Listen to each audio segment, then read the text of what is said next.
into a sky bleached white with heat, and by noon, the air shimmered in waves that made the horizon dance and dissolve. This wasn't the pleasant warmth of early summer, when green grass ripples under gentle breezes. This was heat that cracked the earth open. Heat that turned once lush grasslands into expanses of brittle brown stalks that crunched under every step. The drought began in spring and never broke. April rains that usually soaked the plains and coaxed prairie grass to shoulder height simply didn't come. May stayed dry. By June, the creeks that normally ran year-round had become chains of stagnant pools, shrinking daily, ringed with the desperate tracks of cattle and wildlife competing for every drop.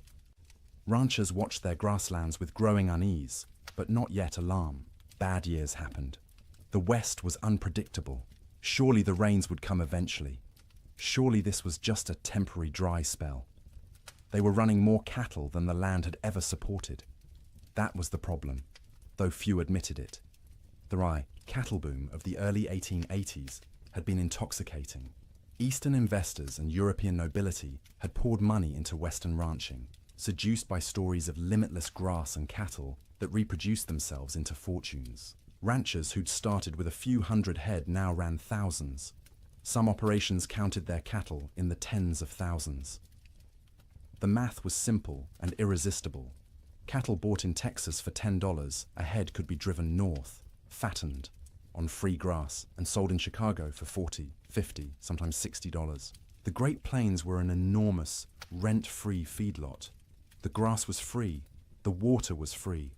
All you needed was cattle and cowboys to watch them, except the grass wasn't limitless, and the water wasn't guaranteed, and running 10 times more cattle than the land could sustainably support worked fine until conditions turned bad. That summer, conditions turned very bad indeed. Prairie fires became constant. The dry grass ignited from lightning strikes, from careless campfires, from sparks off wagon wheels striking rocks. Once started, fires raced across the plains for miles, sometimes days, consuming what little forage remained. Cowboys fought these fires with wet blankets and desperate prayer, but mostly they just watched the range burn, knowing each acre of blackened stubble meant less food for the cattle that fall in winter. By late summer, water sources that had never gone dry in memory went dry. Springs that had sustained homesteads for years simply stopped flowing. Rivers that normally ran strong became braided trickles through wide, cracked mudflats. Ranchers began to panic, moving herds constantly in search of water and grass, often finding neither. The cattle themselves began to show the strain. They should have been fat and sleek, building reserves for winter. Instead, their ribs became visible. Their hip bones protruded. They moved sluggishly, conserving energy because they weren't getting enough food to burn. Range cows that should have weighed 900 pounds were coming in at 600, 700 if they were lucky. And still, the cattle companies shipped in more stock. The pressure from investors back east, from shareholders in London and Edinburgh who'd never seen a prairie or a longhorn, was relentless. Maximize the herd. Use every acre. The reports sent back to investors spoke of temporary setbacks and cyclical weather patterns, but projected ever-increasing profits. The cowboys knew better. In bunkhouses and around campfires, they talked about what was coming. You didn't need to be a genius to do the math. Cattle going into winter already weak, grass already depleted, and winter always came to Montana, always came to Wyoming and Dakota. The question wasn't whether winter would be hard. Winter was always hard. The question was whether the cattle and the men who tended them could survive it in their already weakened state. Then came the signs. The old-timers noticed first. In early November, almost a month earlier than usual, the geese began flying south, not in their typical leisurely migrations, but in huge, urgent flocks that darkened the sky and flew from dawn to dusk. They weren't stopping to feed in the prairie ponds. They were getting out. Beavers, whose lodges dotted every creek and river, were observed gathering more wood than anyone had ever seen. They piled branches and logs until their lodges looked like timber fortresses rising from the water. animals preparing for something. The cattle themselves grew thicker coats, not just the usual winter hair, but shaggy, dense fur that made them look like bison. Ranch hands joked about it nervously.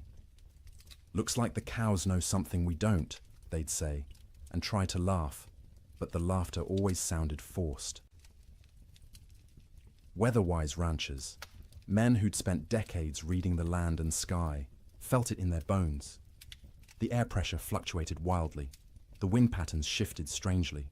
The autumn sunset cast peculiar colors across the clouds, orange and purple and sickly green, like bruises spreading across the horizon. November brought the first snow, not the gentle, melting dustings that sometimes came and went in autumn, but real snow. Serious snow. It fell for 3 days, accumulated to 8 inches in places, and when it finally stopped, the temperature dropped below zero for the first time that season. That snow melted eventually, as November snow often did, but it served as warning. Winter was coming early. Winter was going to be serious. The smart ranchers, the cautious ones, began laying in extra hay, stockpiling firewood, bringing cattle closer to ranch headquarters, where they could be watched and, if necessary, fed through bad stretches. But most didn't. Most couldn't. The scale of operations had grown too large. You couldn't barn 20,000 head of cattle. You couldn't buy enough hay to feed them through a Montana winter even if you wanted to. The entire business model of open-range ranching depended on cattle foraging for themselves, year-round, regardless of weather. This had worked mostly for years. The previous winters had been unusually mild. Cowboys spoke wistfully of the winter of '85, when temperatures barely dropped below freezing and cattle grazed comfortably all season. Or '84, when snow came late and melted early. They'd gotten complacent. The land had been kind, and they'd mistaken kindness for weakness. In December, the unease grew. The air felt wrong, too still, too heavy. The sky stayed overcast for weeks, a low ceiling of grey that pressed down like a lid. Snow fell intermittently, never enough to cause real problems, but enough to dust the brown grass white and make foraging harder for cattle already struggling. Christmas came and went. Cowboys celebrated in bunkhouses with what meager supplies they had. Some ranches managed a turkey or goose. Most made do with beans and bacon and whatever whiskey had survived the year. They sang songs and told stories and pretended everything was normal, but the worry was always there. A cold knot in every stomach. New Year's Day, 1887 dawned clear and brutally cold, -20 degrees in some places, but clear. You could see for miles, the snow-dusted prairie rolling away to a horizon sharp as a knife edge. Cowboys rode out to check on cattle, found them bunched in coulees seeking shelter from the wind, but alive, still managing. For 8 more days, the cold held, but remained bearable, survivable. Cattle poured through snow to reach grass. Cowboys kept fires burning in bunkhouses and took turns on night watch. Ranchers' wives cooked enormous meals, knowing their men needed calories to stay warm. And then came January 9th. The morning started deceptively calm. The killing wind from the north that had blown for days suddenly stopped. The temperature rose, slightly enough that men went out without their heaviest coats. There was even talk of a Chinook coming, one of those warm winds that could raise temperatures 40 degrees in an hour and melt snow in a day. But this wasn't a Chinook coming. This was something else entirely. The calm before the storm isn't just a saying. It's meteorological reality. The stillness that morning was the pressure dropping, the atmospheric conditions realigning, the sky gathering its strength to unleash something that would be remembered for generations. By mid-morning, the first flakes fell. By noon, the world had disappeared into white, and the temperature, instead of rising, began to fall and fall and fall, until cold became something no one on the northern plains had experienced before, until winter stopped being a season and became an enemy that wanted everything dead. The autumn of warnings was over. The winter of death had arrived. The bunkhouse sat low against the prairie, a squat rectangle of rough-hewn logs chinked with mud and moss that had dried and cracked over successive seasons. It wasn't designed for comfort.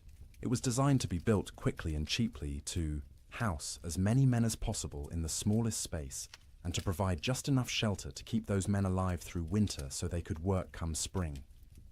Most bunkhouses were single rooms, maybe 30 feet long and 15 wide, with a ceiling, so low a tall man had to duck under the support beams. The logs were never properly squared, so gaps showed between them, filled haphazardly with whatever materials were at hand. Clay, newspaper, old rags, horsehair mixed with mud. In winter, you could stand in the middle of the room and see daylight, through a dozen cracks, and where light came through, so did wind. The door was thick plank, hung on leather hinges because metal hinges were expensive and had to be freighted in from distant towns. It never quite fit the frame, so a gap at the bottom let in a constant stream of cold air that flowed across the floor like invisible water. Cowboys stuffed rags under it every night. By morning, frost would have formed on those rags, turning them stiff as boards. There was usually one window, if you could call it that, a square cut in the logs, covered with oiled paper stretched over a wooden frame. Or if the ranch had any money, actual glass brought in at considerable expense and constantly at risk of cracking in the cold. Most bunkhouses just had the oiled paper, which let in a murky amber light during the day and absolutely nothing at night. The bunks lined both long walls, stacked 2 or 3 high depending on how many men the ranch employed. Each bunk was nothing more than a wooden frame, rope webbing stretched across it in a grid. And on top of that, if you were lucky, a thin mattress stuffed with prairie hay. If you weren't lucky, just the rope webbing and whatever blankets you owned.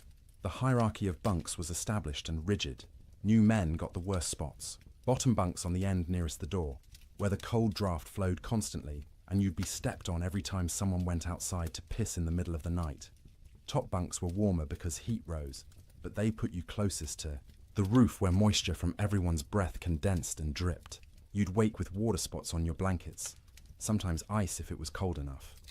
Middle bunks away from the door were prime real estate, warmer than the bottom, drier than the top, away from traffic. Senior cowboys claimed these spots and defended them jealously. If you wanted one, you either waited years or fought for it, and fighting in a bunkhouse full of armed men rarely ended well for anyone. At the center of the room stood the stove, a cast-iron barrel stove or, in better bunkhouses, an actual manufactured stove with a proper firebox and damper. The stovepipe ran up through the roof, and where it pierced the ceiling, there was supposed to be a metal collar to prevent fires. There often wasn't. More than one bunkhouse had burned down from a too-hot stovepipe, igniting dried wood and old bird nests lodged in the rafters. The stove was life. When it was burning hot, the men closest could almost be comfortable. 5 feet away, you could still be cold. 10 feet away, in a corner bunk, you might as well be outside. The stove created a temperature gradient so steep that men on one side of the room would be sweating, while men on the other shivered under piled blankets. Feeding the stove was a constant concern. Firewood was precious. Trees were scarce on the open plains, and what wood existed had to be hauled in by wagon from river bottoms or mountainsides miles away. Some ranches burned coal shipped in by rail, but coal cost money, and ranchers were notoriously cheap about anything that didn't directly increase cattle numbers. More often, cowboys burned whatever they could find: dried cow chips, sagebrush, buffalo bones, of which there were still plenty scattered across the plains from the great slaughter of a decade earlier. None of these burned hot or long. You had to feed the stove constantly to maintain any heat at all. At night, someone had to take responsibility for the fire. Usually, this rotated among the men, with each taking a shift to wake periodically and add fuel. Miss your shift, let the fire go out, and you'd wake to find 20 angry cowboys ready to throw you outside in your underwear to see how you liked the cold. Even with the stove going, the bunkhouse was never truly warm in winter. It was less cold than outside, which was the best that could be hoped for. Your face would be hot from the stove, while your back was cold from the draft. Your feet would be numb while sweat trickled down your spine. Comfort wasn't the goal. Survival, was the goal. Make it to morning alive and functional. That was success. Cowboys slept in their clothes. The idea of changing into night clothes, or worse, sleeping naked, was absurd. You slept in your wool shirt, your long underwear, your thick socks. On the coldest nights, you kept your pants on. Your hat stayed on your head or under it as a pillow, because hats were expensive, and you didn't want someone stealing yours while you slept. Boots were the exception. You took off your boots because sleeping in boots was miserable, and because boots needed to dry. They'd sit by the stove all night, the leather slowly warming and releasing the accumulated moisture of the day. The smell of drying leather mixed with the smell of unwashed men, wet wool, tobacco smoke, and the acrid tang of burning sage or cow chips. The smell of a bunkhouse was indescribable to anyone who hasn't experienced it. 40 men living in close quarters, bathing rarely because hauling and heating water was labor-intensive and rarely worth the effort. Clothes worn for weeks or months without washing, because washing meant they'd be wet and might not dry in winter, and wet clothes could kill you. The privy was outside, so men used a bucket in the corner at night rather than brave the cold, and that bucket added its own special contribution to the atmosphere. Tobacco smoke hung in layers because every cowboy who could afford it smoked too, passed the time. Some chewed and spit into cans or just onto the floor because the floor was already a mess of tracked-in mud, snow, manure, and spilled food. Mice lived in the walls and came out at night to scavenge. You could hear them scratching and squeaking, see them dart across the floor in the stove light. Some cowboys tried to kill them. Most gave up. There were always more mice, as long as they didn't chew holes in your blankets or get into the food. Stores, you learned to coexist. The sounds of a bunkhouse at night were particular. The wind outside, constant, varying from low moan to sharp whistle, depending on its strength and the gaps it found. The stove ticking as metal expanded and contracted with temperature changes. The creak of rope webbing as men shifted in their bunks, the thump of boots being pulled off and dropped on the floor. Snoring. Dear God, the snoring. 40 men in one room meant you'd have at least 10 serious snorers. Deep, rattling snores that shook the bunks. High, whistling snores that pierced through any attempt at sleep. Snores that stopped and started,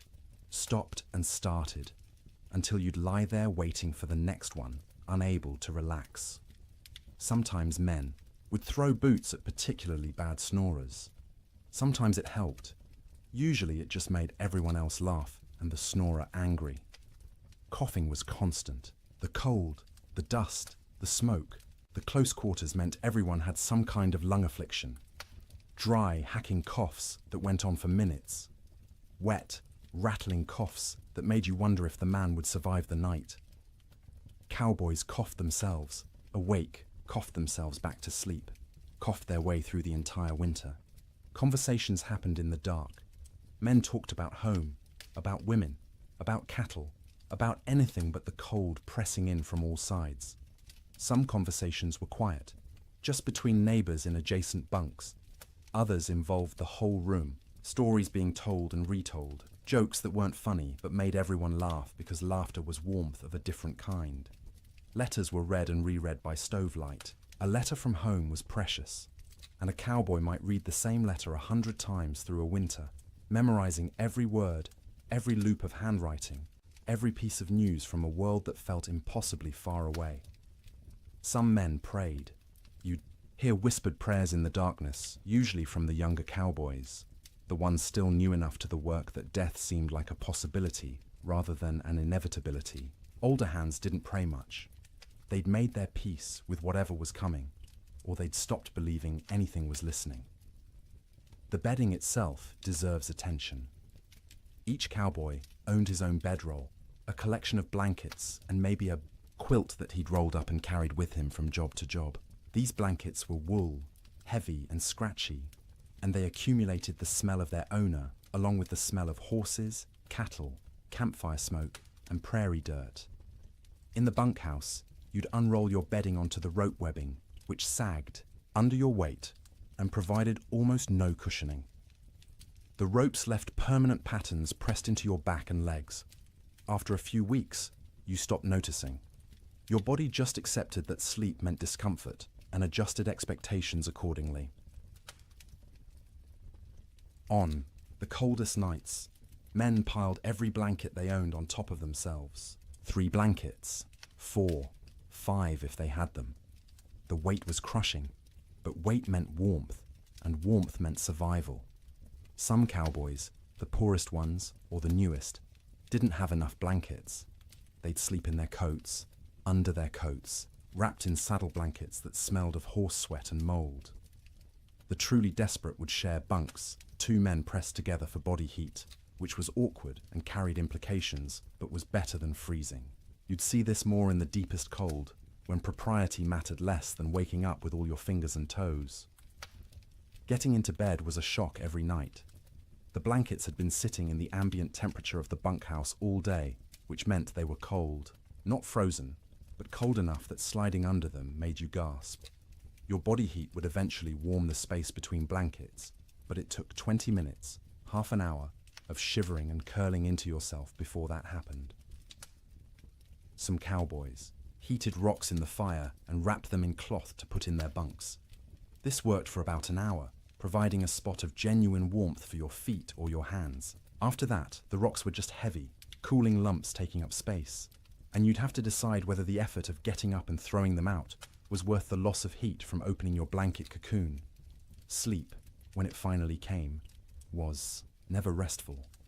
You were always partially aware of the cold trying to find you, aware of the fire and whether it was still burning, aware of the other men around you, their sounds and movements, aware that if something went wrong, a fire, a medical emergency, a blizzard bad enough that the whole bunkhouse might collapse, you needed to be able to wake and move. Cowboys learned to sleep light, a skill born of necessity. In summer, you slept light because you might need to deal with stampeding cattle or approaching storms. In winter, you slept light because the alternative was dying without noticing. The nights stretched long, 15, 16 hours of darkness in the depths of winter. You couldn't stay awake for all of it. Candles and lamp oil were too expensive to burn for light. So you slept in stages. A few hours, then wake when the fire needed tending. A few more hours, wake because your body was too cold or needed to piss. A few more hours, wake because someone else was moving around, or coughing, or because your back hurt too much to stay in one position. This broken sleep was exhausting in its own way. You'd wake in the morning having technically slept for hours but feeling like you'd barely rested at all. That was winter sleep in a bunkhouse. Not the deep, renewing sleep of comfortable beds in warm rooms, but the fitful, survival-focused sleep of men living on the edge of catastrophe, every single night, for months on end. And when the great die-up came, when the temperature dropped to 60 below, and the wind tried to tear the roof off, and the cattle began dying by the thousands, that inadequate sleep became nearly impossible. Because how do you sleep when the world outside is ending?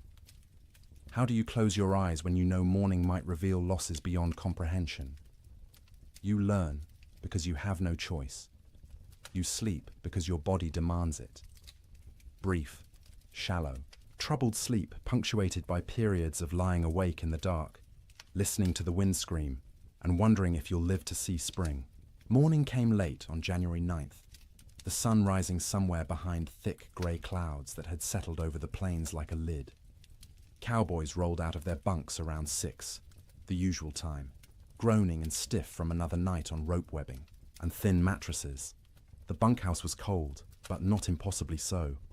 Maybe 20 degrees inside, which meant the fire had held through the night. That was a victory. They pulled on boots that had spent the night by the stove, the leather still warm to the touch, stomped their feet to get blood flowing, stretched arms and backs that ached from the perpetual cold.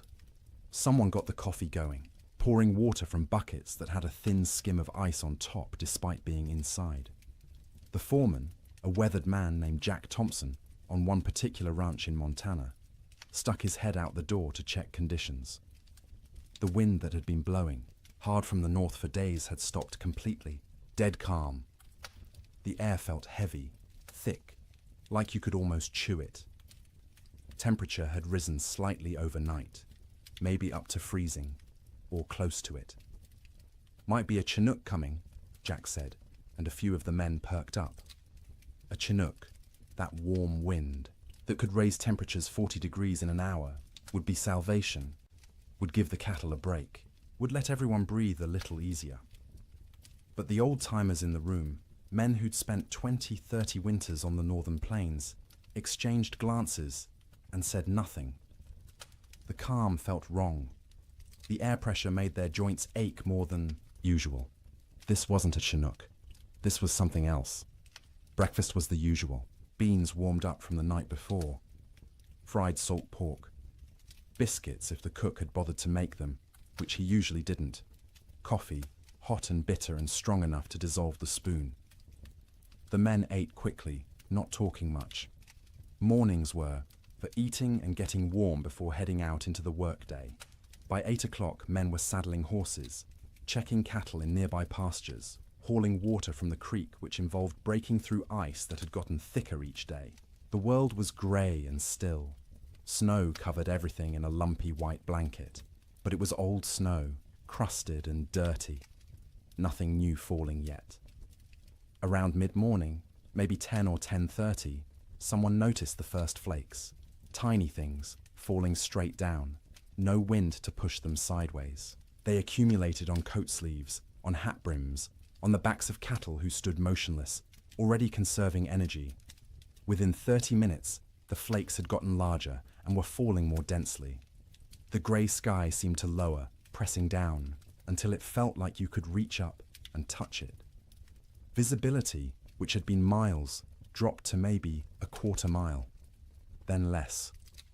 Cowboys on the range started heading back to the bunkhouse. This was going to be a storm, and you didn't want to be caught out in a storm. The foreman sent riders to gather men from distant line camps to make sure everyone got back to the main ranch before conditions got bad. But conditions got bad faster than anyone expected. By noon, the wind returned. Not gradually building, but suddenly, like someone had opened a door. It came from the north, from Canada, from the Arctic, and it came with a howl that made horses shy and men grab for their hat brims. The temperature, which had been hovering near freezing, began to fall. 1 degree, 2 degrees, 5. The wind picked up the falling snow and threw it horizontally. Visibility dropped to 50 feet, then 20. Within an hour of the wind starting, you couldn't see your hand held at arm's length. The world became a screaming white chaos, where direction lost all meaning. Cowboys who'd been a mile from the bunkhouse when the wind started faced a terrible choice. Try to make it back and risk getting lost and dying, or try to find any shelter at all and hole up until it passed. Some made it back, stumbling into the bunkhouse half frozen, faces covered in ice where their breath had condensed and frozen, in their scarves. Others weren't so lucky. A young cowboy named Billy Henderson, 18 years old, had been checking on a small herd in a draw maybe 2 miles from the main ranch. When the storm hit, he tried to make it back. His horse refused. To face into the wind, kept trying to turn and run south. Billy fought the horse, knowing that south led away from shelter, from life. The horse won the fight, turned, and ran with the storm. Billy's body was found 3 weeks later, 15 miles south of the ranch, frozen solid, still in the saddle. The horse had died beneath him, also frozen, its legs locked in a final stride. Billy had tied himself to the saddle with his lariat so he wouldn't fall off. It hadn't saved him, but that tragedy was still in the future. At noon on January 9th, Billy was just missing, and everyone assumed he'd found shelter somewhere and would show up when the storm passed. People didn't yet understand that this storm wasn't going to pass. Not in hours, not in days. The temperature kept falling.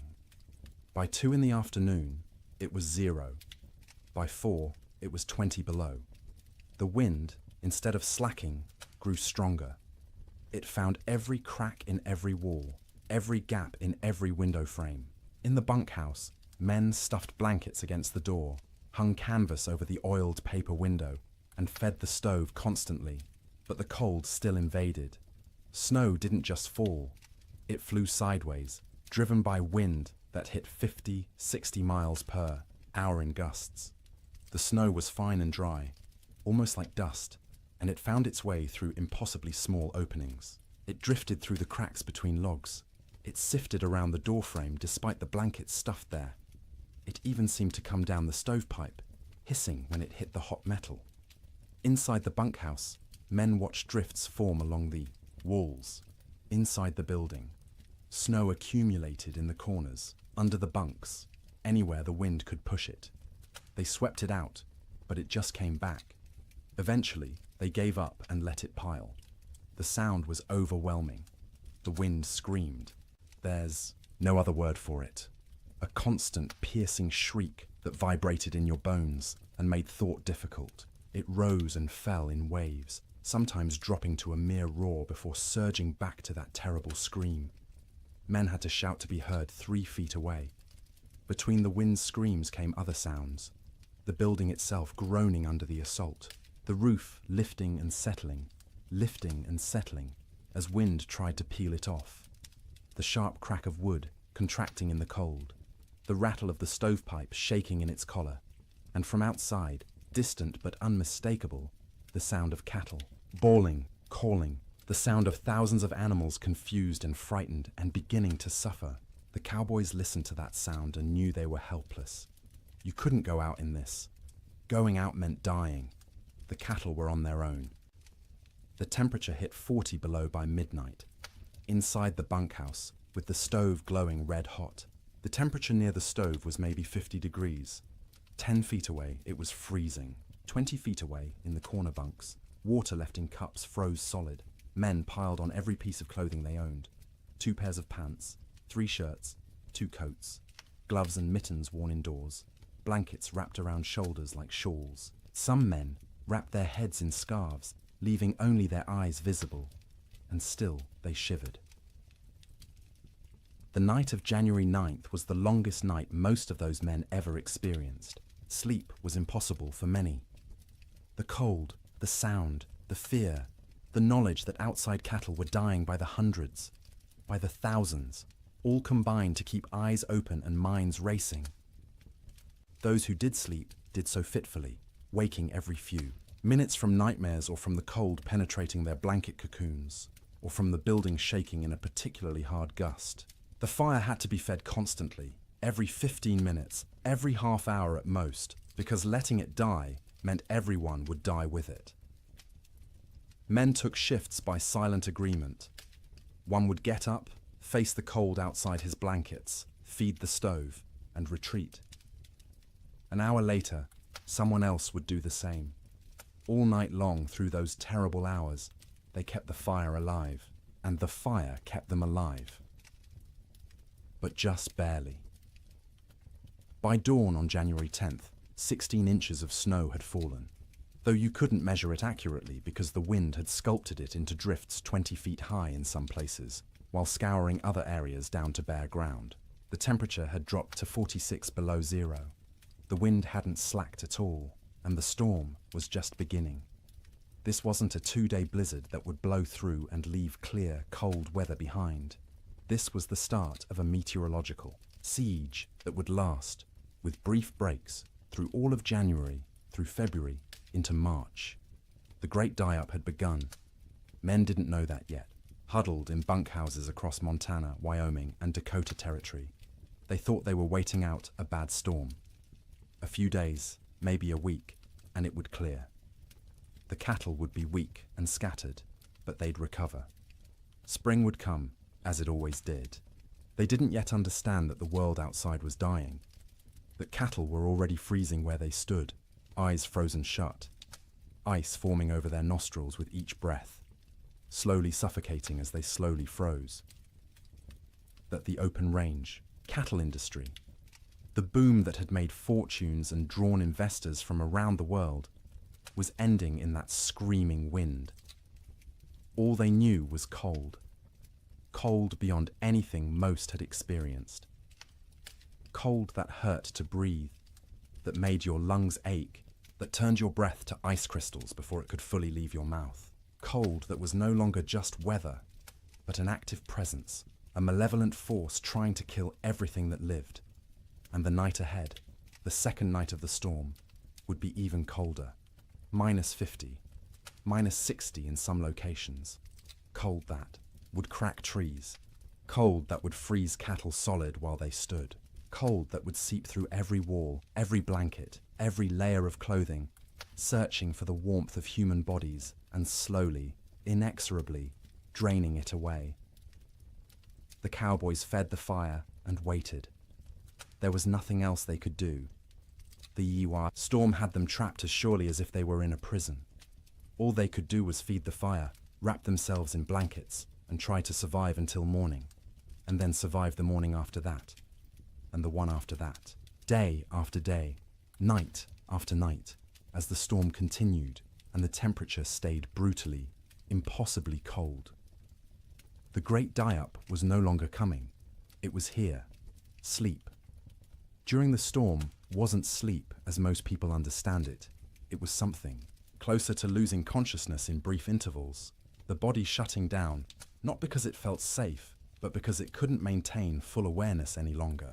The exhaustion of constant vigilance, of shivering, of fighting the cold that pressed in from all sides, eventually overwhelmed even the most determined wakefulness.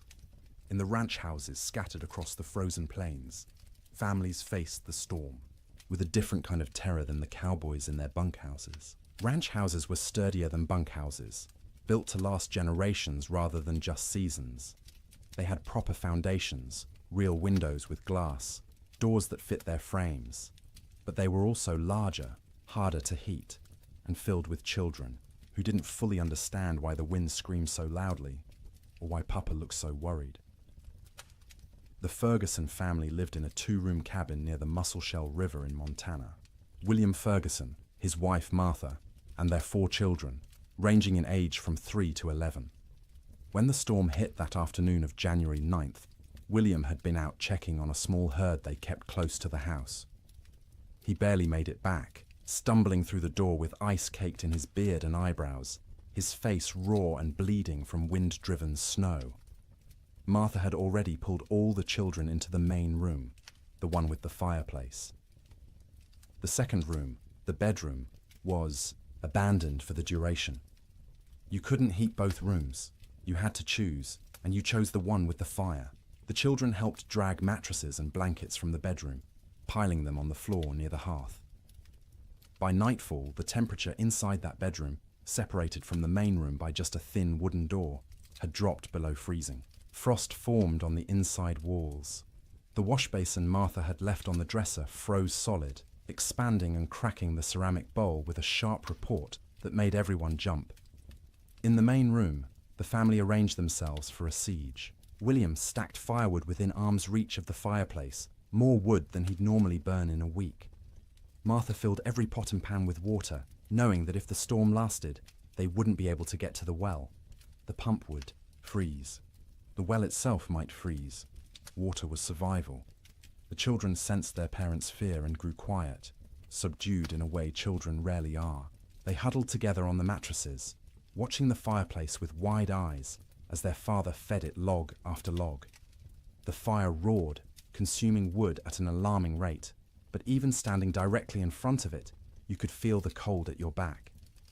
That first night, nobody truly slept. The children dozed fitfully, waking every time the wind hit a particularly violent gust, every time the house shook, every time their father got up to add wood to the fire. Martha sat up through most of the night, mending by firelight, her hands moving automatically through familiar motions, while her mind worried at the problem of how long their supplies would last. William dozed in his chair, the rifle across his lap, though what good a rifle would do against a blizzard he couldn't have, said. It was simply habit, the frontier habit of being armed, of being ready. When you couldn't do anything useful, you could at least maintain the posture of readiness. The second night was worse. By then, the storm had been blowing for 30 hours straight. The temperature had dropped to 50 below outside, which meant maybe 30 below in the unheated bedroom, and even with the fire blazing in the main room, it was barely freezing where they slept. They'd pulled every blanket in the house onto the mattresses on the floor. Wool blankets, quilts made from scraps of fabric, buffalo robes William had traded for years ago. The family slept together, all 6 of them in a pile, sharing body heat like animals in a den. The children in the middle, where it was warmest, the parents on the outside, taking the brunt of the cold that radiated from the walls despite the fire. Martha sang to the children before sleep, or what passed for sleep. Old songs her mother had taught her, lullabies in German that the children didn't understand, but found comforting anyway.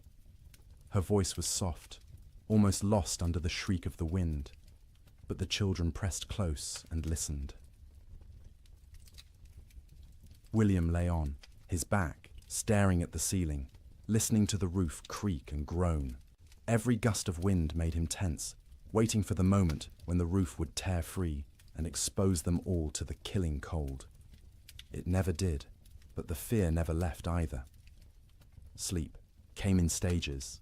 The youngest child, 3-year-old Emma, went first, exhausted from crying earlier in the day. She whimpered and fussed until her eyes finally closed and her breathing deepened. Her 7-year-old brother James followed, fighting sleep as long as he could, determined to be brave, to stay awake like the adults. But his eyes drooped, opened, drooped again, and finally stayed closed.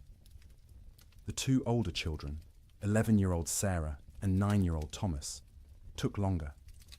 They understood more, worried more, and their minds wouldn't quiet. Sarah kept asking when the storm would end. Thomas asked if the cattle were all right, if Papa's horse had made it to the barn, if the chickens in the coop behind the house had frozen yet. Martha answered in soothing murmurs, not really answering at all, just making comforting sounds until the children's questions trailed off and their breathing slowed. She waited until she was sure they were deeply asleep before she allowed herself to close her own eyes. But closing her eyes wasn't sleeping. It was resting with her ears still alert, still tracking every sound. The fire crackling, William shifting position, the wind pounding against the walls, the house settling with creaks and groans. Her mind catalogued each sound, assessed whether it meant danger, and only when satisfied the house still stood did she allow herself to drift towards something like sleep. William didn't sleep at all that second night. He dozed for minutes at a time, jerking awake at every sound, every change in the wind's pitch. Twice he got up to add wood to the fire, moving carefully to avoid stepping on children. Each time he stood, the cold away from the fire hit him like a physical blow. The air near the ceiling was noticeably colder than the air near the floor. Heat rose but couldn't escape fast enough through the gaps in the roof, so it pooled up there, wasted, while down where they slept, it was barely enough. Around midnight, by William's pocket watch, Emma woke crying. She was cold, she said, her teeth chattering. Martha pulled the child against her chest, wrapping her arms around her, trying to share warmth.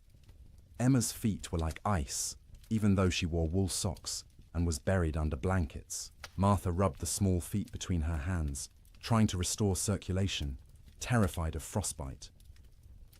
The child eventually quieted and fell back into restless sleep. But Martha stayed awake, feeling those cold little feet pressed against her stomach, wondering how much longer the storm could possibly last. The third night, exhaustion had set in so deeply that sleep came easier, even though conditions had gotten worse. The temperature outside bottomed out at 63 below zero.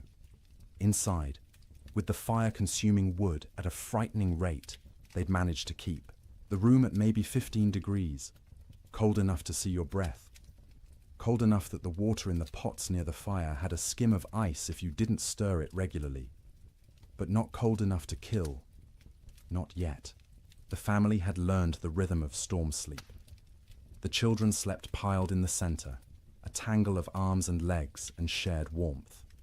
The parents took turns in short shifts.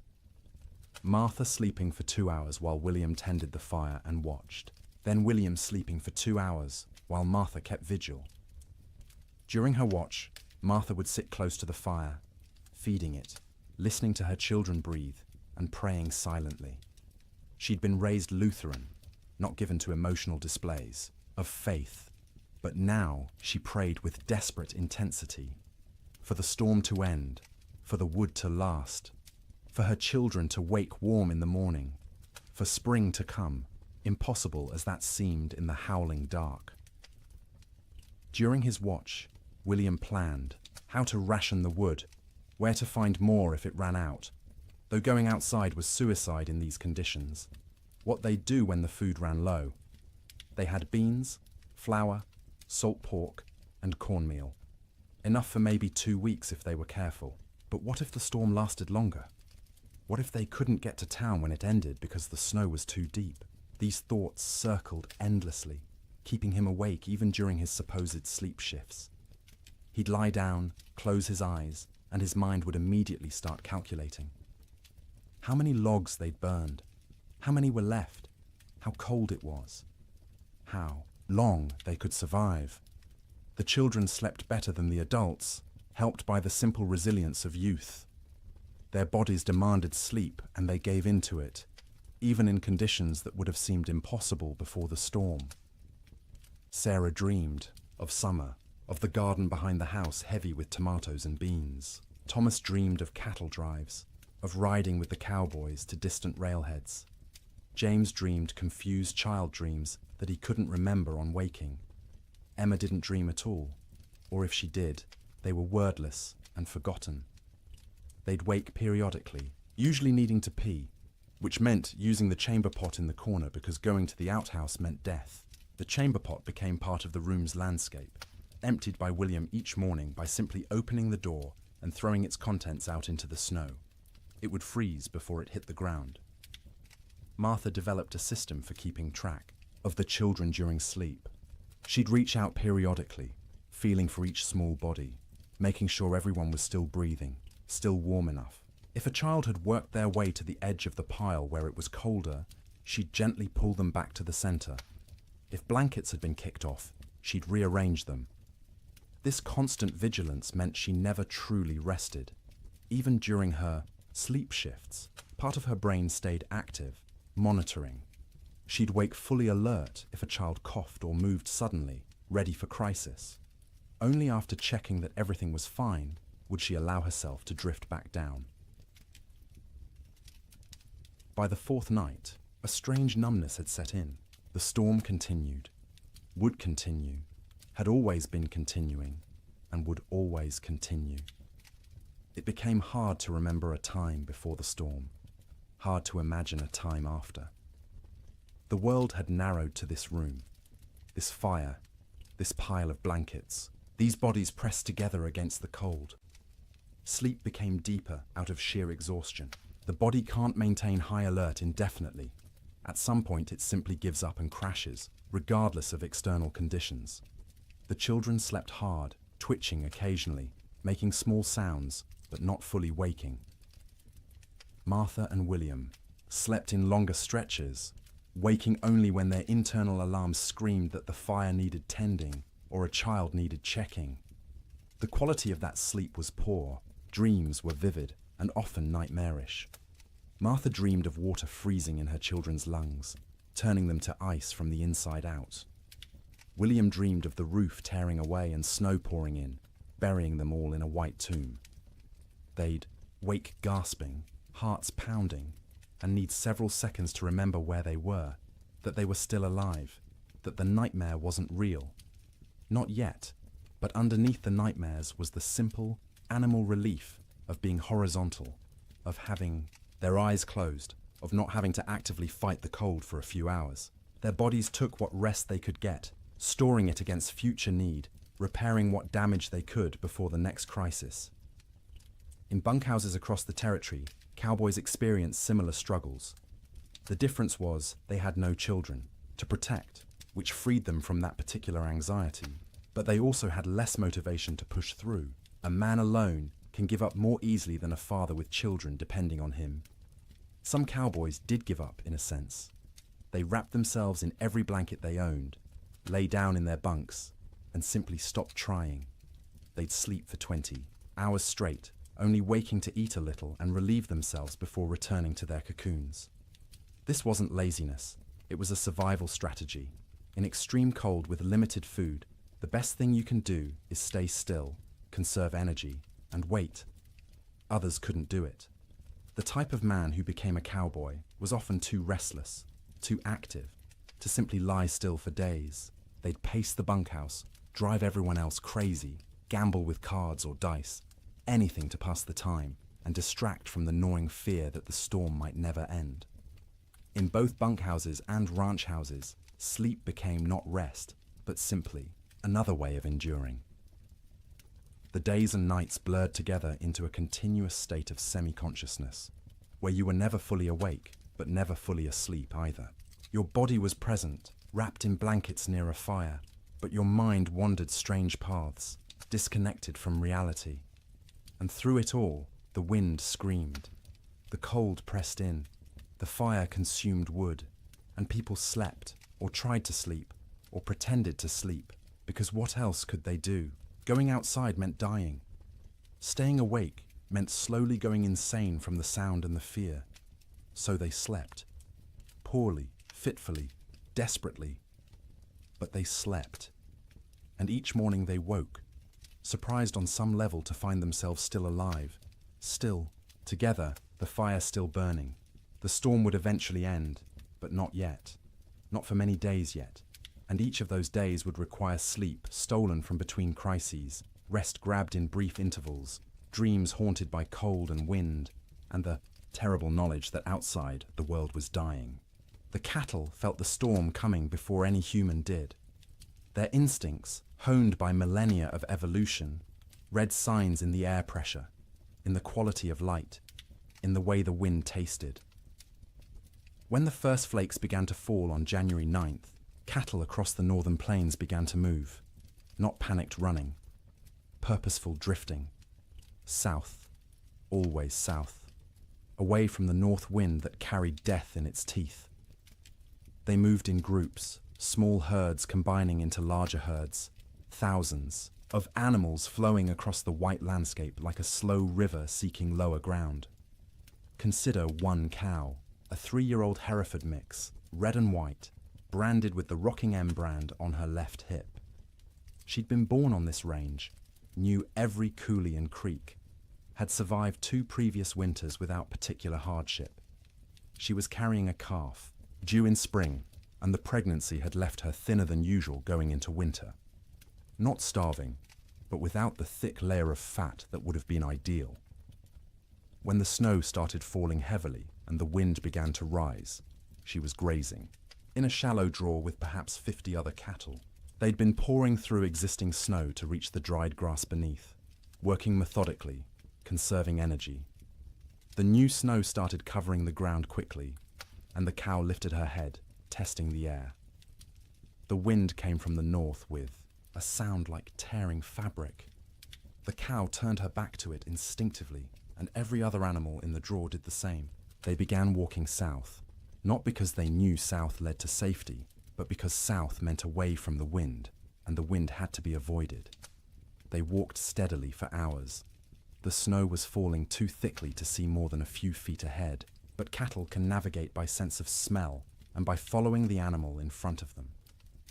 The cow found herself in the middle of the group, which offered some shelter from the wind, but also meant she had to keep moving at whatever pace the herd set. By nightfall, they'd walked perhaps 5 miles. Not far, but the constant fighting against wind and snow was exhausting.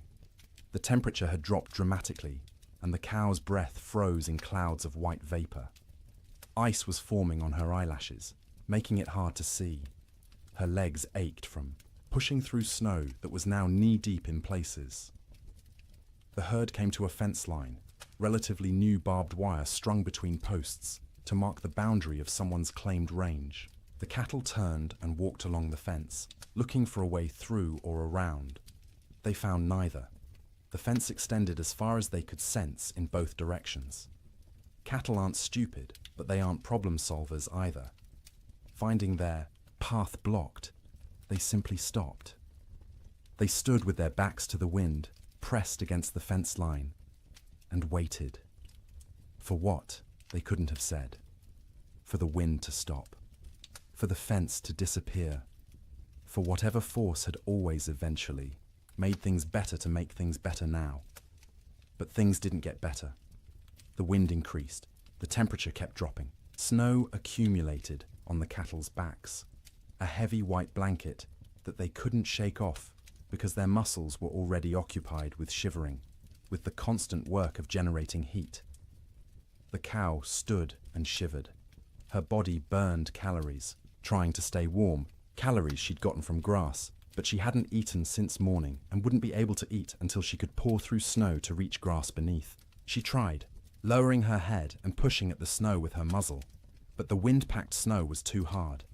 Her hooves couldn't break through it either. Around her, other cattle made similar attempts. A few managed to find thin spots in the snow and got a few mouthfuls of dried grass. Most got nothing. They stood and shivered, and slowly, gradually, their body temperatures began to drop. Cattle can survive remarkable cold if they're well fed and can escape the wind. But these cattle were already weakened from a summer of drought. They had no windbreak, and they weren't eating. Their situation was unsustainable. Something would have to change or they would die. It was that simple. By the second day, the cow's suffering had intensified. She'd been standing for more than 24 hours straight. Her legs trembled with fatigue. Ice had completely sealed her eyes shut. She'd stopped trying to open them, instead navigating by sound and smell, and the feel of other cattle pressed against her on either side. Her ears, exposed to the wind, had frozen. The tissue was dying, would eventually slough off if she survived, leaving her with shortened, mangled ears. But that was future pain. Present pain was the cold that had worked its way into her joints, making every small movement agony. The hunger that gnawed at her belly, the thirst because she couldn't melt snow fast enough in her mouth to get adequate water. The calf inside her still moved occasionally, little kicks and shifts that she could feel. Some part of her body was still prioritizing that calf, still sending nutrients and warmth to the growing life within. But those resources were running out. The calf was drawing on reserves that no longer existed. Around her, other cattle were in similar condition, some worse. A few calves, born too early that spring and smaller than they should be, had already died, frozen solid while standing, their mothers standing next to them and occasionally lowing in confusion. Older cattle, those with the wisdom of many winters, had tried to move away from the fence to find a coulee or draw that might offer windbreak. Some succeeded and survived. Most simply exhausted themselves walking in circles in the blinding snow and returned to the fence line to die with the herd. By the third day, the cow had stopped shivering. This wasn't because she'd warmed up.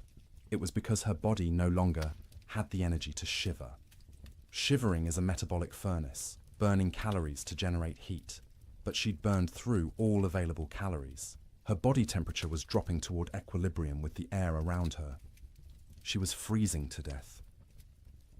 Her breathing had slowed. Each breath was an effort, drawing air so cold it hurt her lungs into a body that barely had the energy to exhale. Ice had formed around her nostrils, narrowing the passages, making each breath a fight. She was still standing, but only because the cattle around her held her upright. If they'd moved, she would have fallen. Her legs were locked, frozen in position, no longer taking commands from her failing brain. Her heartbeat had slowed to a sluggish thump, thump, thump, thump, each beat weaker than the last. The calf inside her had stopped moving. Whether it was dead or simply dormant, she couldn't tell, and wouldn't have understood if she could. Her maternal instincts, so strong just days ago, had been overridden by the body's desperate attempt to keep itself alive.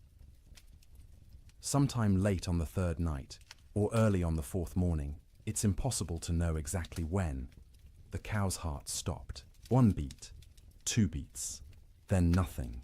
Her eyes, frozen shut, would never open again. Her legs, frozen in position, would remain standing. She'd become a statue of ice and meat, indistinguishable from the living cattle around her, except that she no longer breathed. She wouldn't fall for days, maybe weeks. The cattle packed around her held her upright, and when they eventually moved or died themselves, she'd topple over, frozen solid, and become one more carcass among thousands littering the plains. This scene repeated across hundreds of miles. Fence lines became death traps where cattle bunched up and died in groups. Ravines that should have offered shelter instead became graves as cattle crowded in so tightly they couldn't move, couldn't forage, and slowly froze together into a single mass of bodies. Riverbanks saw some of the worst carnage. Cattle seeking water found the rivers frozen solid, but their thirst drove them to try anyway. They'd crowd onto the ice, break through into the water beneath, and be unable to climb out. The current would push them under the ice, where they'd drown and freeze simultaneously. Spring would reveal riverbanks lined with carcasses, hundreds of cattle stacked like cordwood wherever the current had deposited them. Some cattle, driven by the wind and their own southward instinct, walked until they literally couldn't take another step. They'd collapse in open prairie, curl into a ball, as best their frozen legs allowed, and die where they fell. Snow would cover them within hours, creating smooth white mounds that looked like natural drifts until spring melt revealed the truth beneath. The death toll was staggering in ways that are hard to comprehend. A single large ranch might lose 10,000 head. Smaller operations lost everything. The Chicago stockyards, which normally received thousands of cattle per week from the northern plains, received almost none for months. The market for beef collapsed because there were no cattle left to sell. But numbers don't capture the reality. Numbers are abstract. The reality was hundreds of thousands of individual animals, each experiencing their own version of the cow's suffering. Each one cold, each one hungry, each one slowly freezing while standing in a wind that wouldn't stop screaming. Cowboys, safe in bunkhouses, could do nothing but listen to the cattle bawl. That sound, the massed calling of thousands of distressed animals, carried even over the wind. It rose and fell through the days and nights of the storm, a soundtrack of suffering that haunted the men who heard it. Some cowboys tried to help. They'd bundle up in every piece of clothing they owned, tie ropes around their waists, and venture out into the storm, with the other end of the rope tied to the bunkhouse door so they could find their way back. They'd struggle to where they thought. Cattle were usually unable to see them even when standing next to them, and try to herd them towards some shelter. It never worked. The cattle wouldn't move, or couldn't move, and the cowboys would burn through their body heat in minutes. Barely, enough time to stumble back to the bunkhouse before frostbite claimed fingers and toes. They'd collapse inside, gasping and shaking, and lie near the stove for hours trying to warm up while listening to the cattle continue to bawl outside. Eventually, the bawling stopped. Not all at once, but gradually over days. Fewer and fewer, voices as more and more cattle died. By the end of January, the prairie was silent except for the wind. Silent because there was almost nothing left alive to make sound. The cattle of the open range, those millions of animals that had made fortunes for ranchers and fed the growing cities of America, were gone. The survivors, scattered and traumatized, would take years to recover. Most would never be found, lost in coulees and ravines where their carcasses would feed wolves and coyotes through the remainder of winter. The Great Die-Up earned its name from the cattle. They died in numbers beyond counting, in suffering beyond imagining. And every single death was quiet, private. The animal alone in the storm, except for other dying animals. No comfort, no relief, just the cold and the wind, until the end came, and the shivering finally stopped. Food became an obsession within days of the storm's arrival. Not because people were starving, not yet, but because every meal consumed was one fewer meal in reserve, and no one knew how long the storm would last or when resupply would be possible. Every bite carried the weight of calculation. Every pot of beans represented diminishing stores that might need to last weeks or months. In the Ferguson ranch house, Martha inventoried their supplies on the second day of the storm. She did this by candlelight while the children slept, and William kept watch by the fire. She counted every bag of flour, every pound of cornmeal, every strip of salt pork hanging from the rafters of the cold bedroom. She measured beans by the cupful, rice by the handful, and wrote everything down in careful columns in a ledger book. Flour, 42 pounds. Cornmeal, 18 pounds. Dried beans, maybe 30 pounds, 3 different varieties mixed together in a burlap sack. Salt pork, 14 strips, some thick, some thin. Rice, 5 pounds. Sugar, 3 pounds, precious and rationed even before the storm. Coffee, 2 pounds of beans, still in their burlap sack, aromatic and dark.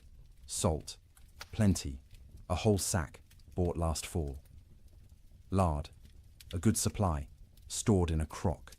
Dried apples, half a sack, from their own trees. Molasses, 1 jug, nearly full. She did the math in her head, working through possible scenarios. 6 people eating 3 meals a day, 18 meals per day. If they were careful, if they stretched everything, if they didn't waste a single bite, they had perhaps 3 weeks of food, maybe 4 if they went hungry. 3 weeks seemed like plenty. No storm lasted 3 weeks, but Martha had learned in her years on the frontier to plan for the impossible, because the impossible happened with disturbing regularity. So she began rationing from day 1, before hunger forced the decision. Breakfast became smaller. Instead of flapjacks for everyone, she made 1 per person, thin and stretched with extra water to make the batter go further. The children complained but ate them anyway. William said nothing, just ate what was put in front of him and drank his coffee black to save the sugar. Dinner became the main meal, usually beans. Martha soaked dried beans overnight in water, then cooked them slowly through the day in a pot, suspended over the fire. She'd add a little salt pork for flavor, 1 strip cut into small pieces so everyone got a taste of meat. The beans cooked until they were soft, the liquid thick and sustaining. Everyone got a bowlful, sopped up with cornbread made from carefully measured cornmeal. Supper was often just leftover beans from dinner, reheated and eaten with whatever bread remained. Sometimes Martha made a thin soup from the bean broth, adding bits of dried apple for sweetness, calling it a special treat to make the children smile. The coffee was for William alone. Cowboys and ranchers believed coffee was essential, more important than food, and William was no exception.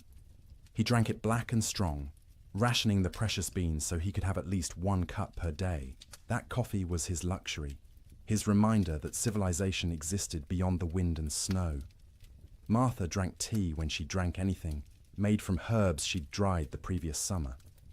Mint that grew wild along the creek, sage gathered from the prairie, rose hips collected in autumn. The taste was thin compared to real tea shipped from China or India, but it was warm, and it was hers, and it didn't consume their stores. The children drank water or milk, though the milk supply was problematic. They had 1 cow, a gentle Jersey, kept in the barn, and William had to venture out twice a day to milk her. The trip to the barn was only 50 feet, but felt like a mile. He'd bundle in every piece of warm clothing he owned, wrap his face in a scarf until only his eyes showed, and step out into the wind. The cold hit him like a fist every time. In the few seconds it took to cross from house to barn, exposed skin would start to freeze. His eyes would water, and the tears would freeze on his cheeks. His lungs would ache from breathing air that felt like shards of glass. But he made the trip because the cow had to be milked or she'd sicken, and they needed the milk. The children needed the milk. It was protein and fat and calcium and all the things growing bodies required. So twice a day, through the entire storm, William made that 50-foot journey and considered himself lucky the barn was so close. The cow produced less in winter, maybe 2 quarts a day instead of her usual gallon, but those 2 quarts were precious. Martha skimmed the cream off the top and used it sparingly. The milk itself went to the children, divided equally, measured carefully, so no one got more or less than their share. Cooking in extreme cold presented unique challenges.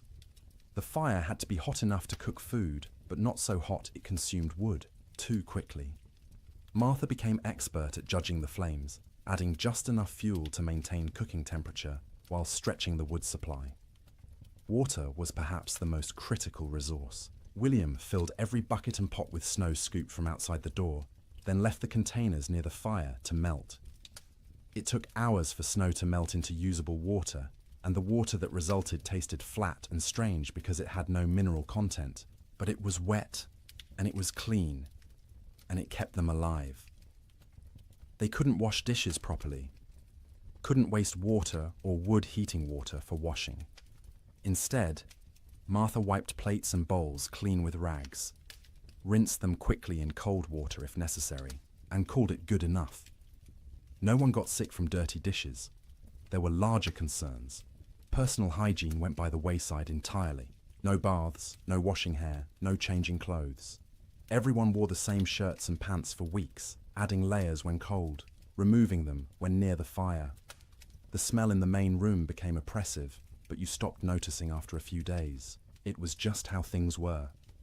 In the bunkhouses, cowboys faced similar but different challenges. They had supplies, but those supplies were designed for men doing hard physical labor in normal winter conditions, not for men trapped indoors during the worst cold in recorded history. The typical bunkhouse larder consisted of dried beans, rice, flour, cornmeal, salt pork, bacon, maybe some beef jerky made from cattle slaughtered in the fall, coffee in large quantities because cowboys lived on coffee, sugar, salt, lard, sometimes canned goods if the ranch could afford them, but usually not. Canned goods were expensive and the freighting costs were prohibitive. The cook, if there was one, was usually an old cowboy too stove up for regular ranch work. He'd preside over the cast iron stove like a priest at an altar, creating meals from limited ingredients with whatever skill he possessed. Good cooks were treasured. Bad cooks were tolerated because the alternative was cooking for yourself, and cowboys were generally incompetent in the kitchen. One particular bunkhouse in the Judith Basin had a cook named Old Pete, called that to distinguish him from young Pete, who wasn't a cook and wasn't even particularly young, but was younger than Old Pete. Old Pete had cooked in army forts, in mining camps, on trail drives. He knew 100 ways to cook beans and could make bread in a Dutch oven that rivaled anything made in a proper kitchen. But even Old Pete struggled with the storm's duration and intensity. His usual recipes assumed men would be working hard, outside, burning thousands of calories daily. Now they were sitting around trying to stay warm, burning far fewer calories. They didn't need as much food, but they were bored and hungry from boredom, and managing those competing needs was delicate. He started making meals smaller but more frequent. Instead of 3 large meals, he made 4 smaller ones, gave the men something to look forward to every few hours, something to mark the passage of time. Breakfast at dawn, such as dawn was, in the constant grey, a second breakfast mid-morning, dinner in early afternoon, supper at dark. Each meal was simple: beans cooked with salt pork, cornbread or biscuits, coffee always, constantly, the pot never empty. Occasionally, he'd make a stew if there was meat available, though meat was running short. Most ranches had slaughtered a beef or 2 in the fall and hung the quarters to freeze. But accessing that meat meant going outside to the meat cache, which was difficult or impossible depending on the day. The men ate without complaint, mostly. Cowboys weren't complainers by nature. You ate what was put in front of you and were grateful to get it. But you could see them calculating, same as Martha Ferguson, counting days, estimating stores, wondering how long until starvation became a real concern rather than a theoretical one. Coffee was its own category of essential supply. Cowboys drank coffee the way other people breathed, constantly and without thought. A pot of coffee sat on the stove at all times, thick and black and strong enough to float a horseshoe. Men would pour themselves cups throughout the day and night, warming their hands on the tin cups, savoring the bitter heat. Old Pete guarded the coffee supply jealously. He knew exactly how many pounds they had, how much they consumed daily, how long it would last. When supplies began running low, he started stretching the coffee by reusing grounds. First brew was strong for the morning pot. Those same grounds would be used again for the afternoon pot, weaker but still coffee. Sometimes he'd use them a third time, creating a thin brown liquid that was more idea than substance, but the ritual of drinking it was as important as the caffeine. Sugar went into coffee for those who used it, though most cowboys drank it black. Sugar was also used sparingly in baking, a spoonful in a batch of biscuits to help them rise and add a hint of sweetness. But sugar was running low everywhere, and by the end of January, most outfits were out entirely. Salt, at least, was plentiful. Salt preserved meat, flavored food, and was cheap enough that even poor ranches had plenty. Cowboys ate salt with everything, needed it to replace what they lost sweating despite the cold. Their bodies burned hot from shivering, from the constant work of staying warm, and salt was essential. The mental aspect of food during the storm was almost as important as the physical nutrition. Mealtimes provided structure to otherwise formless days. They were events to anticipate, rituals that reassured everyone that civilization persisted despite the chaos outside. Children needed this structure especially. The Ferguson children learned to recognize mealtimes by the smells from the fire, by their mother's movements, by the rattle of bowls and spoons. They'd gather without being called, eager not just for food, but for the routine.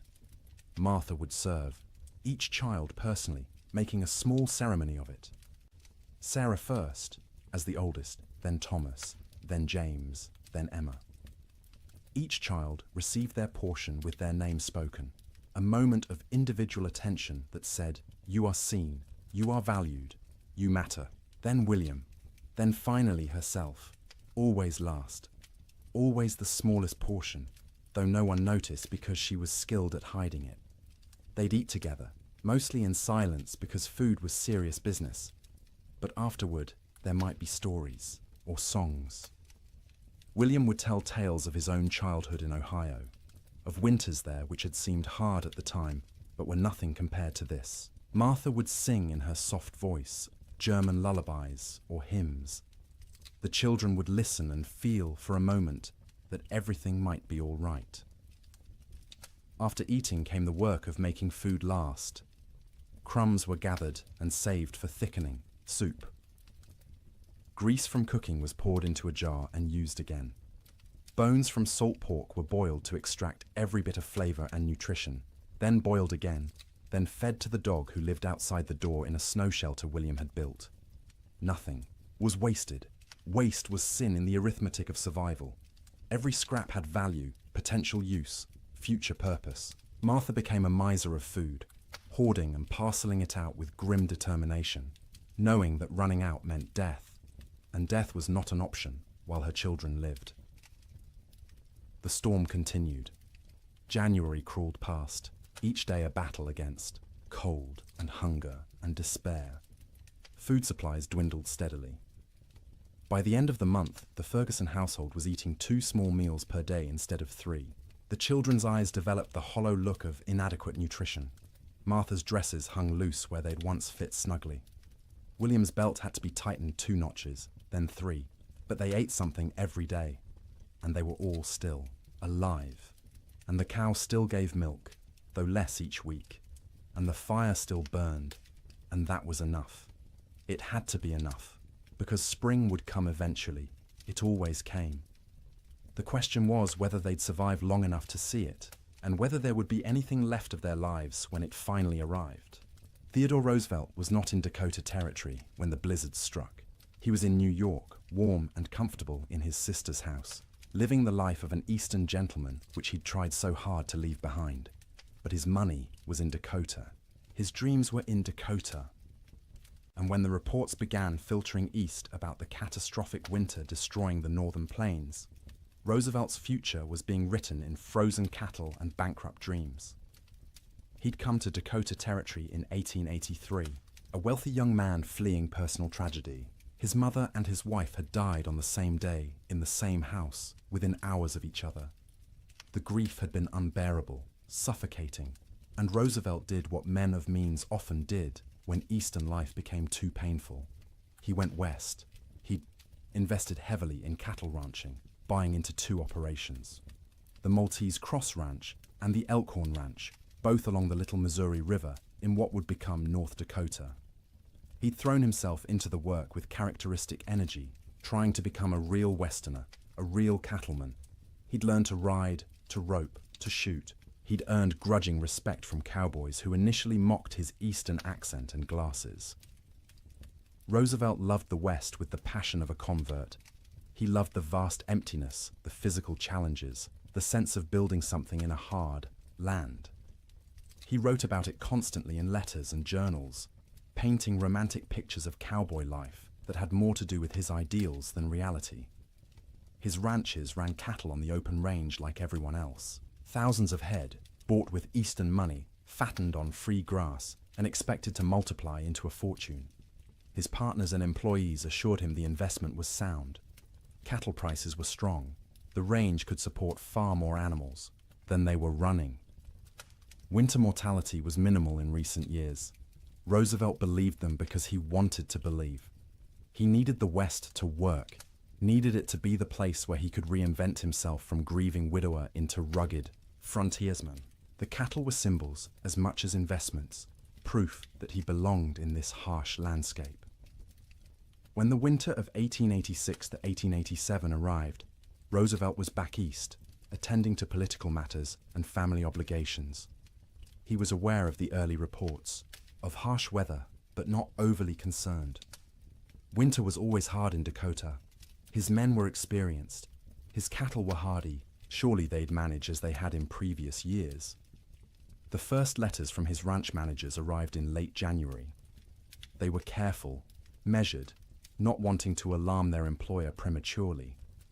The weather had been severe, yes. Cattle were, suffering, certainly. But it was too early to assess the full damage. They'd know more in spring when they could ride out and conduct a proper tally. Roosevelt wrote back with questions. How severe? How many cattle were in danger? What measures were being taken to protect the herds? The responses, when they came weeks later, letters delayed by closed roads and disrupted mail service, were progressively more concerning. His ranch, manager at the Maltese Cross, a practical man named Sylvain Ferris, tried to be honest without being devastating. The storms had been worse than anything he'd seen in 20 years on the plains. The cold had been extreme, sustained, deadly, many. Cattle were certainly lost. The exact number wouldn't be known until spring roundup. But Ferris estimated at least 30% mortality. Maybe more, 30%. Roosevelt did the math in his study in New York, sitting in a comfortable chair by a warm fire, trying to comprehend what those numbers meant. He owned roughly 5,000 head between his two ranches. 30% meant 1,500 dead cattle. At $40 a head, that was $60,000 lost, more than many men earned in a lifetime. But it was worse than the money. It was the failure of his Western dream. The revelation that the land he'd romanticized could be cruel, that nature didn't care about his needs or desires, that the West wasn't the frontier of opportunity he'd imagined, but a hard country that broke more men than it made. The letters continued through February and into March. Each one was grimmer than the last. 50% losses now estimated, maybe 60. Entire line camps reporting no surviving cattle at all. Fences lined with dead animals piled 3 deep. The Little Missouri River, when it thawed, clogged with carcasses that had to be dynamited free to restore flow. Roosevelt read these letters with growing horror and despair. He'd been so confident, so certain of success. He'd borrowed money, encouraged friends to invest, staked his reputation on the cattle business. And now it was all dying in a winter he wasn't even present to witness. In March, when travel became possible again, Roosevelt received a telegram from Ferris. Brief, direct, devastating. Come west, you need to see this. Roosevelt went. He took the train to Medora, the small town near his ranches, arriving in early April to a world transformed by death. The snow was melting, revealing what had been hidden. And what it revealed was carnage beyond anything he'd prepared himself for. He rode out with Ferris and other ranch hands to assess the damage. Everywhere they looked, cattle. Dead cattle. Frozen cattle. Cattle that had been dead so long the coyotes and wolves had already been at them. Cattle piled against fences. Cattle in ravines. Cattle scattered across the prairie like obscene statues. The smell was overwhelming. Thousands of rotting carcasses perfuming the air with decay. Roosevelt, who'd prided himself on his toughness, on his ability to handle frontier hardships, had to dismount and vomit. He wasn't alone. Even hardened cowboys were sickened by the scale of death. They rode for days, making tally, trying to determine what remained of the herds. Of Roosevelt's 5,000 head, fewer than 2,000 could be found alive. 60% losses. Some of those survivors were in such poor condition they'd likely die anyway. His investment, his dream, reduced by 2/3 in a single winter. The financial blow was severe. Roosevelt had invested approximately $80,000 in his cattle operations. He'd now lost at least $50,000, maybe more when accounting for lost breeding potential, disrupted operations, and the collapse of cattle prices as the market flooded with emergency sales from desperate ranchers. But Roosevelt was wealthy by birth. His family money cushioned the financial loss. He could absorb $50,000 and remain solvent, which most ranchers could not. What he couldn't absorb as easily was the emotional and philosophical blow. He'd come west believing in self-reliance, in the nobility of honest labor, in the frontier as a proving ground for American character. The Great Die-Up revealed those beliefs as naive. Self-reliance meant nothing when nature decided to kill everything. Honest labor couldn't prevent disaster driven by forces beyond human control. The frontier proved nothing except that it could kill you regardless of your character. Roosevelt spent several weeks at his ranches that spring, helping with the cleanup, the salvage operations, the grim work of trying to build something from the ruins. He participated in roundups, searching for surviving cattle, trying to assess what could be rebuilt. At night, he slept in the cabin at the Maltese Cross Ranch, the same cabin where his cowboys had weathered the storm. The bunks were still there, the stove, the smoke-stained walls. He'd slept here before on previous visits, treating it as an adventure, roughing it among the men. Now he slept in those bunks, knowing what they'd endured, what this room had protected them from. The cabin was small, cramped, cold even in April. Roosevelt lay on a rope bunk under wool blankets that smelled of smoke and men, and tried to imagine what January had been like. The wind screaming outside, the cold pressing in from all sides, the sound of cattle dying in the darkness, the knowledge that your livelihood, your future, everything you'd worked for was ending, and there was nothing you could do. He couldn't fully imagine it. He'd missed the actual storm, been warm and safe in New York while his employees fought for survival. That distance, that absence, haunted him. He'd been the investor, the gentleman rancher playing at being a cowboy. When it mattered, when the real test came, he hadn't been there. This realization changed him. Not immediately, not in one dramatic moment, but gradually over the following months and years. The West was no longer a romantic escape. It was a hard place where hard things happened, where nature was indifferent to human suffering, where the rules that governed Eastern society didn't apply. This understanding would shape his later conservation work. As president, Roosevelt would set aside millions of acres as national forests and parks, would push for scientific management of natural resources, would argue that the West's resources weren't infinite and needed protection. The cattle disaster of 1887 was the seed of that understanding. But in the spring of 1887, Roosevelt was just a wealthy young man surveying the wreckage of his dreams. He walked among the dead cattle, rode across ranges that should have been covered with livestock but were eerily empty, and made calculations about what could be salvaged. His ranch managers were exhausted, traumatized by the winter they'd survived. Roosevelt listened to their stories with growing respect. These men had faced conditions he'd only read about and emerged alive, if not unscathed. Ferris told him about nights when they weren't sure the bunkhouse would stand, about mornings when they'd wake to find new snow drifted inside through the cracks, about the constant work of keeping fires burning, of rationing food, of listening to cattle die and being unable to help. Roosevelt paid his men bonuses, unexpected and generous, acknowledging what they'd endured. It was the least he could do, given that he'd been warm and safe while they'd nearly frozen.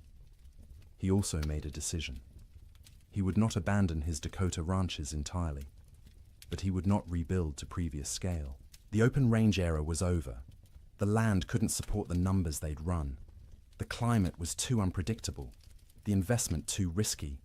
He kept the Elkhorn Ranch as a retreat, a place he could visit and remember why he'd come west in the first place. But the cattle operation was downsized dramatically. A few hundred head, manageable, with hay put up for winter feeding. A sensible operation rather than a grand adventure. The Maltese Cross was eventually sold. Too many bad memories. Too much money lost. Roosevelt needed to move forward, and that meant leaving behind the ranch that had represented such hope and ended in such disaster. In his autobiography, written years later, Roosevelt would describe the winter of 1886 to 1887 as a necessary education. The romantic had been burned away, leaving behind a more realistic understanding of nature and human limitations. The winter had killed his cattle and his illusions simultaneously, but he rarely spoke about what his employees endured. Their stories weren't his to tell, and he knew his own experience, arriving after the worst had passed, was nothing compared to theirs. He'd lost money. They'd nearly lost their lives. One story stayed with him, though, told by a cowboy at the Maltese Cross. During the worst of the storm, this cowboy had volunteered to check on a nearby line camp, worried about the two men stationed there. He'd ridden out with a rope tied around his waist, the other end tied to the bunkhouse, planning to follow the rope back if he got disoriented. The temperature was 50 below with howling wind. He'd made it half a mile before he couldn't feel his hands or feet, before the cold had penetrated so deeply he knew he was in danger of freezing. He'd turned back, following the rope, barely making it to the bunkhouse before collapsing. The two men at the line camp were found dead when spring came. They'd tried to wait out the storm, ran out of firewood, and froze in their bunks. The cowboy who'd tried to reach them carried guilt about that for the rest of his life, even though there was nothing he could have done. Roosevelt listened to this story and understood, perhaps for the first time, what winter on the frontier really meant. Sleep in Dakota, he realized, was a gift not to be taken for granted. Every night his men had survived was a victory against odds that should have killed them, and every morning they'd woken was a reminder that survival wasn't guaranteed, that warmth and shelter and life itself were temporary conditions that could end at any moment. Roosevelt returned east that spring, his western adventure permanently altered. He would continue to love the West, would continue to visit and hunt and write about it, but he would never again be naive about its harshness. The winter of 1887 had taught him that nature didn't care about your dreams, your money, or your character. It simply existed, indifferent, and you survived or you didn't. His cattle were mostly dead. His investment was lost, but he was alive, and his employees were alive, and that had to be enough. January ended, but the storm did not. February arrived with no fanfare, no change, just another day of grey sky and screaming wind and cold that wouldn't break. People stopped marking days on calendars. Time lost meaning when every day was identical. An endless repetition of surviving until dark, surviving through dark, waking to survive again. The psychological weight of the storm's duration became as dangerous as the physical cold. Humans are resilient, but not infinitely so. We can endure terrible conditions if we believe they'll end. But when days stretch into weeks, weeks stretch toward months, and conditions remain unchanged, the mind begins to fracture in subtle ways. In the Ferguson household, the children grew quieter. They'd stopped asking when the storm would end. They'd stopped asking much of anything. They sat by the fire, conserving energy, their eyes following their mother's movements with an intensity that unnerved her. They were always hungry now, and the hunger made them old beyond their years. Martha found herself forgetting things. She'd go to the cold bedroom to fetch something and stand there, shivering, unable to remember what she'd come for. She'd start sentences and lose the thread midway, words dissolving like snow on her tongue. William said her name sometimes, and she wouldn't hear him, lost in thoughts that circled endlessly around food, fire, survival. William stopped shaving. There was no point. No one to see him except his family, and vanity seemed absurd when survival was uncertain. His beard grew thick and unkempt, ice forming in it every time he went outside to milk the cow or fetch wood. He'd come back in looking, like a wild man, and the children would stare at him until Martha made them look away. The cow's milk production had dropped to less than a quart per day. The animal was suffering from cold and inadequate feed, standing in the barn with her ribs visible through her hide. William knew they should slaughter her, use the meat, but the milk was too precious. As long as she gave any milk at all, he'd keep making that twice-daily journey to the barn. Sleep patterns disintegrated completely. There was no day or night anymore, just periods of lighter grey and darker grey outside the oiled paper window. People slept when exhaustion overwhelmed them, woke when cold or hunger or nightmares forced consciousness. The family's sleeping pile shifted constantly as people moved, trying to find warmth, trying to escape dreams. Martha's dreams were always about food, elaborate meals from her childhood in Wisconsin. Her mother's kitchen, warm and fragrant, tables loaded with roasted chicken and potatoes and fresh bread and butter.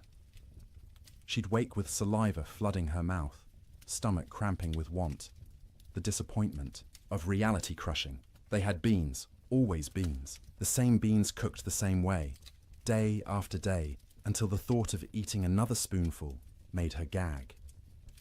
William dreamed about summer, riding across green ranges, cattle fat and healthy, sun warm on his shoulders. He'd wake disoriented, expecting heat, finding only cold. The contrast between dream and reality was so sharp it hurt physically. His chest would ache, his throat would close. He'd lie there fighting tears while his family slept around him. The children's dreams were less specific, but more unsettling. They'd whimper in their sleep, reach out for comfort, wake crying without being able to say why. Emma, the youngest, stopped sleeping deeply at all. She'd doze in fits and starts, never truly relaxing, her small body tense even in sleep. The storm broke briefly in early February. For 3 days the wind dropped to a whisper, the snow stopped falling, and temperature rose to just below freezing. Clouds remained, but didn't seem as oppressive.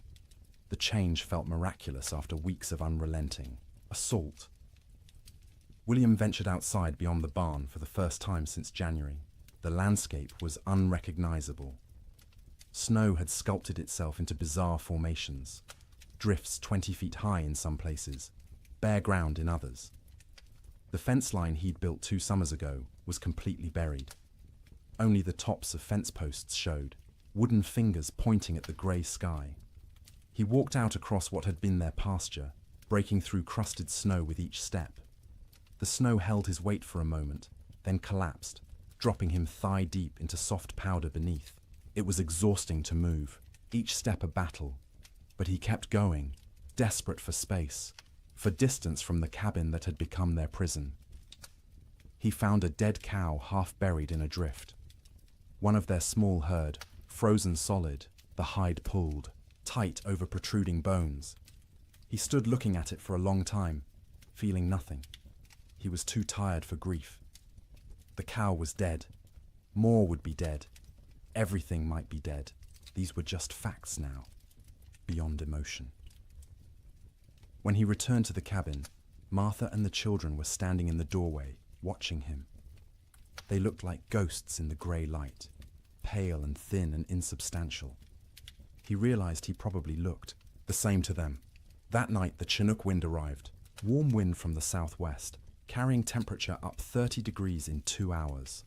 It felt like a gift from God, a promise that winter could end, that warmth still existed somewhere in the world. People opened doors and windows despite the waste. of heat from their fires, desperate for fresh air, for the feeling of movement, for anything different. The warm wind melted the top layer of snow, water dripped from roofs, ran in small streams across frozen ground, pooled in low spots. For brief hours, it seemed like spring might actually come, that the nightmare might be ending, but the Chinook betrayed them. After 2 days of relative warmth, the wind shifted back to the north. Temperature plummeted. The water that had melted froze instantly, creating a thick crust of ice over everything. The snow that had softened turned to concrete, and when more snow fell on top of that ice, it created a prison for any surviving cattle. Before the Chinook, cattle could at least paw through snow to reach grass beneath. After the ice crust formed, this became impossible. Their hooves couldn't break through. They stood on top of their food, separated from it by inches of ice, and slowly starved, while the grass they needed lay tantalizingly close. Cowboys trapped in bunkhouses understood what this meant. Any cattle that had survived, January were now doomed. The Chinook hadn't been salvation. It had been a final cruelty, raising hope before delivering death more certainly than the cold alone could have. In the bunkhouses, men stopped talking about spring. They stopped talking much at all. Conversation required energy they didn't have. They lay in their bunks, wrapped in blankets, emerging only to eat the meager meals old Pete still managed to prepare, or to take their turns feeding the stove. The silence was worse than the earlier noise of men talking and joking and trying to maintain morale. Silence meant defeat. Silence meant they'd accepted that this was how things were now, that normal life was so far away it might as well not exist. Some men slept 20 hours a day. Their bodies had adapted to scarcity by shutting down, reducing all functions to bare minimum. They moved slowly when they moved at all, speaking in monosyllables, their eyes dull and unfocused. They weren't sick, exactly. They were hibernating, human versions of bears in dens, waiting for conditions to improve. Others couldn't sleep at all, too anxious, too frightened, too aware of their situation. They'd lie awake hour after hour, staring at the ceiling, listening to the wind that never stopped. Their eyes developed a particular look, wide and staring, ringed with dark circles. Their hands shook constantly. They jumped at sudden sounds. Old Pete worried about these wakeful men more than the sleeping ones. The sleepers were conserving energy, doing what their bodies told them to do. But the wakeful men were burning through resources they couldn't afford to lose. Their minds were eating themselves from the inside, consuming sanity the way their bodies were consuming stored fat. He tried to help in small ways. Extra coffee for the wakeful ones, bitter and hot, and something to focus on besides fear. Stories told quietly in the dark, anything to distract. Sometimes just sitting with them, 2 men awake in a room full of sleeping men, sharing the burden of consciousness. The nights were hardest. 15, 16 hours of darkness in February's depth. The stove provided light as well as heat, flames visible through gaps in the iron, but it was barely enough to see by. Men moved through darkness, feeling their way, bumping into bunks and each other. Without clocks, without daylight, time became abstract. You'd wake, if you could call it waking when you'd only been half asleep, and have no idea if you'd been unconscious for 10 minutes or 10 hours. The disorientation was profound. Some men stopped trying to track time at all. They ate when food appeared, slept when they couldn't stay awake, existed in a perpetual present with no past or future. The concept of sleep itself changed. It wasn't restful anymore. You didn't sleep to feel refreshed. You slept because consciousness was too expensive to maintain. Sleep was a small death you practiced nightly, preparing for the real death that might come if the storm continued much longer. Dreams during this period took on a hallucinatory quality. Men dreamed they were awake, walking around the bunkhouse, having conversations with others, only to actually wake and realize none of it had been real. Or they dreamed they were outside in the storm, freezing, struggling toward shelter, and wake to find themselves wrapped in blankets by the stove. The boundary between sleeping and waking blurred. Some men experienced what would now be called dissociation. They'd observe themselves from outside their bodies, watching a stranger wear their clothes and speak with their voice. This disconnection was protective, a way the mind created distance from unbearable circumstances. But it was also terrifying to lose even the certainty of being yourself. In the ranch houses, children handled the extended ordeal better than adults in some ways. They adapted, accepting the new reality more easily than their parents who remembered how things should be. To the children, this was simply how life was now, cold, hungry, confined, but normal within its own context. But they also suffered in ways adults didn't. Their growing bodies needed more food than they were getting.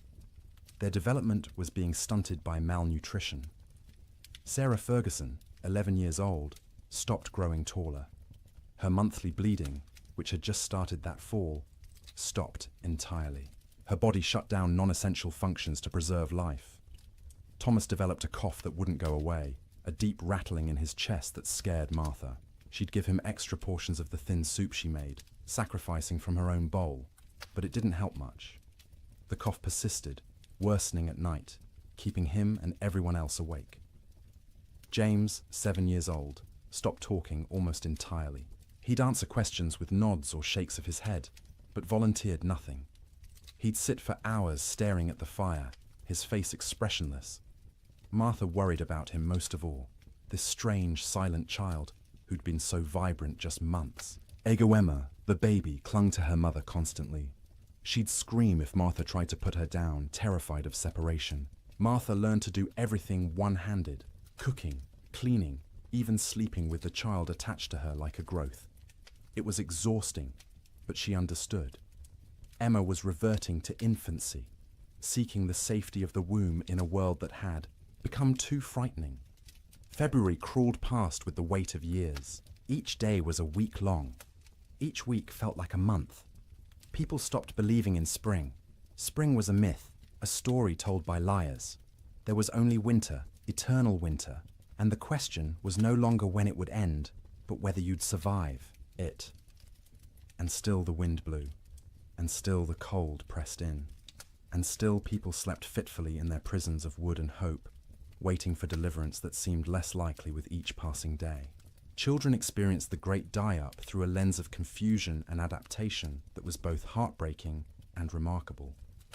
They didn't fully understand what was happening or why, but they adjusted to impossibility with a flexibility adults had lost.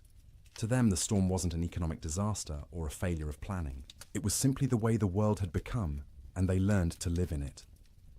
Sarah Ferguson, at 11, was old enough to sense her parents' fear, even when they tried to hide it. She watched her mother's hands shake when portioning out food. She noticed her father's long silences, the way he'd stare at the fire without seeing it. She understood, in a way her younger siblings didn't, that something was terribly wrong. This knowledge was a burden. She couldn't share it with Thomas or James or Emma because they were too young to understand, and speaking it aloud would make it more real. So she carried it silently, trying to help without being asked, watching for ways to ease the tension that filled the cabin like smoke. She learned to anticipate her mother's needs. When Martha reached for the water bucket, Sarah was already moving, to refill it with snow. When the fire burned low, Sarah added wood before being told. She took charge of Emma when the toddler grew fussy, singing to her, telling her stories, anything to give Martha a few minutes of peace. At night, Sarah lay awake, listening to her siblings breathe, counting breaths, making sure everyone was still, alive. She'd developed an irrational fear that someone would simply stop breathing in the dark and no one would notice. So she stayed vigilant, even when her own body screamed for sleep. She dreamed about school, which seemed like something from another life. The one-room schoolhouse 3 miles from their ranch, where Miss Peterson taught reading and arithmetic to a dozen farm children. Sarah had loved school, loved learning, loved having somewhere to go that wasn't the ranch. The storm had started during Christmas break, and school hadn't reopened. Might never reopen if families didn't survive the winter. She wondered about her classmates. Were they trapped in their homes too? Were they hungry? Were they scared? Or had some of them already died, frozen in cabins that couldn't keep them warm, and she'd never know because news didn't travel through blizzards? These thoughts circled in her head at night, keeping her awake even when exhaustion made her bones ache. She was becoming an adult too quickly, forced to carry worries that children shouldn't have to carry. But she had no choice. The storm didn't care about childhood innocence. Thomas, at 9, dealt with the storm differently. He grew angry. Not explosive anger, not tantrums, but a cold, sullen fury that he directed at everything and nothing. He was angry at the wind for not stopping, angry at his father for not fixing things, angry at God for letting this happen, angry at himself for being trapped and helpless. He'd punch his thin straw mattress when no one was looking, imagining it was the storm, hitting it until his knuckles hurt. He'd kick at the wall, leaving small scuff marks that his mother saw but didn't comment on. He needed to fight something, but there was nothing to fight except weather, and weather was beyond fighting. At night, Thomas didn't sleep so much as surrender. He'd fight consciousness until his body simply shut down, crashing into sleep so deep it was almost like fainting. He'd wake suddenly, disoriented, not remembering where he was for terrifying seconds before memory returned and reality settled back into place. His dreams were violent. He fought bears, wolves, faceless men. He swung fists and weapons, defending his family against threats that dissolved when he tried to focus on them. He'd wake with his heart pounding, sweat soaking his collar despite the cold, and lie there, trying to calm down before he disturbed everyone else. He was hungry all the time, a gnawing, constant hunger that made him think about food obsessively. He'd remember meals from before the storm, special occasions when they'd had roasted chicken, or beef, or his mother's apple pie. The memories were so vivid he could taste them, and the disappointment when he opened his eyes to find only reality was crushing. His mother noticed his anger, but didn't know how to help. She'd try to hug him, and he'd tolerate it stiffly, uncomfortable, with comfort, needing to be tough. He was the man of the house when his father was outside. He had to be strong. He couldn't let himself be a child, even though he was desperately, urgently still a child who needed reassurance that everything would be all right. James, at 7, retreated into silence and fantasy. He created elaborate stories in his head, imagining himself as a hero who could control weather, who could make the sun come out and melt all the snow. In his fantasies, he'd save his family, save the cattle, save everyone. People would thank him. His father would be proud. These daydreams occupied hours. He'd sit by the fire, face blank, living entirely in his imagination where he was powerful instead of helpless. His mother worried about his silence, not understanding it was protection. If he didn't talk, he didn't have to acknowledge reality. He could stay in his head where things made sense and he had control. At night, James slept deeply but unrestfully. He'd thrash and kick, fighting battles in his dreams, sometimes crying out words no one could understand. His siblings had learned to sleep away from his feet because he'd kick without waking. Martha would sometimes reach over and touch his forehead, checking for fever, but he was just hot from the exertion of his dreams. When he did talk, it was often about summer. He'd ask when they could go outside and play, when they could go fishing in the creek, when the cattle would come back. His questions broke Martha's heart because she had no answers. She'd deflect, saying soon, or when winter ends, knowing these were lies, but unable to tell a 7-year-old that winter might not end, that nothing might come back. Emma, just 3 years old, understood least and suffered most in some ways. She knew something was wrong but couldn't articulate what. Her world had shrunk to one room, a fire, and the immediate presence of her family. She didn't remember clearly how things had been before the storm. This cold, confined existence was becoming her normal. She cried often, not from any specific pain, but from generalized distress. Hungry cries, cold cries, tired cries, scared cries. Her vocabulary wasn't sufficient to express what she felt, so she cried and clung to her mother and refused to be put down. Martha carried her constantly, the child's weight a familiar burden. Emma was getting lighter instead of heavier, losing weight she couldn't afford to lose. Her ribs showed through her thin dress. Her eyes seemed too large for her face. She looked like children in pictures of famine, skeletal and haunted. At night, Emma slept fitfully, waking every few hours crying for her mother even though Martha was right there. She'd need to be held, rocked, soothed back to sleep, a process that took longer each time. Martha would hold her daughter and feel the tiny heart beating too fast, the small body too hot one moment and too cold the next, and wonder if Emma would survive even if the storm ended. Emma's dreams, when she could describe them in her limited vocabulary, were simple and sad. She dreamed of being warm, of having enough to eat, of going outside to play. She dreamed of summer in fragments, sensory impressions rather than coherent narratives. Sun on her face, grass under her feet, the feeling of running without being cold. The children had created small rituals to mark time and maintain some structure. Every morning, however they defined morning, Sarah would lead them in a counting game. They'd count to 100 together, which took Emma's entire concentration and distracted her from crying.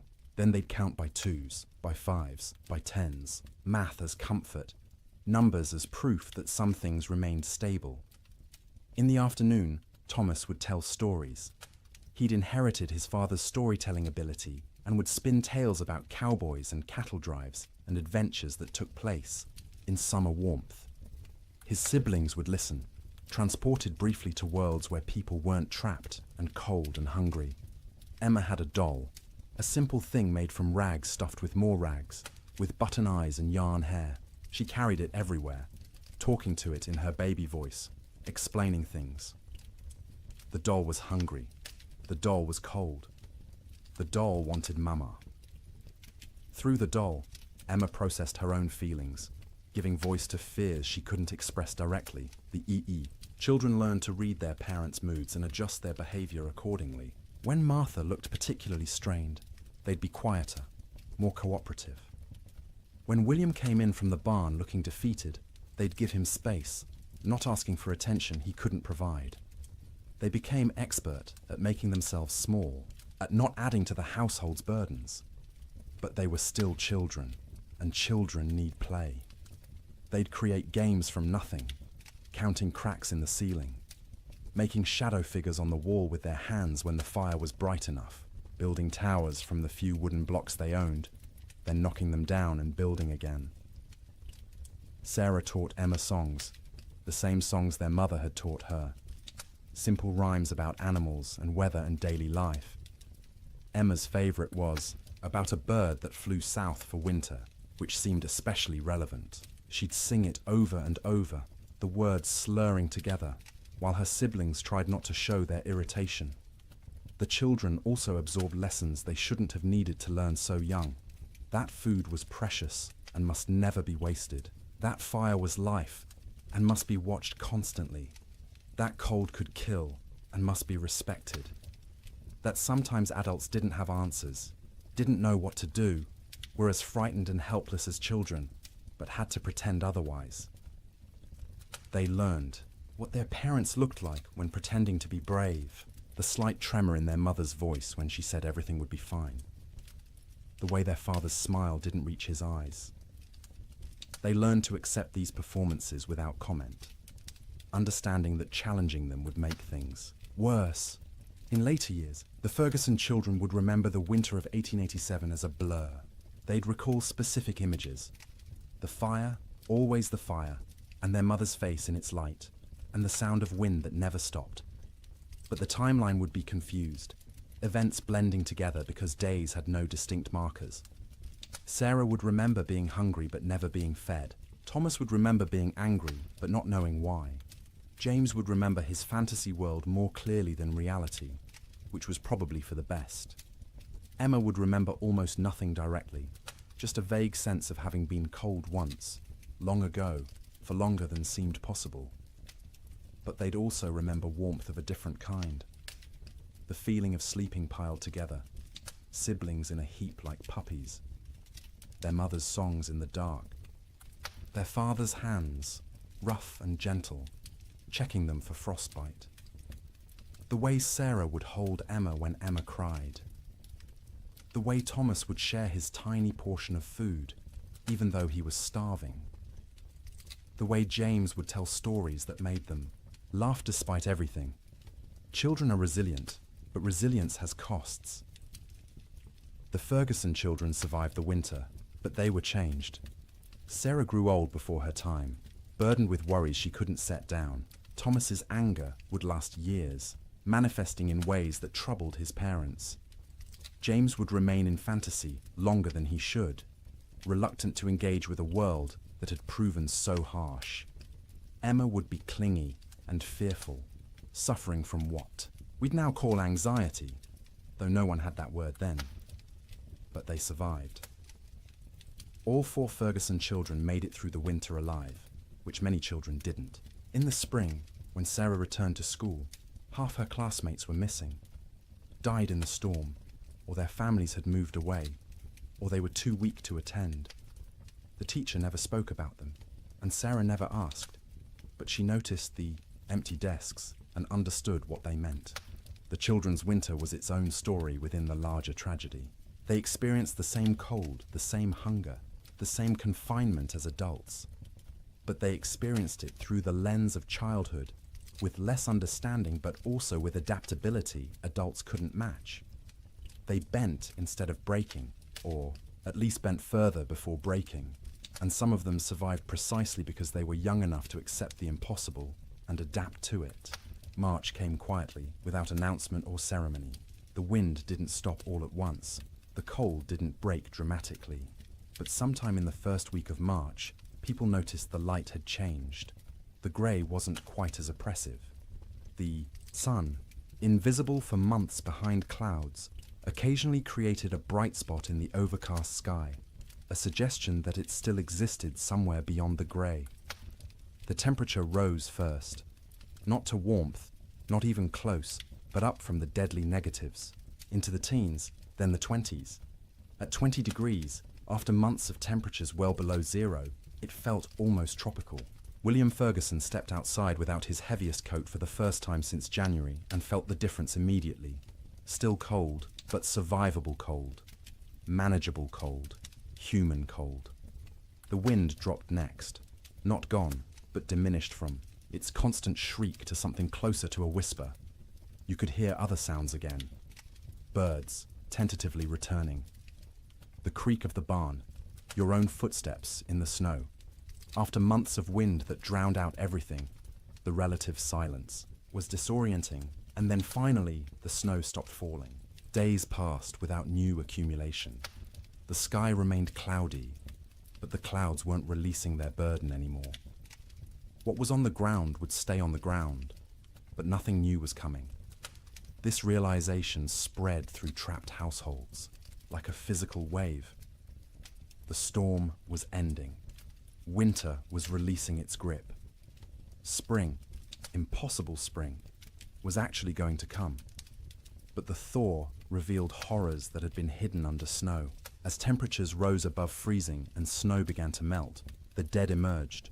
Cattle everywhere. More cattle than anyone had imagined possible.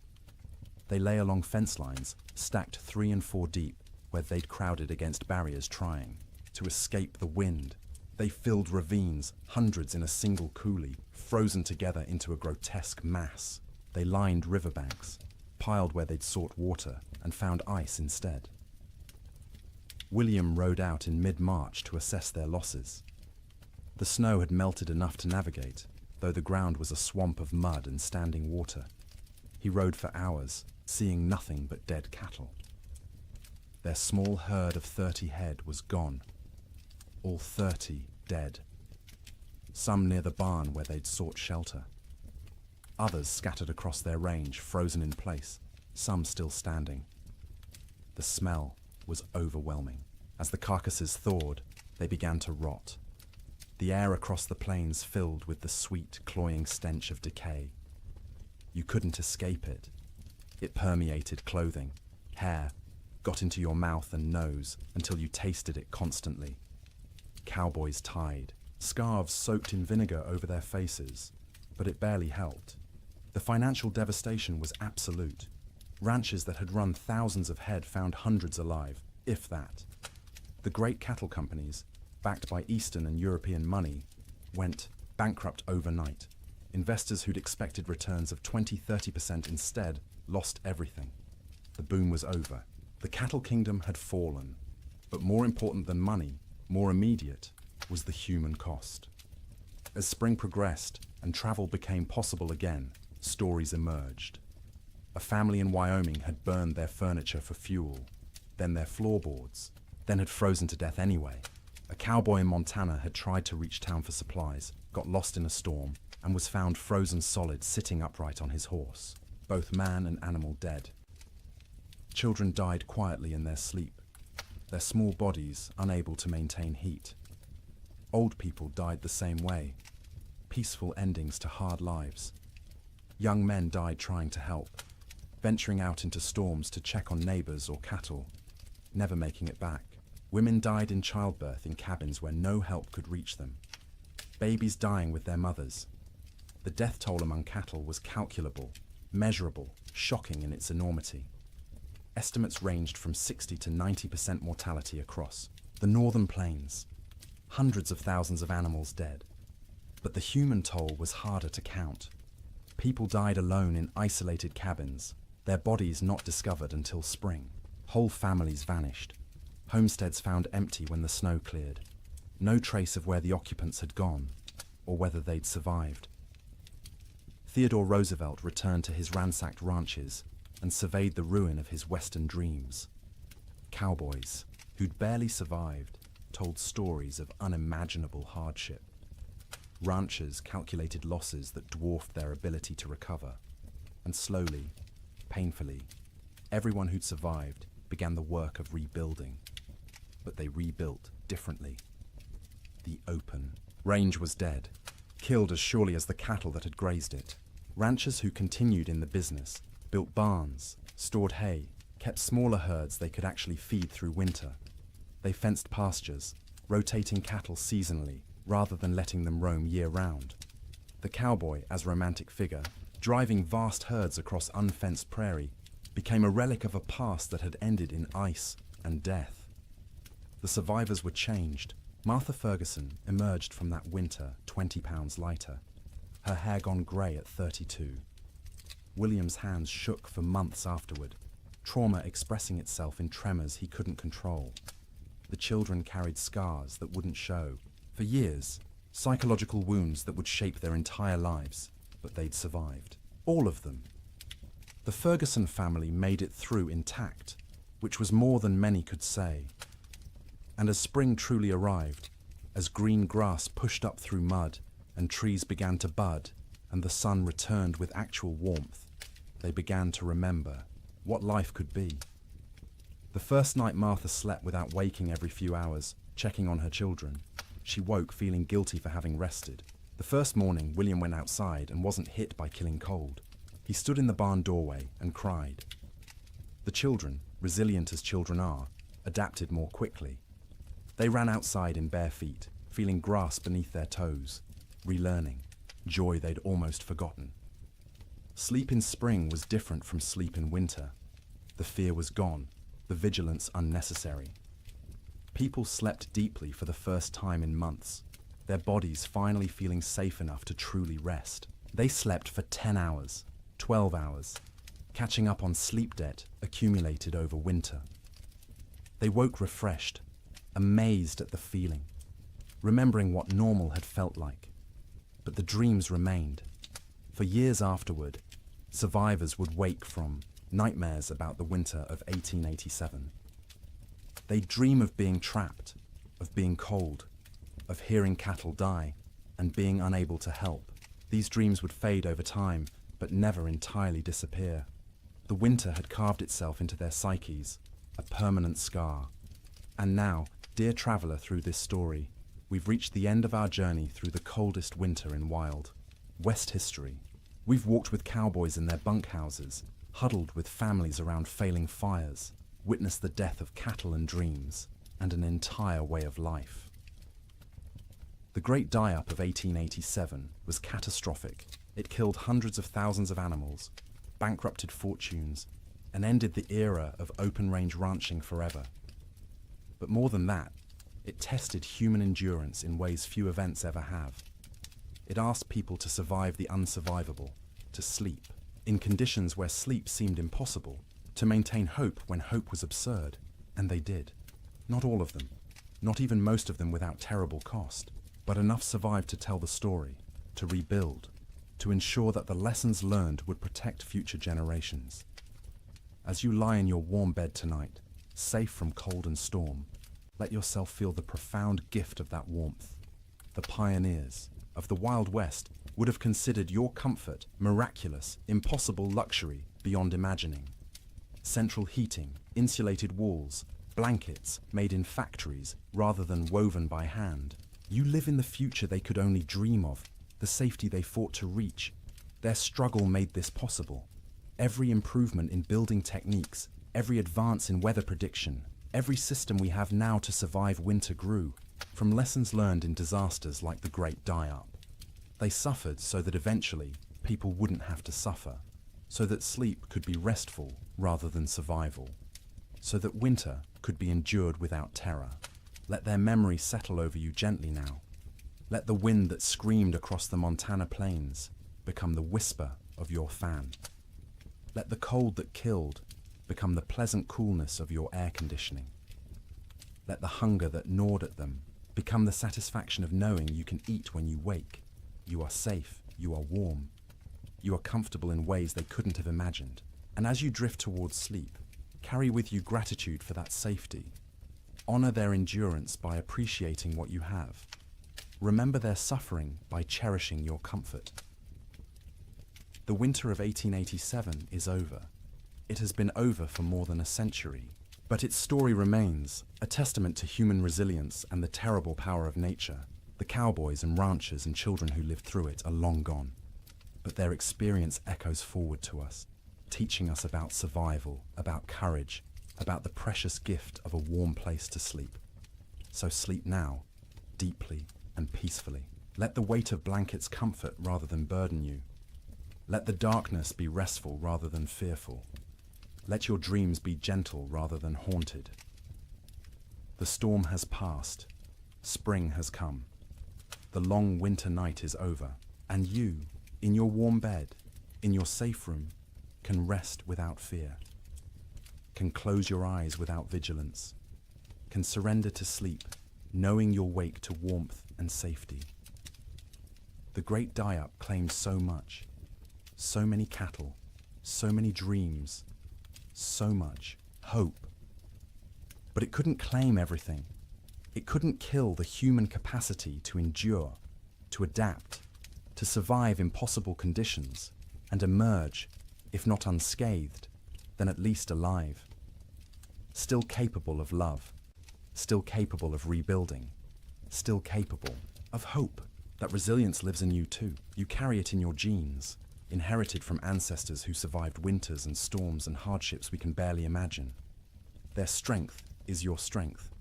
Their determination is your determination. Their ability to close their eyes in terrible circumstances and wait to face another day is yours as well. You don't need it tonight. Tonight, you can simply rest. Let the story of the Great Die-Up fade like snow melting in spring sun. Let the cold recede. Let warmth embrace you completely. Sleep well, knowing that winter always ends, that spring always comes, that the coldest night eventually gives way to dawn. The pioneers of 1887 learned this truth at terrible cost. But they learned it, and they survived. And because of them, you live in a world where winter is manageable, where cold is temporary, where sleep is Safe. Close your eyes now. Let your breathing slow. Feel the weight of your body sink into your mattress, supported and comfortable. You've traveled a long way tonight, through a winter that ended before you were born. You've witnessed suffering and endurance and the slow arrival of relief. Now it's time to find your own relief, your own rest, your own peaceful surrender to sleep. The wind has stopped screaming. The cold has lost its teeth. The cattle are grazing on green grass in valleys where snow once piled 20 feet deep. And you are here, warm and safe, ready to sleep, ready to dream gentle dreams, ready to wake refreshed to a world where the great die-up is history, where winter is a season rather than a death sentence, where sleep is rest rather than survival. Good night, traveler. Thank you for joining me on this journey through the coldest winter in Wild West history. May your own sleep be everything those pioneers couldn't have. May you wake warm and safe, grateful for the comfort that cost them so much to achieve.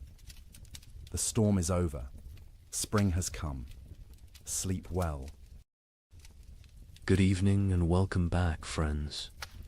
Tonight, we are going to journey through the Great Famine Winter, when medieval Europe froze for 7 years.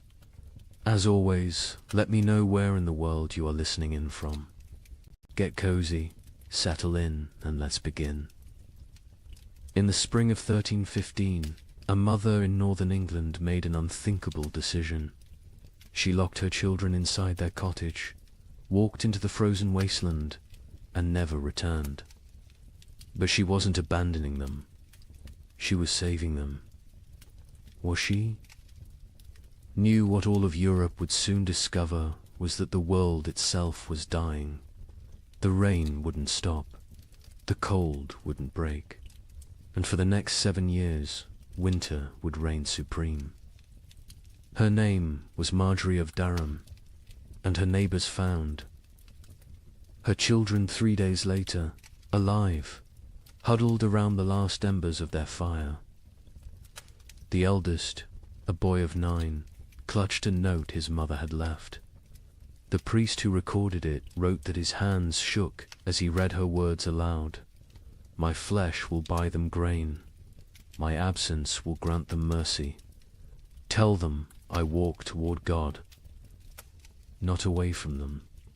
You see, Marjorie had understood something terrible. Something that would take the rest of Europe months to grasp. This wasn't just another harsh spring. This was the beginning of an extinction. The marketplace where she'd traded her body for bread had made the calculation clear. A living mother meant 5 mouths to feed.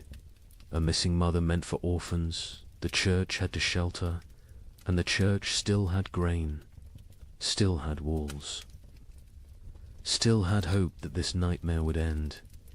But here's what makes Marjorie's story so haunting. She wasn't unique. Parish records from 1315 show hundreds of similar disappearances. Parents vanishing into blizzards, elderly grandparents wandering into forests, always leaving notes, always locking doors from the outside, always walking toward death like it was salvation. The chronicler Geoffrey Le Baker would later write about that spring with words that feel pulled from nightmares. Rains began on St. George's Day and fell like God had forgotten how to do anything else. Not the warm rains of April that wake sleeping seeds, but frozen needles that killed whatever they touched. Crops didn't fail, they drowned standing. Rivers didn't flood, they exploded from their banks like wounded animals. Think about that. For a moment, you're a medieval peasant. Your entire world is 3 miles wide. Everything you know about survival, every technique your father taught you, every prayer your mother whispered, assumes one simple truth, that seasons follow patterns. Spring brings life. Summer brings growth. Autumn brings harvest. Winter brings rest. But what happens when spring never comes? when winter refuses to die, when the very foundation of existence cracks beneath your feet. That's what began in 1315. Not a famine, not a crisis, but the complete collapse of natural order. And Marjorie of Durham, walking into that frozen dawn, leaving her children behind to live, was just the first character in a story that would consume 15 million souls. Before it ended. The question isn't how Europe survived, it's what Europe became to survive it. Picture yourself waking up on Easter morning, 1315, in a small village outside Paris. Your neighbor Johann's jokes about yesterday's rain ruining his seedlings. His wife laughs, saying one wet spring never hurt anyone. Within 6 months, Johannes will trade his youngest daughter for a bag of moldy grain. His wife will disappear one night, and the village will pretend not to notice the fresh meat at the butcher's stall. But this morning, they're still laughing. The peculiar thing about catastrophe is how quietly it arrives. No trumpets, no divine warnings, just rain. Endless, crushing, biblical rain that began falling across Europe in May 1315 and simply didn't stop. That Easter morning in Kratzy-le-Chapelle, 20 miles from Paris, felt like any other. The baker Michel had risen at cockscrow to fire his ovens. His wife Agnes counted their silver, planning to buy young pigs at the summer fair. Their son Pierre played with wooden knights, recreating battles he'd never fight because there wouldn't be a world left to fight for. The church bells summoned them to Mass. Father Bernard, still young enough to believe suffering had meaning, delivered a sermon about resurrection, about new life, about God's promise that seed time and harvest would never cease. The congregation nodded along, comfortable in their certainty. Why wouldn't they be? Their grandfathers had survived wars. Their fathers had survived plagues. Surely they could survive a little rain. But if you'd looked carefully that morning really, Latude have seen the signs. The sparrows that usually nested in the church eaves were gone. Not dead, gone. The cats had stopped hunting, instead huddling in doorways with their fur perpetually damp. And the old women, the ones who remembered the harsh winter of 1258, had started hoarding soldat. Johannes, the man who joked about his seedlings, was a cloth merchant. Successful enough to own 2 cows and rent 3 strips of land. His wife Marie had borne him 7 children, 4 still living, which made them lucky by medieval standards. Their youngest, Isabel, had just turned 6, hair like spun gold.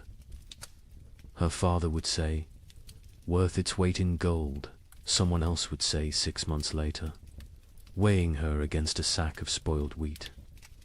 The rain that Easter was unusual only in its persistence. It had fallen for 3 days straight, turning the roads to mud, keeping the holiday merchants away. But rain in April wasn't catastrophe, it was inconvenience. The real terror wouldn't begin until May 15th, the feast of St. Dymphna, when the rain turned cold. Brother Francis of the Abbey St. Denis recorded it first. He'd been copying manuscripts when he noticed his breath misting in the scriptorium. In May, at midday, the ink froze on his quill. He thought perhaps illness had taken him. Fever turned backward into chills. Then he saw the other monks rubbing their hands, saw the frost forming on the inside of the windows. By June, that cold rain had become something medieval Europeans had no word for. We might call it freezing rain, but they called it devil spit. Water that fell as liquid but froze on contact. Entire fields became sheets of ice in summer. Roses bloomed and died in the same hour, encased in crystal tombs. The wheat, which should have been knee-high and green, stood stunted and yellow. The barley rotted in the earth before it could sprout. The rye grew, but wrong-twisted, black, infected with something that would later be recognized as ergot, the fungus that causes hallucinations and gangrene. Some villagers, desperate for any harvest, ate it anyway. They danced themselves to death in the streets, laughing as their fingers turned black and fell off. But we're getting ahead of ourselves. Let's return to Johannes and his family, because their story is everyone's story. By late May, Johannes had stopped joking about anything. The constant rain had ruined the roads, making trade impossible. No merchants could travel, which meant no cloth could be sold, which meant no coins for bread. Not that there was bread to buy. The baker Michel had closed his ovens now. Grain meant no flour, meant no purpose to the fire. June brought the first death in Crassy-la-Chapelle. Not from starvation, not yet. Old Catherine, who'd survived 70 winters, simply gave up. She announced at Sunday Mass that God had abandoned them, walked home, lay down in her bed, and willed herself to die. The priest called it despair, a mortal sin. But privately, he envied her escape. The real horror began in July, when the rain briefly stopped. For 3 days, the sun appeared, weak and watery but present.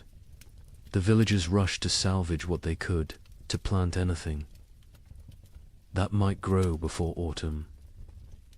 They worked day and night, hands bloody from tearing at the muddy earth, planting beans, turnips, anything fast-growing. On the 4th day, the hail began. Not regular hail. Chunks of ice the size of fists, driven sideways by winds that shouldn't exist in summer. They shattered shutters, killed chickens, knocked full-grown men unconscious. When it stopped, nothing remained of those desperate plantings. The fields looked like they'd been trampled by an army of giants. That's when Johannes made his first, unthinkable choice. He killed one of his cows, not for meat yet but for mercy. It was starving, crying constantly, too weak to stand. He told his children it had gotten sick, but Marie knew. She saw him save the blood in buckets, saw him portion it carefully with their dwindling barley. Blood pudding would keep them alive another week. Argus arrived wearing winter's clothes. Frost in the mornings, ice on the water buckets, breath misting even at noon. The second cow died on its own, and Johannes counted it lucky. They ate everything: the meat, the organs, the marrow from the bones. They boiled the hide for soup. They ground the bones for flour. Nothing was waste, because waste meant death. Brother Thomas of Westminster Abbey wrote something strange in his chronicle that summer. The heavens have forgotten how to cease their tears. At first, monks like Thomas saw it as God testing their faith. A brief punishment, maybe for the wars between England and Scotland, maybe for the French king arresting the Pope. Surely it would pass. But then came the letters from sister monasteries. From Cologne, our fields are lakes. From Florence, the Arno has swallowed 3 villages. From Krakow, the children ask what the sun looked like. What terrified Thomas wasn't the rain itself, it was the temperature. In July, the height. Of summer he could see his breath while saying morning prayers. Ice formed on the altar wine. And still the rain fell. The monastery's chronicle, which Thomas kept with meticulous care, tells us exactly when normal ended and nightmare began. June 23rd, the eve of St. John, traditionally celebrated with bonfires that burned until dawn. That year, no fire would stay lit. The rain fell horizontally, driven by winds that belonged to December, not midsummer. Thomas wrote, "The brothers attempted 7 times to light the sacred fire. Each time, the rain doused it before a single prayer could be spoken. Prior William declared it a sign of what he dared not say." Thomas had been corresponding with monasteries across Christendom for 20 years. His position as chronicler meant he received letters from abbeys in Scotland to Sicily, from Ireland to Poland.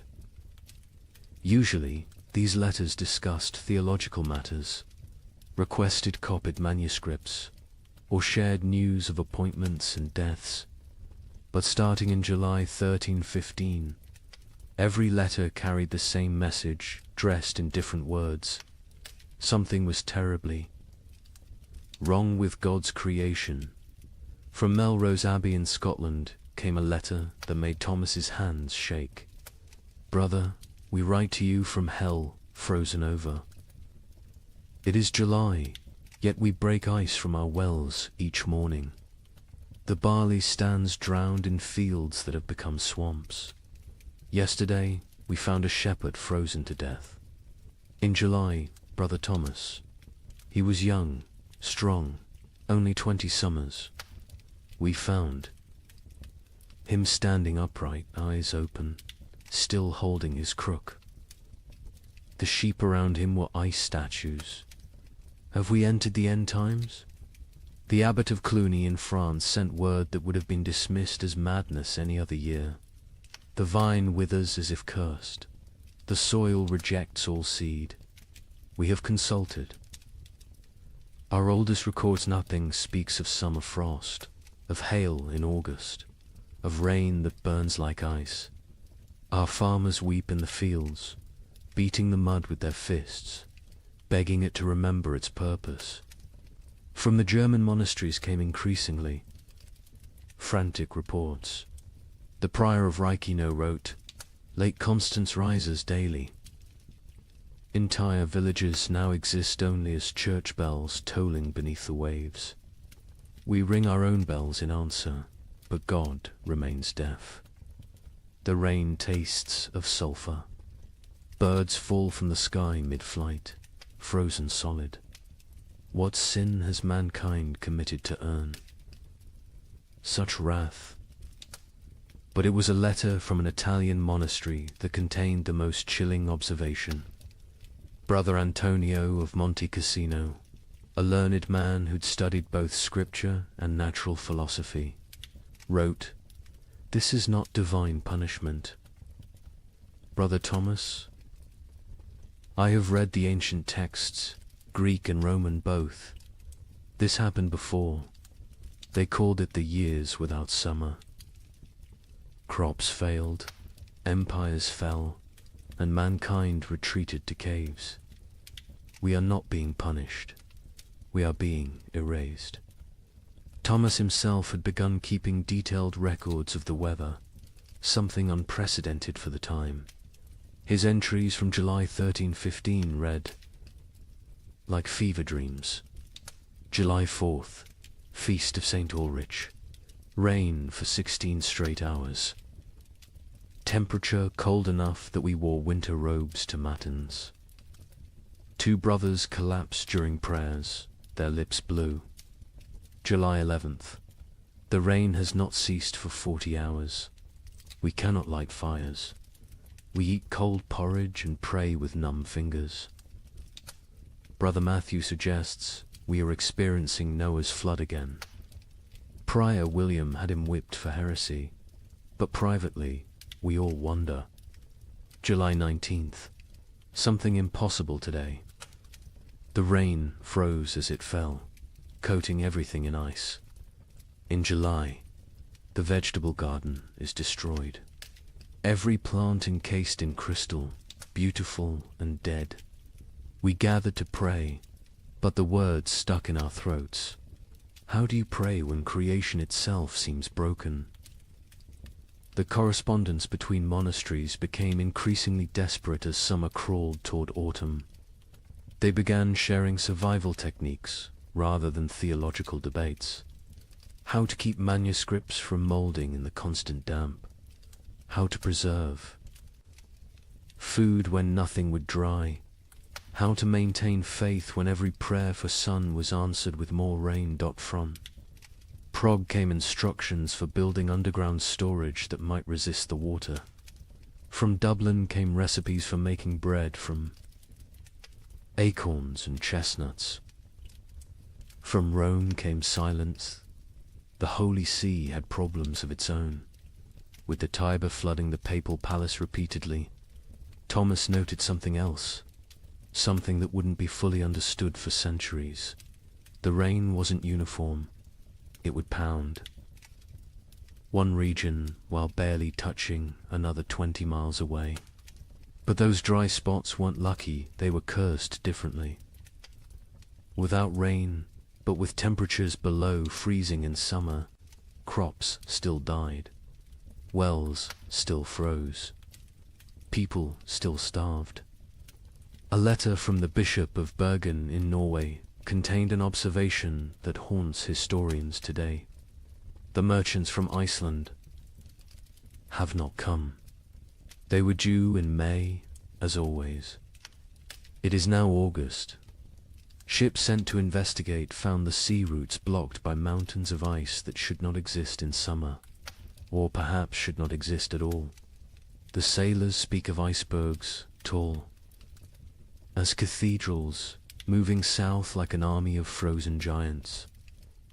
By late August, Thomas's own entries had taken on a tone of barely controlled panic. We have begun rationing in August. The harvest is already lost, and we must survive on stores meant for winter. But what winter awaits us if summer itself has become frozen? Prior William no longer speaks of God's tests. He speaks of God's absence. The most telling entry comes from September 3rd. Brother Francis asked me today why I still write these chronicles. Who will read them? Who will survive to care about the weather of a dead year? I had no answer. I write because the act of writing means I still believe in tomorrow. When I stop writing, I stop hoping. So I write of rain, of cold, of death creeping closer. I write because someone must witness the ending of the world. Imagine watching your entire years work everything you need to survive a rotting in the field before your eyes. Not failing to grow, not dying from drought, but literally dissolving into grey sludge. A French peasant named Guillaume left us. A rare written account dictated to a priest. The wheat stood tall and green in June, promising the best harvest in memory.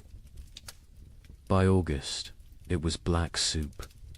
The smell, God forgive me, it smelled like death before death had even come. But here's where our story takes its first dark turn. The failed harvest of 1315 was just the opening act. Because while the peasants mourned their rotted grain, something else was happening. Something that would transform a bad harvest into an apocalypse. Guillaume of Soissons was not a typical peasant. He'd served in the king's army, learned his letters during a campaign, and returned home with enough silver to rent 5 strips of prime farmland. His account, preserved because the priest thought it might matter someday, gives us the only peasants. I view of the catastrophe unfolding in those fields. I have seen men die with their guts spilling onto French soil, Guillaume told the priest. But watching my wheat die was worse. A man dies once. My wheat died every day for 60 days, and each morning I watched it die again. The process was unlike anything farmers had encountered. Usually, crop failure was quick frost, drought, or pests. You knew within days if you were ruined. But 1315 tortured them with hope. Gideon described walking his fields each dawn, and each dawn finding a new horror. First, the stalks grew too fast. In June, they shot up like they were racing toward heaven. We thought ourselves blessed. My wife danced between the rows, saying we'd have enough to sell, enough to buy that ox we'd dreamed of. The children planned what they'd eat at harvest feast: honey cakes, white bread, meat every Sunday until Christmas. But the unnatural growth was a warning, not a blessing. The constant rain and bizarre temperature swings had triggered something in the planter. Desperate attempt to reproduce before dying. The stalks grew tall but hollow. The kernels formed but never filled. By July, the color started changing. Not all at once. First, little spots like rust on a blade. We told ourselves it was nothing, just moisture. It would pass, but the spots spread. They merged, they consumed. A field that was green at sunrise would be brown by sunset. What Gideon was describing, though he couldn't know it, was a perfect storm of plant diseases. The cold, wet conditions had created ideal breeding grounds for multiple fungi. Stem rust, leaf blight, and ergot attacked simultaneously. But ergot was the cruelest. It didn't just destroy the grain, it transformed it into poison. The heads of wheat turned black and swollen, like fingers left too long in water. When you touched them, they burst, releasing clouds of black dust that made you cough blood. My neighbor Henry, trying to save something, anything, gathered these black kernels. His family ate bread made from them. Within 3 days, his children were screaming about devils in the walls. His wife's fingers turned black and fell off. Henry himself danced naked in the square until his heart burst. The aristocracy, watching from their castles, initially felt secure. They had stores from previous years, contracts with merchants, the ability to import grain.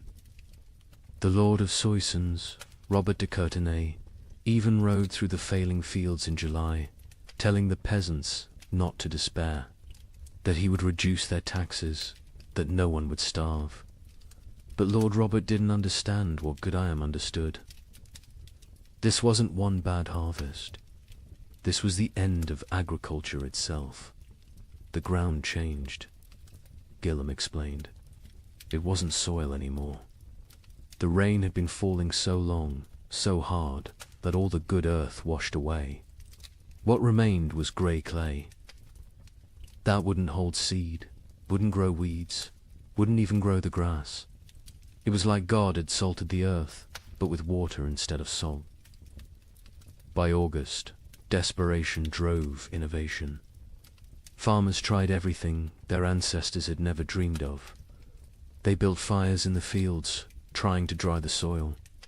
They dug drainage ditches that filled faster than they could empty them.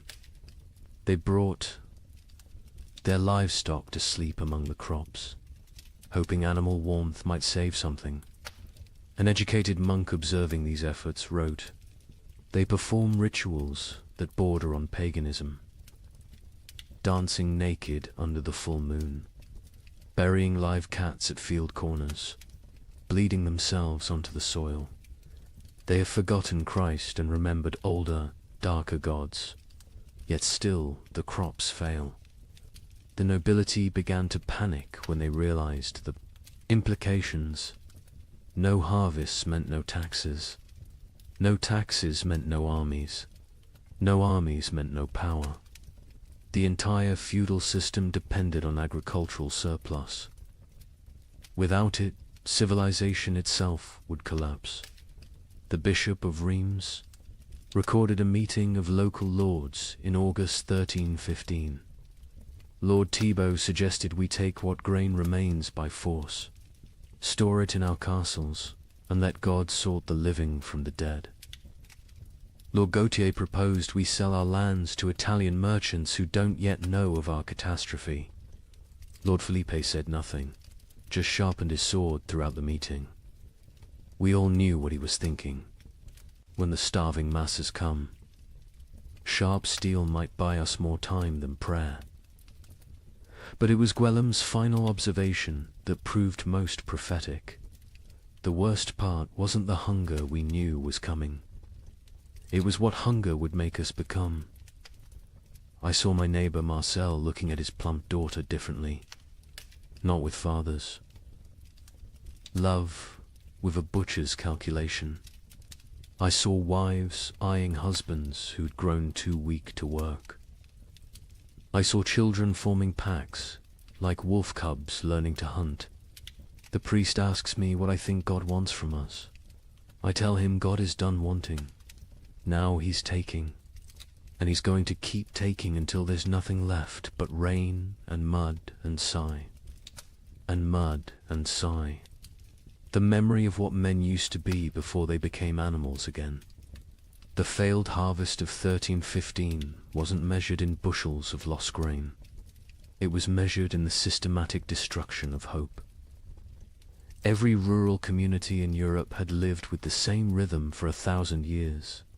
Plant in spring, tend in summer, harvest in autumn, survive on stores through winter. That cycle was civilization. And in 1315, the cycle broke. By September, even the weeds had given up. Fields that should have been golden with wheat or barley were instead grey seas of mud, punctuated by the black skeletons of dead trees. The only things that grew were fungous, bulbous things that appeared overnight in colours nature had never intended.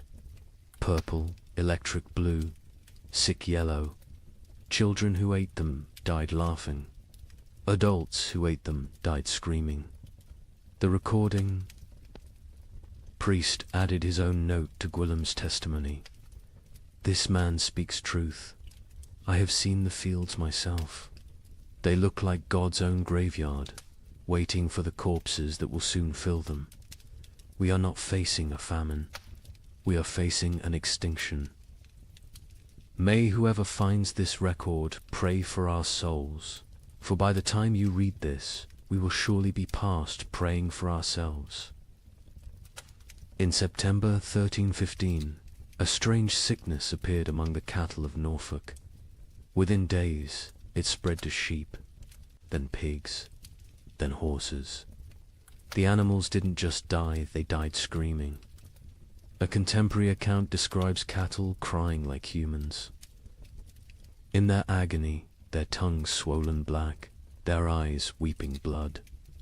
Modern historians call it marin, but medieval Europeans had another name for it.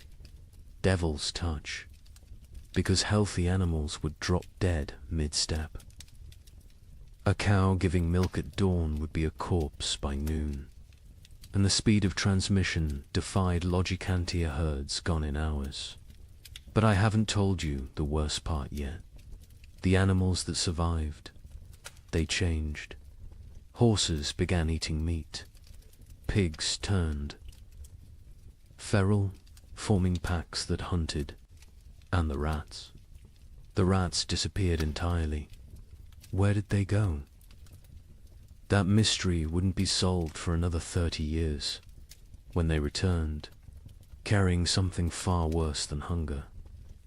The first recorded death was a prize bull named Samson, owned by the Earl of Norwich, worth more than most villagers earned. In a year, Samson was protected like royalty-sheltered stable, imported feed, 3 stable boys attending him constantly. On September 8th, he was healthy enough to breed. By September 9th, he was dead. his massive body twisted in angles that bones shouldn't allow.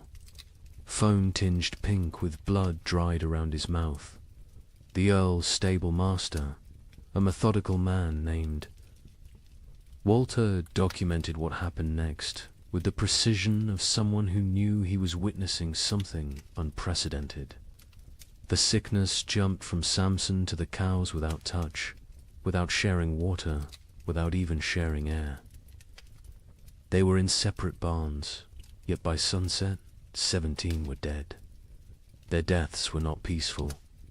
They bellowed with voices that sounded human. They thrashed until their bones broke through their hides. They died with their eyes open, staring at something we could not see. Within a week, every cow in Norfolk was either dead or dying. But the disease didn't respect species boundaries. Sheep began falling next, their wool turning grey overnight before they collapsed. Then pigs, usually hardy enough to survive anything, started dying in ways that defied nature. They'd squeal for hours, a sound witnesses compared to children, screaming before their hearts simply exploded.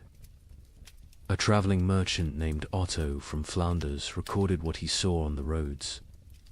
I have traveled these paths for 20 years. I know where every farm keeps its herds.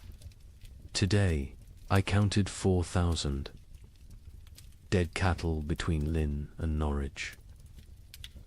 They lie where they fell in fields, on roads, some still standing upright, held by mud that is frozen around their legs. The smell reaches you a mile before you see them. Sweet rot mixed with something chemical, like copper left in vinegar. The speed of death was matched only by its strangeness.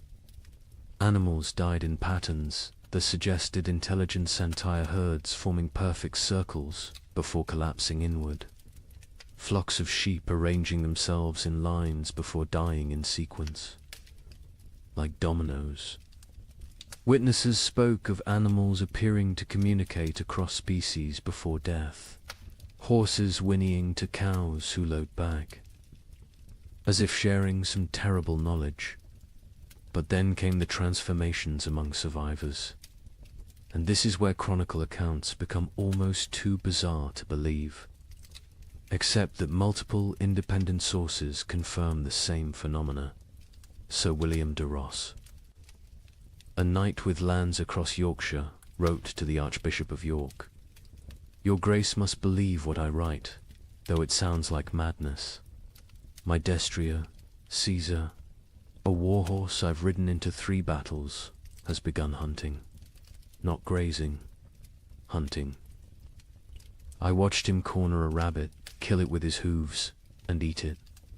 He tears flesh with teeth never meant for meat. Other horses flee from him now. He stands alone in his paddock, blood on his muzzle, waiting for something none of us understand. The pigs were worse. Those that survived the plague didn't return to their pens. They grouped together in the forests, moving in coordinated packs. A woodcutter named Thomas testified to the Bishop of Ely. 20 of them, maybe more, moving like wolves, but smarter than wolves. They set ambushes. They used one injured piglet as bait to draw a merchant from his cart. When he climbed down to help him, the others came from the trees. We found his bones 3 days later, picked clean, arranged in a pile like they were showing off. The transformation wasn't limited to behavior. Physical changes occurred that medieval veterinarians couldn't explain. Horses grew longer teeth, sharp enough to tear meat. Pigs developed thicker hides that arrows couldn't pierce. Chickens that survived grew black feathers, regardless of their original coloring, and their eggs, when cracked, contained blood instead of yolk. A learned monk, Brother Adlard, who had studied Arabic texts on animal husbandry, proposed a theory. The beasts know something we do not. They sense the world itself is dying and are changing to survive in whatever hellscape follows. They are becoming what they need to be. The question is, what does that make us? Who cannot change? The economic implications were immediate and catastrophic. Medieval society ran on animal power. Oxen pulled plows. Horses carried knights. Sheep provided wool. Cattle gave milk and meat. Without them, agriculture collapsed entirely. You couldn't plant without oxen. You couldn't travel without horses. You couldn't stay warm without wool.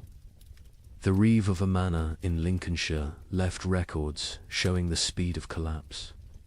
September 1st, 200 cattle, 500 sheep, 60 pigs, 20 horses. October 1st, 3 cattle, 12 sheep, 0 pigs, 2 horses. The 2 horses that remain will not accept saddle or bridle. They watch us with eyes that show too much white. We dare not approach them. Desperate attempts at prevention failed spectacularly. Some communities tried isolating healthy animals, only to watch them die faster in confinement. Others attempted ancient remedies, hanging holly over stable doors, painting crosses in lamb's blood on barns, burying horse skulls at crossroads. The Bishop of Winchester ordered all animals blessed with holy water. They died mid-blessing, falling dead at the priest's feet. The most disturbing account comes from a monastery in Somerset, where Brother Francis observed something that shouldn't have been possible. The rats are gone. All of them. Not dead, we've found no bodies, simply vanished.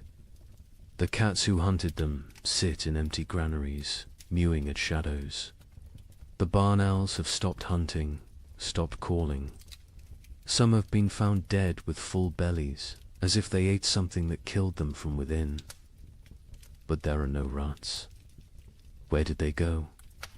Into the walls, under the earth, or somewhere else entirely, somewhere they can wait out what's coming. This observation would prove prophetic.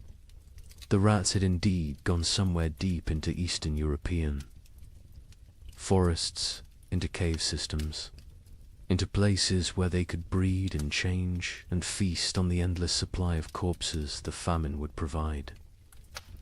When they returned in the 1340s, they brought the Black Death with them, as if they'd been preparing their revenge for 30 years. But in September 1315, all anyone knew was that the animals were dying or changing, and without them, human survival became nearly impossible. The social contract that had existed between human and beast for millennia, we feed you, you serve us, shattered completely. Nature itself had declared war on civilization, and the animals were its first casualties. In London, December 1315, something unprecedented happened. A wealthy merchant named Richard de Barkin tried to buy bread with a gold coin worth more than most people saw in a lifetime. The baker laughed in his face. "Can your gold fill my children's bellies? Can it bring back the grain?" This is the moment medieval Europe's entire economic system shattered. For the first time in recorded history, food became more valuable than gold. The price of wheat increased 800% in 6 months. But those are just numbers. Let me tell you what that really meant. Richard de Barkin wasn't just any merchant. He controlled the wine trade from Bordeaux to London, owned 3 ships, and held contracts with the royal household. His wealth was legendary. He'd once bought an entire street in London just to evict a rival. On that December morning, he walked into Thomas Baker's shop on Bread Street carrying a gold noble, a coin worth 80 silver pence, enough to buy a horse. Thomas Baker, his hands still dusted with the last of his flour, looked at the coin like it was a stone. "I have one loaf left," he said, "my last flour. When it's gone, I close my doors forever. That loaf goes to my children. Your gold cannot create grain from nothing." Richard, accustomed to gold opening every door, placed 2 more nobles on the counter. Thomas swept them onto the floor. "Take your metal to the Thames and see if the fish will trade bread for it. I'll keep my loaf."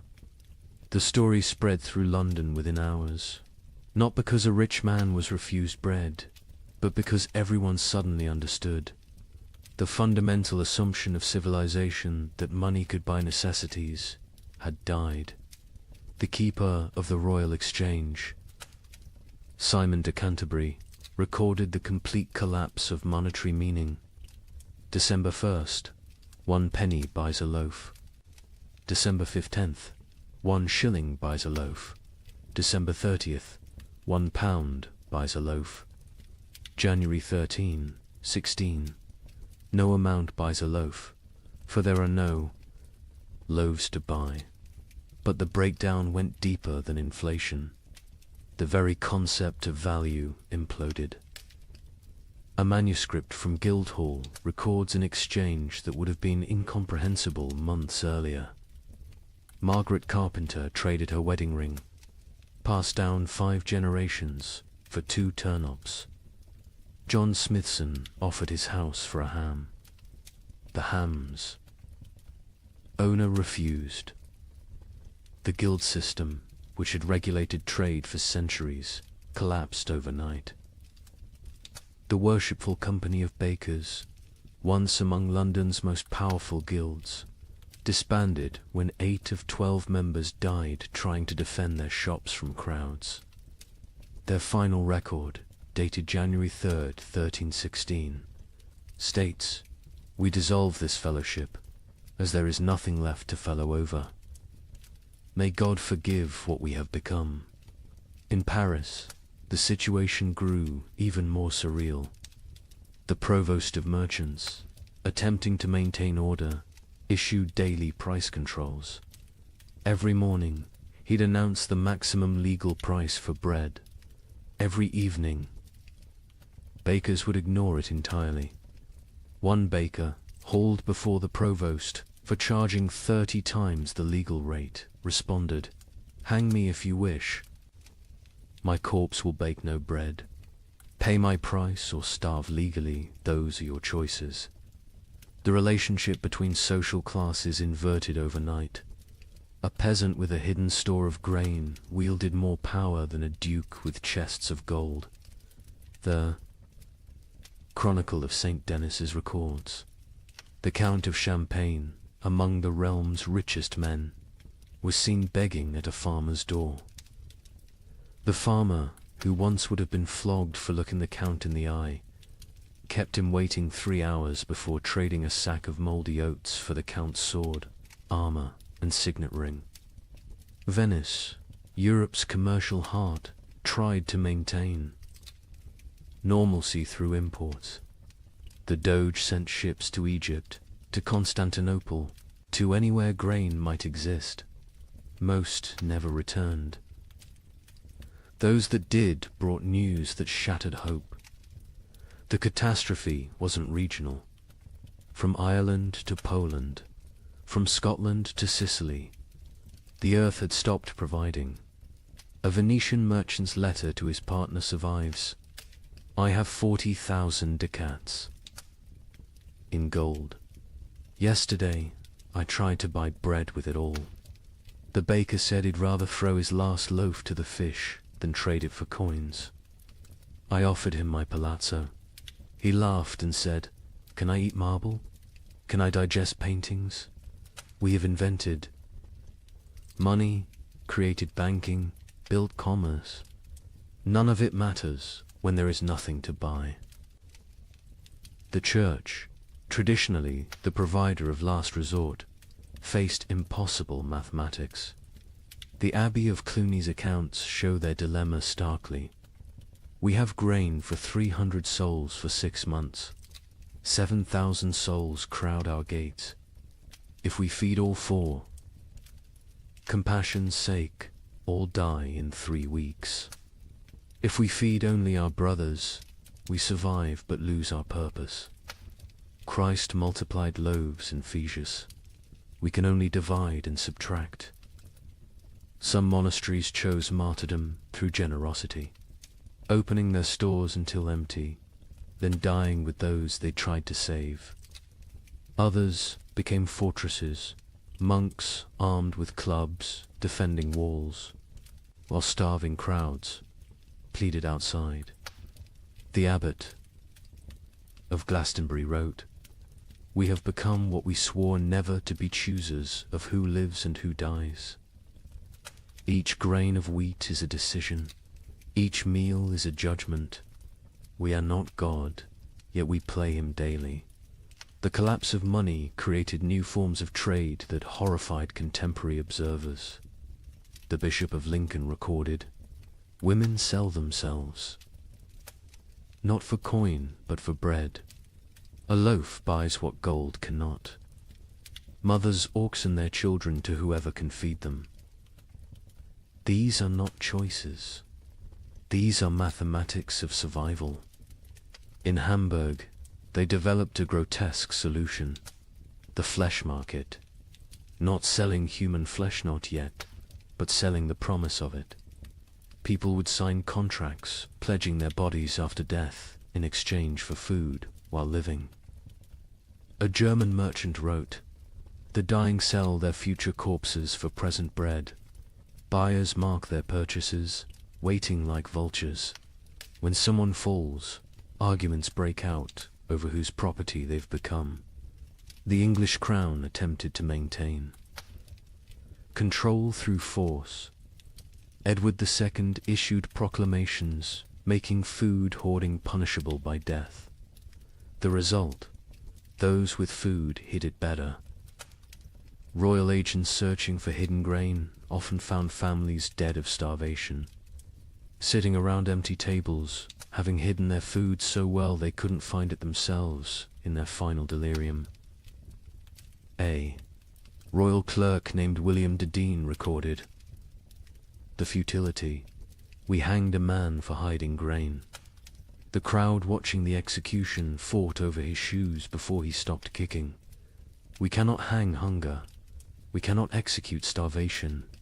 The king commands the rain to stop, the crops to grow, the natural order to restore itself. The rain continues. The king might as well command the dead to rise." By February 1316, even the concept of theft had changed. How could taking food be a crime when not taking it meant death? London's courts stopped prosecuting food theft after jurors refused to convict. One judge wrote, "A man stole bread from a child. The child's mother killed the thief with her bare hands. Who is the criminal? Who is the victim? Our laws were written for a world where food existed. That world is gone." The most profound change was in how people understood wealth itself. For 1,000 years, wealth meant gold, land, titles, power. Now it meant calories. The Archbishop of Canterbury observed, "A beggar with a hidden turnip is richer than a lord with a castle."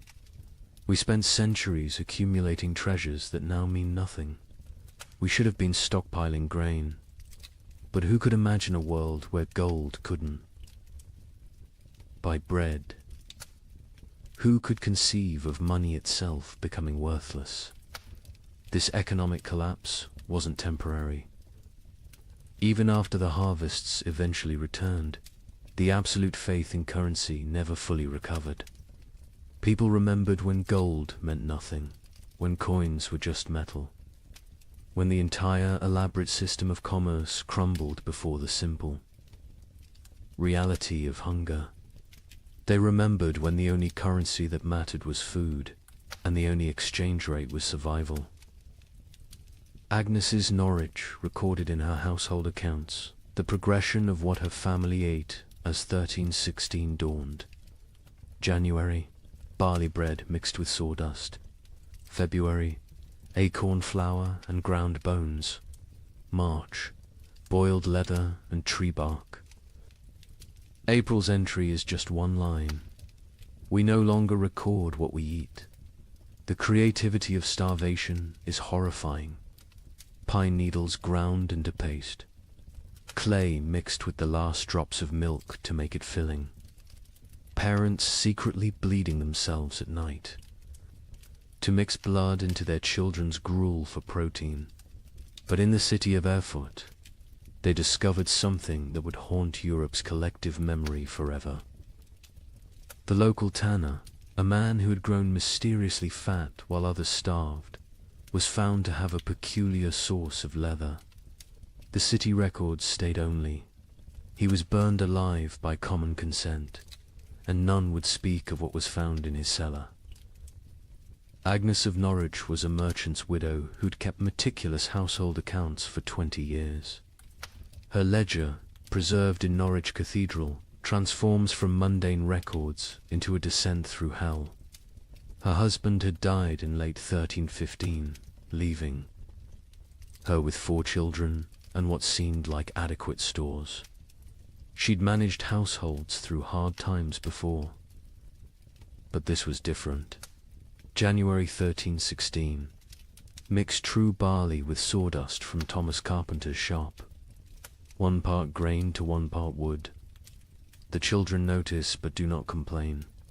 The sawdust fills their bellies even if it provides no sustenance. We tell ourselves it is fibre, like bran. We pretend not to see the splinters in their stall. The recipe sections of her ledger became increasingly elaborate as real ingredients vanished. Acorn bread. Gather acorns before the pigs find them. Boil. 7 times to remove bitterness, the water turns black as sign. Dry what remains. Grind with stone's mill wheels are too precious for such base material. Mix with water and anything that binds egg. If God provides, blood if he doesn't. Bake until it stops smelling of forest rot. By February, even her precise nature couldn't hide the desperation. Bone meal from the butcher, he claims it's sheep, but the fragments look human-sized. I do not ask. Mix with the last acorn flour. Add melted snow-clean snow from rooftops, not the ground where the dead have lain. The children eat, their teeth hurt from the grinding. Better tooth pain than belly pain.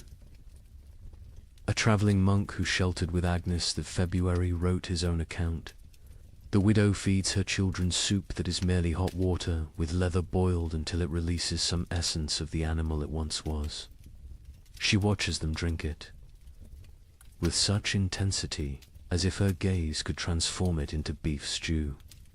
The youngest boy asks what meat this is. She says it is shukau. He accepts this. The substitutions became a science. Flemish merchants developed detailed guides for extending food that read like alchemical texts. Pine needle tea provides the sensation of eating when boiled thick enough. Add chalk dust for substance. The stomach believes it is full for precious hours. Warning: more than 3 cups daily causes blood in the urine. In Paris, a baker named Henry Fouquet was arrested for his miracle bread that stayed fresh for weeks.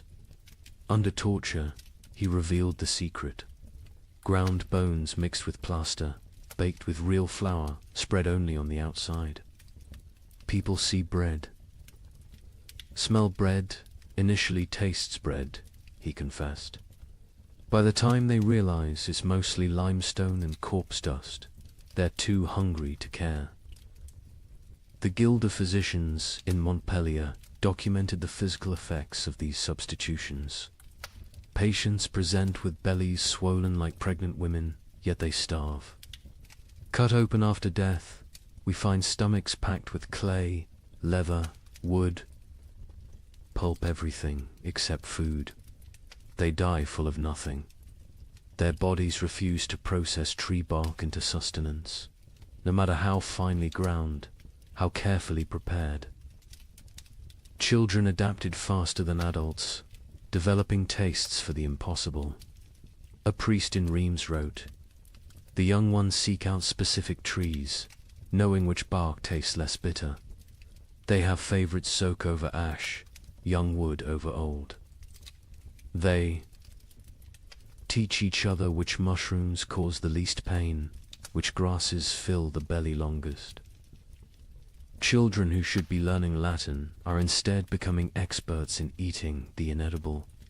But March brought innovations that crossed into nightmare. Agnes's ledger, her handwriting now shaky. Martha Fisher says fresh blood from living animals goes further than from the dead. A cup drawn from a cow still walking provides more strength than meat from a week-old corpse. We take turns cutting our last goat, keeping it alive, taking just enough. It screams now when it sees us coming with the bowl. The monastery at Fulda recorded even darker adaptations. Brother Marcus suggests we bleed ourselves in rotation, each monk providing for others.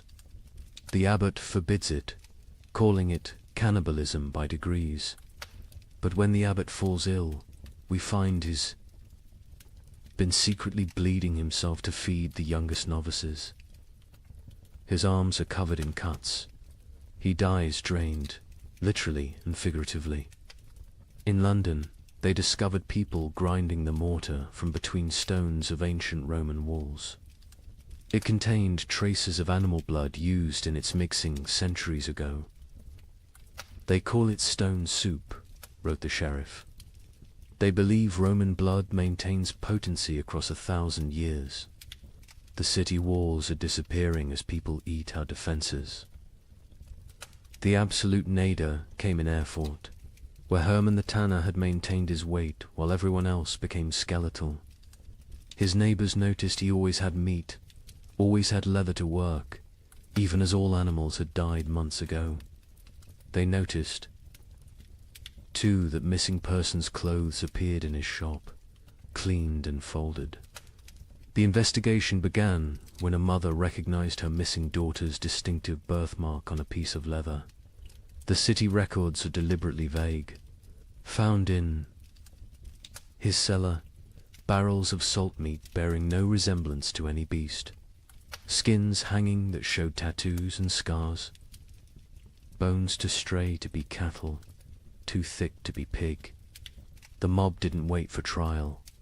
They sealed Hermann in his own tanning vat and boiled him alive. His screams lasted 3 hours. No one considered this excessive, but Hermann wasn't unique. Across Europe, the mathematics of survival created impossible choices. A Dutch merchant wrote, "In Amsterdam, we no longer ask what meat is served. We know, we all know, but we eat it and pretend it's pork. The alternative is death. God forgive us, but he's the one who sent this famine." Agnes of Norwich's final food relay entry, April 1316, is indeed just one line. We no longer record what we eat, but she continued writing other observations. May, my youngest son no longer asks for food. June, found Margaret's teeth in her bed.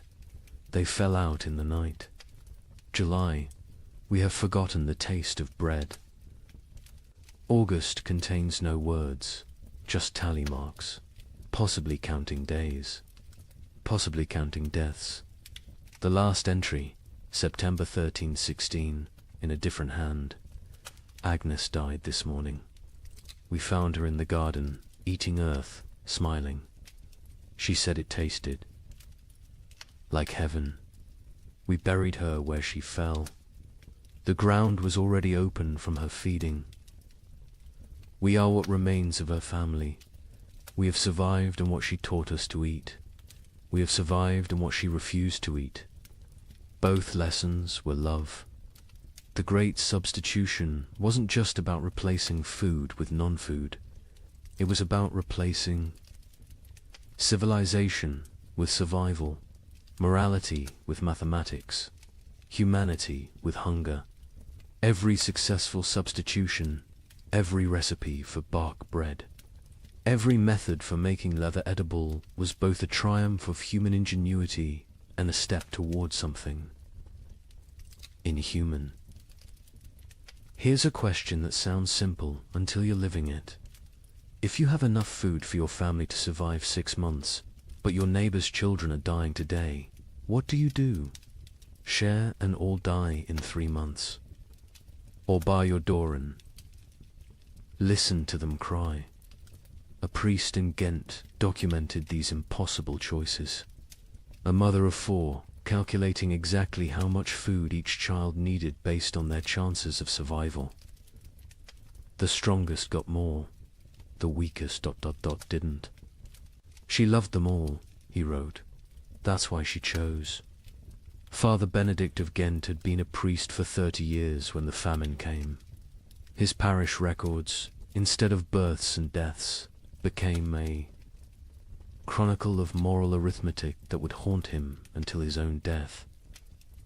He wrote not in Latin, but in common Flemish, wanting everyone to understand what survival really cost. Elizabeth van Meer, mother of 4, widow, has grain hidden beneath her floor enough for 6 months if one person eats, 3 months if to eat, 6 weeks if all 5 eat. She came to confession not for absolution, but for mathematics. Father, she said, tell me God's formula for choosing which children live. Elizabeth's children ranged from 14 to 3. The eldest, Jan, strong enough to work if work existed.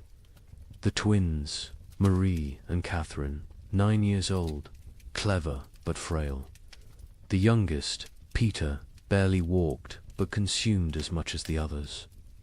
Father Benedict recorded her terrible calculus. She weighs them each week on the merchant scale. Charts their decline. Jan loses weight, slowest his body large enough to consume itself gradually. Peter loses fastest, no reserves in that tiny frame. The twins fall between.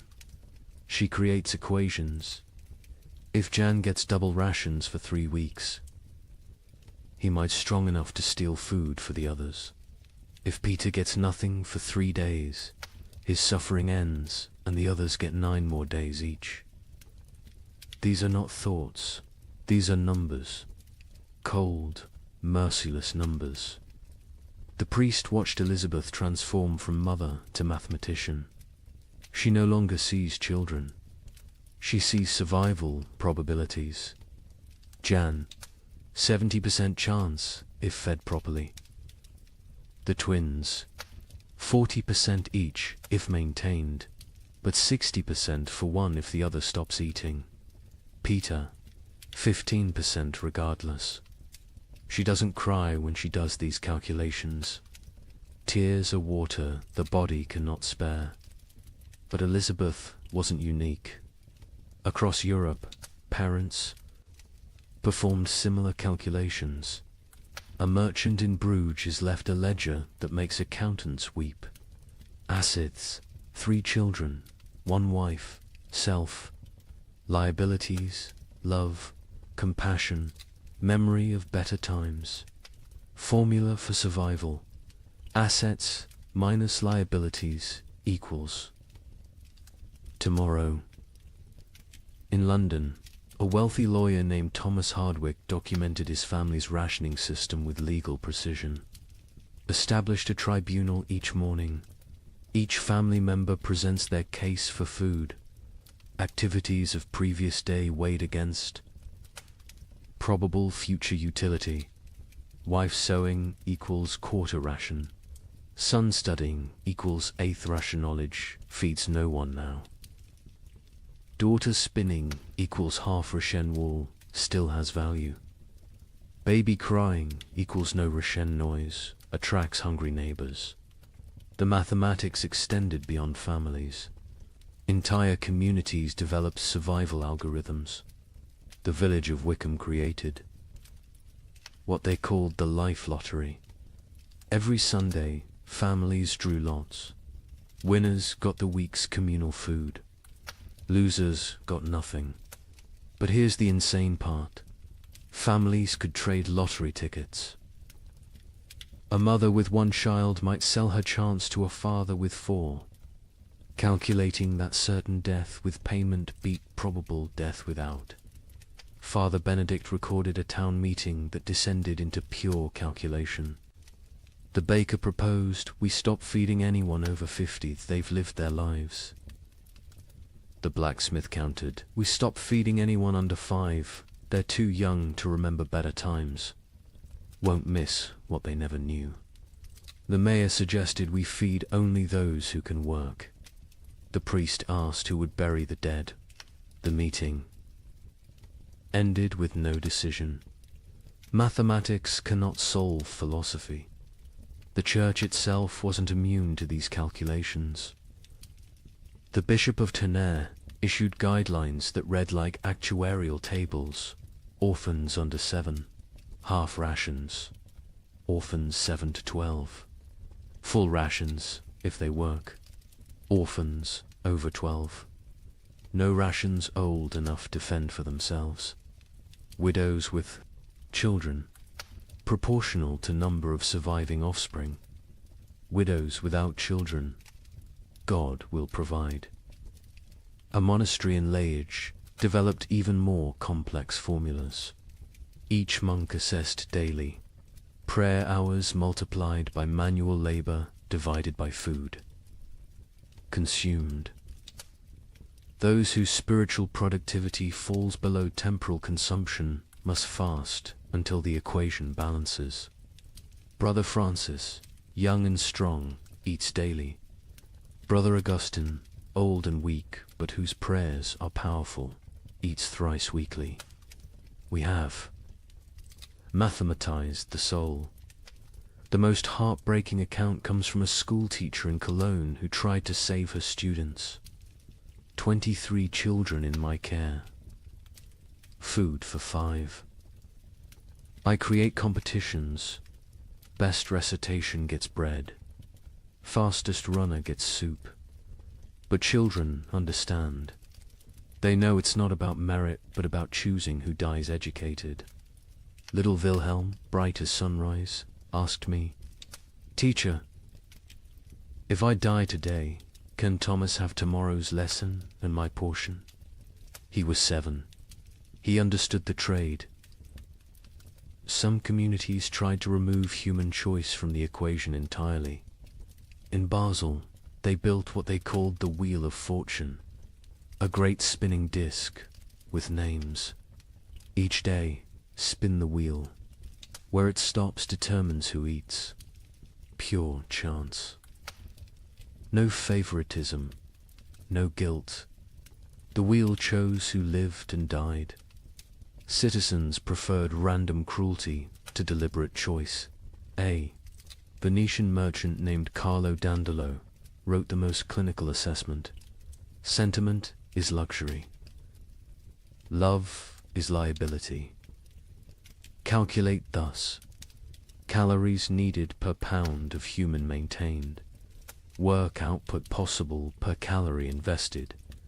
Return on investment measured in days survived. My eldest son provides best ratio, strong enough to forage, smart enough to steal. My youngest daughter provides worse, consumes without producing. The middle children are variables, depending on daily performance. I am not a monster. I am an equation. But perhaps the most disturbing mathematics came from those who calculated backwards, not from food to survival, but from death to food. How many must die for the rest to live? If the population halves, do rations double? These calculations appeared in secret documents, burned after reading. But Father Benedict saw enough to write. They draw circles on maps. This district has grain for 1,000. Population, 3,000. Solution. Ensure 2,000 die quickly. How? Bar thee. Gates. Poison the wells. Spread disease. These are not plans of war. These are plans of peace. Peaceful elimination of excess population. The psychological toll of these calculations broke minds. Elizabeth Van Meer, the mother from the beginning, eventually snapped. Father Benedict found her one morning, feeding all her children equally, generously, using their entire store in one meal. She said. She solved the equation, he wrote. Everyone dies together, full, happy, as a family. No choosing. No survivors bearing guilt. Mathematical perfection. 0 equals 0. But she couldn't do it. At the last moment, she hid a portion, gave it to Jan, the eldest, and walked into the forest with the 3 younger children.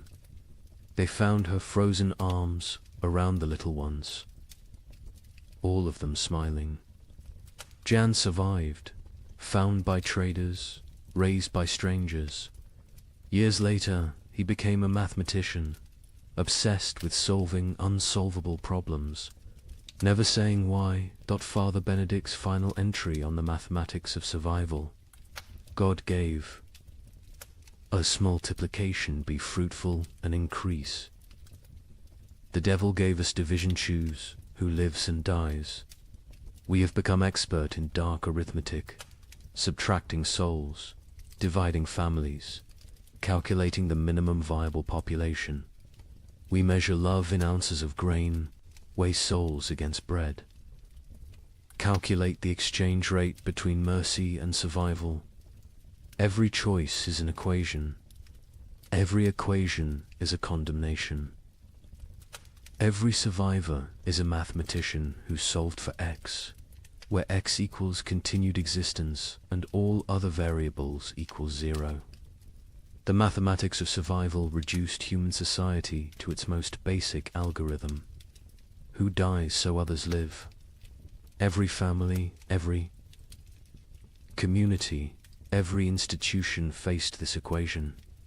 Some solved for maximum survival, others for minimum suffering.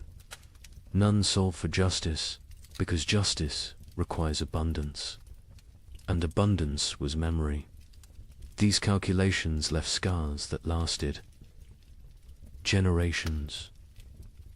Survivors could never forget the arithmetic they'd performed, the variables they'd eliminated, the human constants they'd reduced to 0. They'd learned that civilization was just addition add food, add comfort, add morality, and that survival, which is subtraction, subtract the weak, subtract the old, subtract love itself if necessary. In the end, the only sum that mattered was greater than 0. In the summer of 1316, something extraordinary happened. The rain stopped for 3 weeks, just long enough for desperate farmers to plant whatever seeds remained. The chroniclers called it God's mercy. Markets opened, people celebrated. A merchant in Bruges wrote to his partner, "The curse is lifted. Prepare the wagons." The crops grew with supernatural speed in the brief sunshine. Green shoots everywhere.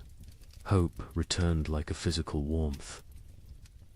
Families who had been preparing to separate to increase survival chances made plans to reunite.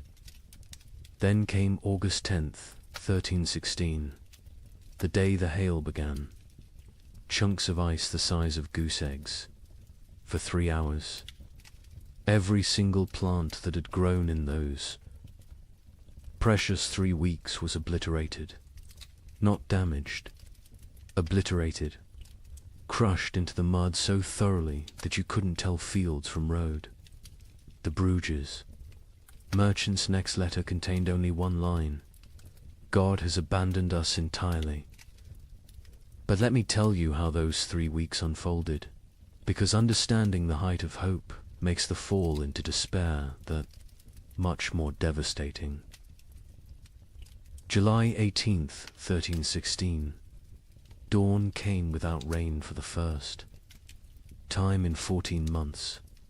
Not drizzle, not mist, but actual absence of water from the sky. In Paris, people stood in the streets, faces upturned, confused by the sensation of dryness. Children who'd been born during the deluge touched sunlight for the first time and screamed they thought they were burning. Brother Michel of Cluny recorded the moment. The clouds parted like curtains drawn by God's own hand, light actual. Golden light poured onto the earth. Monks fell to their knees, not in prayer, but in disbelief. We had forgotten the sun could exist without water. Word spread faster than plague. Church bells rang continuously, not for death this time, but for resurrection. In every village, town, and city, people emerged from their homes like creatures crawling from caves. Pale, skeletal, blinking in brilliance they'd forgotten existed. The merchant Jacob van Bruges wrote to his partner Hans in Antwerp with trembling hand. The curse is lifted. God has remembered us. The rain has stopped. Prepare, the wagons will have grain to trade by autumn. Tell everyone survival is possible again. Markets that had been closed for months exploded back to life. Not with food, there was still no food, but with hope transformed into commerce. People traded promises, futures, possibilities. A farmer would pledge his upcoming harvest for tools. A baker would promise future bread for present shelter. The economy, dead for a year, gasped back to life on nothing but anticipated abundance. The seeds came from everywhere and nowhere, hidden in walls, buried in yards, hoarded in attics. Every kernel that had been saved, just in case, was brought into the light. Some families had protected seed grain while their children starved, betting everything on this exact moment. They'd been called monsters. Now they were visionaries. The planting was religious ecstasy mixed with desperate efficiency. In Normandy, the entire surviving population, nobles, merchants, priests, children, went into the fields. The Duke of Normandy himself, who hadn't touched soil in his lifetime, was seen on his knees, pressing seeds into earth with tears streaming down his face. A young girl named Marguerite wrote in her diary, "Papa says we're planting hope. Mama says we're planting survival. I think we're planting prayers and watching to see if God makes them grow." And grow they did. The crops erupted from the soil with impossible vigor. Wheat that should take weeks to sprout appeared in 3 days. Barley shot up overnight. Beans climbed their poles so fast you could watch them move. The chroniclers, usually skeptical men, wrote of agricultural miracle. It is as if the earth, starved for so long of its purpose, is making up for lost time, wrote the Bishop of Rouen. The crops grow with such speed that farmers sleep in their fields, afraid to miss the harvest moment. Green spreads across the land like God painting with life itself. The markets transformed overnight. The champagne fairs, dead for 2 years, announced their return. Merchants who'd hidden through the catastrophe emerged with old contracts, ready to trade. Ships that had rotted in harbors were hastily repaired. Trade routes abandoned to bandits and nature. were cleared by communities working together for the first time in months. In Florence, they held an impromptu festival. Not planned, just spontaneous explosion of joy. Musicians who'd sold their instruments, played drums, made from barrels. Dancers who'd forgotten how to smile, laughed until they cried. Children who'd never known celebration invented it on the spot. An Italian chronicler wrote, "We feast on nothing but hope, and it fills us better than bread ever did." Families made reunion plans. Fathers who'd sent sons away to increase survival odds sent word to return. Mothers who'd placed daughters in convents prepared to bring them home. Communities that had fractured into hostile fragments began to speak of reconciliation. The 3 weeks of sun didn't just grow crops, they grew possibility. A priest in Ghent gave a sermon that captured the moment. "We have walked through the valley of death's shadow. But see, the shadow lifts. The valley blooms. We are Job, tested and found faithful. We are Noah, watching the waters recede. We are Lazarus, called from the tomb." Even the nobility, who'd maintained distance from their starving subjects, joined. The collective delusion. The Count of Flanders announced a harvest festival for September, promising wine from reserves nobody knew existed. The King of France declared that all debts incurred during the unfortunate rain would be forgiven once. The harvest was complete. The Pope issued a bull declaring the famine officially ended by divine intervention. The crops grew so fast that some whispered of dark magic. In Germany, rumors spread that the plants were unnatural, fed by the corpses of the million dead, growing on human fertilizer. But even these whispers were dismissed. Who cared if the wheat grew from graves? The living needed bread. By August 9th, the fields were green carpets of promise. The wheat stood tall, the barley swayed golden, the beans hung heavy on their vines. Another week, maybe 2, and harvest could begin. Calculations were made not of who would die, but of who would live. All of them. All would live. The night of August 9th, strange clouds gathered. Not rain clouds, something else. They glowed with an odd green light. Lightning without thunder. Wind without direction. Animals, the few that remained, became restless. Horses screamed. Dogs howled. Cats vanished entirely. August 10th, 1316. 2:47 in the afternoon. The exact time is known because the clock tower in Bruges stopped when the first hailstone hit it. They fell like God's own artillery. Ice chunks the size of goose eggs, driven by winds that shouldn't exist in August. But these weren't normal hailstones. Witnesses described them as sharp, angular, some shaped like pyramids, others like daggers. They didn't just fall, they attacked in. The fields of Flanders, farmers tried to shield their crops with their own bodies.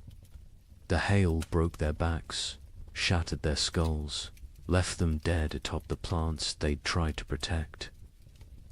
Children sent to bring in animals were found hours later, beaten to death by ice from the sky. But the crops suffered worse. The hail didn't just flatten them, pulverized them, drove them so deep into the mud that archaeologists still find compressed plant matter at that geological layer. 3 weeks of growth erased in 3 hours. Not damage deleted. The fields looked like they'd been scraped clean by God's own hand. When it stopped, silence fell across Europe. Not peaceful silence, the silence of complete despair. People stood in their obliterated fields, unable to speak, unable to cry, unable to comprehend. The hope hadn't been gradually eroded, had been murdered in a single afternoon. Jacob van Vey. Bruges, the merchant who'd written so joyfully to his partner, sent one final letter. Not even a letter, just 8 words on a torn piece of parchment. God has abandoned us entirely. Do not come. The suicides began that evening. Not the slow suicide of starvation, but immediate, decisive ending. Entire families walking hand in hand into rivers. Farmers hanging themselves from trees that overlooked their destroyed fields. Bakers closing themselves in their ovens. The Diocese of Reims recorded 300 suicides in 3 days. Those were just the ones found. A chronicler in Paris wrote, "The cruelty was not in taking the crops. It was in letting them grow first, in letting us believe, in letting us hope. This was not God testing faith. This was God showing us faith is mockery. We are not Job. Job was loved enough to be tested. We are nothing." The 3 weeks of sun had been crueler than 14 months of rain. The rain had killed slowly, allowing adjustment, acceptance. The false hope killed instantly, crushing spirits that had just dared to unfold. Those who'd shared their last seeds, believing in tomorrow, now faced starvation with nothing. Those who'd emerged from hiding, trusting in recovery, were now exposed with nowhere to return. The miracle markets closed forever. When archaeologists excavate medieval marketplaces, they find a distinct layer dated to August 13th. Coins, rotted wagon wheels, and human remains of those who simply laid down where they stood and never got up again.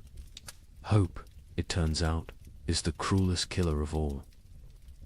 You might think the nobility weathered this better.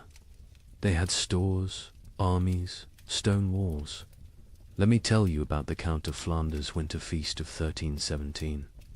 40 nobles gathered in his great hall, the last of the wine flowing, the final reserves of grain baked into bread. They ate, they danced, they pretended the world wasn't ending. By morning, 12 were dead, not from poison, from shock. Their bodies, weakened by months of subtle starvation, couldn't process the sudden richness.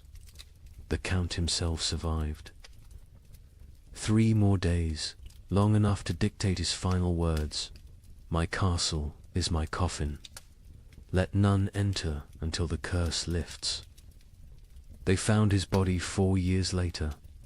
He had burned his furniture, his tapestries, even his books for warmth. The richest man in Flanders died, gnawing on leather straps. The feast itself had been an act of delusion, dressed as defiance.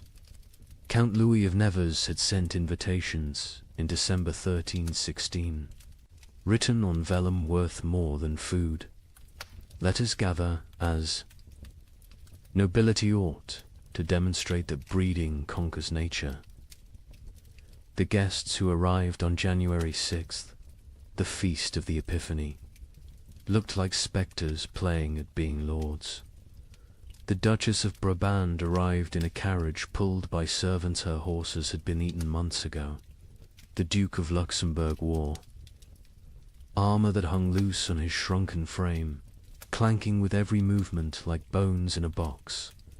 The Bishop of Liege blessed the meal with hands that shook from more than cold, his episcopal ring sliding off fingers made skeletal by hunger.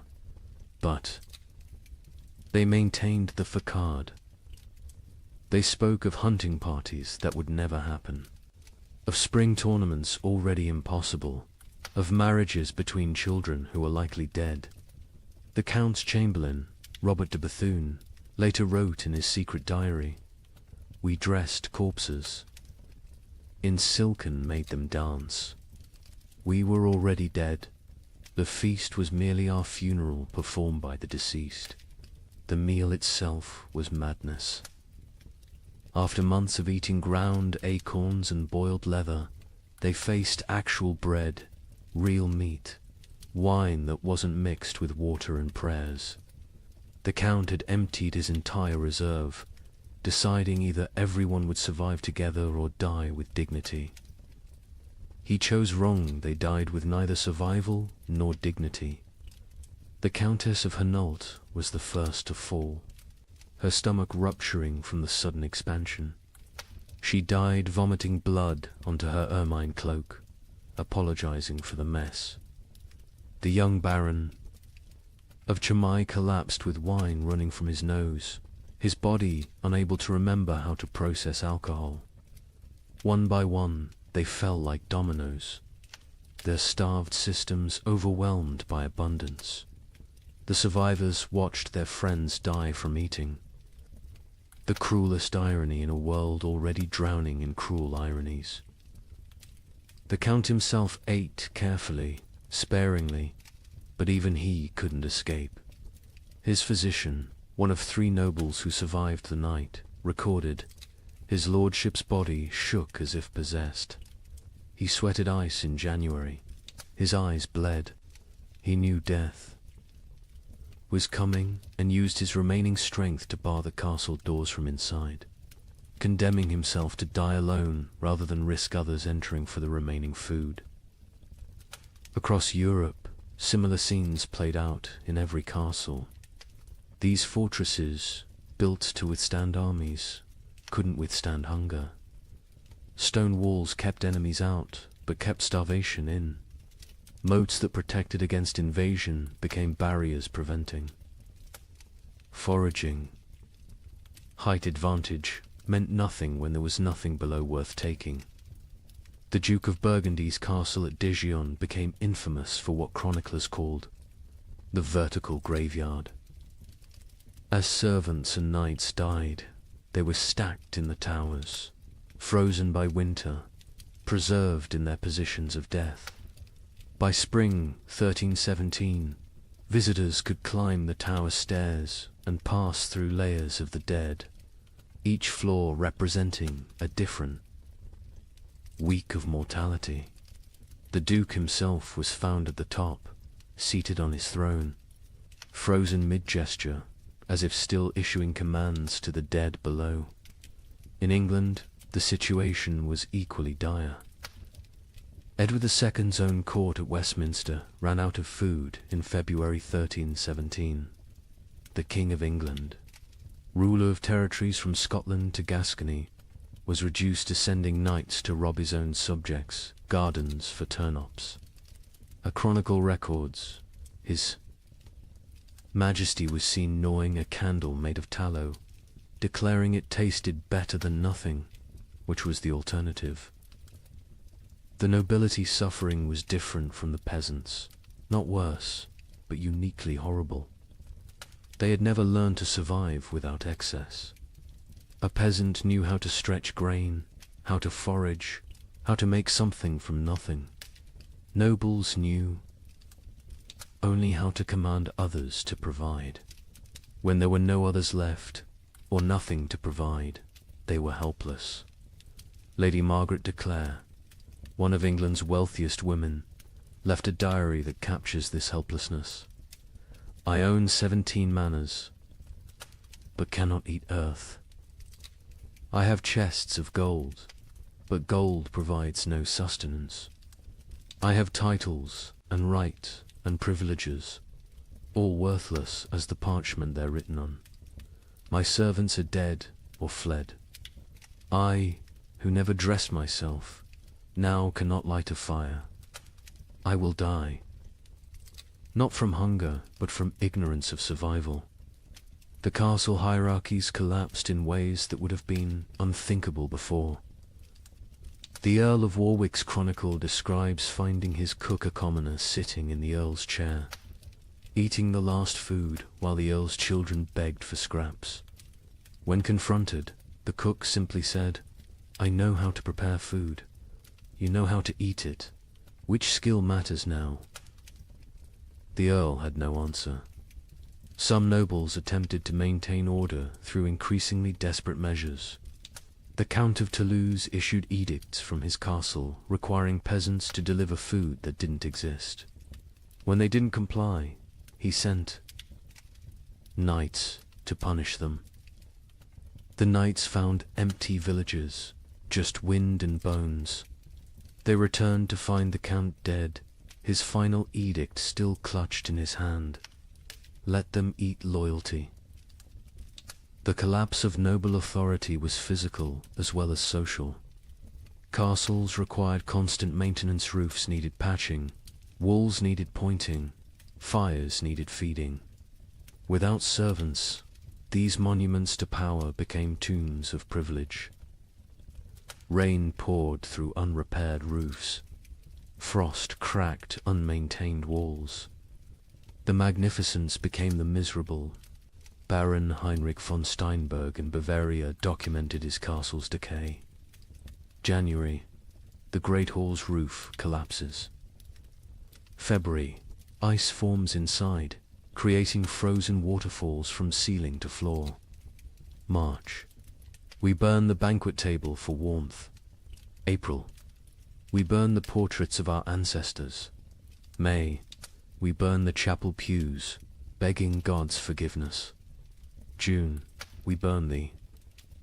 Doors, accepting that we're already in hell. The psychological toll on nobility was particularly severe because they had no framework for understanding poverty. A peasant expected hardship, it was life. A noble experienced hardship as cosmic betrayal. God had ordained their superiority. This suffering suggested God had changed his mind.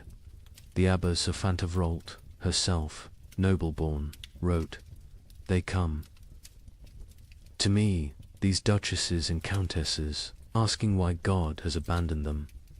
I tell them God hasn't abandoned them, he's simply treating them like everyone else. They find this more terrifying than abandonment. Some nobles attempted escape through marriage, not for alliance, but for food. The Count of Champagne offered his daughter to anyone who could provide a year's grain.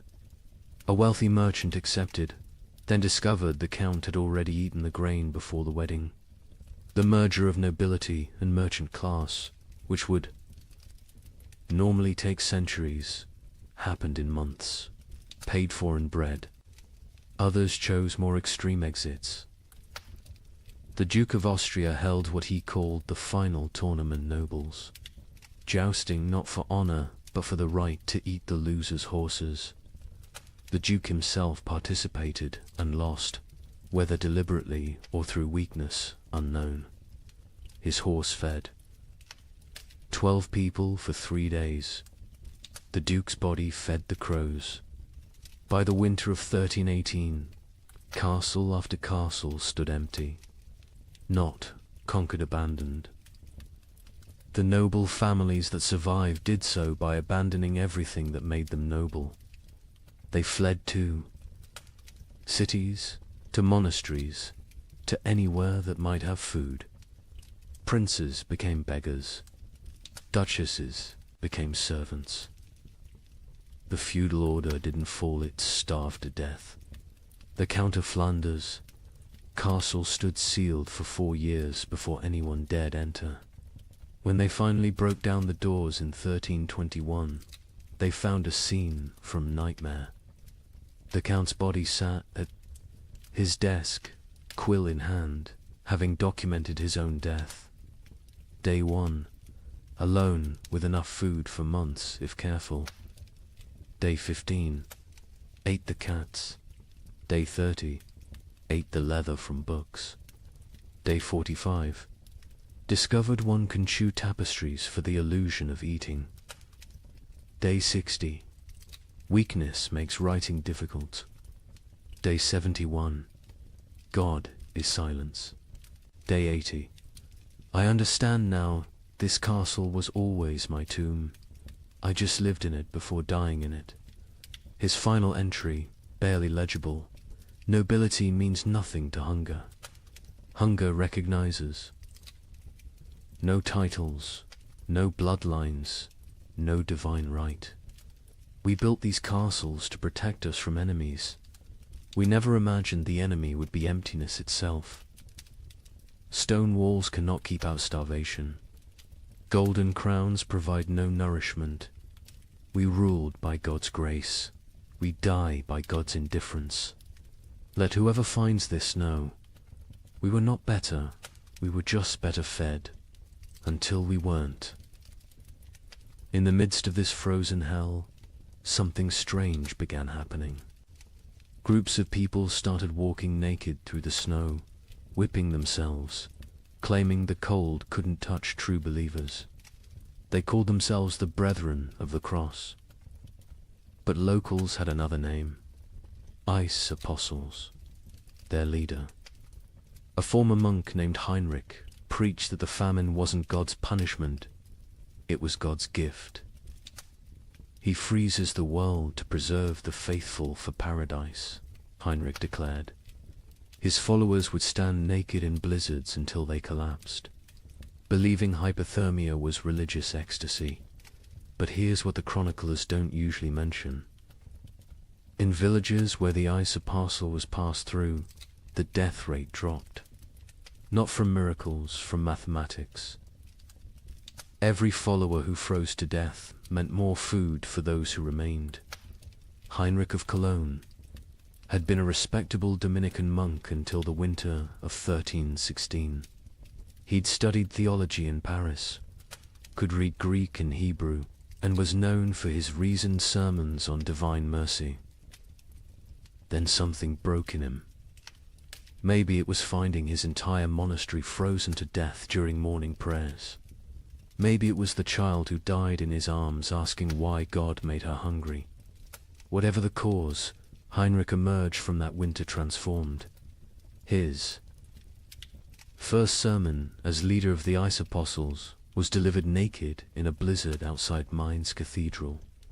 You cling to warmth as if warmth is life. You fear cold as if cold is death. But I tell you, the cold is God's own embrace. The frozen are the chosen. This ice age is not ending, but beginning. God is freezing the world to preserve his faithful like saints, relics preserved in crystal. The theology was insane, but internally consistent. Heinrich taught that the great famine was actually the beginning of paradise. The cold was purifying the world. The hunger was freeing souls from flesh. Death by freezing was not death, but transformation, the body becoming one with God's frozen perfection. His followers didn't die. They crystallized into eternal forms. The Bishop of Cologne wrote in horror, Heinrich strips his followers naked, men, women, children, and leads them in procession through the snow. They sing hymns while their flesh turns blue, then black. They call frostbite gods kisses when toes fall off from freezing. They celebrate the shedding of earthly weight. They stand in frozen rivers until they cannot stand, then lay down to complete their transformation. But Heinrich was clever in his madness. He didn't demand immediate death. The transformation was gradual. First, initiates gave up cloaks, then shoes, then undergarments. Each stage brought them closer to divine coldness. This gradual exposure meant some survived long enough to spread the movement. Others died at precisely calculated intervals, creating a steady stream of martyrs without eliminating the entire group at once. The rituals were elaborate and horrifying. The baptism of ice involved breaking through frozen rivers and submerging converts until they stopped shivering. Heinrich claimed this was the moment the soul accepted divine cold.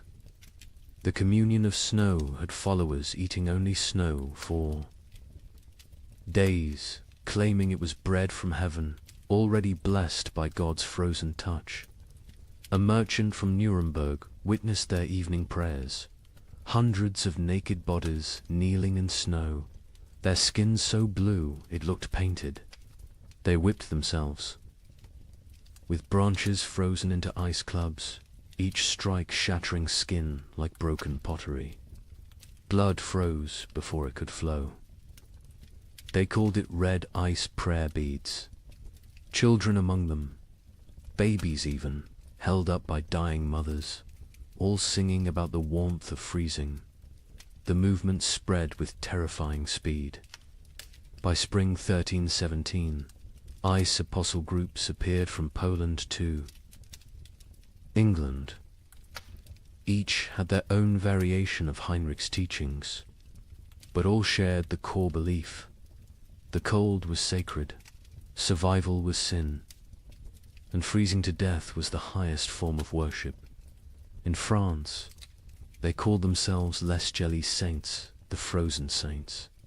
They would stand motionless in town squares during blizzards, human statues gradually covered in snow until they died standing. Townspeople would find them in the morning, frozen mid-prayer, and debate whether to move bodies that looked more like ice sculptures than corpses. The English variant. The Frost Brothers added self-cannibalism to their practices. As members froze to death, others would eat their frozen flesh, claiming it was purified by God's cold, and therefore not cannibalism but communion. The Archbishop of Canterbury banned the movement, but enforcement was impossible for authorities who tried to arrest Frost. Brothers found only frozen corpses arranged in disturbing tableaus. But here's what made the ice apostles truly insidious. They targeted the most vulnerable. Heinrich actively recruited the elderly, the sick, the starving, those already near death. He offered them meaning for their suffering. Instead of dying forgotten in some hovel, they could die as martyrs in public spectacles. A widow named Agnes wrote before joining them, "My children are dead. My husband is dead. I will die within days regardless. Heinrich offers me the choice to die for something instead of from something. Is joining madness worse than dying sane but meaningless?" The mathematics of their deaths were coldly practical. A village of 100 people with food for 50 had a problem. If 30 ice apostles achieved transformation, suddenly there was enough for the remaining 70. The movement solved starvation through voluntary mass suicide disguised as religious ecstasy. Some villagers actively encouraged the ice apostles. The mayor of Strasbourg secretly provided Heinrich with lists of the dying poor, suggesting them as ready for transformation. The town council of Basel offered the ice apostles free passage but required them to perform their freezing rituals outside town walls. They wanted the benefits of fewer mouths without the spectacle of public death. Heinrich himself seemed aware of this dynamic. In a letter to a former colleague, he wrote, "They think I'm mad, perhaps, but my madness feeds their children. Every follower who freezes is one less competitor for grain. We are solving the famine through faith. Is it not better to die believing you're achieving paradise than to die knowing you're just starving?" The church struggled to respond. Declaring the movement heretical was easy. Stopping it was impossible. How do you prevent people from freezing themselves to death when they're going to freeze to death anyway? The Pope issued bulls condemning the ice apostles. But papal authority meant little to people who believed the Pope himself was too warm to understand God's frozen truth. Some priests tried infiltrating the movement to redirect it. Father Johannes of Worms joined a group, gradually convincing them that true freezing required surviving winter to freeze again next year. He saved dozens through this theological manipulation. But Heinrich heard of this and declared that any ice Apostle who survived winter had failed their transformation and must try harder next time. The movement produced disturbing art. Ice. Apostles would arrange dying members into religious scenes, frozen nativity displays using real dying people, crucifixion tableaus with followers frozen to wooden crosses, recreations of the Last Supper with participants dying at table. These displays would remain until spring thaw revealed the horror underneath the snow. Children raised in the movement knew no other reality. A boy named Wilhelm, rescued at age 7, couldn't understand warmth. He would scream when brought near. Fires, tear off clothes, stand outside during blizzards, begging to return to God's cold. He never recovered, spending his adult life sleeping on stone floors, eating snow when available, eternally seeking the frozen paradise of his youth. The end of the ice apostles came not from suppression, but from success. By 1318, most vulnerable, populations who might join had already transformed. Heinrich himself disappeared during the winter of 1318 to 1319. Some say he finally achieved his own transformation, freezing solid while preaching. Others claim he was seen years later in Spain, warm and well-fed, having abandoned the movement once it served its purpose. A final account from a survivor provides the most chilling perspective. Maria of Augsburg, who left the movement days before. Her planned transformation wrote, "We knew we were committing suicide." Heinrich knew. Everyone knew. But we dressed it in ritual and meaning because meaningless death was unbearable. The ice apostles didn't worship cold, we worshipped having a choice in how we died. In a world where death was certain, choosing. Its form felt like freedom. The demographic impact was significant. Historians estimate the ice apostles removed between 50,000 and 100,000 people from the population, voluntary deaths that paradoxically helped others survive. Villages that hosted ice apostles had marginally better survival rates than those that didn't. The movement was simultaneously mass murder and mass mercy, but the psychological impact lasted generations. The idea that death could be repackaged as victory, that suffering could be transformed through rhetoric into triumph, became embedded in European consciousness. Future apocalyptic movements would use Heinrich's template: take the inevitable, declare it divine, and lead the desperate into believing their destruction is actually their deliverance. The ice apostles left no churches, no holy books, no official record. Only frozen bodies in strange positions, mass graves of the willingly dead, and the disturbing realization that when survival becomes impossible, humans will invent religions that make death a sacrament. They proved that in extreme conditions. The line between martyrdom and mass suicide disappears, and that sometimes, perhaps most terrifyingly, they serve the same mathematical function: fewer mouths to feed in a world that has forgotten how to provide food. By 1318, the concept of nations began to dissolve. The King of England couldn't feed his army. The French crown controlled only Paris. The Holy Roman Emperor ruled nothing but his own hunger. But local warlords thrived. A minor knight with a sword.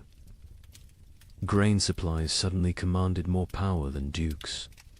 These frost lords, as they were called, built tiny kingdoms that lasted weeks or months. Their reigns ended predictably. When the food ran out, their followers ate them. The Bishop of Strasbourg recorded one such ending. Lord Wilhelm's men roasted him over his own hearth. They claimed he had grown fat on their suffering, so it was only just. His screams echoed across the frozen Rhine.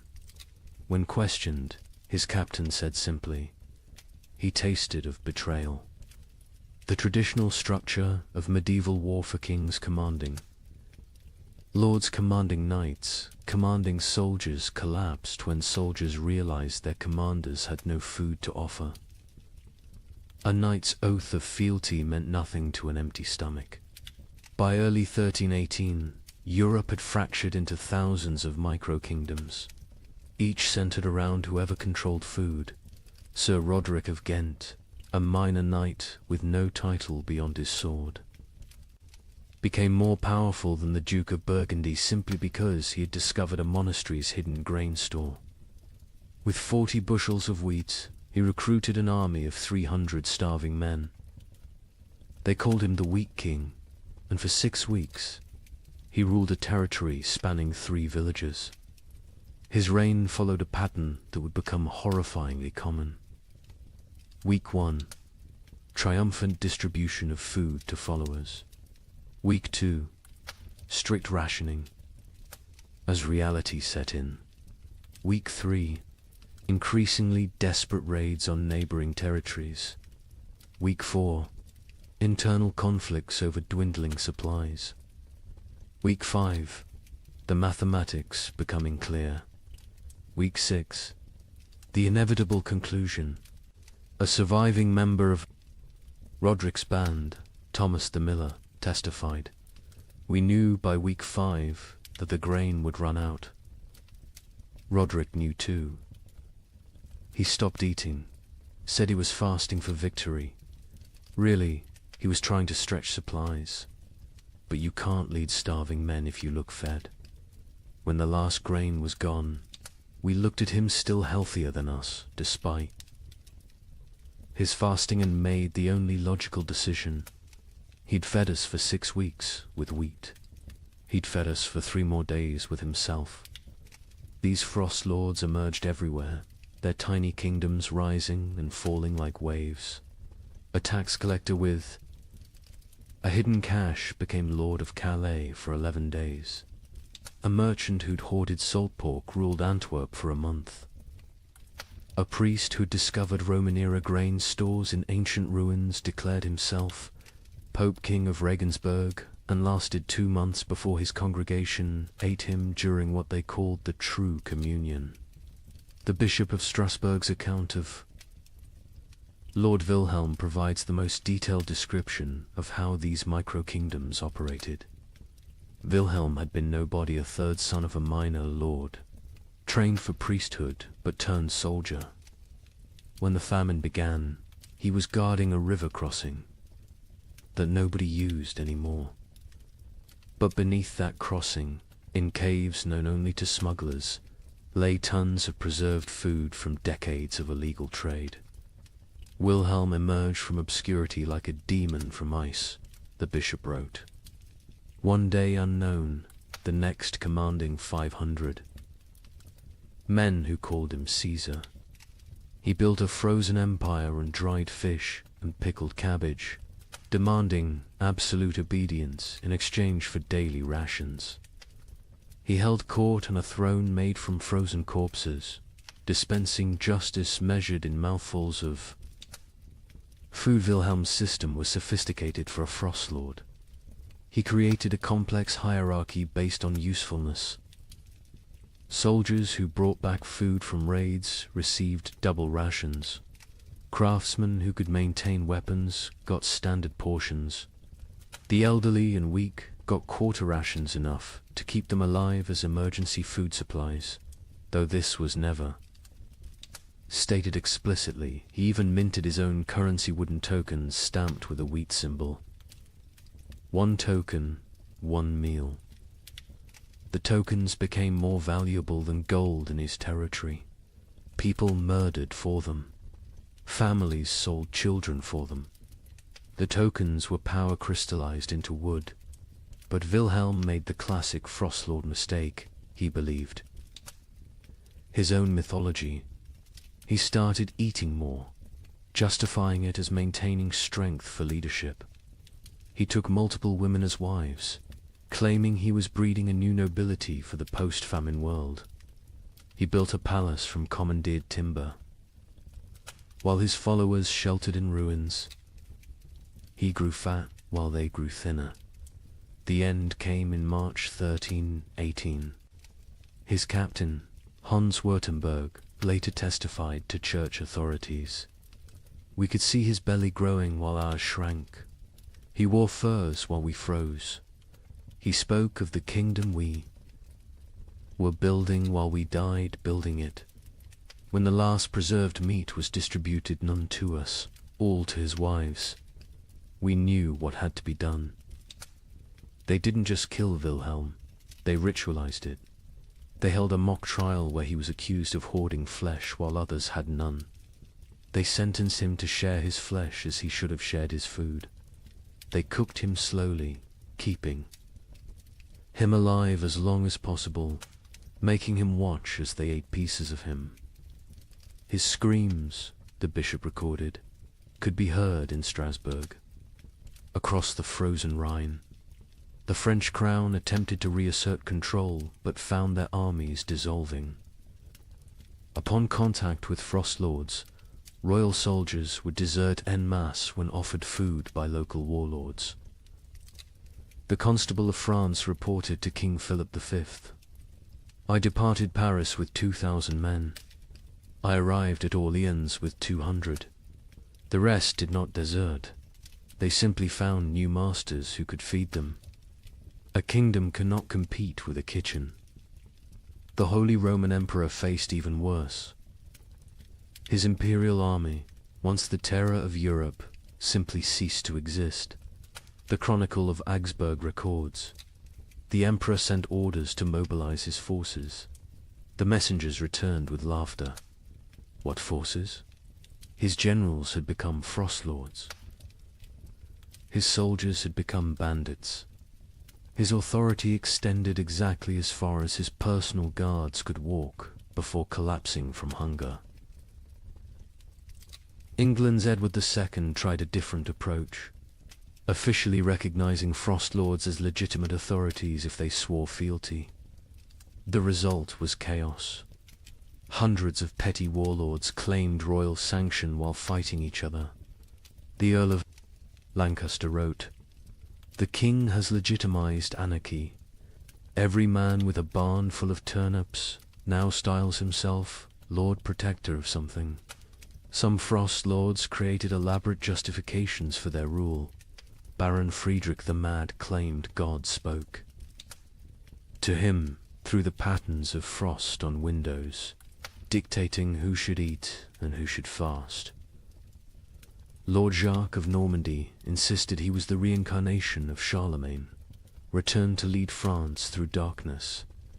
Count Stanislaus of Mazovia declared himself the Emperor of Winter and demanded tribute in the form of human flesh, claiming it was the only meat that wouldn't spoil. The battles between frost lords were unlike traditional warfare. They fought not for territory but for carries. Sieges were impossible. The besiegers would starve before the besieged. Cavalry charges were fantaside, the horses had been eaten. Battles were brief, vicious affairs where starving men fought over rumors of food. A typical battle might involve 100 men fighting to the death over a storehouse. That turned out to contain only rotted turnips. The Chronicle of Cologne describes one such conflict. Lord Henrik's men met Lord Dietrich's at the frozen mill. They fought for 6 hours in the snow, men dying from cold as much as combat. The winners found 3 sacks of mouldy barely enough to feed them for the march home. 43 died for perhaps 43 meals. This is the mathematics of the winter wars. Naval warfare ceased entirely. Ships required crews, crews required food, and any ship with food became a target for its own sailors.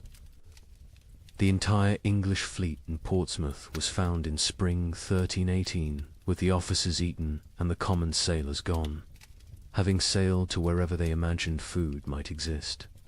Most likely, they ate each other at sea.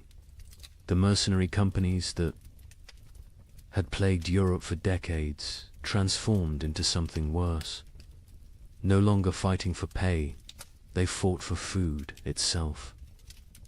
The Free Company of the Wolf, led by a former priest called Father Fang, became notorious for their practice of recruitment. They would attack villages, eat the weak, and force the strong to join them. Their ranks swelled with the desperate and depleted with the digested. The most successful Frost Lord was arguably Margaret the Terrible, a former abbess who controlled grain stores across 3 monasteries. She ruled for 8 months in eternity in Frost Lord terms by being utterly ruthless. She fed her followers just enough to keep them loyal, but not enough to make them strong. She rotated guards constantly so none could organize rebellion. She had tasters for her food, but the tasters were different each meal. Chosen by lottery, her end came not from rebellion, but from mathematics. She calculated she could survive another month on remaining stores. Her followers calculated she was the only remaining store. They didn't kill her quickly like Wilhelm. They kept her alive, locked in her own granary, taking small pieces when needed. She lived for 3 weeks as a conscious larder, her brilliant mind intact enough to appreciate the irony. By summer 1318, most Frost Lords were dead. They're tiny. Kingdoms dissolved into memory and meat, but they had served a horrific purpose. They had organized the chaos of starvation into structured systems of consumption. They had turned random death into regulated death. They had made the unbearable bearable by giving it hierarchy and meaning. A surviving chronicle summarizes the winter wars perfectly. Nations require shared purpose. Kingdoms need common cause. But in the frozen years, the only shared purpose was survival. The only common cause was calories. Every man became his own nation, every grain store its own kingdom. We didn't have wars between countries, we had wars between kitchens. And in the end, every king became a meal. But nothing compares to what happened in the winter of 1319. In villages across Germany, something unprecedented occurred. The children left, not taken, not sold. They simply walked away into the snow, hundreds of them, following. A 12-year-old girl named Margareta, who claimed she knew where summer was hiding. Parents were too weak to stop them. Some say too relieved. The children marched south, singing hymns, leaving tiny, frozen footprints. They believed if they could reach Rome, they could convince God to bring back the sun. A merchant traveling to Venice reported seeing them, a line of small shadows against the white, moving like sleepwalkers. I offered them bread. They refused. The girl at the front said they were already full of winter and kept walking. They never reached Rome. A woodcutter found them in an alpine pass the following spring. Hundreds of small bodies perfectly preserved in ice, still holding hands. Still walking formation. Still heading south toward a summer that would never come. Margareta of Hamelin.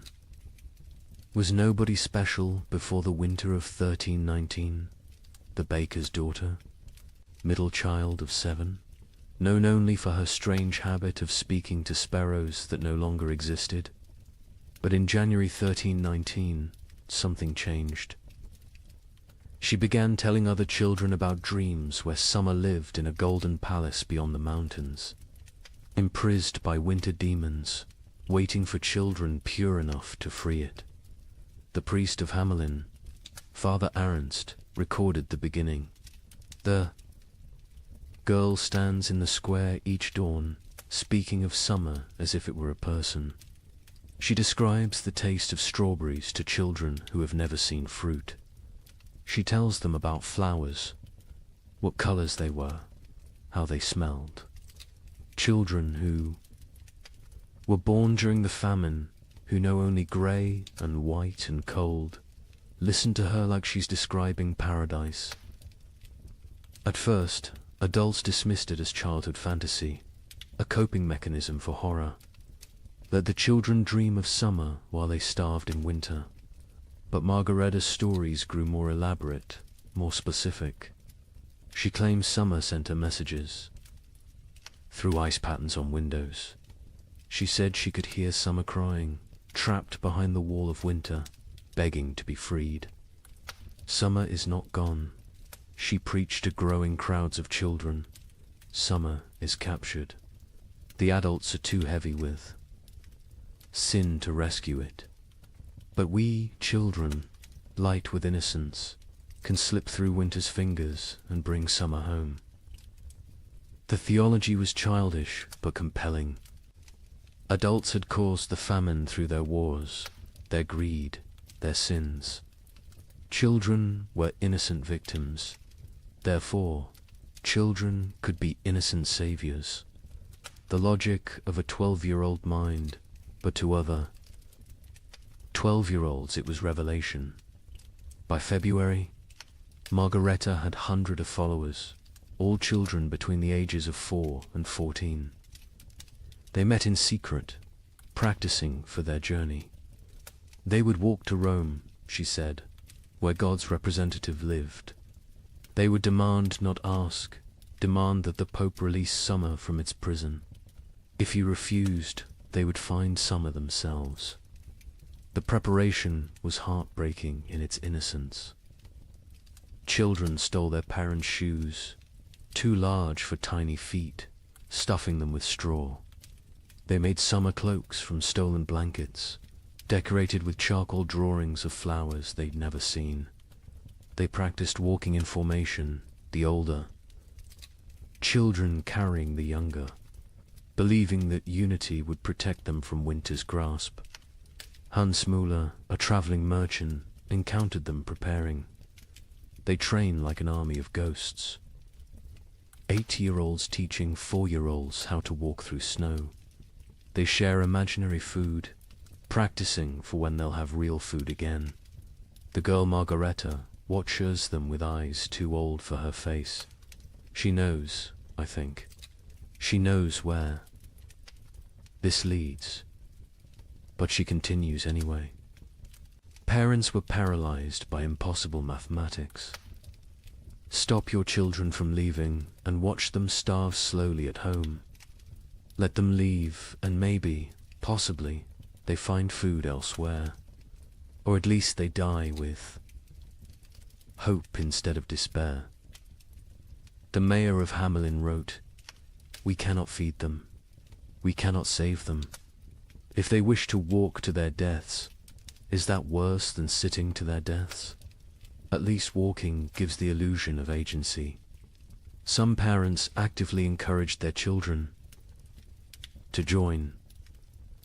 Widow Brown pushed her 3 sons toward Margareta, saying, "Follow her to summer or heaven, whichever comes first." Johann the Smith told his daughter, "Better to die seeking warmth than to freeze knowing warmth will never come." On February 28, 1319, they left. 312 children walked out of Hamelin at dawn, singing a hymn Margareta had taught. Them, summer sleeps beyond the mountain, dreams of green in halls of white. We shall wake it with our walking, turn the darkness into light. They were joined by children from every village they passed. Rothenburg added 50. Wurzburg contributed 70. Nuremberg, despite the mayor's attempts to stop them, lost nearly 200 children in a single night.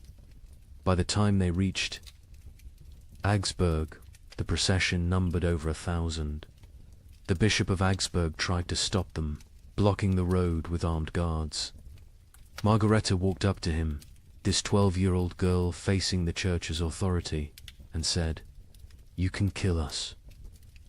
Here or let us die seeking salvation. Either way, our blood is on your hands. But if we die seeking, at least we die with purpose." The bishop, shamed by a child, let them pass. He later wrote, "I should have stopped them, but stopping them would have meant admitting there was nothing to seek, no hope to find, no summer waiting anywhere. I let them pass because their delusion was kinder than my truth." The procession grew stranger as it moved south. Children who could no longer walk were pulled on makeshift sleds. Those who died were not left behind. The others carried frozen corpses, believing they would revive when summer was found. They ate snow exclusively, claiming Margareta had blessed it to sustain them. Many believed they were already dead, that this was their soul's journey to paradise. A monk traveling north met them near Innsbruck. They moved like a river of small ghosts, their singing echoing off mountain walls. The girl at the front no longer walks, she floats, carried by older children who believe touching the ground would break the spell. I offered them shelter in our monastery. They refused, saying walls would trap them in winter forever. The merchant, Giuseppe Di Marco, returning to Venice from Germany, provided the last confirmed sighting, a line of shadows against the alpine snow. Still walking, still singing, though the song now sounds like wind through empty houses. The leader, a girl, her lips blue with cold, but still moving in prayer or madness. I offered bread, real bread, not imagination. She looked at me with eyes already seeing another world, and said, "We are already full of winter. We need no earthly food." They walked past me into the mounting storm, and I swear before God they seemed to fade rather than depart, becoming one with the blizzard itself. They never emerged from the Alps. Search parties sent when spring finally Kane found them in a high pass, preserved perfectly in ice. They had died walking, still in formation, still holding hands. The smaller children carried by the larger, all facing south toward an Italy they would never see, a Rome they would never reach, a summer that had never been imprisoned except in the desperate imagination of a 12-year-old girl. Margareta was found at the front, her face turned skyward, arms outstretched as if embracing something invisible. In her frozen hand, a piece of parchment with a single line. Summer was inside us all along, but winter was stronger. The bodies were left where they lay. The Archbishop of Salzburg declared the site sacred ground, saying, "They died as pilgrims, seeking God's warmth. Let them remain as monuments to faith or folly, no longer know the difference." But the story doesn't end with their deaths. When spring finally came in 1322, when the famine finally broke, wildflowers grew in unusual abundance along the route the children had walked. Skeptics said it was from the organic matter their bodies had left. Believers said it was summer finally answering their call, 3 years too late. Parents who had let their children go lived with mathematical grief. They had solved the equation of survival by subtracting their offspring. Most went mad. The baker of Hamelin, Margaret's father, spent his remaining years making bread he would leave outside his shop each dawn for when the children returned from summer. He died calling Margareta's name, swearing he could hear her singing. The children's crusade of frost became mythology before the last body was found. Some claimed the children had found summer and stayed there, unable to return. Others said they had become the spirits of winter, doomed to walk the Alps forever. searching for warmth that doesn't exist. A few insisted they had seen the children in dreams, playing in fields of grain, finally warm, finally fed, finally free. A chronicler in Vienna wrote the definitive epitaph. They were children who had never known spring, following a child who dreamed of summer, seeking a warmth that had died before they were born. They walked to their deaths with more purpose than most live their lives. They failed to find summer, but they succeeded in escaping winter, which may have been the only success possible. The children's crusade of frost represents the absolute, nadir of the great famine, not the death of hope, but hope itself becoming death's agent. When children abandon their parents to seek impossible dreams, when parents let them go knowing the truth, when entire societies watch their future walk away into frozen oblivion and do nothing because nothing can be done, that is when civilization doesn't just collapse but voluntarily dissolves. Yet there's something else in this story, something that explains why it haunted Europe for generations. Those children, doomed and deluded, chose their fate. In a world where death was certain, they chose to die seeking rather than waiting. They wrote their own ending rather than having it written for them. They failed, but they failed attempting the impossible, which is perhaps the most human thing one can do. The last word belongs to a nameless child, one of hundreds found in that alpine pass, who had carved into a frozen tree trunk. We came to find summer. We found each other. That is enough. By 1320, something unprecedented was happening across Europe. Entire villages were disappearing, not dying, disappearing. A tax collector would arrive to find homes standing empty, fires still warm, food still on tables, but not a soul in sight. Bishop of Lincoln investigated 17 such villages. His report contains a chilling observation. In each dwelling we found the same thing, a single word carved into the main beam. Forgiven. We know not if they sought forgiveness or granted it. Modern archaeologists have found evidence these villagers walked en masse into forests, bogs, or the sea. Mass suicide? Mass migration to nowhere? We'll never know. But the pattern was always identical. They left everything behind except their children. The children, it seems, they took with them to whatever end they chose. The first documented vanishing was Thornwick, a village of 200 souls in Yorkshire. The king's tax collector, William de Vere, arrived on March 15, 1320, to find smoke still rising from chimneys, but no one to tend the fires. His report to the crown reads like a ghost story.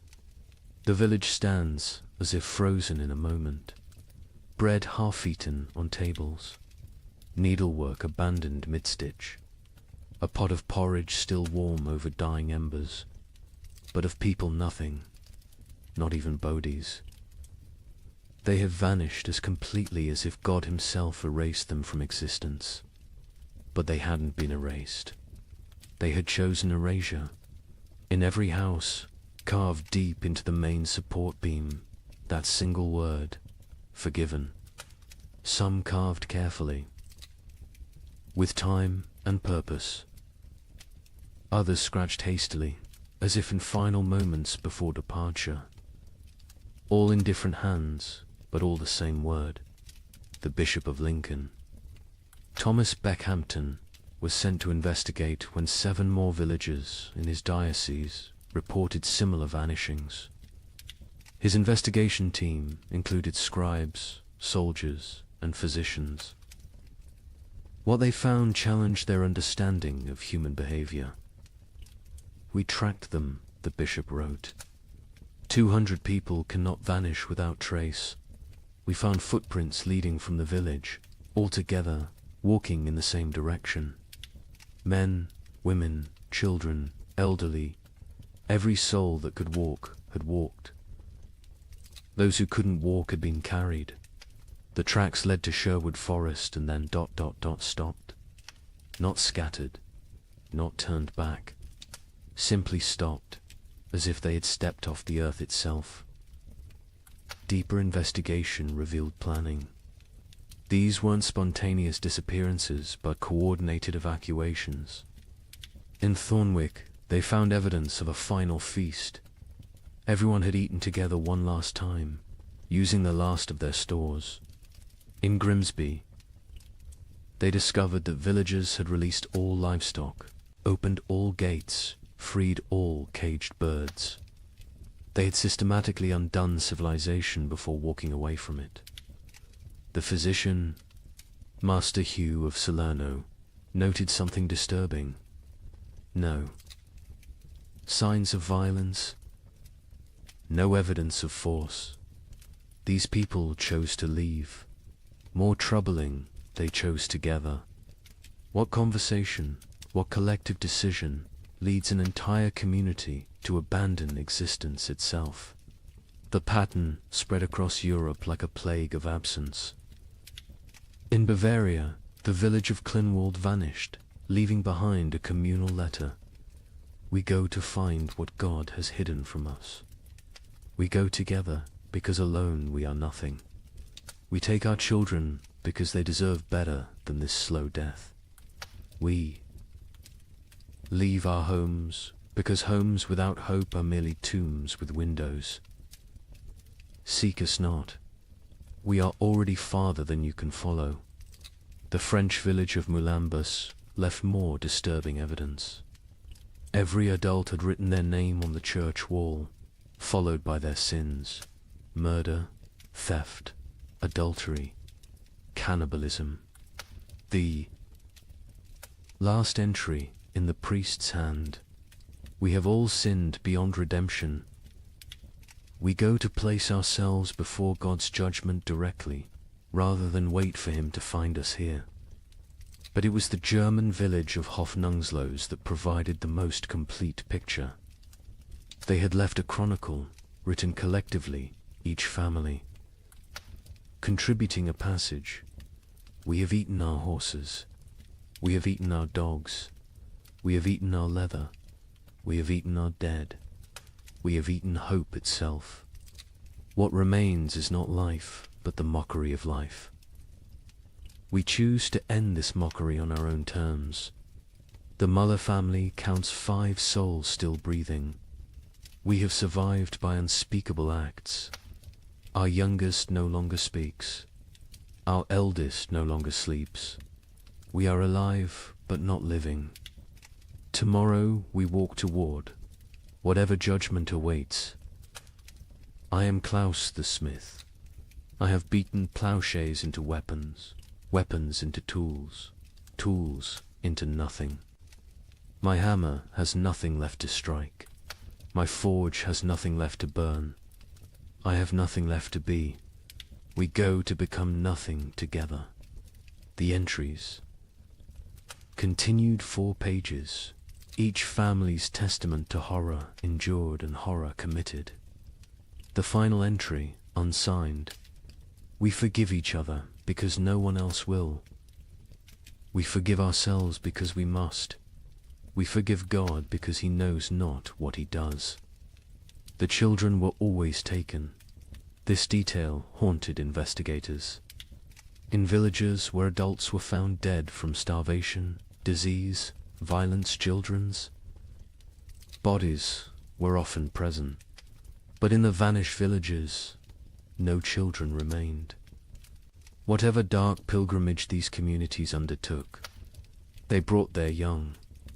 A woodcutter named Franz claimed to have seen one such procession near the Black Forest.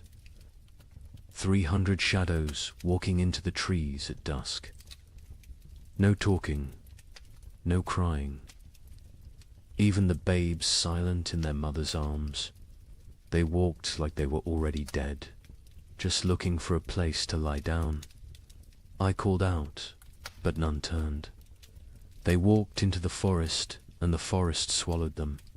The church struggled to explain the vanishings.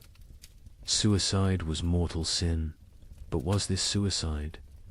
The Archbishop of Canterbury wrote, "If a man throws himself from a cliff, it is suicide. If a village walks into the sea, what is it? Mass suicide? Or something else? A collective return to the nothing from which we came." In Paris, 1321, while peasants gnawed bark, the nobility held what historians call the most disturbing party in medieval history, the Feast of Fools. Organized by Count Robert of Artois, it was meant as defiance against death. Here's what happened. Nobles dressed as peasants, peasants dressed as nobles.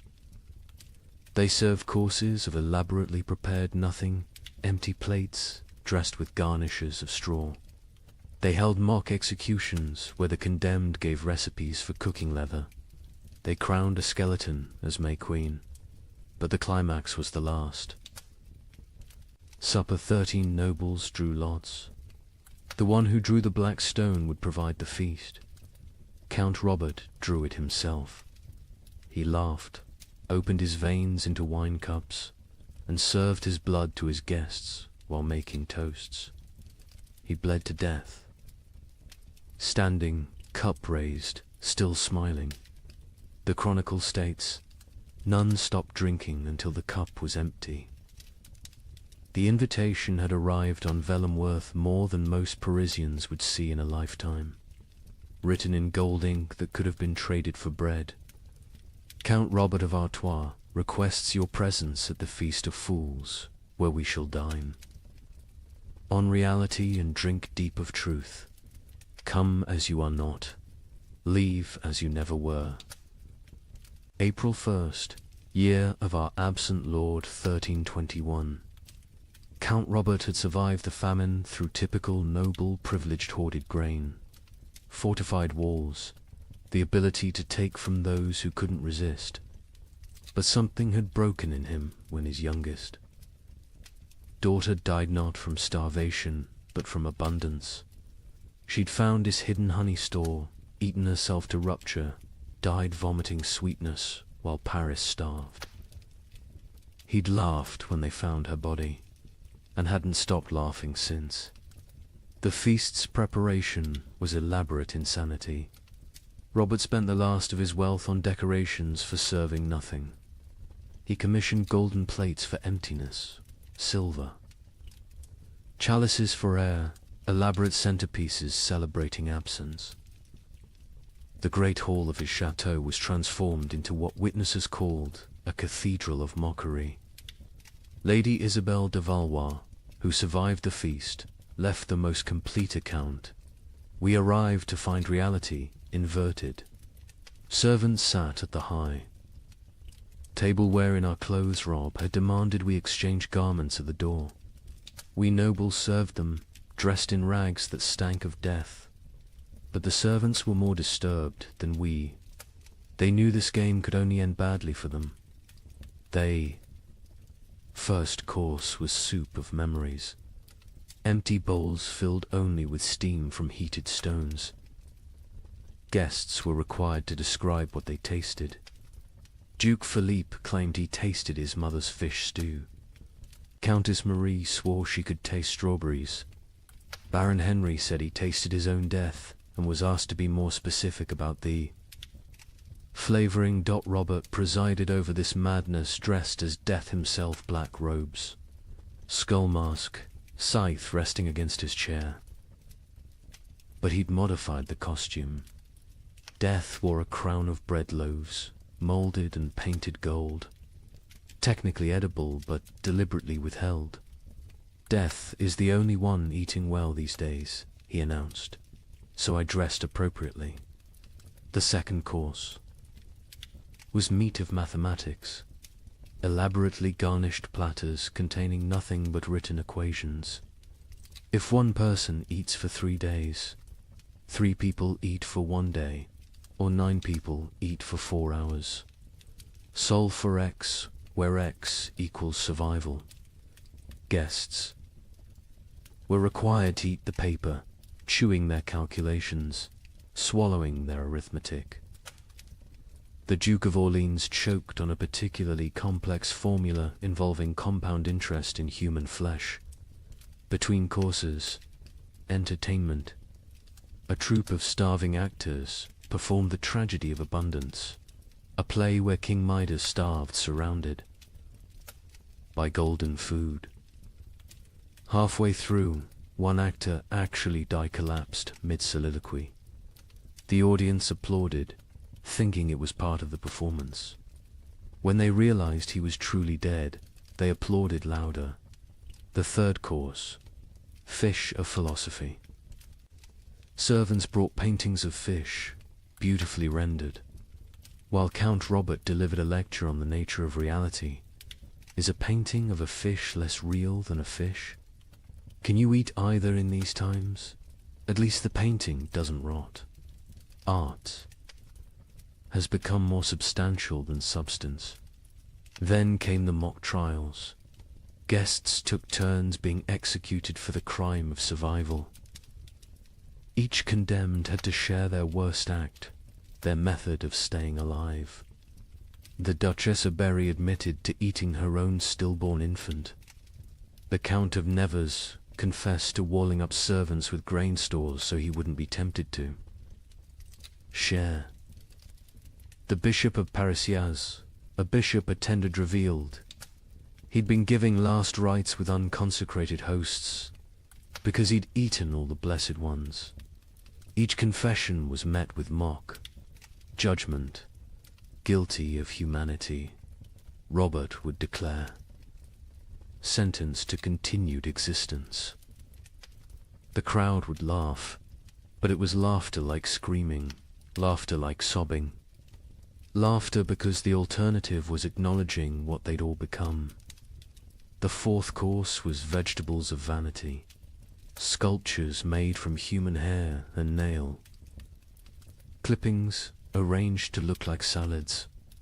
We consume ourselves, Robert explained. We always have. The famine just made it literal. Guests were required to eat these too. The Marquis de Toulouse vomited immediately. He was forced to eat that as well. Nothing wasted, Robert insisted. That's the new nobility. The entertainment grew darker. A puppet show where marionettes made from human bones performed a harvest dance. A choir of orphans singing recipes for preparing leather. A juggler tossing skulls who revealed, mid-performance, that they were his own children's skulls. The audience couldn't tell what was performance and what was confession. The fifth course, bread of betrayal. Actual bread appeared, one small loaf. The room went silent. Real food, after hours of elaborate nothing. Roberts explained the game. Tell us who you killed for food. The best story wins the bread. What followed was an auction of atrocity. The Baron of Anjou describes smothering his elderly mother to inherit her hidden grain. The Countess of Blois explained how she'd poisoned her husband when she discovered he'd been secretly eating while she starved. The Duke of Normandy won with his tale of hosting a dinner party, serving his guests, his own son, then revealing the truth after they'd eaten. He took one bite of the bread and vomited blood. The bread was made from sawdust and painted to look real. The sixth course, wine of wisdom. Empty goblets that guests had to fill with their own fluid stares, saliva, blood, whatever they could produce. We toast to truth, Robert declared. The truth that we are bags of liquid pretending to have purpose.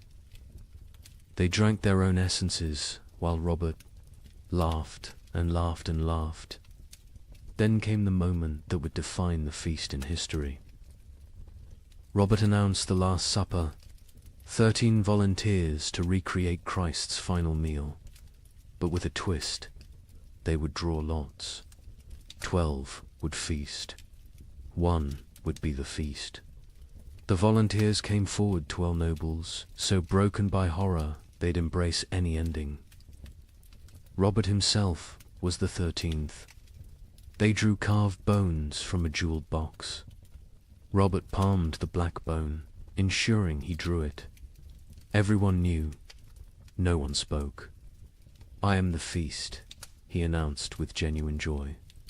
"I am bread and wine. I am flesh and blood. I am the only honest noble lefty. Give myself to be consumed." He opened his veins with ceremonial precision, not to die quickly, but to fill 13 cups. He made toasts as his blood flowed, to abundance. Nervous laughter to the feast that never ends. Desperate drinking to the truth that we're all already dead. Silence, except for swallowing. He conducted himself like a summer lay describing vintages. Note the iron undertones, the hint of despair, the full body of wasted life. He grew paler with each toast, but never stopped smiling. Drink deep, friends. I'm a vintage that won't be repeated. The guests drank because stopping would mean acknowledging what they were doing. They drank because Robert was watching, still standing, still bleeding, still insisting this was all a grand joke. They drank because his blood was warm and they'd forgotten warmth. They drank because it was that or scream. Robert's final toast, as his knees began to buckle, to the feast of fools, where fools feast on fools, where wisdom is folly and folly is survival. To the nobility that dies with nobility, leaving only animals wearing crowns. To the joke that God played on us, and the joke we play back. To the end that never ends, and the ending that never he fell forward. Cup still raised, smile still, fixed. Dead before he hit the ground, but somehow still laughing. The guests sat with empty cups, full stomachs, and the knowledge that they'd literally drunk noble blood while dressed as peasants in a world where symbolism had become sustenance. The aftermath was swift and terrible. The servants, Forster, watch nobles drink noble blood, revolted, not politically aside. They stripped off the noble clothes, fled the chateau, most walking directly into the Seine to drown. The nobles, trapped in servant rags, covered in Robert's blood, stumbled into Paris streets where they were attacked by mobs who didn't recognize them or didn't care. Of the 100 guests at the Feast of Fools, 13 survived to Easter. Most died by suicide, unable to process what they'd participated in. Lady Isabel, who recorded the events, ended her account. "We went to mock death and became death's mockery. We tried to feast on nothing and discovered we were nothing." Count Robert won his game. He died laughing at a joke only he understood, leaving us to live with the punchline. The Feast of Fools wasn't just noble decadence, it was aristocracy's suicide note written in performance art, when the highest class of society serves nothing on golden plates. Crowns, corpses, and drinks human blood as entertainment, the social order hasn't just collapsed, has performed its own autopsy while still breathing. The king, upon hearing of the feast, reportedly said, "Count Robert has shown us our future elaborate rituals around nothing, performances of power without power. Substance, consumption of ourselves disguised as celebration." He then ordered all records of the feast destroyed. They survived because Lady Isabel hid her account inside a Bible, writing, "Let future generations know that when the world ended, the nobility threw a party. We dressed our doom in silk and served our destruction on silver platters. We made horror into art because art was all we had left. And when the last toast was raised, it was to our own annihilation, delivered with perfect etiquette. Let me share numbers that medieval minds couldn't comprehend. In 1310, Europe's population was roughly 75 million. By 1322, it was 60 million. 15 million people gone. Not from plague, not from war, from cold and hunger, but statistics hide. Individual horror. In the town of Ypres, they kept exact records. Population 1315, 10,400. Population 1,322, 2,100. But here's the detail that haunts. Of those 2,100 survivors, only 300 were the original residents. The others, they came from elsewhere, drawn by rumors of food, only to find more death. The prior of Ypres wrote, "We no longer bury the dead. We stack them like cordwood, waiting for spring. But spring never comes warm enough to dig. The numbers tell a story that words cannot." The Abbey of Saint-Denis kept meticulous death records, originally for prayers for the departed. By 1318, they'd stopped recording names, just tally marks. 5 marks crossed through. 5 marks crossed through. Pages and pages of groups of 5, like a child learning to count, except each mark was a human soul. Brother Felipe, the abbey's mathematician, calculated the rate of death. In 1315, we lost 1 soul per week. By 1316, 1 per day. By 1317, 1 per hour. By 1318, we stopped counting because the living were too few to count the dead. Mathematics itself collapsed when the numbers exceeded comprehension. The Italian city-states, with their banking traditions, kept the most precise records. Florence's census of 1310 recorded 120,000 souls. The census of 1322 recorded 45,000. But hidden in those numbers was darker arithmetic. Of the 45,000 survivors, 30,000 had arrived during the famine, refugees from the countryside. The original Florentine population had dropped from 120,000 to 15,000. 7 of every 8 natives had perished. Venice's records reveal the geographic mathematics of death. The city's famous districts died at different rates. San Marco, where the wealthy lived, lost 40% of its population. Castello, where the poor, crowded, lost 85%. But here's the cruel irony: the wealthy districts died faster in the final years. Once money meant nothing, poverty became an advantage. The poor knew how to starve. The rich only knew how to eat. In England, the Domesday Book had recorded settlements since 1086. By comparing tax records from 1310 to 1322, we can track village-level devastation. In Norfolk, 40% of villages recorded in 1310 no longer existed. By 1322, not depopulated, erased. The land itself forgot humans had ever lived there. But let's look deeper at Ypres, because their obsessive record-keeping reveals the true mathematics of societal collapse. The town's cloth guild recorded not just deaths, but causes. 1,315. 500 deaths to 400 starvation. 100 disease 1316. 1,200 deaths to 900 starvation. 200 disease. 100 violence 1317. 2,100.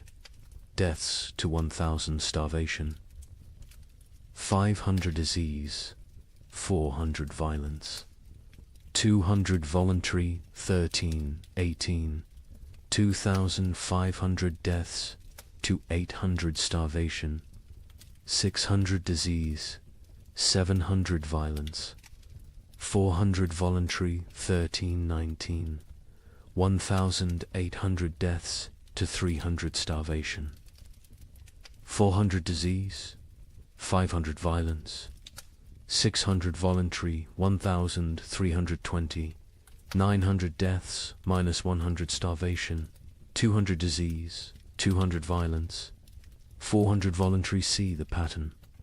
As starvation deaths decreased because the weakest had already died, violence and suicide increased. The mathematics of survival had shifted from competing for food to eliminating competitors. The demographic breakdown is equally telling. By age, infants 0 to 2, 95% mortality children 3 to 12, 80% mortality young adults 13 to 25, 60% mortality adults 26 to 45, 70% mortality elderly 46 plus, 90%. Mortality, the young adults survive best old enough to fight, young enough to endure. Children and elderly died first, too weak to compete. But adults in their prime died at higher rates than young adults. Why? They had families. They gave their food to their children, starved themselves for others. Love was mathematically lethal. The gender mathematics were brutal. In 1315, Ypres had roughly equal numbers of men and women. By 1322, there were 3 men for every woman.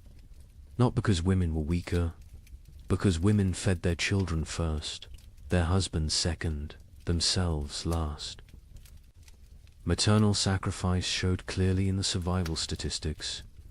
The social class mathematics defied expectations.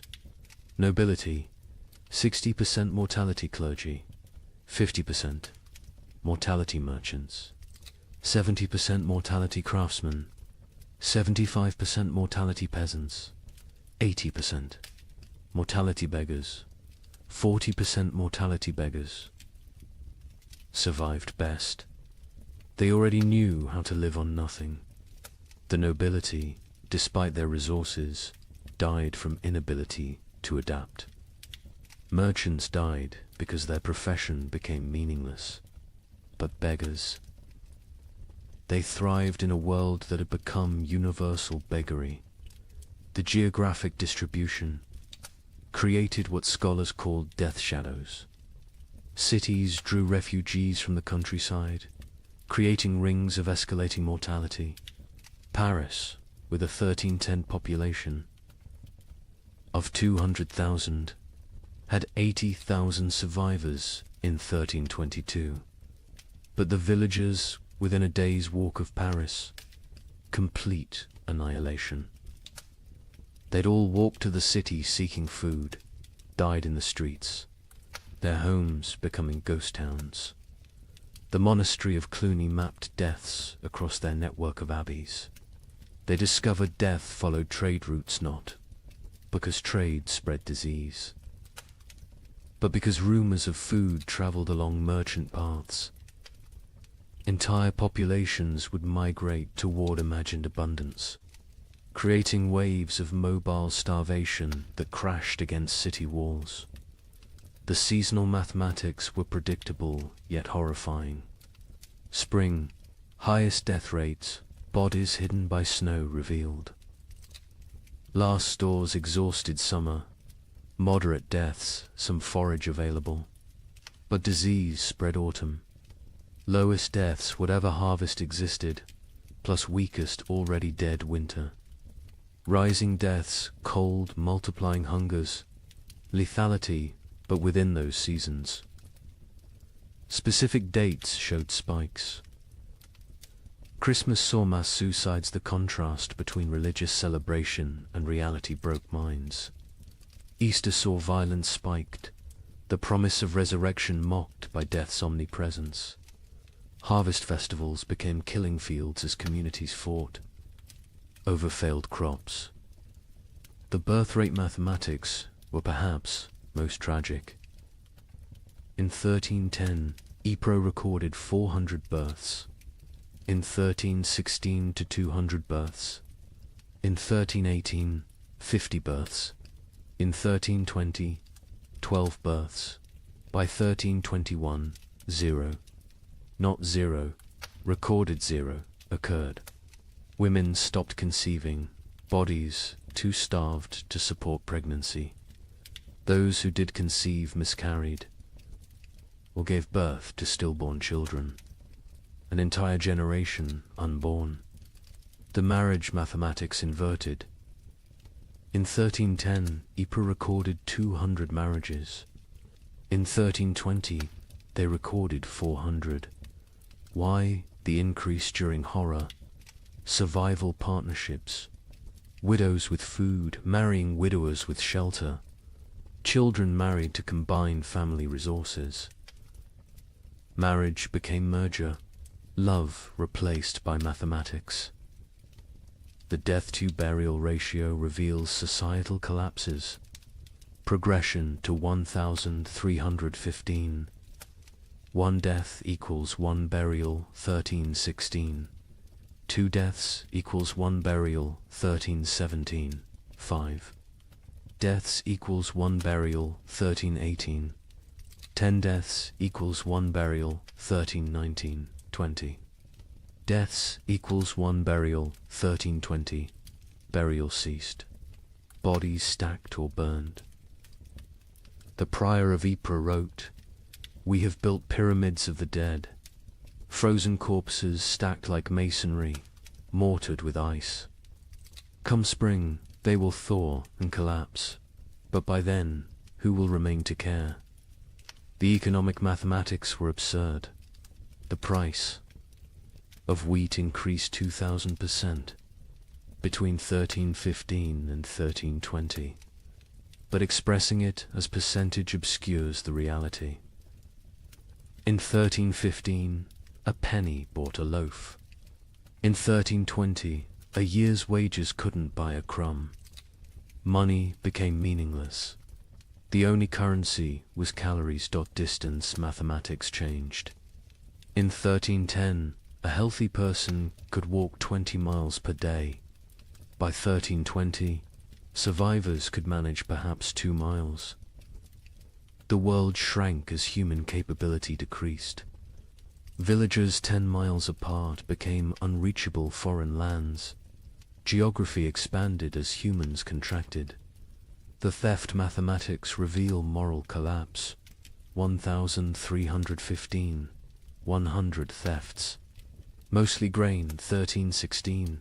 500 thefts. Anything. Edible, 1317. 1,000 thefts. Including clothing and fuel, 1318. 2,000 thefts. Including children, 1319. Theft became meaningless. Nothing left to steal. The murder mathematics followed similar patterns, but with a crucial difference. Murders peaked in 1318, then declined not from returning morality, but from lack of strength. By 1319, people were too weak to kill.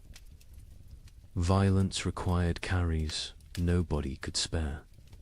The migration mathematics created empty zones and death clusters. Rural areas emptied as survivors walked to cities.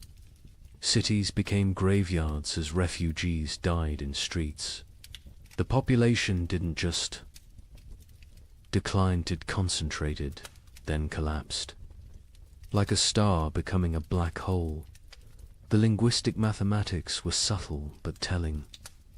The Ypres records showed declining vocabulary over time.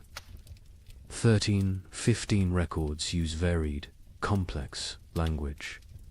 By 1320, the same. Scribes used perhaps 200 words repeatedly. Hunger had literally reduced their ability to think in complex terms. Survival required all cognitive resources. The time mathematics warped reality. Survivors reported years feeling like decades, days feeling like minutes. The prior wrote, "We have lived 7 years that feel like 70. I am 40 but feel 400.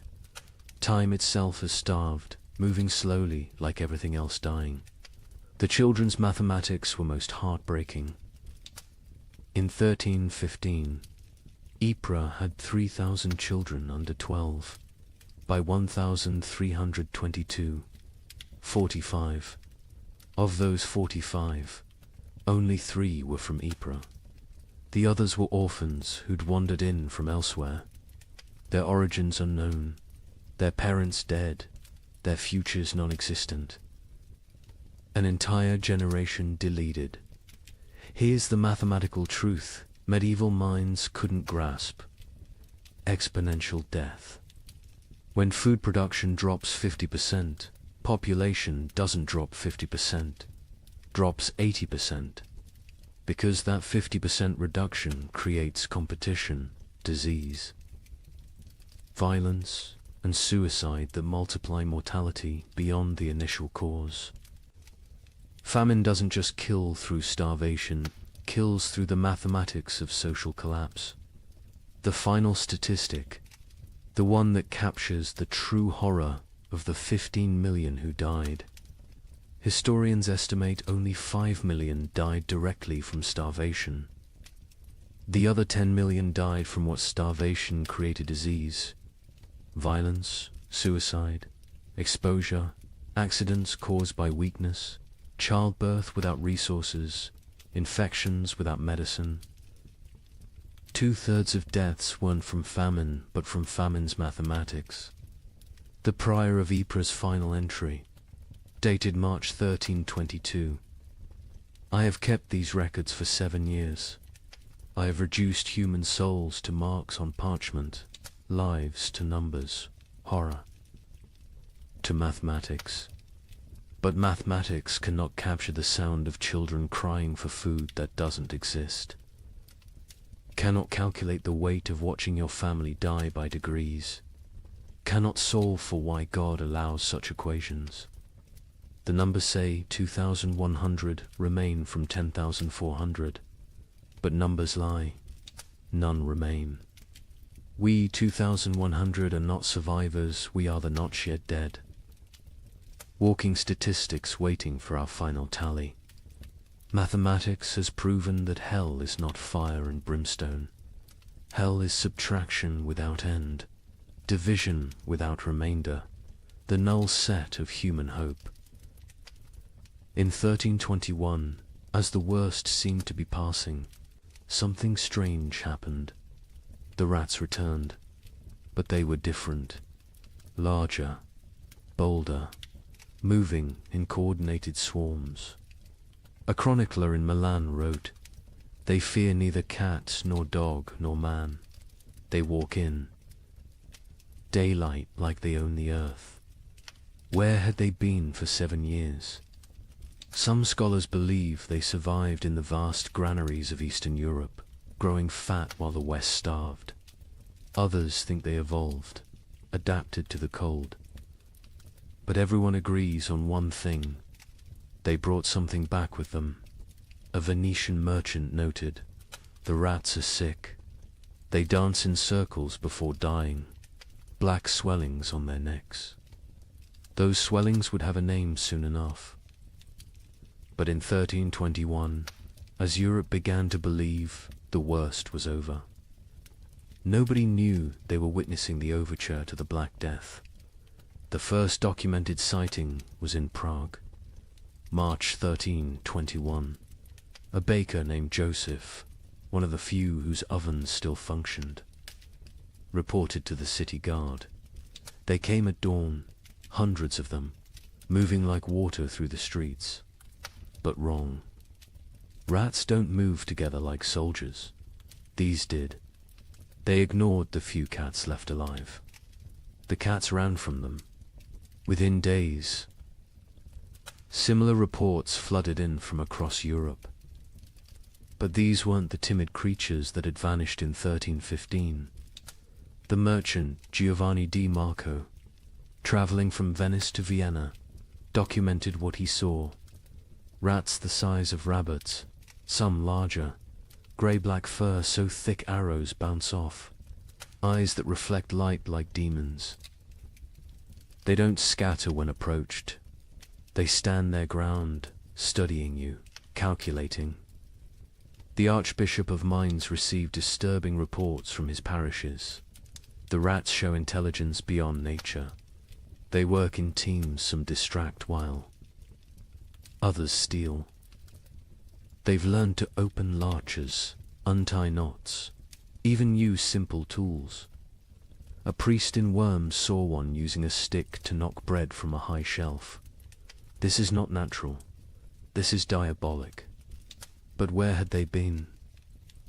The 7-year absence created wild theories, but one Benedictine scholar, Brother Antonius of Regensburg, proposed something chillingly plausible. The rats didn't vanish, they migrated east, following ancient Roman grain routes to the steppes.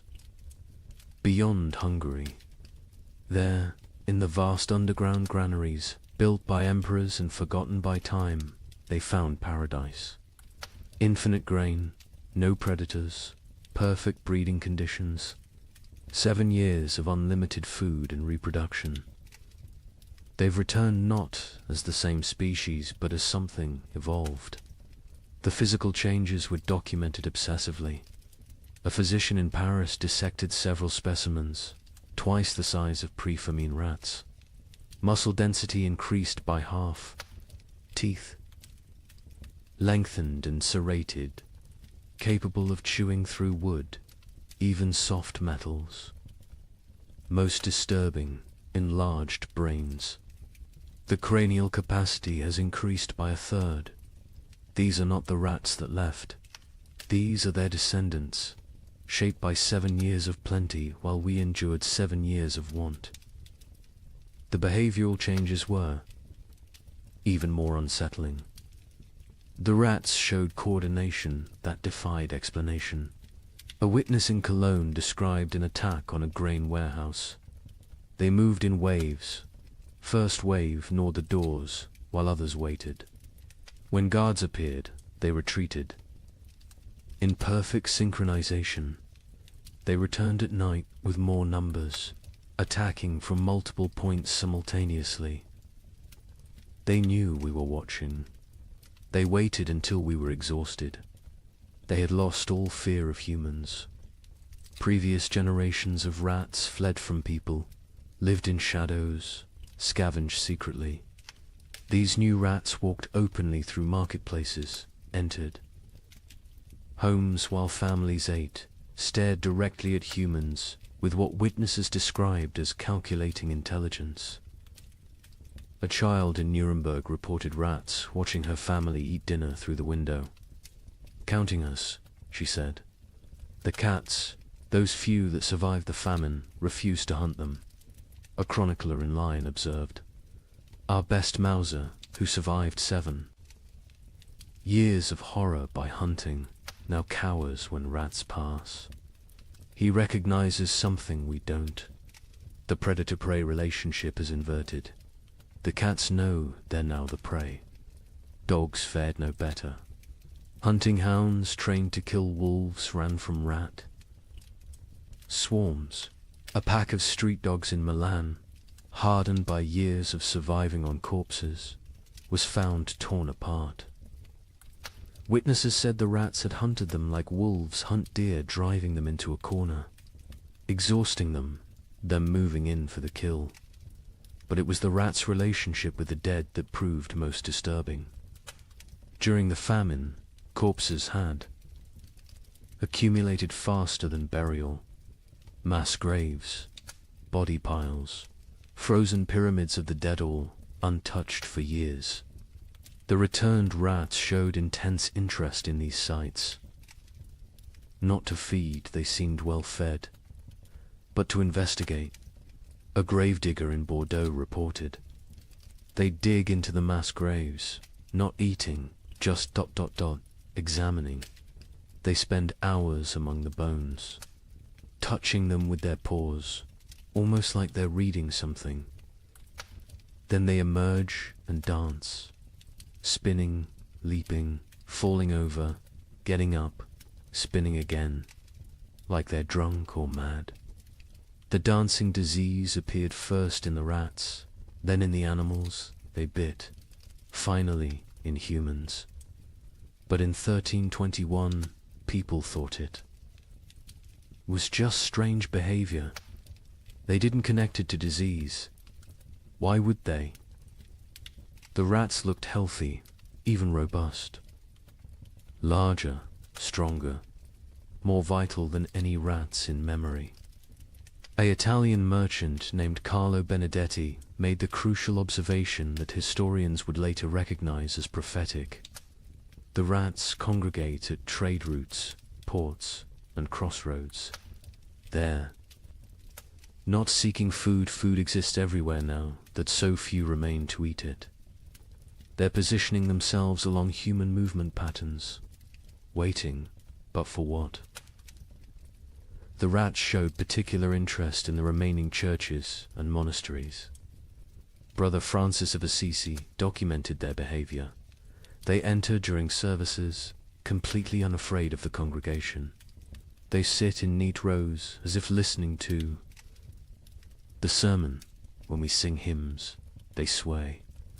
When we pray, they bow their heads.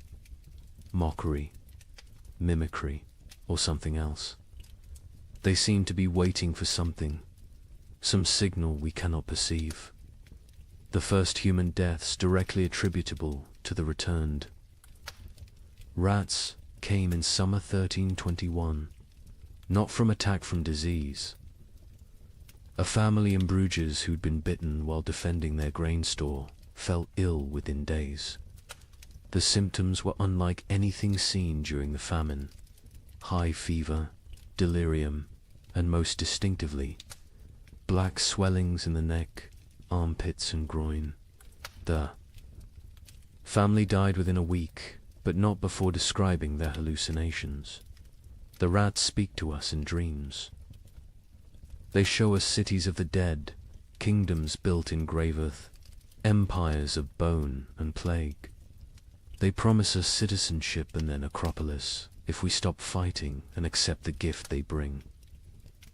Medical professionals were baffled. A physician in Prague wrote, "The disease is nothing like the starvation, sickness, or winter plague. It burns through bodies like fire through dry wood.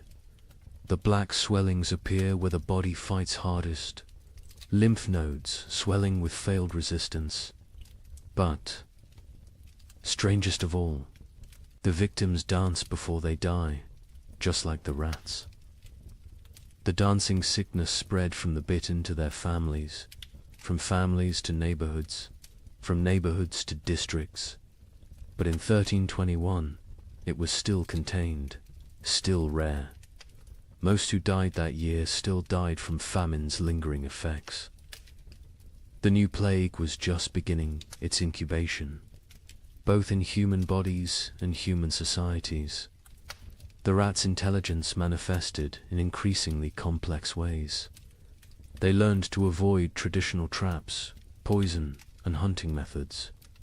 They developed new social structures: scout rats who tested food for danger, guard rats who watched for threats, even what appeared to be leader rats who directed group movements through series of squeaks and gestures. A scholar in Vienna documented their learning capabilities. We captured one, intending study.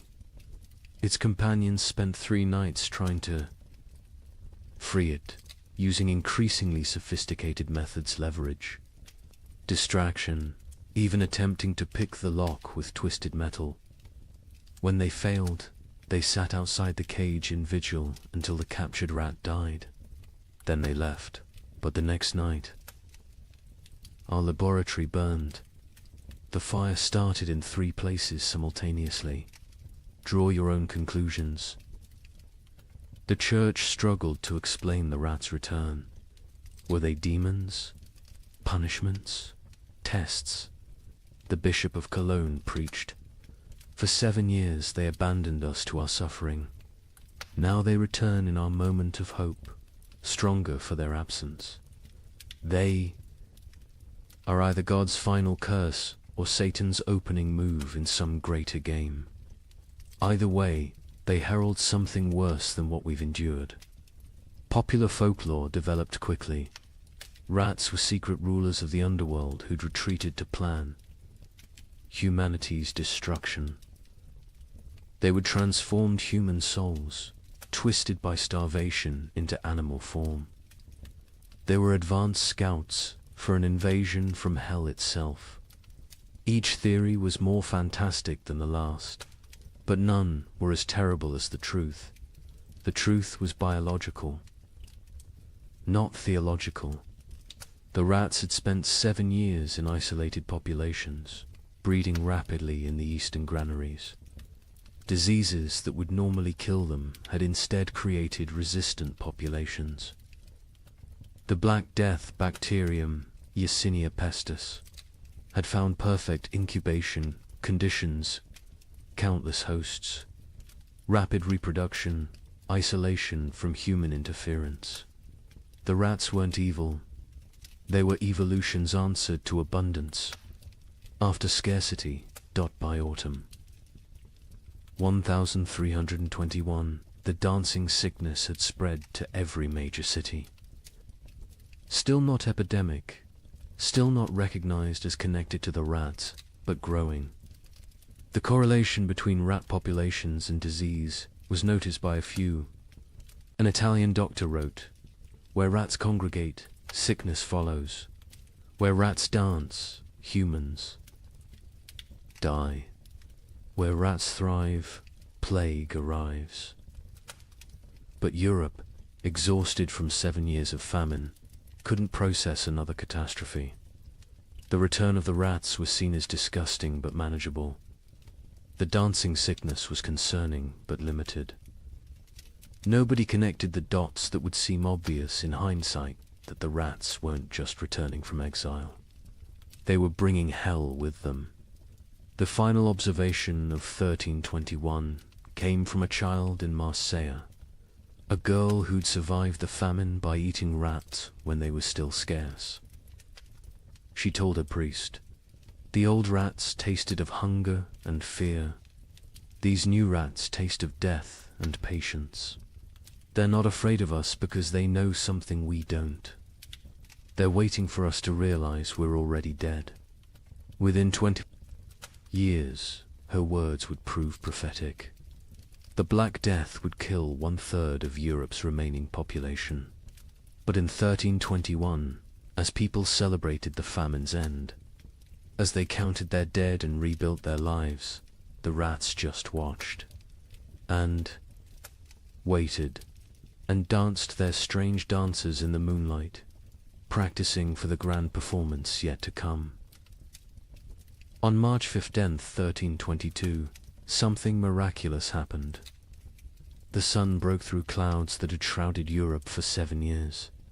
Real warmth, real light. In London, people fell to their knees in the streets, weeping. Church bells rang for 3 straight days.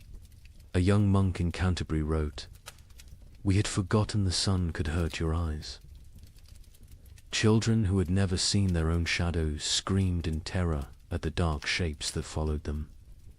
But the thaw revealed horrors frozen in time. Bodies emerged from snowdrifts, perfectly preserved. Entire families found seated at tables. Frozen mid-meal. Armies discovered standing in formation, weapons raised, ice statues of a war that winter had won. The warmth came suddenly, without warning. Dawn broke grey as it had for 7 years.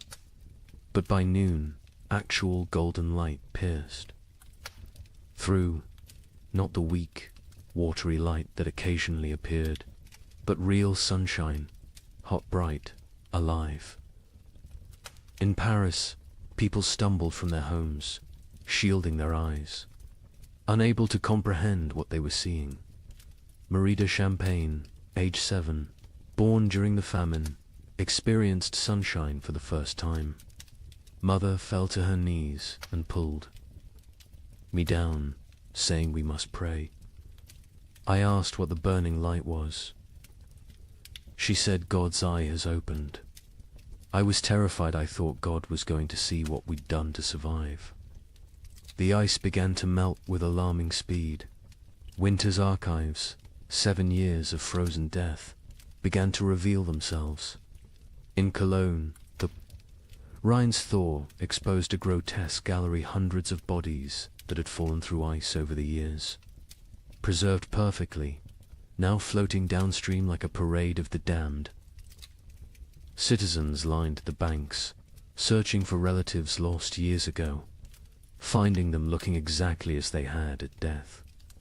Brother Thomas of Westminster, who'd chronicled the disaster from beginning, wrote with shaking hand, "The earth gives up its dead, but not for resurrection. They return only to show us what we've done." A mother and child, frozen in embrace, so perfectly preserved I could count the tears frozen on their cheeks. Soldiers who died defending grain stores, still standing at their posts, ice guardians of nothing.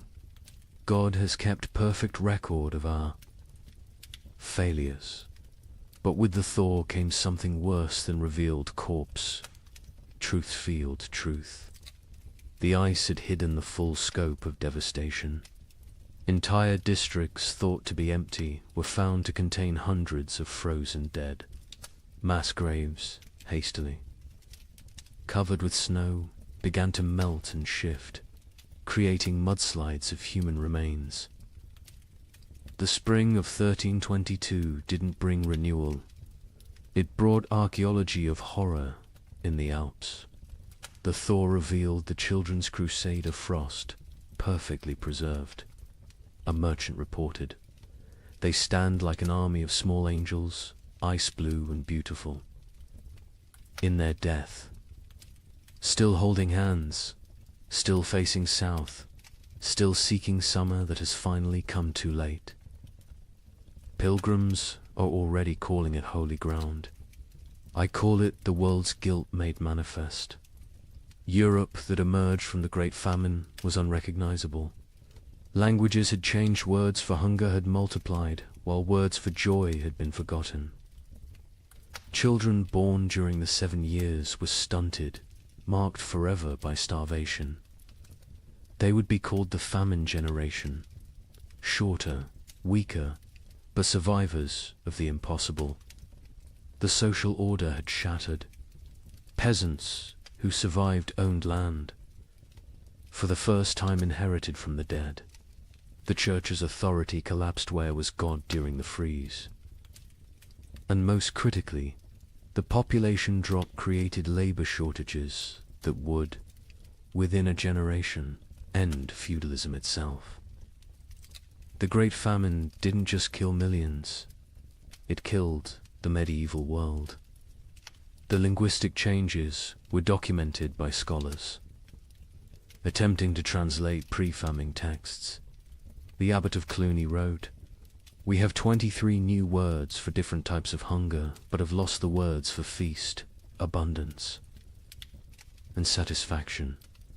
Children learning to speak, use, eat, as past tense only, they cannot conceive of eating as a present or future action. We've developed exact terms for the taste of leather, bark, clay, but forgotten words for flavors of meat. The famine generation bore physical marks that would last lifetimes.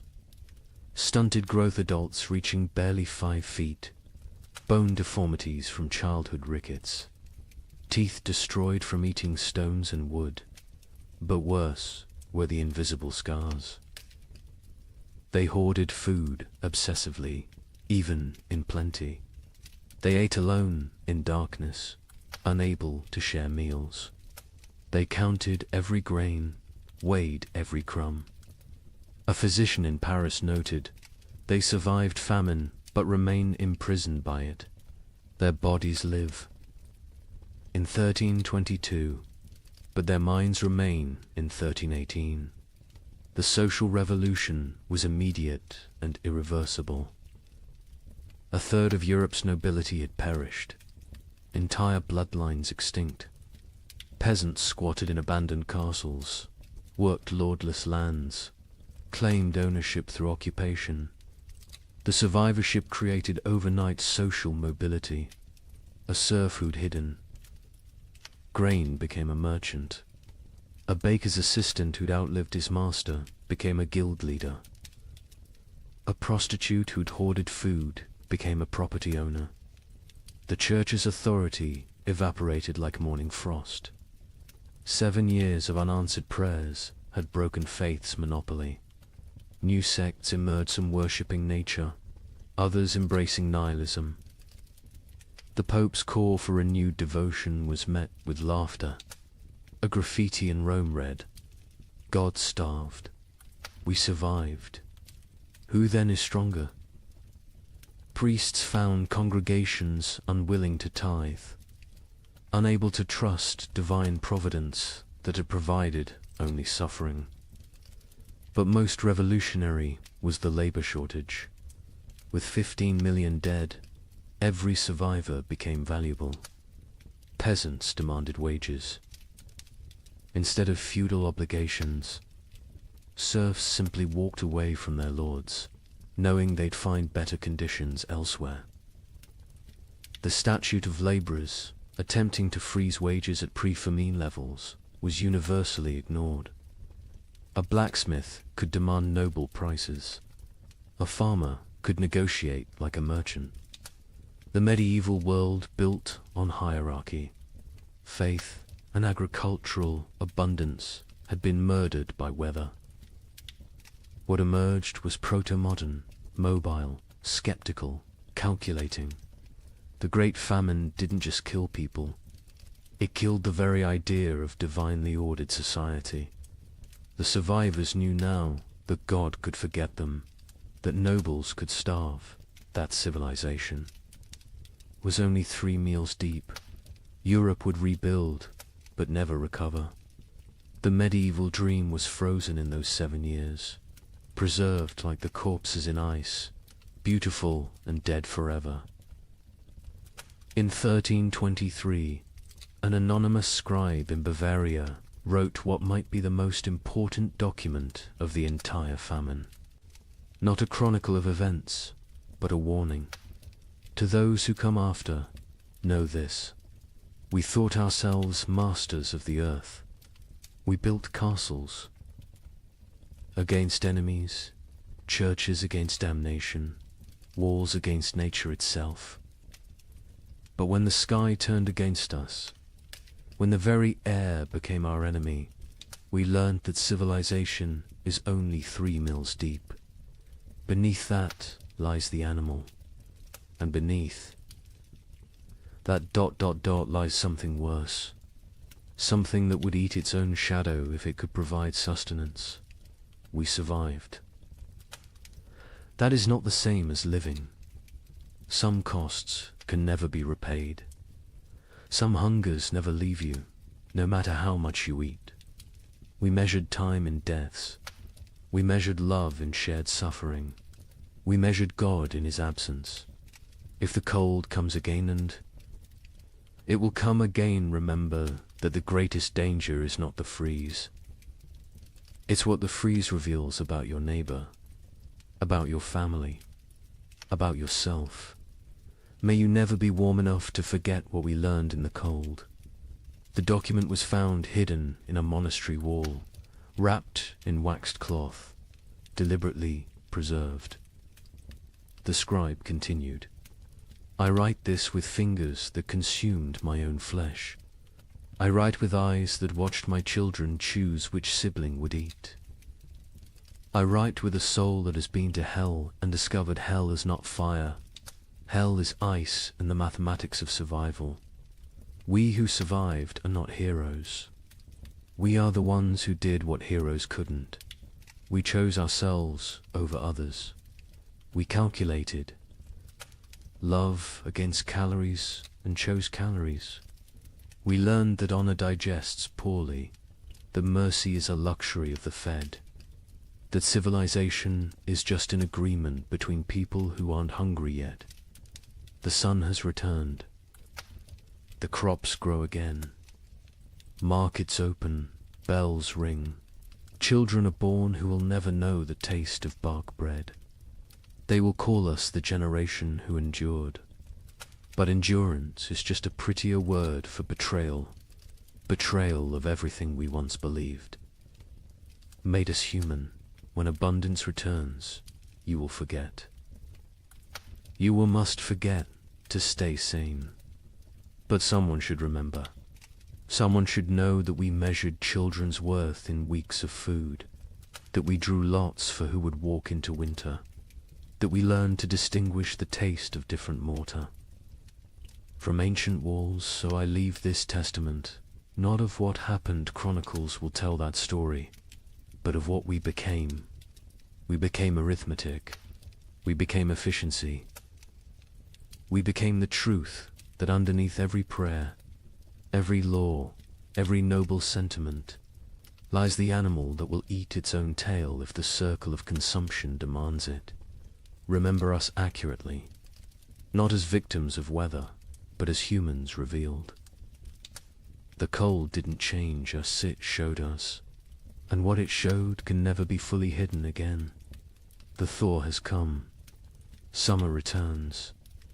But we who survived carry winter inside us forever, a frozen seed that whispers, "This is what you really are.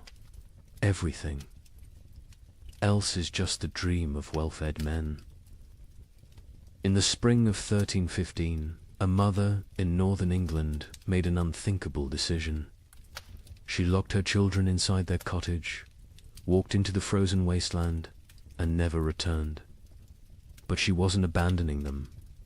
She was saving them.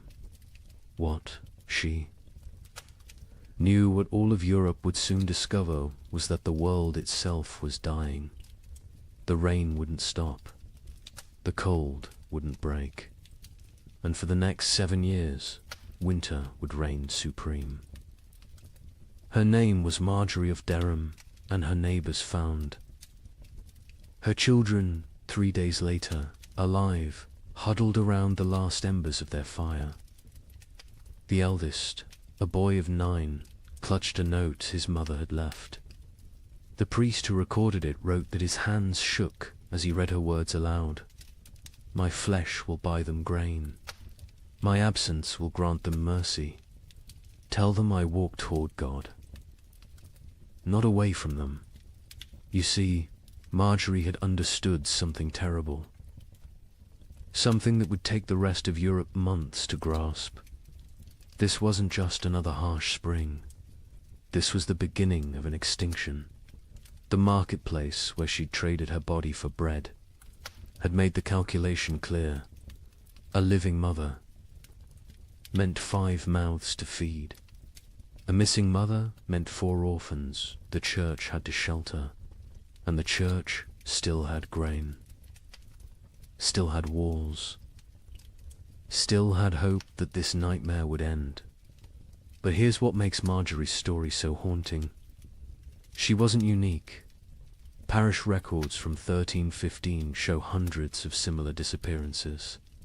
Parents vanishing into blizzards, elderly grandparents wandering into forests, always leaving notes, always locking doors from the outside, always walking toward death like it was salvation. The chronicler Geoffrey Le Baker would later write about that spring with words that feel pulled from nightmares. The rains began on St. George's Day and fell like God had forgotten how to do anything else. Not the warm rains of April that wake sleeping seeds, but frozen needles that killed whatever they touched. Crops didn't fail, they drowned standing. Rivers didn't flood, they exploded from their banks like wounded animals. Think about that. For a moment, you're a medieval peasant. Your entire world is 3 miles wide. Everything you know about survival, every technique your father taught you, every prayer your mother whispered, assumes one simple truth, that seasons follow patterns. Spring brings life. Summer brings growth. Autumn brings harvest. Winter brings rest. But what happens when spring never comes? When winter refuses to die? When the very foundation of existence cracks beneath your feet? That's what began in 1315. Not a famine, not a crisis, but the complete collapse of natural order. And Marjorie of Durham, walking into that frozen dawn, leaving her children behind to live, was just the first character in a story that would consume 15 million souls. Before it ended, the question isn't how Europe survived, it's what Europe became to survive it.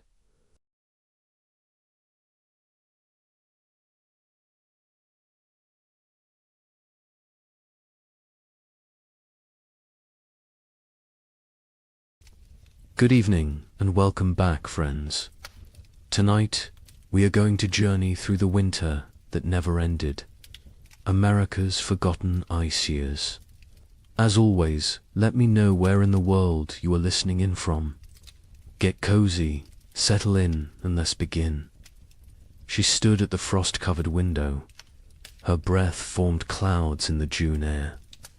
Outside, snow fell on what should have been green cornfields. Her children huddled by the dying fire. They wrapped themselves in every blanket the family owned. She whispered a prayer, the same prayer she had whispered every morning for weeks. She asked God when spring would finally come. She did not know this was only the beginning. Picture thousands of similar scenes across the American frontier. Thousands of windows, thousands of prayers whispered into the impossible cold. What happened in 1816 was merely a prelude, a warning that no one heeded. 20 years later, something far worse came to the American interior. This time it would last not 1 year, but 3 brutal winters. They bled into each other without mercy, without explanation, without end.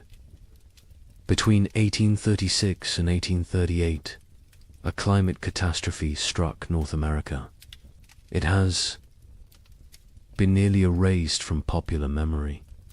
Historians debate the causes today. Solar minimums, volcanic eruptions half a world away, or a deadly combination of forces beyond human understanding. The pioneers who lived through it had no such explanations. They had only survival. They had only the next day, and the day after that, if they were lucky enough to see it. This is their story. The story that America chose to forget. What you are about to hear challenges everything you thought you knew about westward expansion. Textbooks celebrate the march of civilization across the continent. They praise the brave pioneers, claiming their piece of the American dream. But they rarely mention the winters that nearly ended it all. They do not talk about the settlements that simply vanished. They do not discuss the mass graves discovered decades later, or the journals hidden in attics, journals filled with words that survivors could not bear to speak aloud. This is the story of the winter that never ended, and the people who somehow lived to see spring again. Late 1835. The American frontier hummed with optimism. The economy was booming. Land was cheap. Opportunity seemed limitless. Thousands of families poured westward into territories that promised fertile soil and new beginnings. Michigan Territory, Wisconsin, Illinois, Indiana, Ohio. These were the lands of promise. These were the places where a man could build something from nothing. A young couple in their early 20s had just claimed 160 acres in Michigan Territory. They were newlyweds. She was pregnant with their first child. He had spent the summer building a one-room cabin with his own hands. The logs were chinked with mud and moss. The roof was solid. The door hung true. They planned their first full harvest together. She planted a small garden near the cabin. Carrots, potatoes, beans. He cleared 3 acres for corn. At night they sat by the fire and talked about the future, about the children they would have, about the farm they would build, about growing. Old together on this land, an older family arrived in Illinois in the autumn of 1835. They had come from Pennsylvania, a mother and father with 3 children under 10 years old. They had sold everything they owned for this chance. The wagon journey had taken 6 weeks. The children were tired but excited. The father staked his claim near a creek. Good water, timber nearby, rich black soil that crumbled in his hands. He told his wife this was it. This was where they would prosper. She believed him. They all did dot in Ohio. A widower worked a small farm with his 2 teenage daughters. His wife had died of fever the previous summer. The grief was still raw, but he had responsibilities. Daughters to feed, a farm to maintain, a future to secure. For them, the older girl was 16, capable, strong. She helped with everything. The younger was 14, still learning, still growing. Together the 3 of them made it work.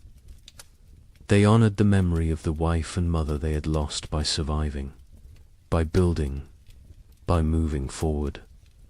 This was frontier life in late 1835, hard but hopeful, isolated but connected through shared struggle. Communities were small but tight-knit. Neighbors helped neighbors. Barn raisings brought everyone together. Churches served as social centers. Sunday services were as much about community as worship.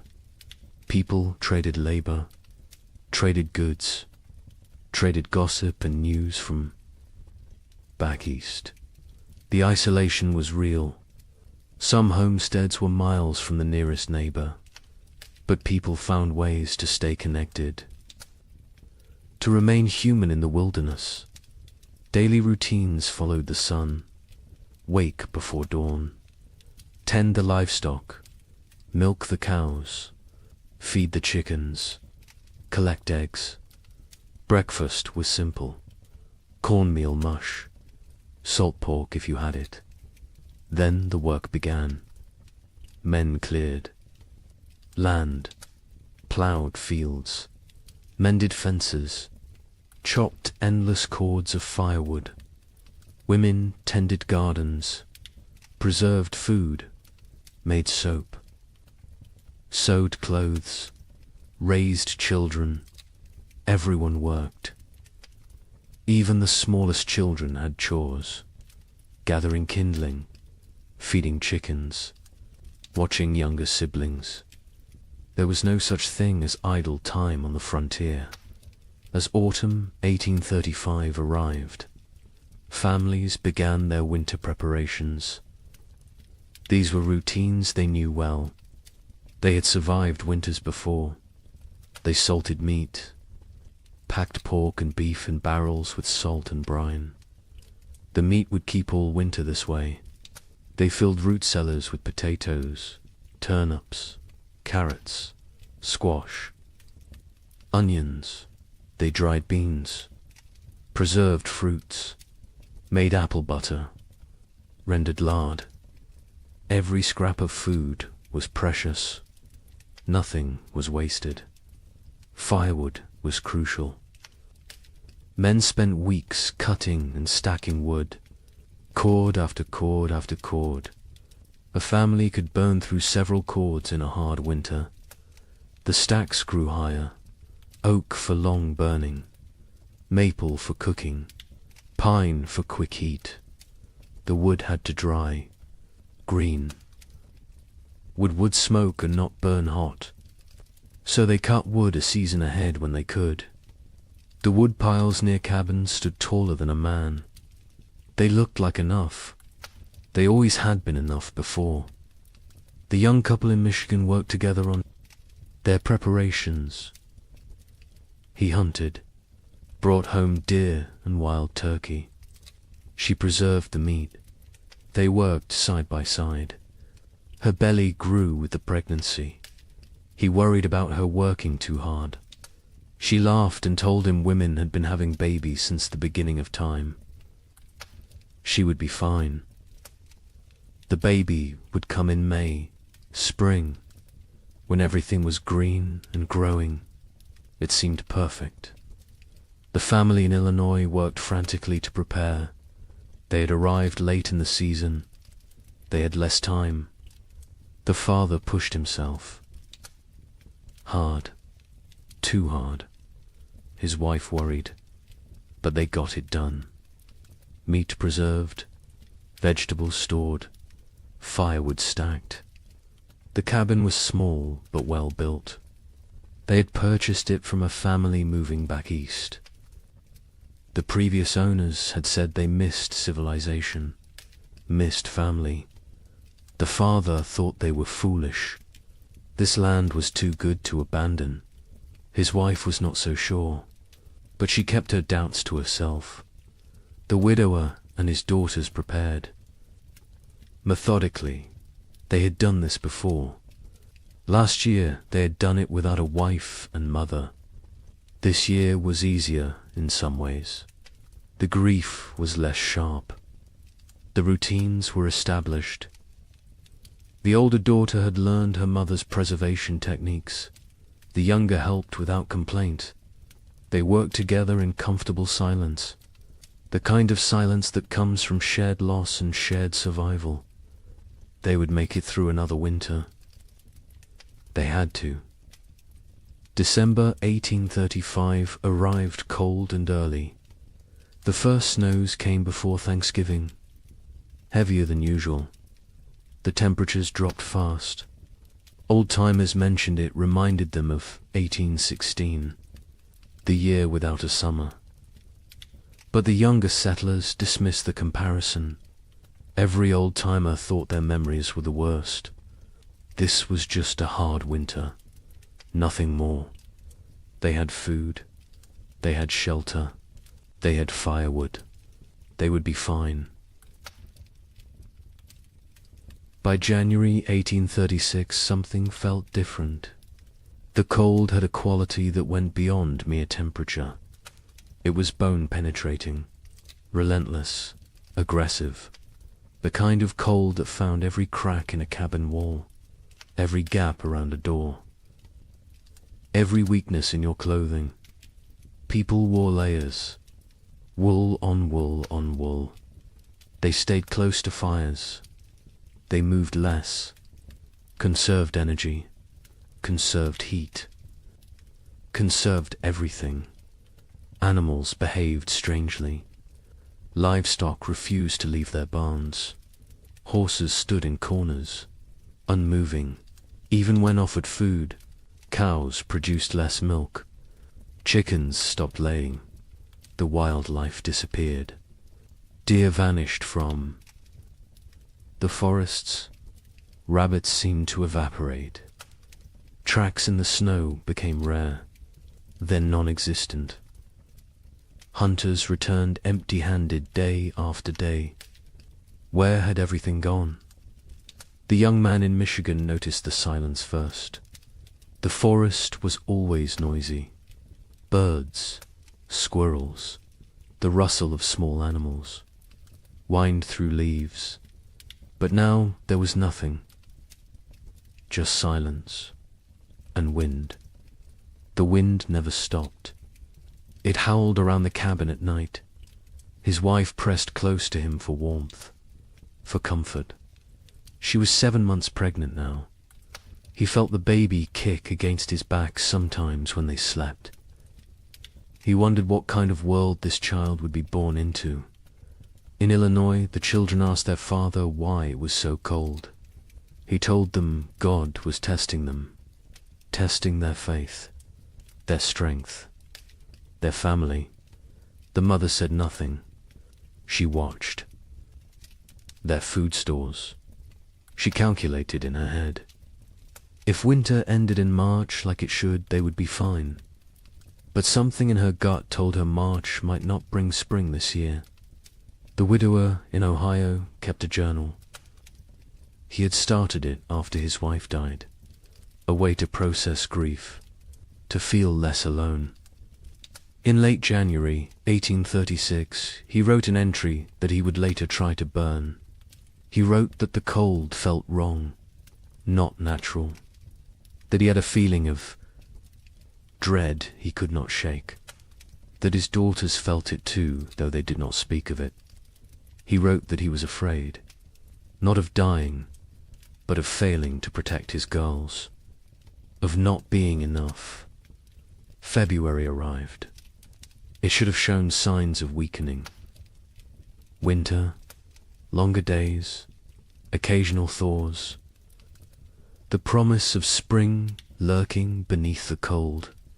But February 1836 brought none of these things. It brought deeper cold, more snow, storms that lasted days. The sun appeared rarely. When it did, it seemed weak, pale, unable to warm anything. People began to worry, really worry. This was beyond a normal hard winter. Food stores were being depleted. Faster than expected. You burned more firewood in extreme cold. You ate more to maintain body heat. The calculations that had seemed conservative in November now seemed optimistic. Families began to ration. Smaller portions, fewer meals. Make it stretch. Make it last. Spring would come. It had to come. But as February turned to March, and March brought no relief, only more snow and more cold, a new emotion crept into Frontier. Cavern's fear, real fear, the kind that sits in your stomach and grows, the kind that wakes you at night, the kind that makes you count your remaining potatoes and feel panic rising in your chest, because spring should be here, and it was not. Coming, March 1836. The month that should bring thaw and birdsong and the first signs of life returning. Instead, it brought blizzards, heavy wet snow that collapsed roofs, winds that tore at cabin walls, temperatures that dropped so low that water froze solid inside homes, despite the fires burning constantly. People began to understand. This was not a normal winter. This was something else entirely. The young wife in Michigan went into labor on March 15th, 3 weeks early. Her husband rode through a blizzard to fetch the nearest midwife. She lived 4 miles away. He almost did not make it. The horse struggled through chest-deep drifts. The wind cut through every layer he wore. He found the midwife. She came. They rode back together. The journey that should have taken an hour took 3. The baby came that night. A girl, small but healthy, she cried strong. The mother wept with relief and exhaustion and fear. The midwife stayed 2 days until the storm broke. When she left, she told them the baby would need extra warmth, extra care. The mother already knew. She held the infant against her skin constantly, shared her body heat, prayed the cold would break before her milk ran thin. In Illinois, the family made a decision. They would send the eldest boy to the nearest town, 12 miles south, to buy supplies, if any could be had, extra flour, salt, anything. The boy was 8 years old, small for his age, but tough. His father gave him careful instructions. Follow the creek, stay near cover. If a storm comes, find shelter and wait it out. The mother packed him food for 2 days. She kissed his forehead, told him to be safe. He left before dawn. He returned 4 days later, frostbitten, exhausted, empty-handed. The town had nothing to sell. Their stores were depleted too. Everyone was rationing. Everyone was afraid. He had slept in a barn the first night, a chicken coop the second. A family had taken him in on the third night, fed him soup, let him warm by their fire. They had children his age, thin children with hollow eyes. He came home and told his parents what he had seen. His father nodded, said nothing. His mother turned away so the children would not see her cry. The widower in Ohio made an inventory in mid-March. He wrote down every item of food they had left.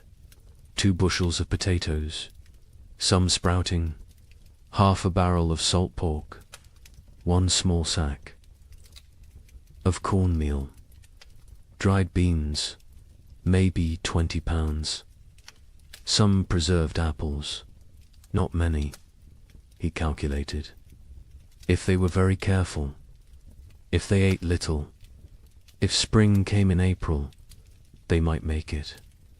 Might, he gathered his daughters, sat them down, told them the truth.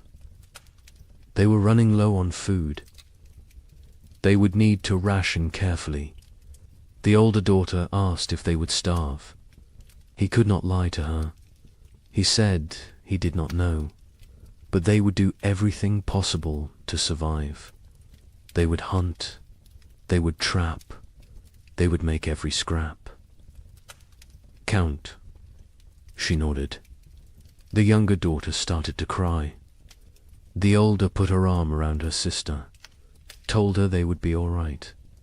The widower was not sure which of them she was trying to convince. April came. April that should burst with life and warmth and renewal. April that should mean planting time and spring rain and hope. This April brought none of those things. The ground remained frozen solid, 18 inches deep, 2 feet in some places. No plough could break it. No seed could be planted. Even if they tried, nothing would grow in this cold. Families faced a terrible realization.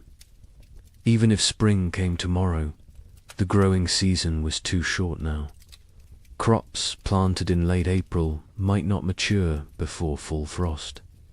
And full frost in this new reality might come in August, or July, or never. Leave it all? The cycle of farming that had sustained human civilization for thousands of years was broken, and no one knew how to fix it. The young couple in Michigan began hunting for any food source. The man set snares for rabbits. The traps stayed empty. He tried fishing through the ice. Nothing. Not even the fish were biting. He ranged farther from the cabin, looking for any game, any sign of life. His wife worried when he was gone. She sat by the window with the baby, watched for his return. Sometimes he was gone for 2 days. When he came back with nothing, they did not speak of it. They simply held each other and their daughter and tried not to think about tomorrow. Neighbors began to disappear. The family 2 miles east was there. One day, gone the next. Their cabin door stood open, their belongings left behind. Only the food was gone, and their wagon, and their animals. They had fled south, or tried to. No one knew if they made it. More families followed. Every week someone else left. The community that had been tight-knit was fraying, unraveling. People made choices for their own survival now. There was no room for collective thinking anymore. Some tried to help each other still. Families with slightly more food shared with those who had less. But even generosity has limits when your own children are starving. A man in Indiana gave his last potatoes to a neighbor. His own family went without for a week. When his wife confronted him, he said it was the Christian thing to do. She said Christian charity would not save their sons. They argued. It was the first real argument of their marriage. There would be many more before spring finally came. Churches held special services, prayer meetings, asking God for deliverance, for spring, for mercy. Attendance was sparse. Travel was too dangerous. Faith was wavering. A preacher in Illinois gave a sermon about Job, about suffering that tests faith, about endurance through trial. 3 families walked out. One man stood and shouted that God had abandoned them. The preacher had no answer, because maybe he had. By late April 1836, reality had set in. This was not going to end. Not soon. Maybe not ever. People stopped saying spring would come. They stopped making plans. They focused only on surviving the day in front. Of then, nothing more. The future was too uncertain, too terrifying. Better not to think beyond the next meal, the next night, the next morning if you were lucky enough to see it. The psychological toll was as brutal as the physical. People began to break under the strain. A woman in Wisconsin stopped speaking entirely, just sat by her fire, staring. Her husband tried everything. She would not respond. Their children were terrified. Eventually the husband took the children and left. He could not stay with a woman who had stopped being present. Some said he was cruel. Others said he did what he had to do. There was no right answer anymore. Marriages strained. Parents fought. Children grew silent and withdrawn. The pressure of constant survival wore away at human connections, at love, at compassion, at everything that made life worth living. People became hollow, going through motions, existing but not living, waiting for an end they could not see, and still the cold did not break. May arrive, May that should be warm and green, May that should mean gardens growing and livestock grazing. This May was grey and frozen. Snow fell on the 10th, again on the 18th, again on the 23rd. People stopped being surprised. They just accepted. This was the world now. Cold and dead and endless. But something else was coming. Something worse. Because as terrible as this first winter had been, it was only a prelude. The summer of 1836 would bring brief hope. Just enough to make people believe the worst was over. Just enough to make them vulnerable. And then winter would return. Colder, longer, more deadly. Wait until you hear what happens next. Spring refused to come. That is the simplest way to describe what happened in 1836. Spring simply refused to arrive. March became April. April became May, and still the ground stayed frozen. Still the snow fell. Still the temperatures remained far below what any living person had. Experienced Dot, the young mother in Michigan Territory, held her baby and watched the window. Every day she looked for signs. A bird, a patch of bare ground, anything that suggested winter was weakening. She saw nothing but white, endless white. Her husband ventured out less now. The cold was too dangerous. The exertion burned calories. They could not afford to lose. He sat by the fire and stared at the walls. She knew what he was thinking. The same thing she was thinking. How long can we last? Their food stores had dwindled to almost nothing. The potatoes were gone. The preserved meat was gone. They had cornmeal, perhaps enough for 2 more weeks if they were careful, if they made it thin, if they did not mind the constant gnawing hunger. The baby nursed, but the mother's milk was weak. She could feel it. Not enough fat, not enough nutrition. The baby cried, more now. A thin, desperate sound that cut through the cabin's silence like a knife. In Illinois, the family faced their own crisis. They had 5 mouths to feed, 3 children, 2 adults.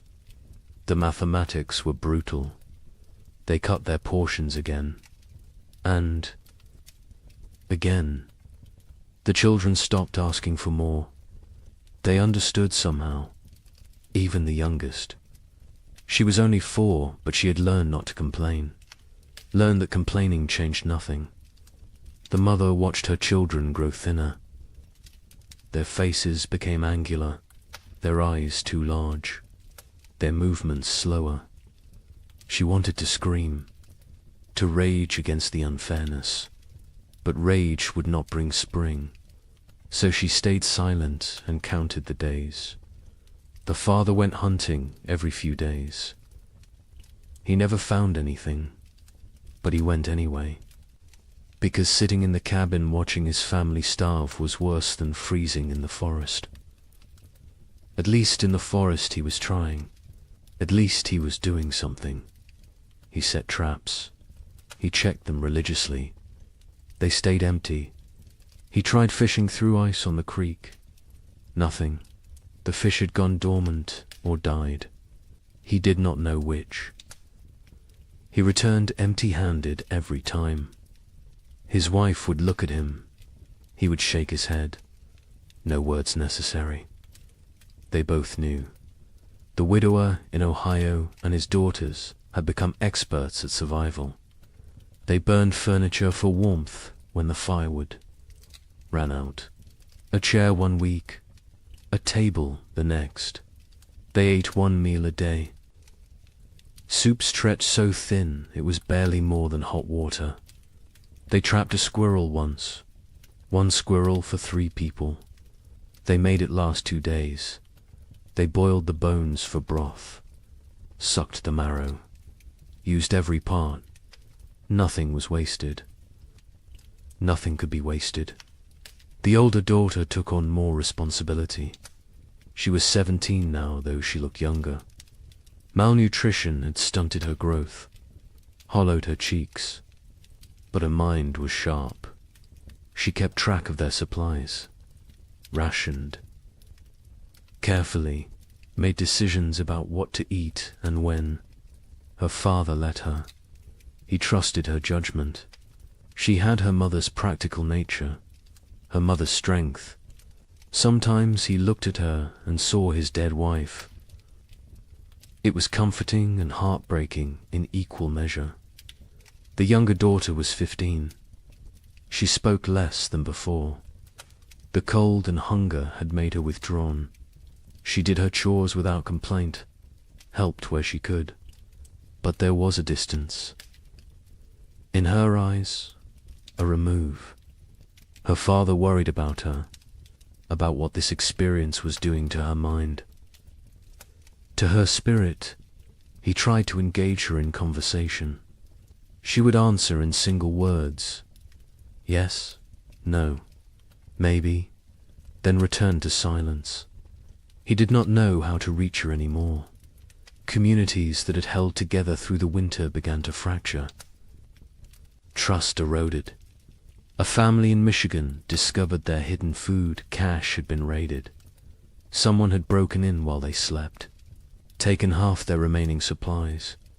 They suspected a neighbor, a man they had helped the previous autumn, but they could not prove it, and confrontation seemed pointless.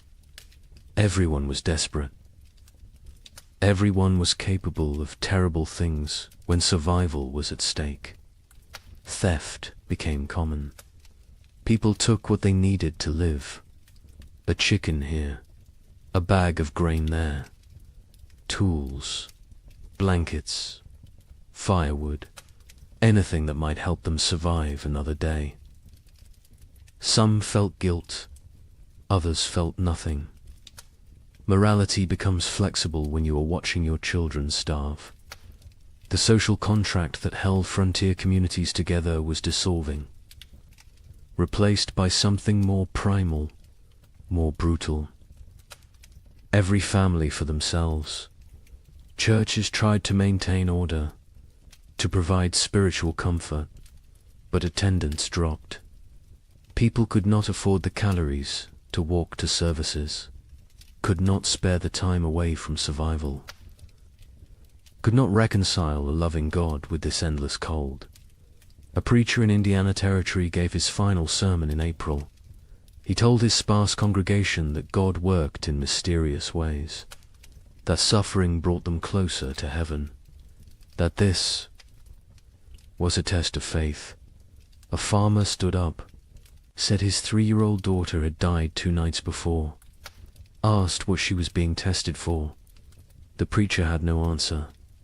The church never held another service. Parents made impossible choices. A couple in Illinois debated whether to eat their last seed corn. It was meant for planting, for the future, for hope. But their son was dying, 6 years old and dying of starvation. They could see it, his body consuming itself, his ribs visible through his shirt, his eyes sunken. They ground the seed corn into meal, made bread, fed him. He ate slowly. His stomach had shrunk. He could not eat much, but it was something. They had chosen survival today over the possibility of food tomorrow. They would live with that choice for the rest of their lives. Livestock died. Cattle froze in their barns.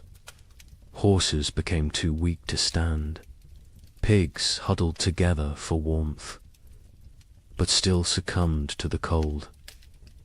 Chickens stopped laying entirely. People slaughtered their animals, not according to any plan, just when they became desperate enough. Each slaughter was a small tragedy.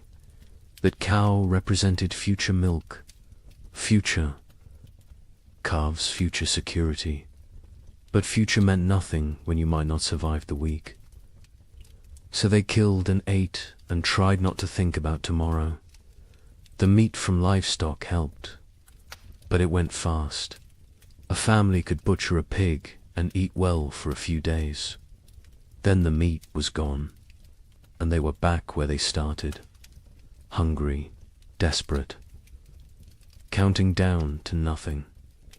Some families tried to preserve the meat, to make it last, but without sufficient salt, without proper cold storage that did not involve simply leaving it outside where wolves might take it. The meat spoiled, or got stolen, or disappeared in the night. May arrived with no warmth, no green, no life. May there should be planting season brought instead more snow, more cold, more death. People stopped keeping track of dates. What was the point? Time had lost meaning. There was only day and night, hunger and cold, survival and death. Nothing else mattered. Nothing else existed. The young man in Michigan made a decision. They had to leave, had to try to reach his brother's farm in southern Ohio. It was 200 miles, through frozen wilderness, with a 4-month-old baby. His wife thought he was insane, said they would die on the road. He said they would die here. At least moving gave them a chance. They argued, quietly, so as not to wake the baby. He wanted to leave immediately. She wanted to wait for weather to break. He said the weather was not going to break. She knew he was right. But she also knew their chances of surviving a 200-mile winter journey were close to zero. They compromised. They would wait 1 more week. If the weather did not improve, they would go. They both knew it would not improve. But the compromise gave them something. A deadline, a decision point, a plan. Even a futile plan was better than sitting and waiting. To die. They spent the week preparing. He made a sled from cabin boards. She sewed carrying sacks. They packed their few remaining possessions, some clothes, a pot, a knife, a blanket, and the baby. Always the baby. In Illinois, the father watched his children and made calculations. They had food for perhaps 10 more days. After that, nothing. He had no plan for day 11. No ideas, no options. He had exhausted every possibility, every resource, every connection. They were alone, isolated, and running out of time. He told his wife they might need to consider sending the children too. Town, to find families who could take them in. She refused, said they would stay together. Whatever happened, they would face as a family. He did not argue. He understood. But he also knew that keeping the family together might mean watching all of them die. The widower in Ohio faced a different calculation. His daughters were old enough to understand, old enough to participate in decisions. He sat them both down, told them they had food for maybe 2 weeks, asked them what they thought they should do. The older daughters said they should stay, that leaving was more dangerous than staying. The younger said nothing, just stared at the floor. The widower agreed with his older daughter. They would stay. They would make what they had last as long as possible. They would hope for spring, even though hope felt like a luxury they could not afford. June finally brought a change, not spring. Exactly, but less cold. Temperatures rose above freezing during the day. Snow began to melt. Patches of bare ground appeared. People emerged from their cabins, blinking, disoriented, like animals coming out of hibernation.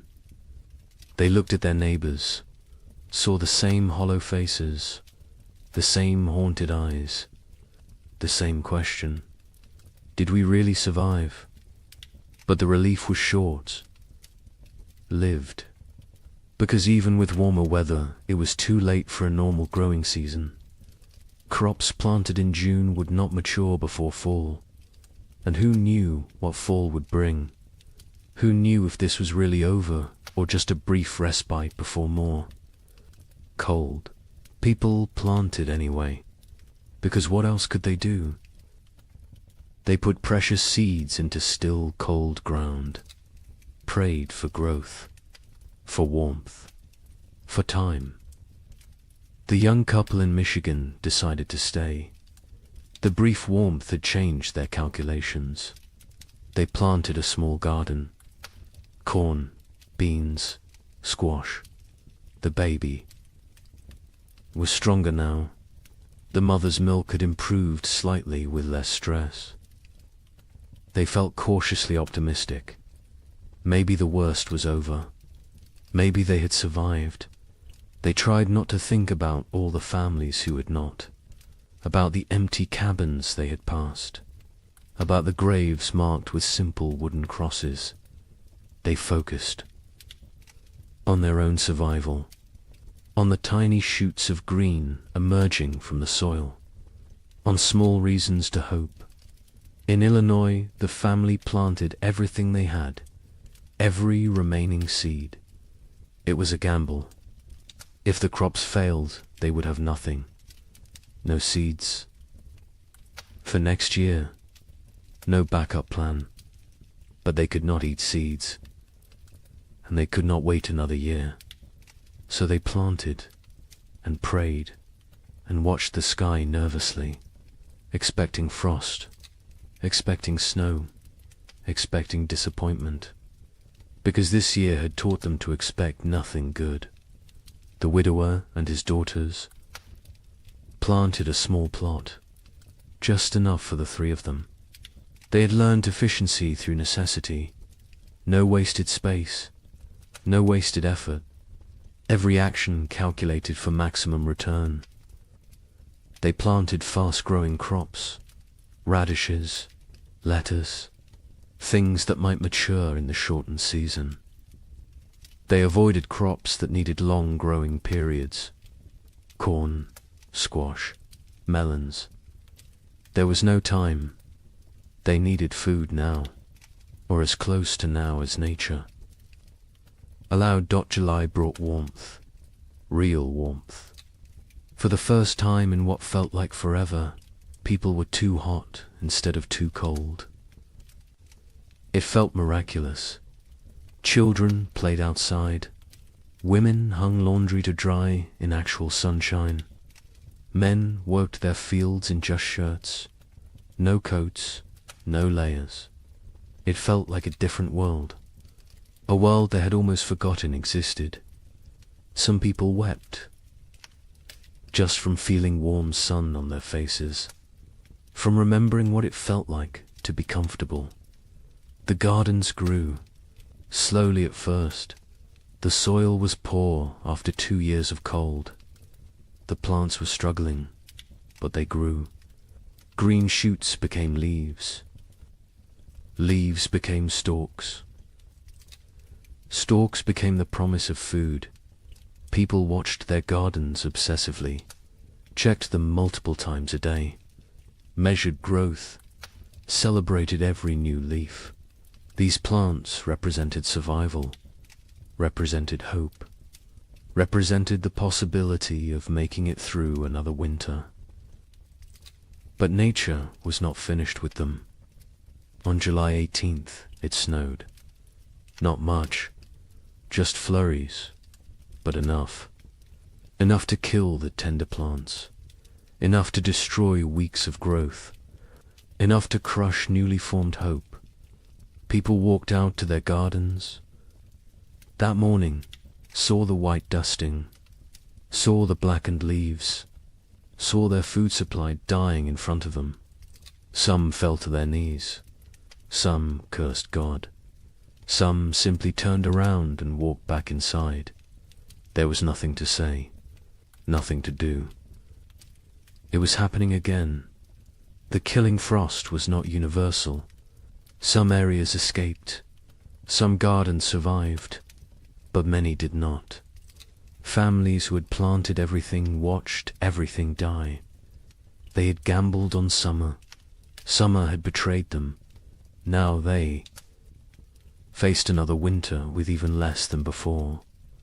The mathematics were impossible. They could not survive another winter like the last one. They simply could not. August brought more temperature swings, warm days, cold nights. Plants that survived the July frost struggled to grow. The growing season was too short, too unstable. Crops that should take 90 days to mature needed 120 now. because cold nights slowed growth, because the plants were stressed, because nothing was normal anymore. People harvested what they could: small potatoes, stunted corn, vegetables that in normal times they would have discarded. But these were not normal times. They harvested everything, used everything, wasted nothing. The young couple in Michigan harvested a small crop, not enough to last a winter, but something. They dried corn, made it last. Dug potatoes. Tiny potatoes the size of walnuts, but potatoes nonetheless. They counted their stores, made calculations, decided they needed to supplement with hunting, with trapping, with anything they could find. The man began ranging farther again, looking for game. The game was returning. Slowly, deer appeared in the forests, rabbits in the fields. He killed a deer in late August, his first successful hunt in months. They celebrated, ate fresh meat, felt strong for the first time in forever. In Illinois, the family harvested almost nothing. Their garden had been hit hardest by the frost. Only a few plants survived. They gathered what they could: a handful of beans, some small squash. It was not enough, not even close. The father knew they could not stay, could not survive another winter here. He told his family they would leave before the snow came, go south, find warmer land, find food, find a way to survive. His wife agreed. The children said nothing. They had learned not to question adult decisions, learned that arguing changed nothing. The widower and his daughters harvested a better crop. Their fast-growing vegetables had matured before the frost. They had radishes, lettuce, some early peas. It was not much, but combined with careful rationing, it might be enough. Might. The older daughter did the calculations, told her father. They would need to find additional food. He nodded, said he would try. She knew what that meant: hunting, trapping, foraging, taking risks. She did not argue. They needed food. Risk was unavoidable. September arrived cold. Too cold for September. People looked at each other with understanding. It was starting again. The brief summer was over. Winter was returning. And this time they knew what to expect. This time there would be no surprise, no shock. Only grim preparation. Only the knowledge that they had barely survived the first time. And now they had to do it again, with less food, less strength, less hope. The psychology of facing a second winter was different from the first. The first winter had carried shock, disbelief, the constant expectation that surely this would end soon. The second winter carried no such illusions. People knew what was coming. They remembered the hunger, the cold, the fear, the losses, and they knew they were weaker now, less prepared, more vulnerable. The knowledge sat heavy on everyone who remained. Many families chose to leave before winter set in. Migration south became a steady stream. Wagons loaded with whatever possessions people could carry. Children wrapped in blankets. Livestock trailing behind. They abandoned cabins. Abandoned land claims. Abandoned dreams. Survival mattered more than property now. More than pride. More than the promise of the frontier. They headed toward Kentucky, Tennessee, places where winter might be survivable. The young couple in Michigan debated leaving daily. Every conversation came back to it. Should they go? Should they stay? He wanted to try one more winter. They had more food this time, more experience, more knowledge of what to expect. She was not convinced. The baby was only 6 months old. Traveling with an infant in winter was suicide. But staying might be too. They went in circles, never deciding, paralyzed by impossible choices. A neighbor stopped by in mid-September, an older man who had lived in Michigan Territory for 10 years. He told them he was leaving, heading to his sister's farm in Kentucky. He offered to take them with him. Safety in numbers, shared resources, shared risk. The young man looked at his wife. She looked at the baby. The neighbor said he was leaving in 3 days, with or without them. Think about it. He left. They thought about it. They thought about nothing else. In the end, they decided to stay. The risks of travel seemed greater than the risks of staying. They had a cabin, firewood, some food, a chance. The journey was hundreds of miles through increasingly hostile weather with a baby. The math did not work, so they stayed. They watched their neighbor's wagon disappear down the trail, wondered if they had made the right choice, knew they would never know until it was too late to change their minds. In Illinois, the family prepared to leave. They sold what they could, traded the rest, packed a wagon with essentials. They left in late September, before the first snow. The father took one last look at their cabin, at the land he had dreamed would make his fortune. His wife put a hand on his arm, told him they would come back someday. He nodded but did not believe her. Neither did she.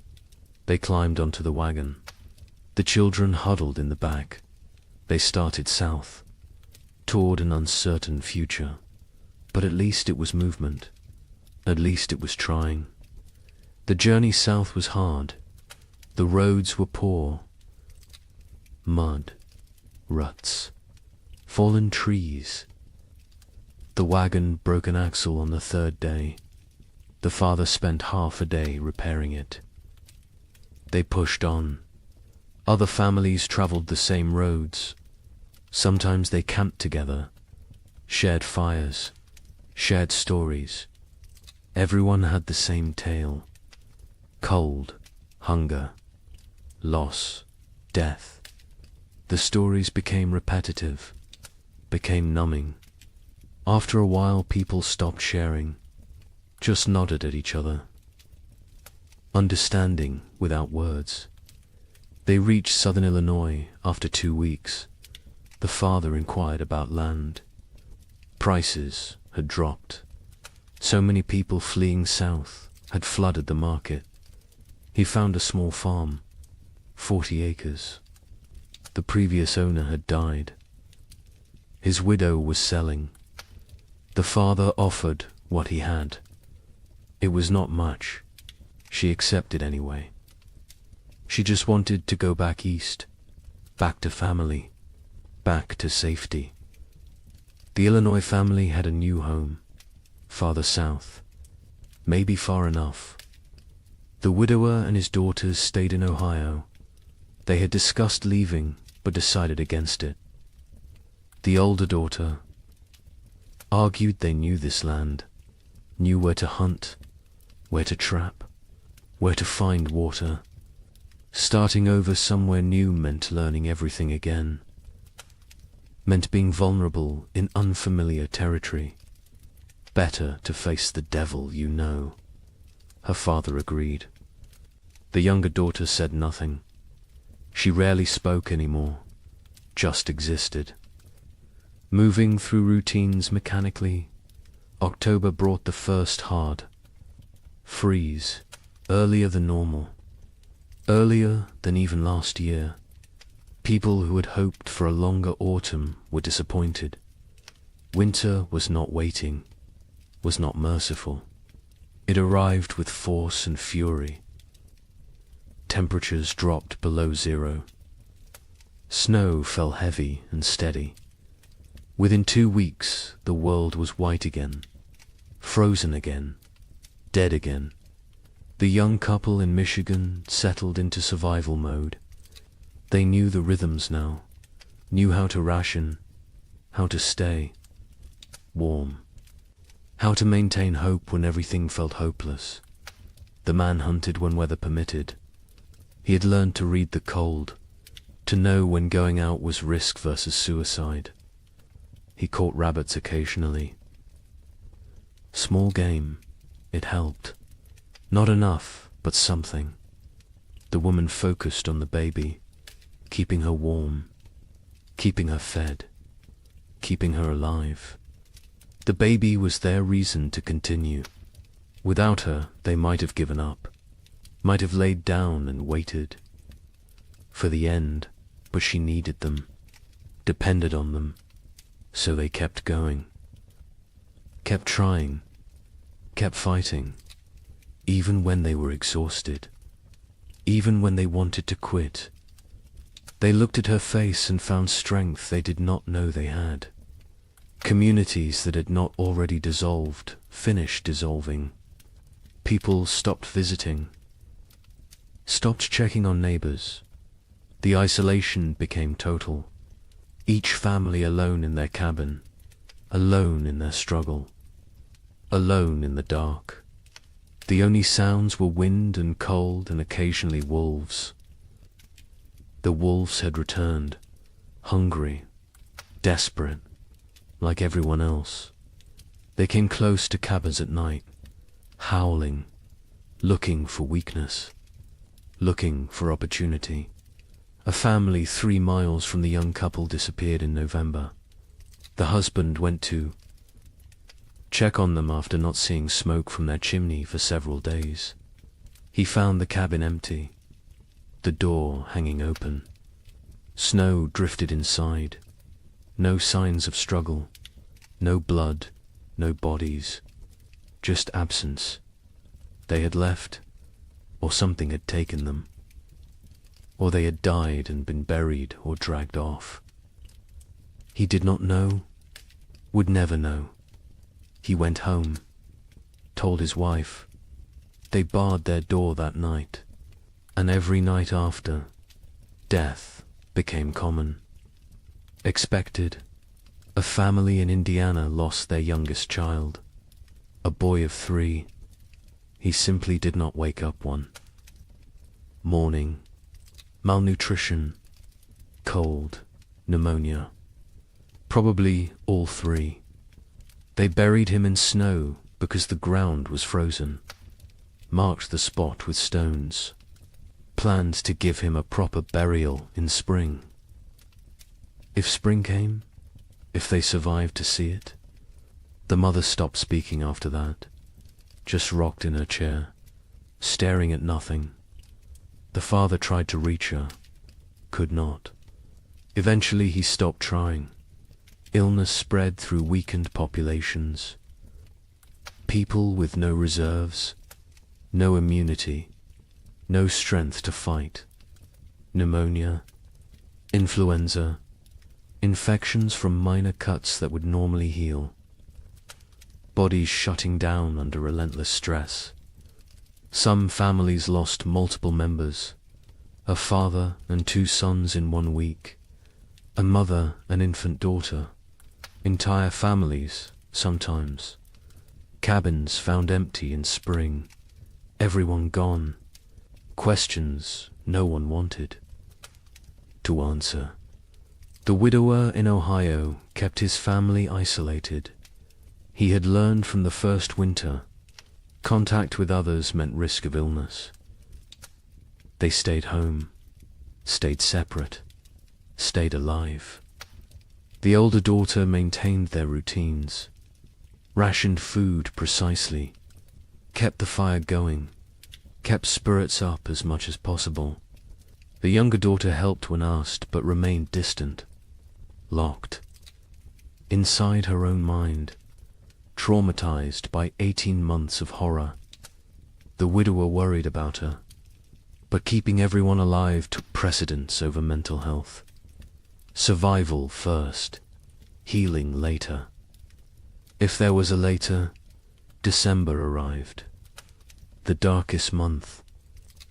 Short days. Long nights.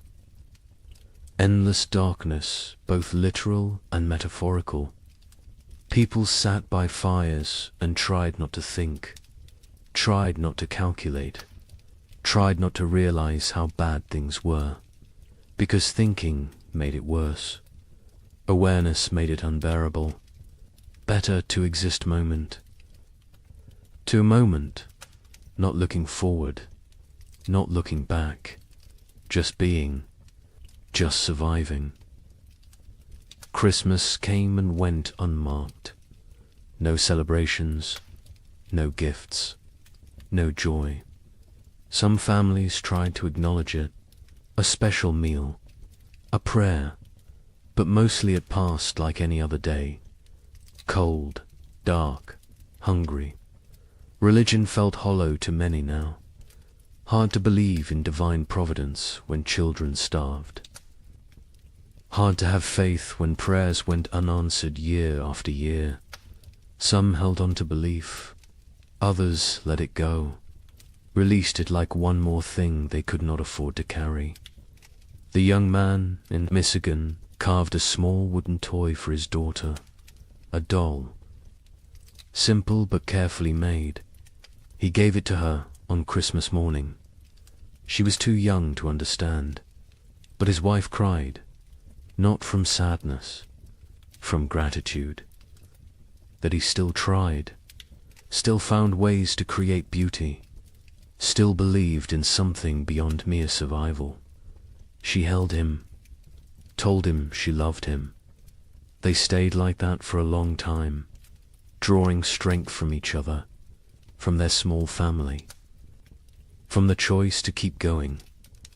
January 1837 arrived, the coldest month of the coldest winter in memory. Temperatures that made the previous year seem mild, winds that cut through any barrier, cold that penetrated everything. People, or every piece of clothing they owned, layered until they could barely move, and still the cold found them. Still it reached through to skin and bone and soul. Food was running critically low for most families. The math was becoming impossible. Even with strict rationing, supplies would not last until spring. Families faced starvation, real starvation. Not just hunger, but the final stages of the body consuming itself. People grew skeletal, moved slowly, spoke rarely, conserved every calorie, every bit of energy. Some no longer had the strength to gather firewood. They burned furniture, burned cabin walls, anything that would produce heat. The young couple ate. One meal every 2 days. They gave most of their food to keep the wife's milk flowing for the baby. The man was wasting away, his ribs visible, his face gaunt, his eyes sunken. But he never complained, never suggested changing the arrangement. His daughter would eat, would survive, even if he did not. The wife saw what he was doing, begged him to eat more. He refused, said she needed strength for the baby. She did not argue further, because he was right, and because arguing took energy. They did not have. February brought no relief, just more cold, more snow, more death. The widower in Ohio made a final inventory. They had perhaps 3 weeks of food left. After that, nothing. He gathered his daughters, told them the truth. They would need to start hunting more aggressively, taking more risks. It was dangerous, but necessary. The older daughter nodded, said she would help. She had learned to trap, to track, to skin small game, skills her mother never imagined she would need. The younger daughter looked up briefly, then back down. The widower wondered what she was thinking, if she was thinking, or if she had retreated so far inside herself that she was unreachable. But then something changed. Late February brought a warm spell. Temperatures above freezing for 3 consecutive days. Snow melted. The sun appeared, bright, almost cheerful. People emerged from cabins, looked around, dared to hope. Maybe this was it. Maybe winter was breaking. Maybe they had made it through. The warmth lasted a week, then ended abruptly. Temperatures plunged again. Snow returned. But something was different. The cold was less aggressive, less absolute. Spring was not here, but it was coming. Finally, actually coming. People could feel it, could sense it. The rhythm of seasons reasserting itself. Nature remembering how things were supposed. To work marsh brought increasing warmth. Real thaw.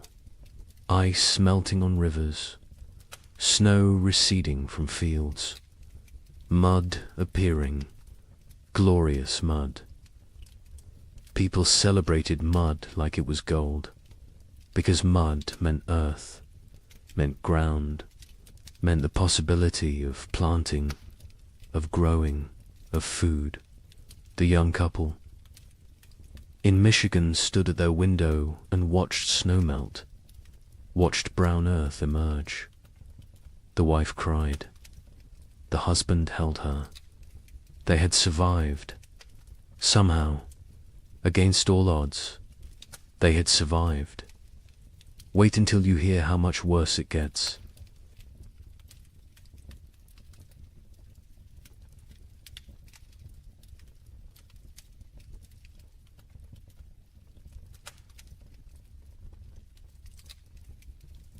The relief of March 1837 was short-lived.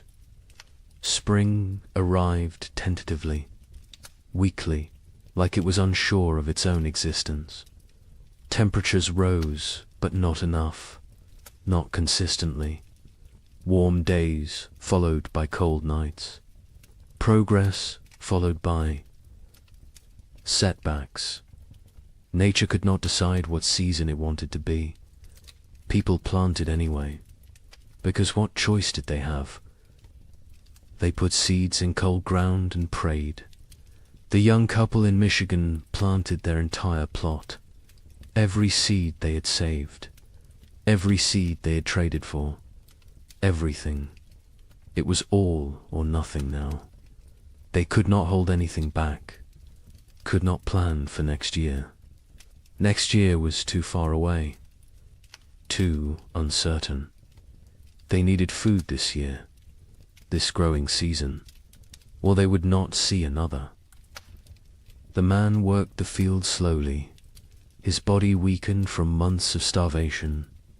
His wife helped when she could, the baby strapped to her back, growing, thriving somehow despite everything. In their new home in southern Illinois, the family that had fled hoped for better conditions.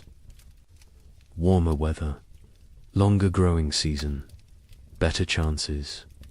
The father plowed fields, planted corn, beans, squash. The soil was good, better than what they had left behind. But the weather was still wrong, still cold, still unpredictable, he realized. with growing horror that they had not escaped, had only delayed the inevitable. The cold had followed them south, or perhaps it was everywhere. Perhaps there was no escape. The widower in Ohio planted with his daughters. They worked together in silence. The older daughter had become the de facto head of household. She made decisions, organized work, kept them functioning. Her father followed her lead, grateful for her strength. The younger daughter worked mechanically, planting seeds, covering them with soil, watering. Her face remained blank, empty.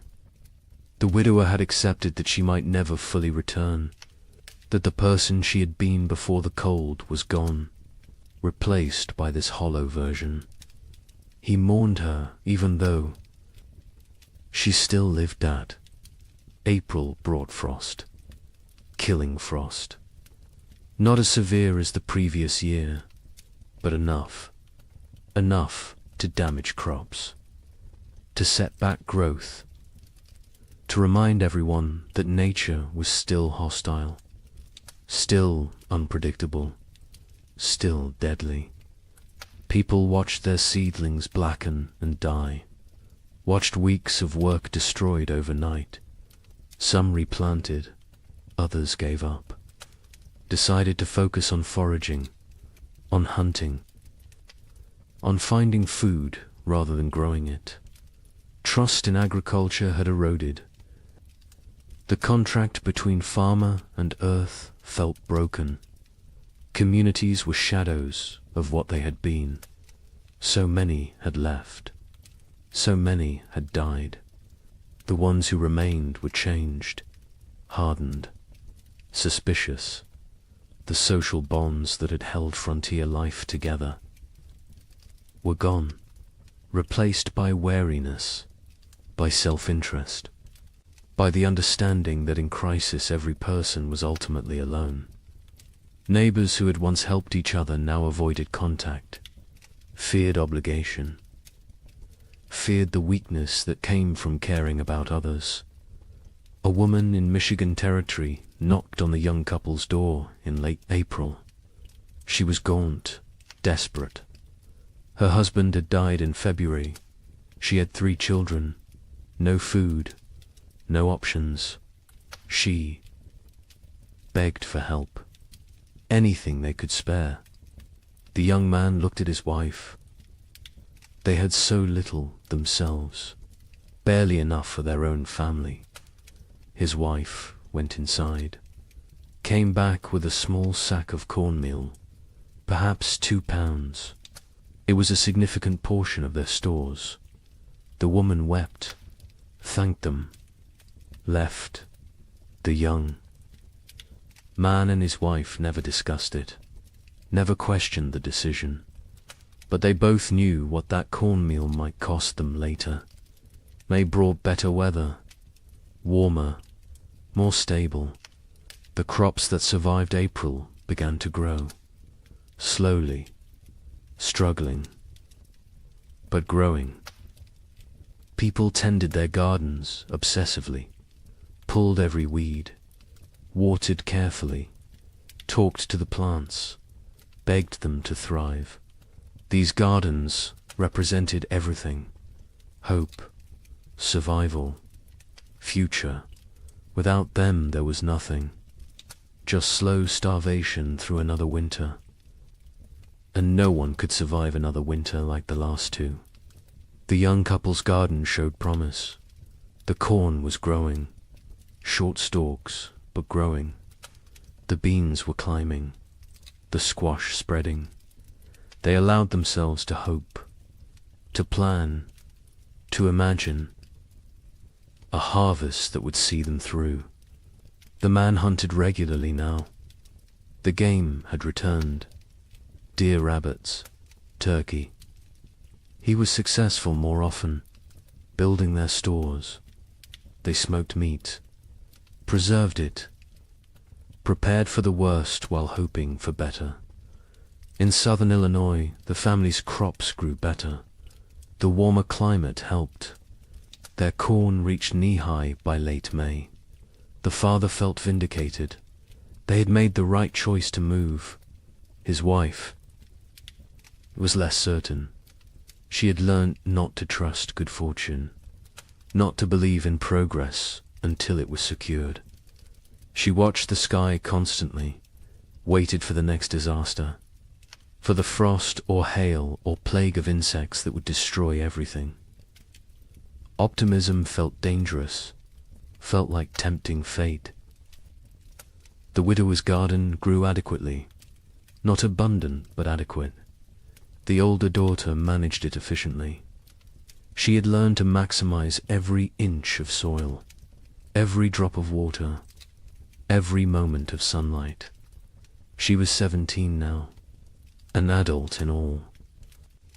But names she had lost her youth to these winters, lost her innocence, lost a chance to be young and carefree.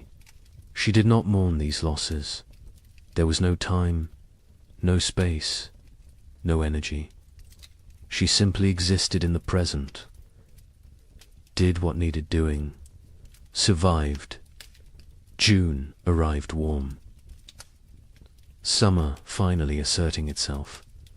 People shed layers, felt sun on skin, remembered what warmth felt like.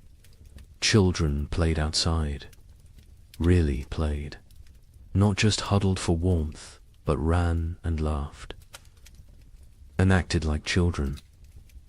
Parents watched them with complicated emotions, joy at seeing childhood return, sorrow for all the childhood lost, fear that this reprieve was temporary, that winter would return too soon. The young couple's baby took her first steps in June, on grass, in sunshine. Her mother cried watching her. This tiny person who had known only cold and hunger and fear was walking, growing, living. It felt miraculous. The man picked up his daughter, spun her in the air. She laughed. The sound was pure joy, untainted by the suffering around her. Too young to understand, too young to remember. They both hoped she would never remember these years, never carry the scars they carried. July was hot, genuinely hot. People complained about heat, then laughed at themselves for complaining. Heat was blessing. Heat was life. Heat meant crops growing, meant long days, meant hope. The gardens flourished. Corn grew tall. Beans produced pods. Squash spread across the ground with heavy fruit. For the first time in 2 years, abundance seemed possible. Not guaranteed, but possible. But nature had taught them not to trust. On July 23rd, a hailstorm struck southern Indiana. Hail the size of eggs. It shredded crops, destroyed gardens, killed livestock. Families who had been preparing for harvest lost everything in 20 minutes. The storm passed, left devastation. People walked through destroyed fields in shock, corn beaten into the ground, beans stripped from vines, squash smashed. Months of work, all their hope, gone. The Eloy family was spared. The storm passed north of them, but they heard about it. Heard about families losing everything. The father thanked God. The mother said nothing. She had stopped thanking God, stopped blaming God. God was absent from this struggle. They were alone. They survived or died based on luck and effort. Nothing more, no divine plan, no greater purpose, just random chance and brutal nature. August brought the harvest. For those whose crops survived, it was a time of desperate work, gathering everything before weather could destroy it, before animals could take it, before anything else could go wrong. People worked dawn until dark, harvesting, preserving, storing, building supplies for the winter they knew was coming, because winter always came, and it came early, and it stayed late, and it tried to kill you. The young couple in Michigan harvested a reasonable crop, not abundant, but enough. Combined with the meat the man had preserved in careful rationing, they might have enough, might make it through. The woman calculated and recalculated, added numbers, divided portions, tried to make the math work. Her husband told her they would be fine. She wanted to believe him, but she had learned not to believe in fine. Fine was a luxury. Fine was an assumption they could not afford. The widower and his daughters harvested their garden methodically. The older daughter kept precise records, weight of every potato, count of every ear of corn, number of beans. She created an inventory, made a plan, calculated daily rations for each of them. Her father was impressed, told her so. She shrugged, said it was just practical. Someone had to do it. He realized she had become the leader of their family. Somewhere during these terrible years she had taken control. He was grateful and sad. No 17-year-old should have to be this responsible, this hard. This adult September came cool, cooler than it should be. People noticed, worried, hoped. They were imagining it, hoped it was just normal September weather. But they knew better. They had learned to read the signs, to feel the wrongness in the air. Winter was coming early again. The second winter in a row. The third overall in this nightmare cycle. And they were tired. So tired. Tired of fighting. Tired of surviving. Tired of being afraid. October brought the first snow. 6 weeks early. Heavy snow that blanketed everything. Buried the world in white. People watched from windows with dead eyes. They had known it was coming, had prepared as best they could, but knowing did not make it easier, did not make it less terrifying. They settled into their cabins, barred the doors, fed the fires, began the long dark wait. The psychology of the second winter was different from the first. The first had carried shock, disbelief, the hope that surely this would end. The second winter carried resignation, acceptance, the knowledge that this might never end, that they might die in this cold, that survival was not guaranteed no matter how hard they tried. This knowledge was heavier than the cold, heavier than the hunger. It pressed down on souls, crushed spirits, made people hollow. The young couple settled into routines. He maintained the fire. She cared for the baby. They rationed food strictly. 1 meal a day. Small portions. They talked less now. Conversation took energy, took hope. They existed side by side, parallel lives barely touching. The baby was their only connection, their only reason. Without her, they might have drifted apart entirely, might have retreated into individual isolation, but she needed both of them, so they stayed together, functioned as a unit, survived. In Illinois, the family that had fled south discovered that southern winter was still winter. Less severe than Michigan, but severe enough. Cold enough. Dangerous enough. The father realized they would need to go farther south next year. Kentucky, maybe. Tennessee.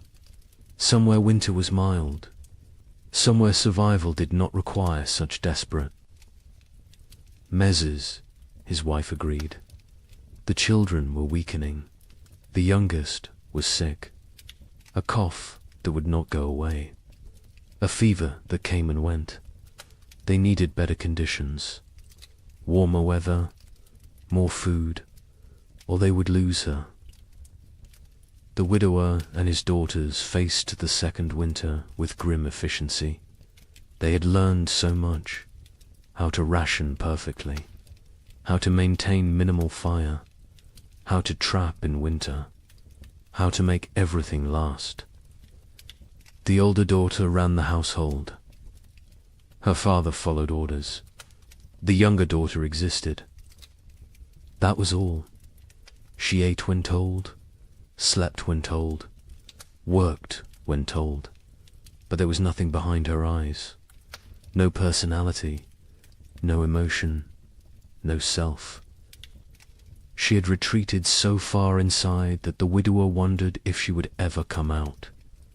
November was brutal. Temperatures far below normal. Winds that never stopped. Snow that fell constantly. People burned through firewood faster than anticipated. Started burning furniture again. Cabin walls. Anything wooden. Anything that would burn. Heat was more important than shelter at a certain point. Better to freeze in an open cabin than freeze in a closed one. At least an open one gave you a chance to see death coming. Food became critical. Families ran low faster than expected. The cold required more calories. The body burned fuel trying to stay warm. People ate more, depleted stores more quickly. By mid-November, some families were already rationing desperately, making soup with water and a single potato, boiling bones multiple times to extract every bit of nutrition, eating things that would normally be considered inedible, tree bark, leather, anything that might contain some caloric value. A family 4 miles from the young couple knocked on their door in late November. A father with 2 sons. Their wife and mother had died in October. Pneumonia. They had no food left. Nothing. They were starving. The father asked for help. His sons stood behind him, thin, shaking, eyes too large in gaunt faces. The young man looked at his wife. She looked at the baby. They had enough food for themselves. Barely, not enough to share. The young man told them he was sorry.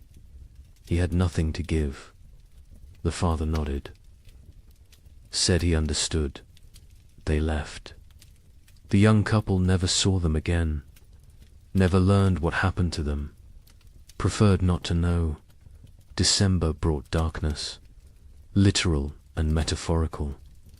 The days were so short, the nights so long. People sat in dark. Cabins, conserving candles, conserving lamp oil, conserving everything. The darkness was oppressive, heavy. It made time feel strange, distorted. Days blended together. You woke, ate a small amount, sat, slept, woke again. Was it day? Was it night? Did it matter? Time lost meaning when every moment was the same. Cold, dark, hungry, afraid. The young couple's baby got sick in early December. A fever. She cried constantly, would not nurse. The mother held her day and night, tried everything. Cold cloths, warm cloths, Arb's prayer. The fever broke after 3 days. The baby survived, but the mother did not recover emotionally. She stopped sleeping, watched the baby constantly, convinced that if she looked away, her daughter would die. The man tried to comfort her, told her the baby was fine. She would not listen, could not listen. Fear had taken hold. Rational thought had fled. Christmas came. No celebration, no acknowledgement. It was just another day. Cold, dark, hungry, the young. Man had carved another toy for his daughter. A small horse. He gave it to her on Christmas morning. She grabbed it, put it in her mouth. Too young to play properly, too young to understand. His wife smiled weakly, told him it was beautiful, then went back to staring at the baby. The man sat by the fire, wondered how much longer they could do this, wondered if survival was worth the cost, then felt guilty for wondering. The Illinois family's youngest child died on December 30th. The cough had gotten worse. The fever never broke. She was 6 years old. They wrapped her in a blanket, laid her in the snow, marked the spot. The mother did not cry. She had no tears left. The father built a small cross. The other children stood silently. They had learned not to show emotion. Emotion was weakness. Weakness was dangerous. The family went back inside. Life continued, because what else could they do? Stop living because one of them had died. Everyone was dying, slowly, quickly, inevitably.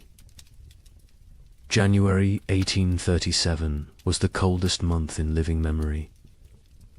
Temperatures dropped to levels that should not be possible, that could not be survived.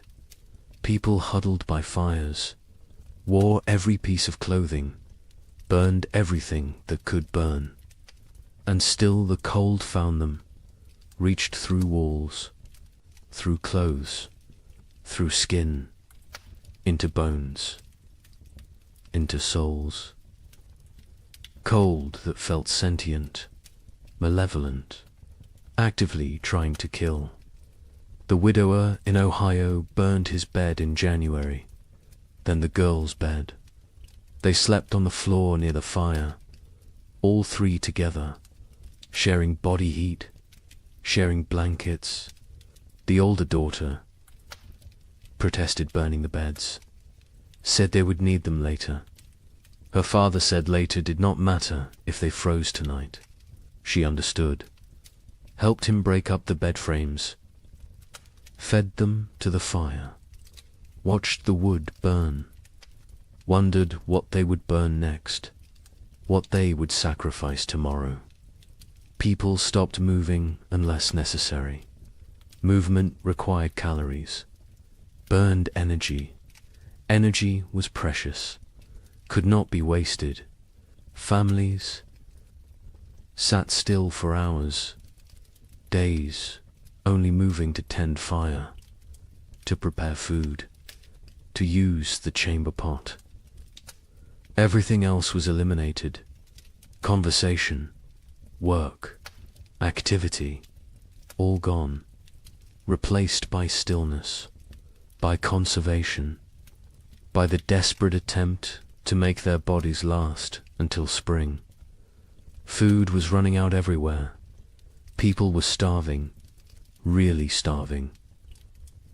The body consuming itself, muscle wasting, organs beginning to fail. People became skeletal, their faces gaunt, eyes sunken, teeth loose, hair falling out. The physical signs of advanced starvation. Some went mad. The hunger drove them insane. They talked to people who were not there, saw things that did not exist, lost touch with reality. Others became violent, desperate, dangerous. The young man in Michigan was starving himself to keep his wife and daughter fed. He ate almost nothing, claimed he was not hungry. His wife knew what he was doing, begged him to eat. He refused, said she needed strength to nurse. She needed food to make milk. The baby needed milk to survive. Therefore, the baby and wife ate. He did not. The math was simple, brutal, but simple. He was dying. They both knew it. Neither spoke of it, because speaking made it real, made it unbearable. February brought no relief, just more cold, more hunger, more death. Bodies were found frozen in cabins. Entire families sometimes. They had run out of firewood, run out of food, run out of strength. They had simply stopped, laid down, let the cold take them. It was easier than continuing, easier than fighting every single day with no end in sight. Some people judged them, called them weak. Others understood, envied them even, because at least their suffering was over. The young couple reached their breaking point in late February. They had no food left, nothing. The man was too weak to hunt, too weak to trap, too weak to move. His wife was still nursing, but her milk was almost gone. The baby cried constantly, starving, dying. They sat together, held each other, held their daughter, waited for the end. They did not speak, did not cry, did not pray. They had moved beyond all that. They simply existed in the moment, waiting for it to be over. Then a neighbor appeared, the same neighbor who had offered to take them south. He had returned. His sister's farm had been no better. He had come back to his land, to his cabin.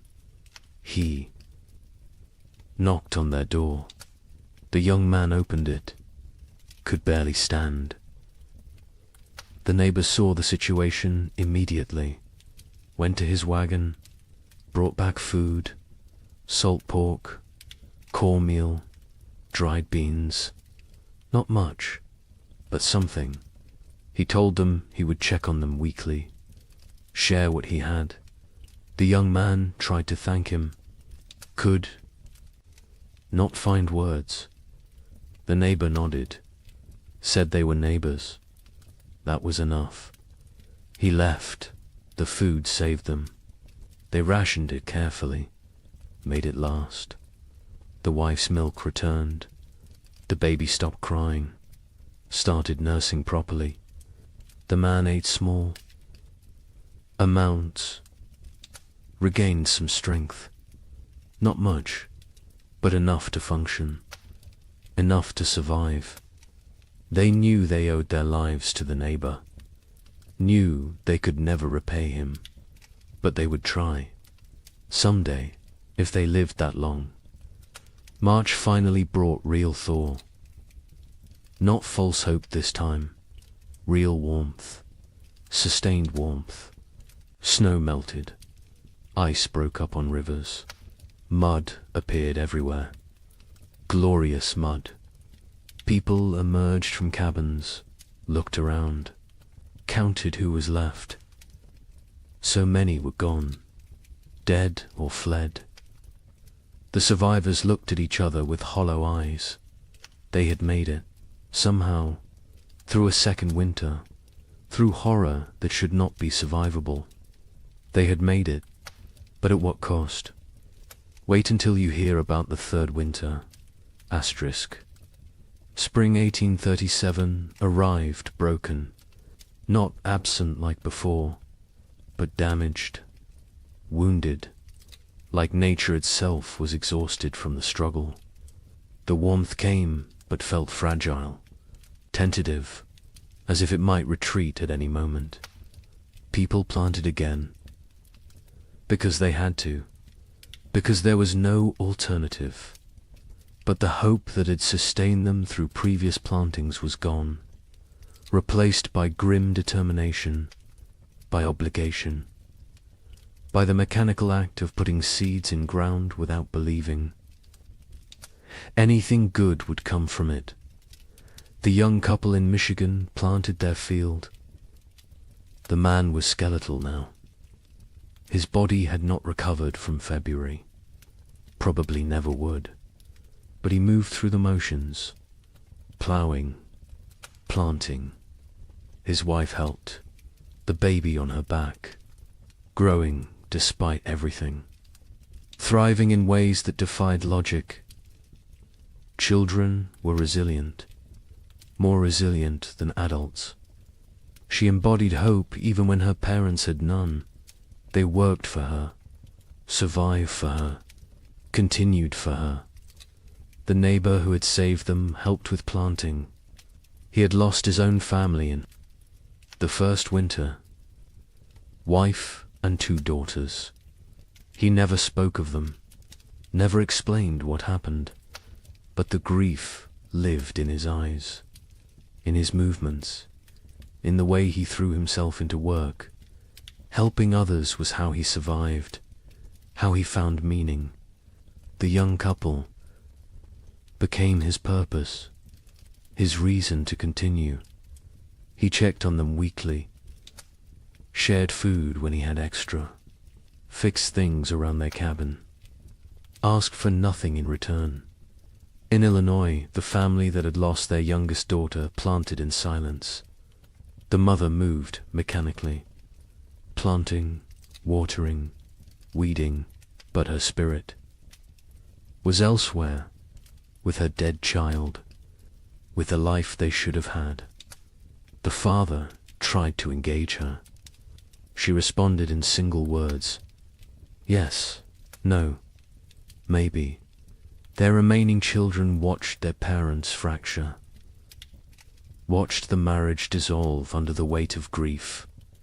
The oldest boy, now 9, took on more responsibility, helped his father, tried to shield his younger siblings, became an adult too soon.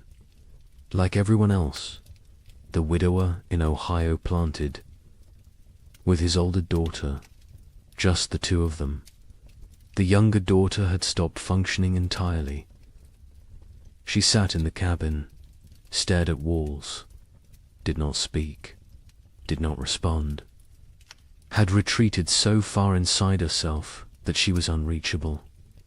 They had tried everything, talking to her, holding her, leaving her alone. Nothing worked. She was alive but not living, present but absent.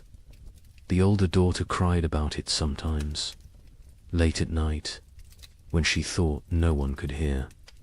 Her father heard, said nothing, because what could he say? They were all broken. Some breaks just showed more than others. April brought adequate weather. Not warm, not cold, just neutral. The crops grew slowly, struggling. The soil was depleted after years of abnormal cold. Nutrients locked away. The plants were pale, weak, but growing.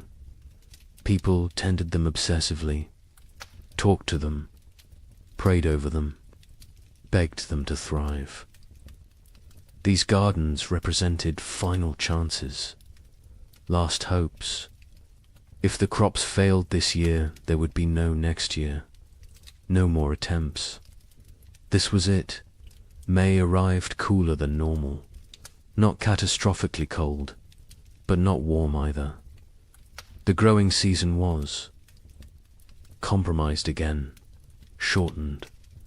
Plants that needed 100 days to mature might only get 80, maybe less.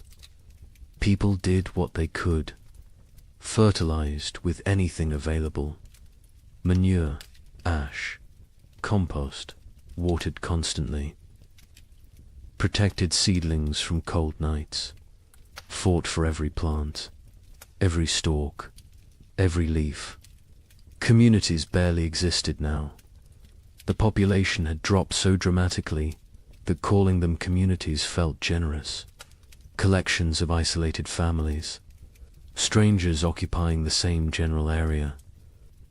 No cooperation, no shared resources, no collective identity, just individuals fighting separate battles. The social structures that had once defined frontier life were dead, replaced by atomization, by loneliness, by the understanding that in the end everyone dies alone. The young couple saw other people rarely. Weeks would pass without contact. When they did encounter neighbors, the interactions were brief, uncomfortable. No one wanted to share information about food stores, about successes or failures, about anything that might reveal vulnerability. Trust was gone. Community was gone. Only wariness remained.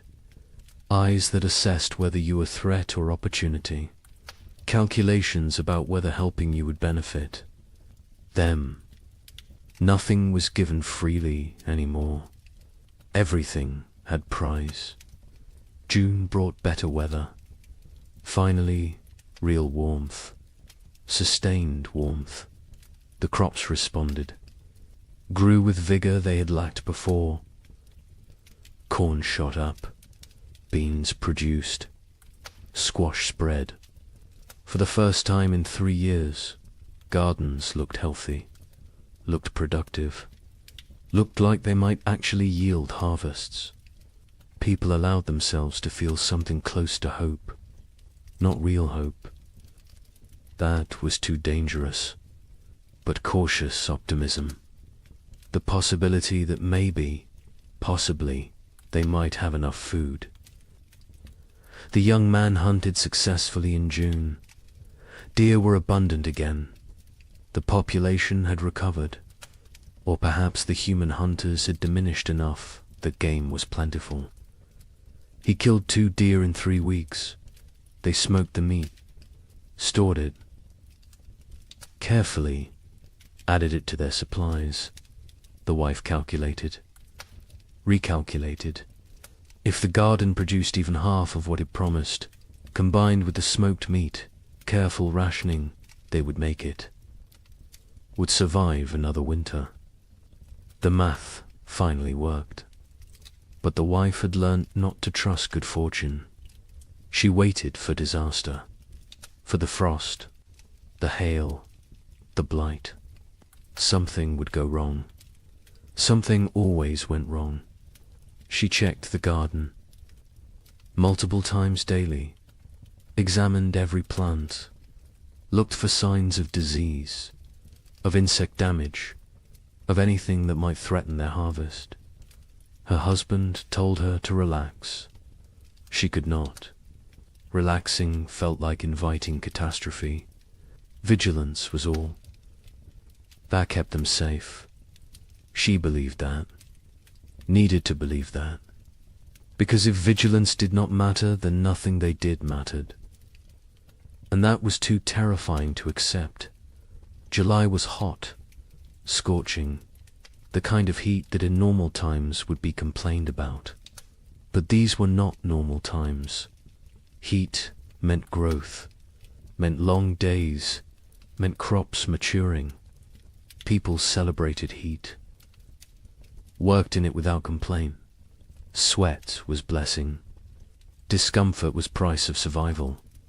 They paid it gladly. The gardens flourished. Corn grew tall, over 6 feet. Tassels appeared. Ears formed. Beans hung heavy on vines.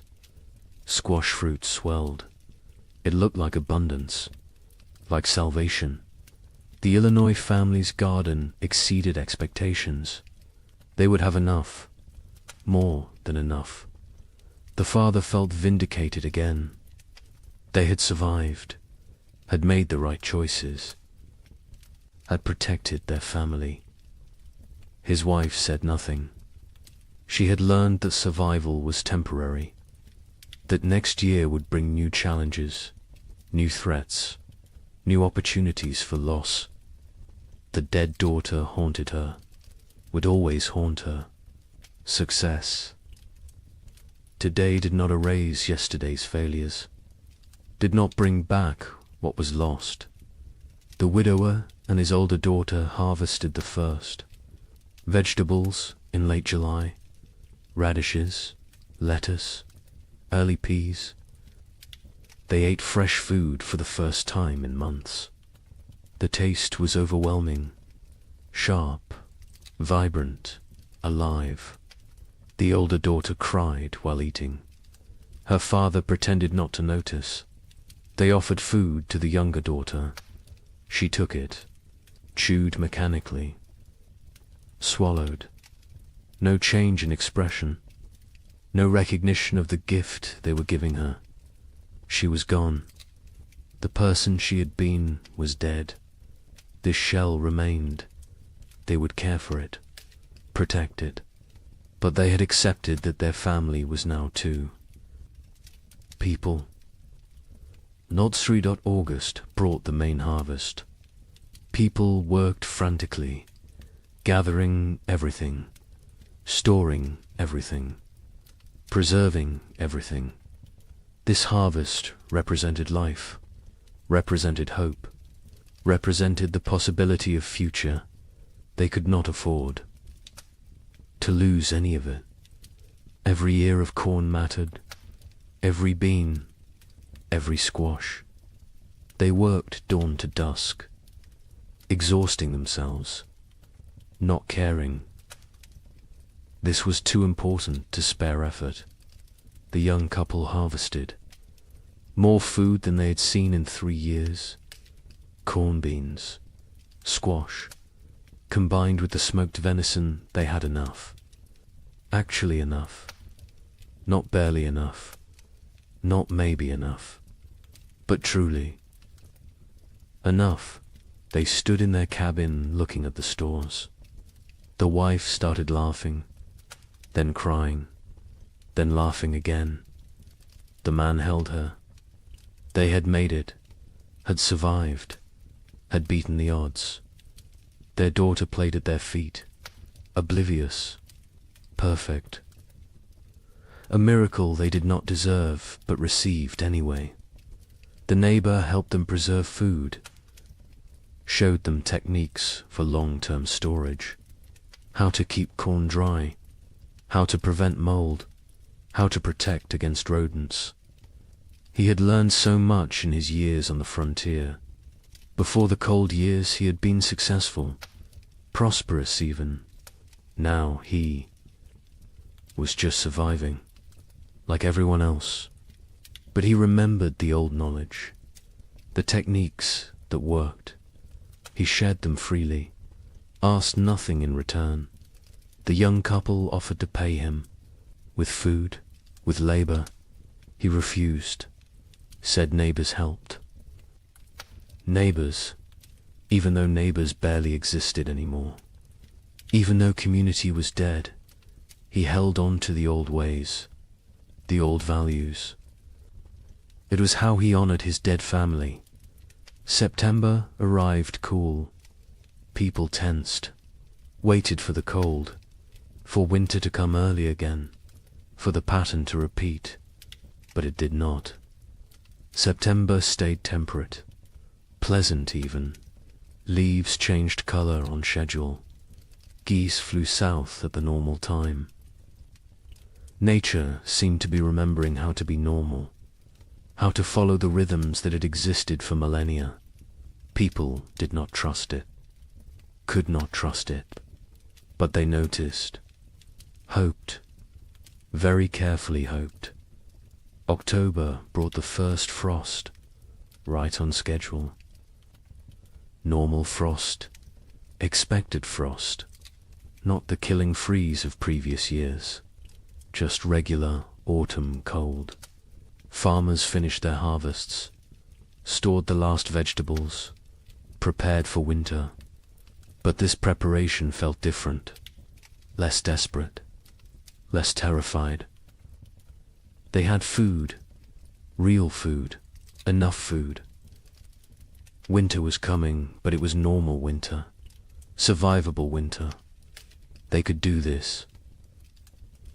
The young family brought in their last harvest in mid-October, filled their cabin with stores. The man built additional storage, racks for corn, bins for potatoes, hooks for smoked meat.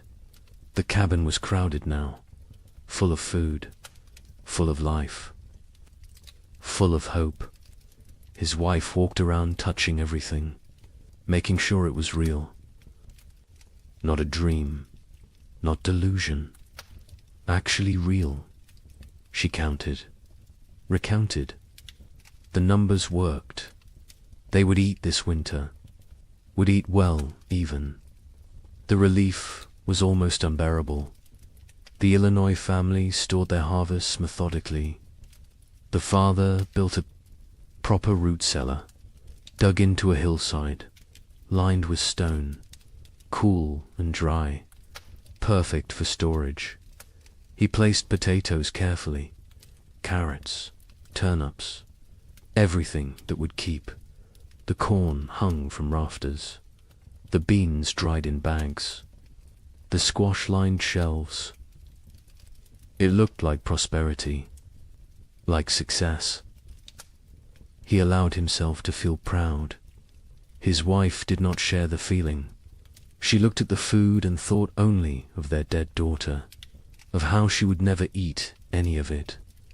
The father tried to reach her, tried to pull her back to the living. She would not come.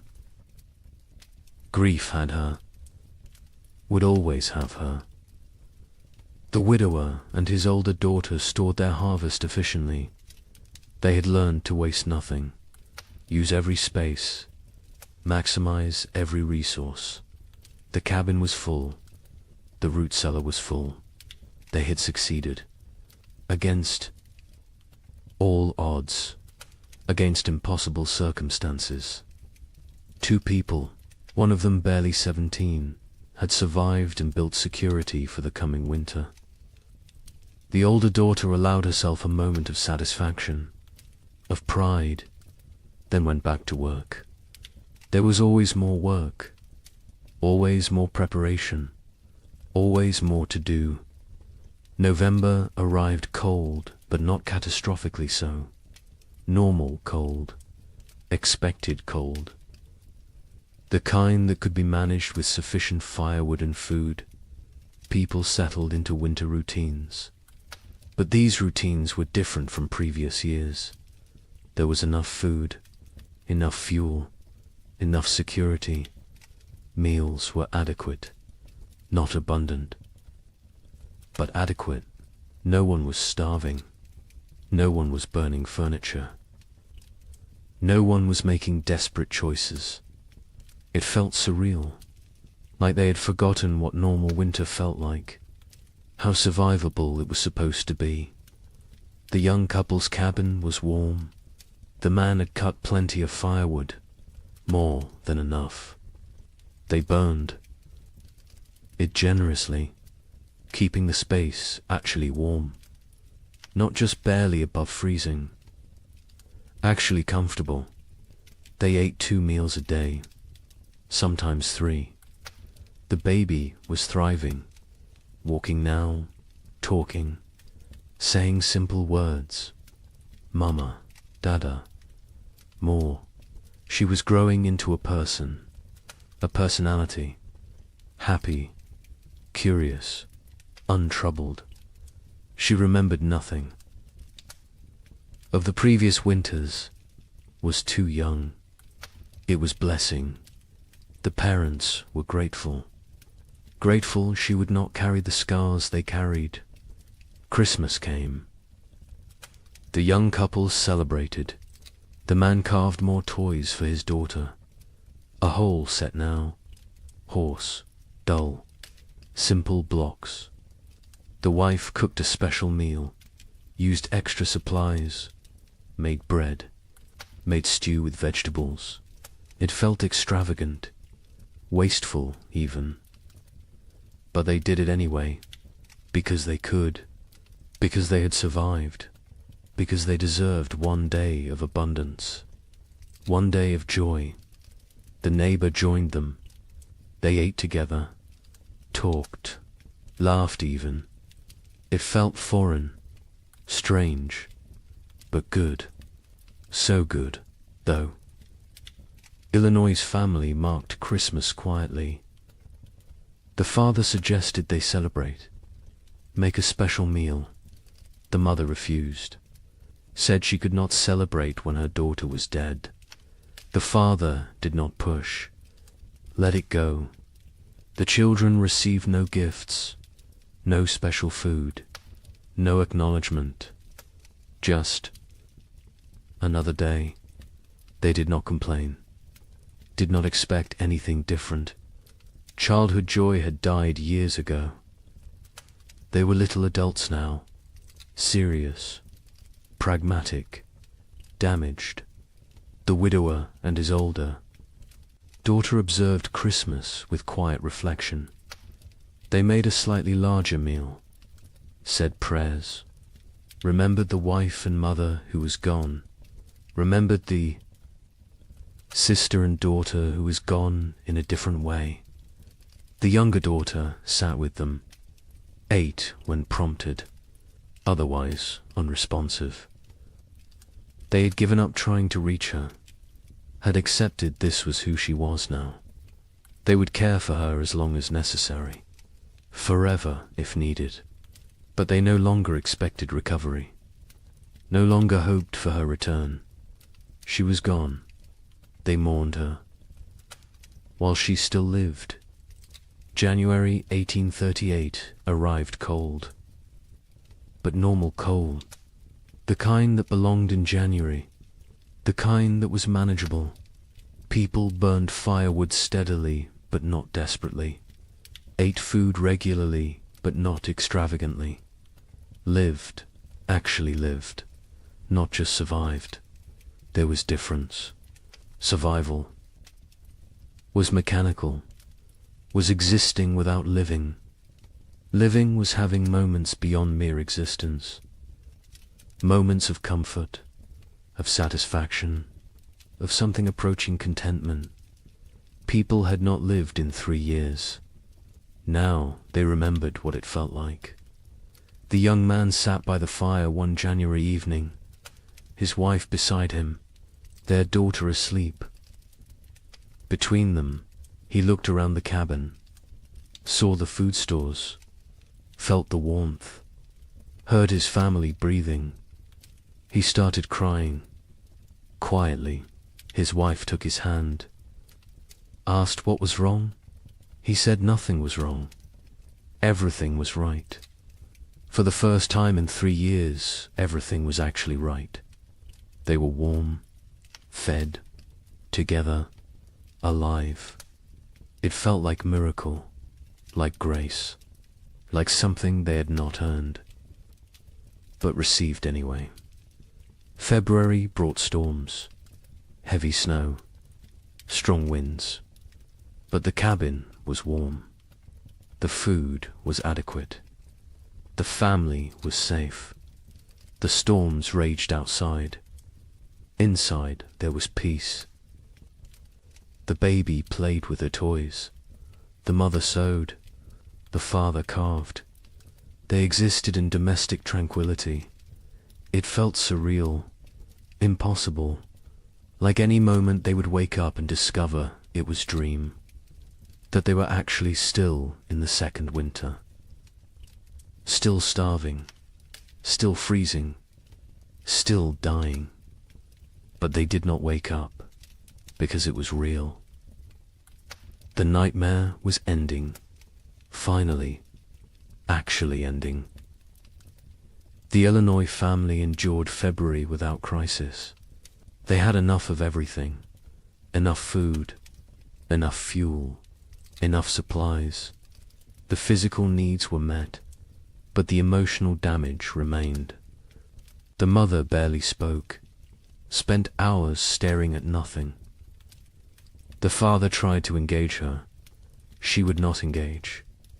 The children adapted, learned to parent themselves, The older boy especially. He took care of his younger siblings, made sure they were fed, dressed, safe. The father was grateful and heartbroken. No 9-year-old should have to be so responsible, but gratitude outweighed heartbreak. The family functioned. That was enough. The widower and his daughters survived February too easily. After 3 years of desperate struggle, normal winter felt trivial. They had so much food, so much fuel, so much security. The older daughter relaxed slightly. Not much, but slightly. Allowed herself to believe they would make it, would survive, would see spring. Her father noticed the change, was glad. She deserved peace, deserved to feel safe, even if that safety was temporary, even if next year brought new challenges. She deserved this moment. March arrived with thaw. Real thaw, permanent thaw. Spring was coming. Not false hope this time, not temporary reprieve, actual spring, the kind that arrived and stayed, the kind that brought warmth and life and renewal. Snow melted rapidly, rivers broke up, birds returned, the world came back to life. People emerged from cabins, looked around, saw their neighbors, saw who had survived, who had made it through. The numbers were shocking. So few left. So many gone. The young couple walked their property in early March, looked at the field they would plant, looked at the cabin they had defended, looked at each other. They had survived, had kept their daughter alive, had made it through 3 winters that should have killed them. They did not speak. Words were insufficient. They simply stood together, holding hands, watching their daughter chase the neighbor's dog through melting snow, laughing, perfect, untouched by the horror. Her parents had endured. They had protected her from it, had given her life and safety and future. It was enough. It had to be enough. The worst was over. The 3 winters that seemed endless had ended. Spring had returned. Life had returned. Hope had returned. But the cost had been staggering. The scars ran deep. The survivors would carry the memories forever, would wake in the night sometimes, sweating, terrified, remembering the cold, the hunger, the fear. They would never fully recover, never fully heal, but they had survived, and survival meant possibility, meant future, meant that maybe, just maybe, they could build something good from the ashes of horror. Spring 1838 arrived like a resurrection, not the tentative half-springs of previous years, but full, complete, undeniable. March brought warmth that stayed. April exploded with growth. The earth seemed desperate to make up for lost time. Grass grew with unusual vigor. Trees budded aggressively. Wildflowers carpeted fields in waves of color. It was as if nature itself was apologizing, compensating, trying to heal the wounds it had inflicted. Survivors emerged from their cabins, slowly, blinking in bright sunlight, disoriented, like people waking from long nightmares. They looked at each other with hollow eyes, eyes that had seen too much, known too much suffering. They were changed, fundamentally, irreversibly. The people who had entered the winter of 1835 were dead. These were different people, harder, older, damaged in ways that would never fully heal. The young couple in Michigan stood in their doorway watching spring arrive. The man was thin still. His body had not recovered the weight lost during the starving times. Probably never would. His hair had gone partially grey. He was 25, but looked 40. His wife was 23. She looked older, lines around her eyes, around her mouth, marks of worry, of fear, of 3 years spent on the edge of death. Their daughter was almost 2 now, perfect, unblemished, the only innocent thing left in their world. They planted their field in April. The work felt different this year. Not desperate, not terrified, just work, normal work, the kind farmers had done for thousands of years. Put seeds in ground, trust earth to do its part. The simplicity was jarring. They had forgotten farming could be simple, could be routine, could be anything other than life or death struggle. The man worked slowly, his body still weak. The neighbor helped. He always helped. It had become part of their family in ways that transcended blood. The field grew beautifully.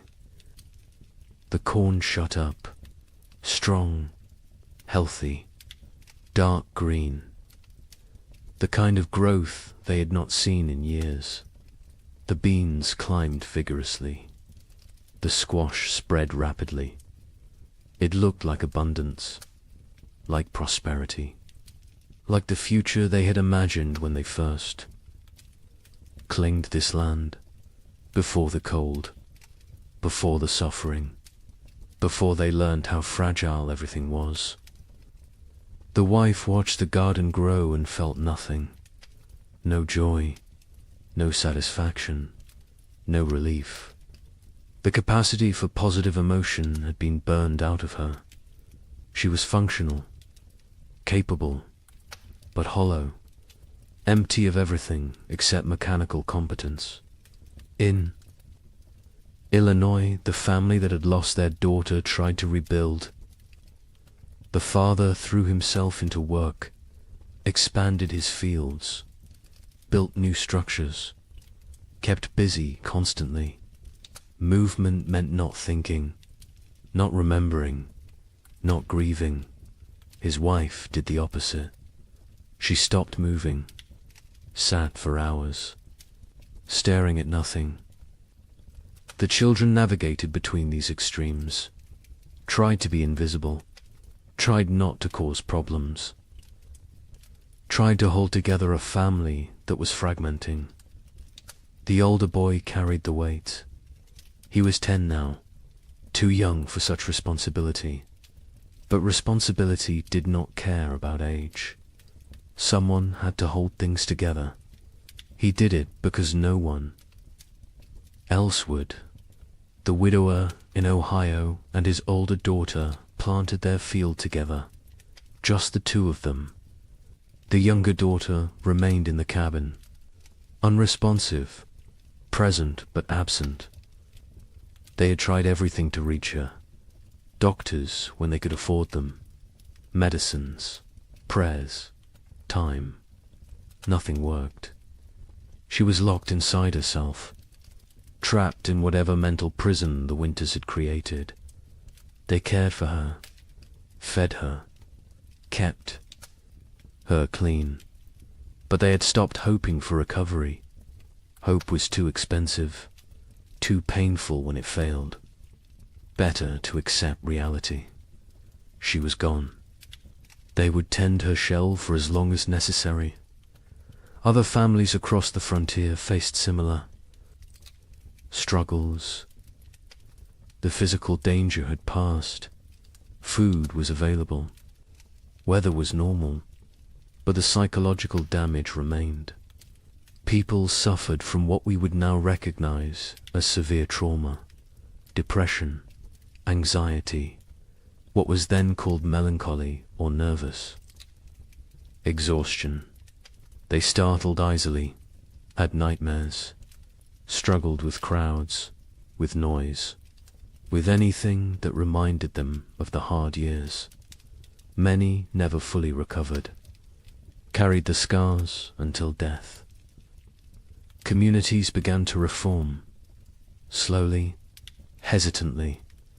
People who had isolated for survival started reaching out again, started talking to neighbors, started attending church, started rebuilding the social structures that had dissolved. But it was different now. The easy trust was gone. The assumption of mutual aid was gone. People helped each other, but warily, with limits, with boundaries. The innocence of early frontier community had died, been replaced by something more cautious, more cynical, more realistic. A traveling minister came through Michigan territory in May, held revival meetings, promised salvation, promised explanation for the suffering, promised that God had a plan. Some people came, desperate for meaning, desperate to believe their suffering had purpose. The young couple attended once, listened to the minister talk about divine testing, about Job, about how suffering brought people closer to God. The wife stood up, walked out. Her husband followed. They never went back. If God had done this to them, then they wanted nothing to do with God. If God had not done this, then he was powerless to prevent it. Either way, church offered nothing they needed. Others found comfort in religion, clung to faith as the only thing that made sense of senselessness, believed that heaven waited, that their dead children were safe, that suffering on earth was temporary, that eternity would compensate for temporal pain. The young couple did not judge them. Whatever got you through was valid, but they could not share that faith, had lost it somewhere in the second winter, when their daughter was dying and prayers went unanswered, when they realized they were alone, truly alone. Number. God, no providence. Just luck and effort and random chance. Summer brought abundance. The crops matured perfectly. The harvest was extraordinary. People gathered more food than they had seen in 5 years. Barns filled, root cellars filled, cabins filled. It was almost obscene, this wealth after such poverty, this abundance after such scarcity. Some people hoarded reflexively, stored food they would never eat, could not stop gathering, could not trust that next year would also be good. The trauma of scarcity had rewired their brains, made them incapable of feeling secure no matter how much they had. The young couple harvested their field in August. The yield was massive, more than they could possibly use. They sold some, traded some, gave some away, kept plenty for themselves. Their stores were overflowing. The man built additional storage.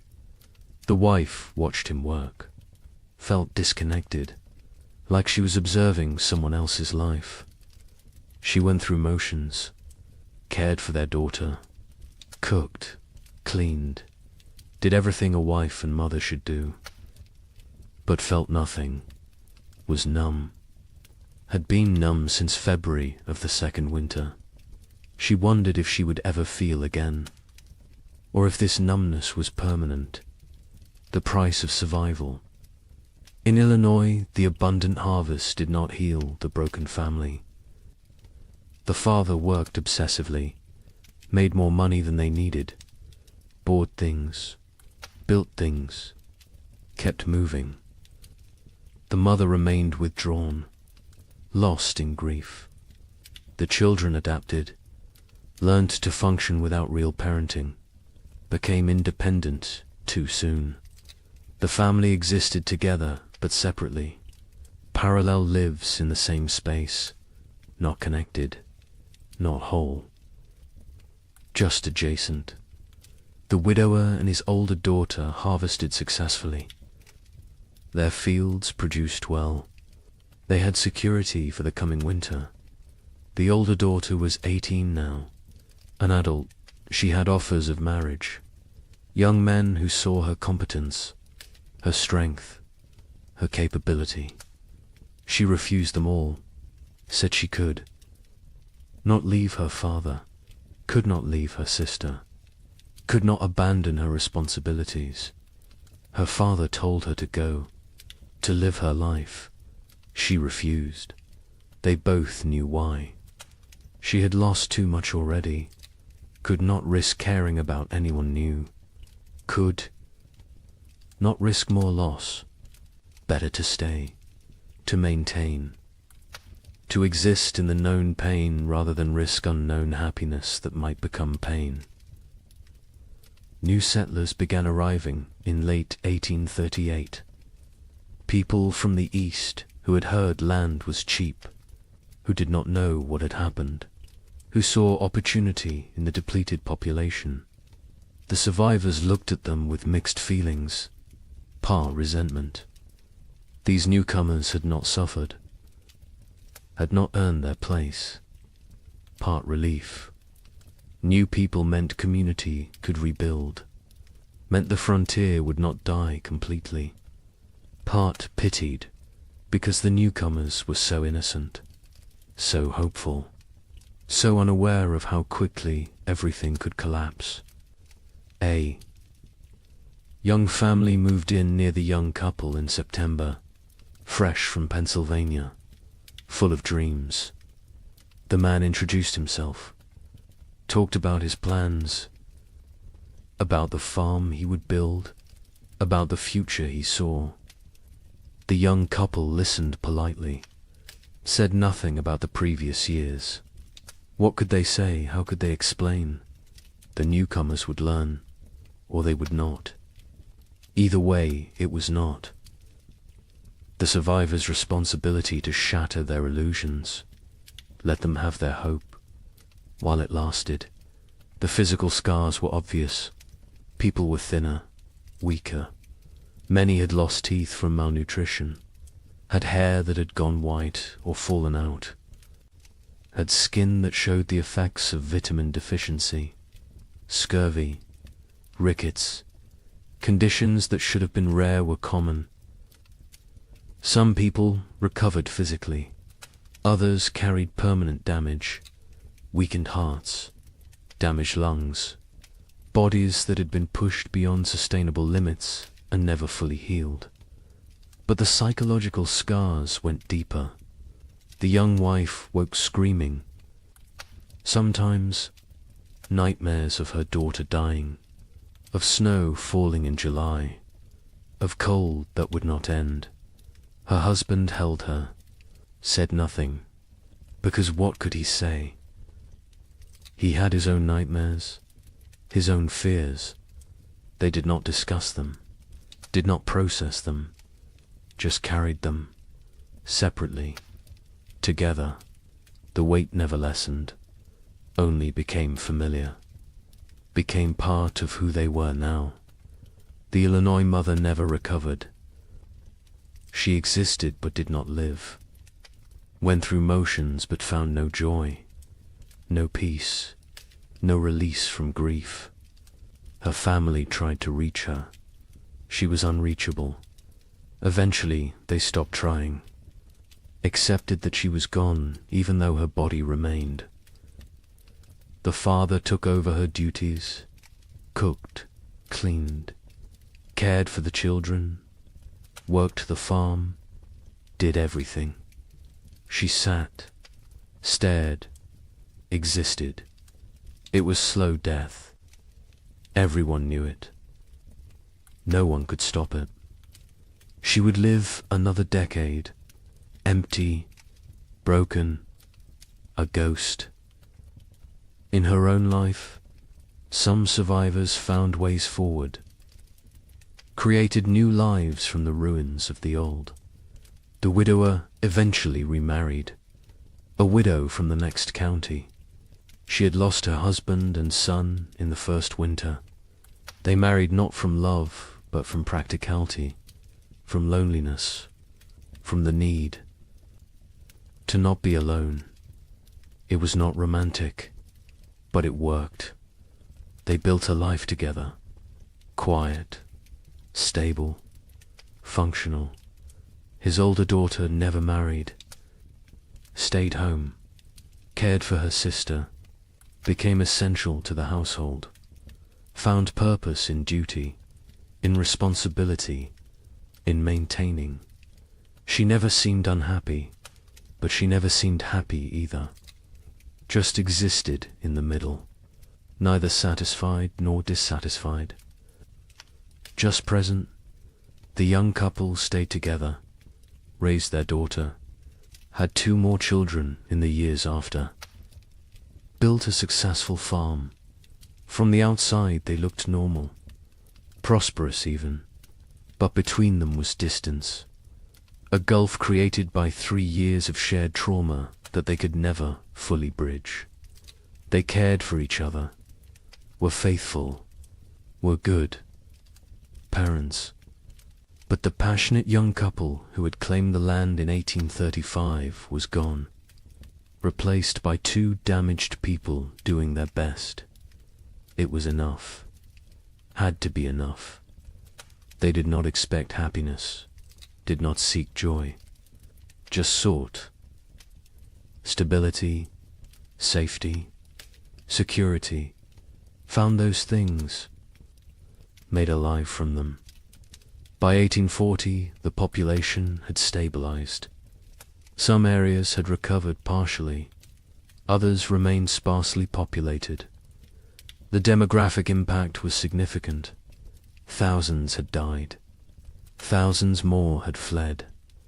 The westward expansion had been set back years. Territories that should have achieved statehood remained territories. The ambitious growth projections of the early 1830s were abandoned.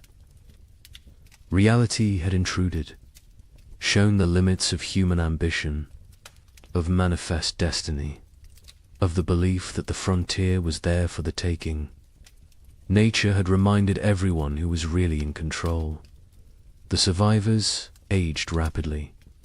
The young man in Michigan was 30 in 1840, looked 50. His body was worn out from the hard years. He would die at 45. Heart failure. His body simply gave out, used up, exhausted. His wife outlived him by 20 years, raised their 3 children. Alone, never remarried, never spoke of the hard years. Her children knew something had happened, could see it in her eyes, in her reactions to cold, to hunger, to waste. But she never explained, never wanted them to know, wanted them innocent, untouched, protected from the knowledge of how bad things could get. The records from this period are sparse. Many families did not keep records, could not read or write, or chose not to document what had happened. The census of 1840 shows dramatic population decline in the affected territories. But the numbers tell only part of the story, cannot capture the psychological damage, the broken families, the lost potential, the dreams that died, the innocence that was shattered. Those losses are not recorded, not documented, not preserved. But they were real, were significant, were the true cost of the winters that would not end. Some survivors tried to document what happened, wrote letters to relatives back east, kept journals, created records. But even as they wrote, they sensed their accounts would be doubted, would be dismissed as exaggeration, as hysteria, as the ramblings of traumatized minds. How could they explain what it felt like to watch your child starve? To burn your furniture for warmth? To consider actions that in normal times would be unthinkable? Words were inadequate. Experience was untranslatable. They wrote anyway, because someone needed to remember, someone needed to bear witness, even if no one believed them. The young man in Michigan wrote to his brother in Ohio in 1840, described what they had endured. His brother wrote back, said surely it had not been that bad, said the human mind exaggerated traumatic memories. The young man never wrote to him again, did not have energy to convince anyone, to defend his experience, to prove his suffering. He knew what had happened. His wife knew. Their neighbor knew. That was enough. The rest of the world could believe what it wanted, and mostly, the world chose not to believe, chose to minimize, chose to forget. Because the story of the three winters did not fit the narrative America wanted to tell itself. The narrative of progress, of conquest, of manifest destiny, of inevitable triumph. The winters suggested that nature was more powerful than human. That civilization was fragile, that confidence was dangerous. These were not popular messages, not messages the growing nation wanted to hear. So they were ignored, dismissed, forgotten, buried under more palatable stories of frontier heroism, of triumph over adversity, of the inevitable march of progress. But the survivors remembered, carried the memories until death. Some passed stories to their children. Most did not. Most wanted to protect the next generation, wanted them unburdened. The children sensed something anyway, saw the scars, the fears, the behaviors that made no sense unless you knew what came before. They asked questions, got vague answers, eventually stopped asking. The silence grew. The stories faded. The memories died with those who carried them. Wait until you hear how thoroughly this was erased. The forgetting began almost immediately, even while survivors still lived, even while the scars were fresh. The erasure was not accidental, it was not natural memory decay. It was deliberate, systematic, orchestrated by people who had very good reasons to want these winters forgotten. People with money, with power, with futures that depended on frontier land continuing to seem attractive, continuing to seem profitable, continuing to draw settlers and investment. Land speculators had the most to lose. They had purchased millions of acres across the affected territories, paid pennies per acre, expected to sell for dollars. Their entire business model depended on continued westward migration, on families believing the frontier offered opportunity, prosperity, future. Stories of 3 consecutive winters of mass death were bad for business, very bad. So the speculators acted, quickly, decisively, with coordinated purpose. Eastern newspapers began refusing letters from survivors. Editors received instructions, guidance, sometimes bribes. Do not publish accounts from the territories. Do not run stories about crop failures, about deaths, about settlements failing. Focus on success. Stories on prosperity, on opportunity. A newspaper in Philadelphia received a letter in 1839 from a Michigan survivor, detailed account of the 3 winters, the suffering, the deaths, the horror.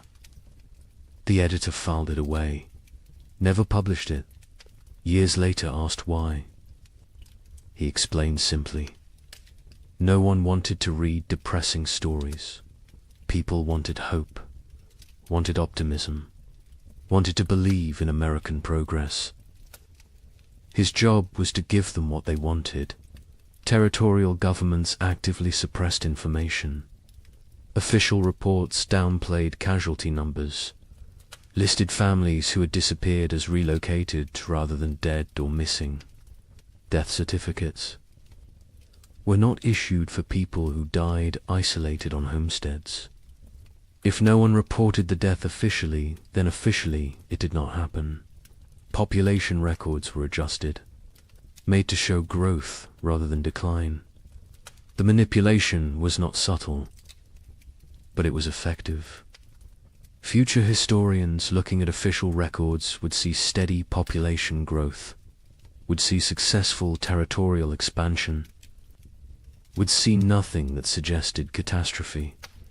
Land companies published promotional materials in 1839 and 1840, glossy brochures, detailed descriptions of fertile soil, mild climate, abundant opportunity.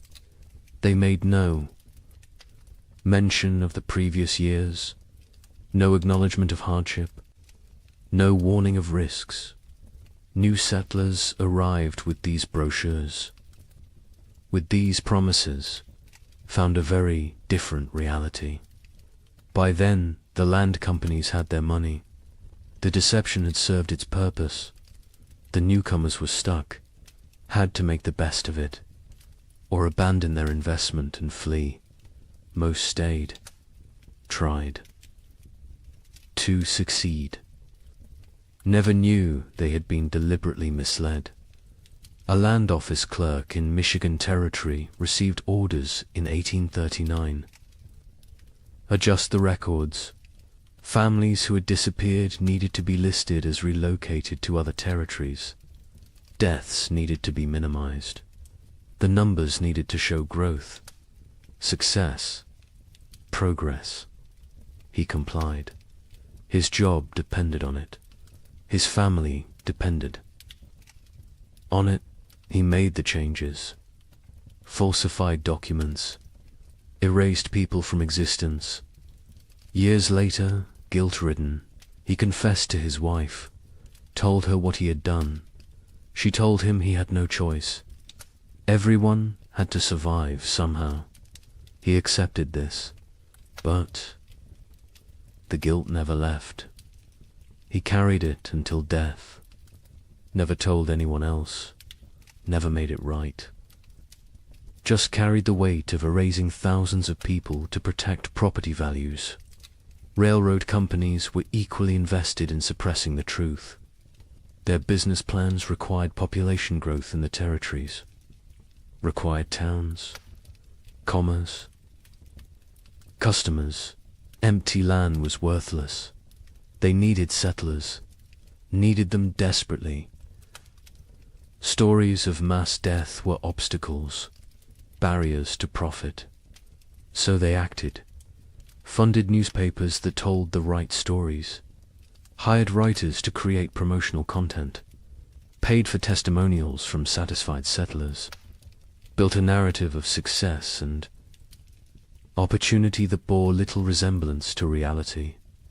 The suppression extended to personal correspondence, letters from survivors to relatives. Back east were sometimes intercepted, lost, destroyed. Postal clerks received instructions. Letters containing certain content should not reach their destinations, should disappear. It was not official policy, not written down anywhere, but it happened regularly, systematically. Survivors wrote letters describing their experiences. Melt them. They never arrived. The relatives back east never learned the truth, continued to believe the promotional literature, continued to encourage others to move west. The cycle continued. Churches participated in the suppression, not overtly, not deliberately, perhaps, but they promoted a narrative that made the hard years easier to ignore. Suffering was divine testing. Those who died were called to heaven. Those who survived were blessed. This framing made the catastrophe seem like individual, spiritual journey rather than systemic climate disaster. Made it about personal faith rather than policy failure. Made it easier to move forward without asking difficult questions, without assigning blame, without demanding accountability. The survivors themselves often did not speak about their experiences. Many were deeply traumatized, could not articulate what had happened. The words did not exist. The concepts did not exist. Post-traumatic stress disorder would not be named. For another century, they just knew they could not talk about it, could not revisit it, could not make others understand. So they stayed silent, kept the memories locked inside. The silence was mistaken for acceptance, for healing, for moving on. It was none of these things. It was survival mechanism. It was protective barrier. It was the only way they could continue functioning. Others faced social pressure to remain silent.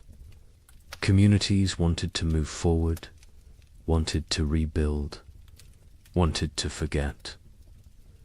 People who dwelt on the hard years were seen as weak, as complainers, as obstacles to progress. A woman in Illinois tried to talk about losing her daughter, about the starvation, about the cold. Her neighbors told her to stop living in the past, to focus on the future, to be grateful for what she had.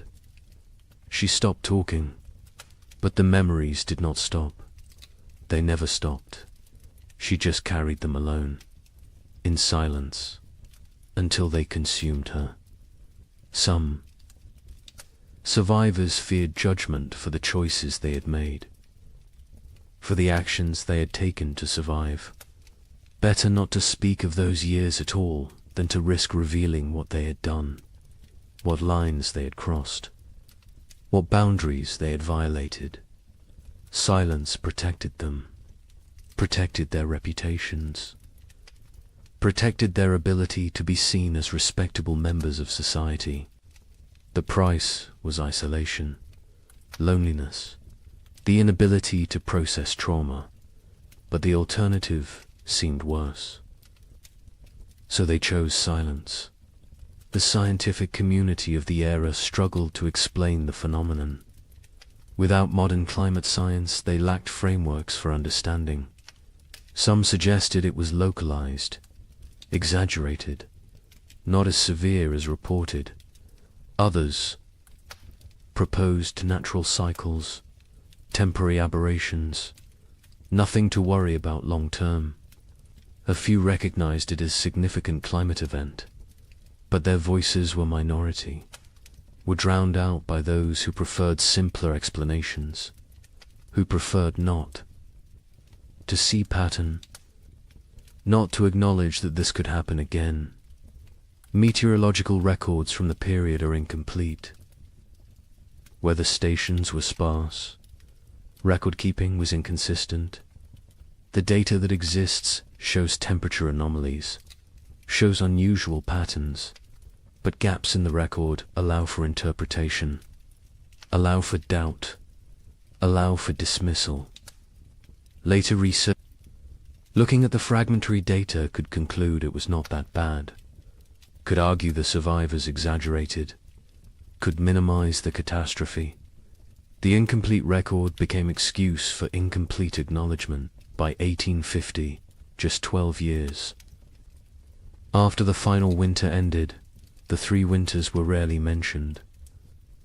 Textbooks focused on westward expansion, on Oregon Trail, on Gold Rush, on the exciting narrative of American growth. The dark years from 1836 to 1838 were footnote at best. More often, they were completely absent. A generation of children learned American history without knowing thousands had died in the supposedly empty territories, without knowing their parents or grandparents had survived horror. The erasure was nearly complete. The Civil War cemented. The forgetting. After 1861, the nation had new trauma, new deaths, new catastrophe to process. The frontier winters seemed distant, irrelevant. Why dwell on old suffering when new suffering was everywhere? The few survivors who tried to tell their stories found no audience, found a nation consumed by present crisis. Unwilling to hear about past pain, they gave up, accepted that their experience would die with them, that no one would remember, that no one cared. The American mythology of the frontier required triumph, required success, required the narrative of bold pioneers conquering wilderness, building civilization, creating something from nothing. The three winters did not fit this mythology, could not be incorporated, so they were excluded. The myth was more important than history. The story was more important than truth. America needed heroes, needed victories, needed to believe in manifest destiny, needed to believe that will and work were enough, that nature could be tamed, that progress was inevitable. The erasure served another purpose. It protected those in power, politicians who had encouraged westward expansion, who had promoted territorial development, who had promised safety and opportunity. Acknowledging the winters meant acknowledging failure, meant admitting they had. Sent people into danger, had promised what they could not deliver, had prioritized expansion over safety. This admission was politically unacceptable, so the winters were forgotten. And the politicians continued promoting westward movement, continued making promises, continued prioritizing growth over caution. Survivors who tried to speak faced ridicule, disbelief, accusations of exaggeration, of hysteria, of attention-seeking. The young man in Michigan attempted to tell his story to a traveling writer in 1845. The writer listened politely, then suggested perhaps the cold had not been quite as severe as remembered. Perhaps trauma had distorted memory. Perhaps things had been difficult but not impossible. The young man stopped talking mid-sentence, realized there was no point. People would believe what they chose to believe. Truth was irrelevant. He never tried to tell his story again. The conspiracy of silence was not organized. No one coordinated. The suppression, no central authority dictated what could be said. But the incentives aligned perfectly. Land speculators needed silence. Railroads needed silence. Governments needed silence. Churches preferred silence. Survivors chose silence. The result was comprehensive, effective, devastating. Within 20 years, the three winters had been nearly erased from collective memory. Within 50 years, they were completely forgotten. A climate catastrophe that killed thousands and destroyed. Hundreds of settlements simply disappeared from history, vanished, as if it never happened. But evidence remained, buried, hidden, waiting, in journals stuffed in attics, in letters preserved by accident, in graveyards with too many children's stones dated 1836 to 1838. In the population records that did not add up, in the archaeological evidence, in the tree rings, in the ice cores, in the gaps in genealogies where entire families simply ended. The evidence was there, scattered, fragmentary, ignored, but there, waiting for someone to look, someone to ask questions, someone to remember. Wait until you hear what we found.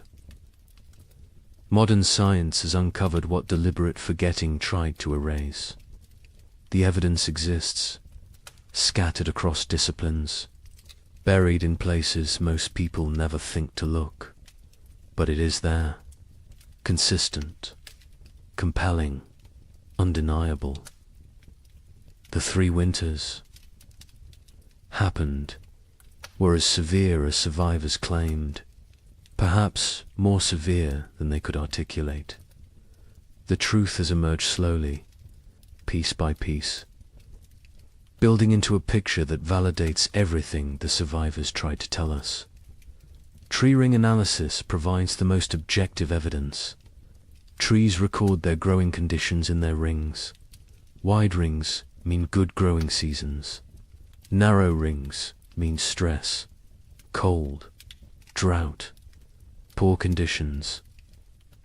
Researchers examining old-growth trees across the Midwest discovered something remarkable.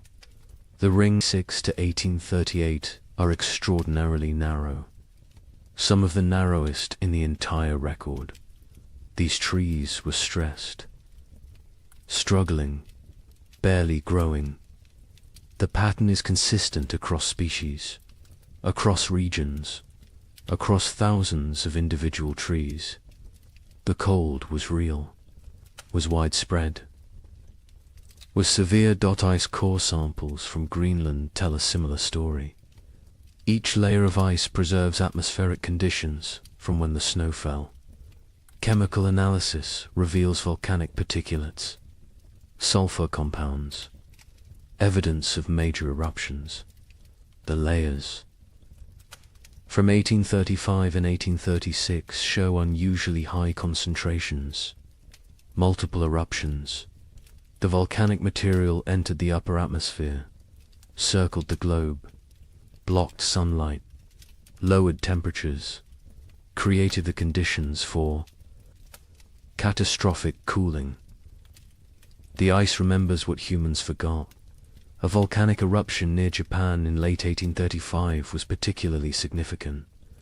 Mount Osama, not as famous as Tambora, which caused a year without summer in 1816, but substantial, combined with other eruptions in the Pacific. In Central America, the cumulative effect was devastating.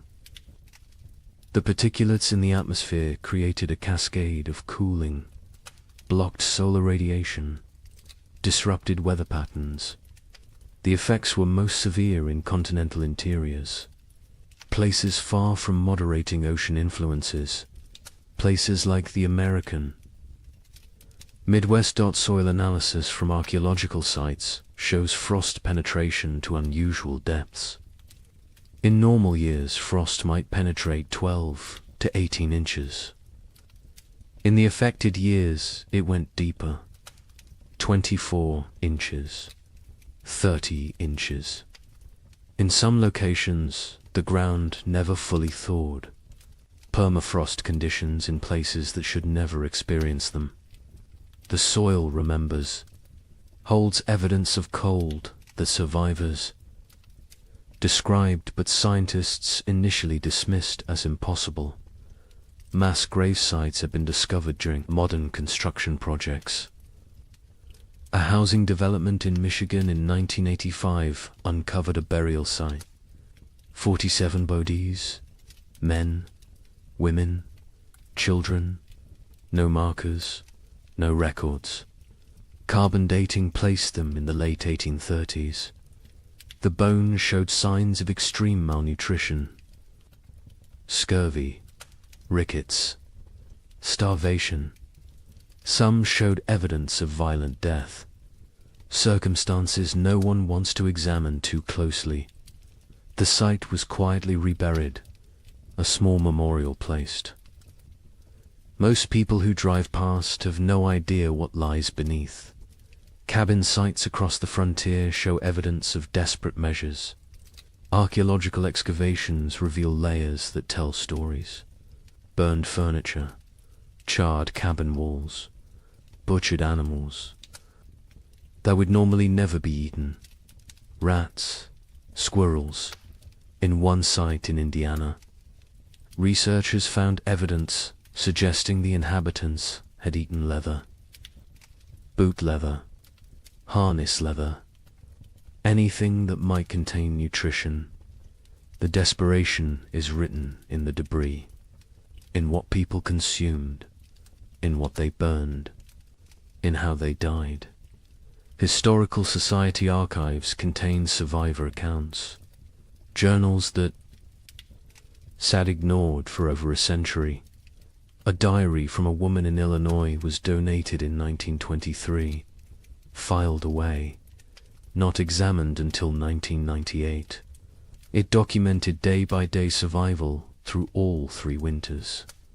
The declining food stores, the deaths of neighbors, the choices she made to keep her family alive, the guilt she carried.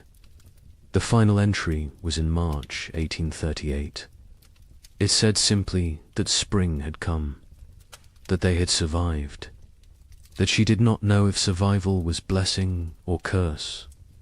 The journal was published in 2005. 90 academics read it.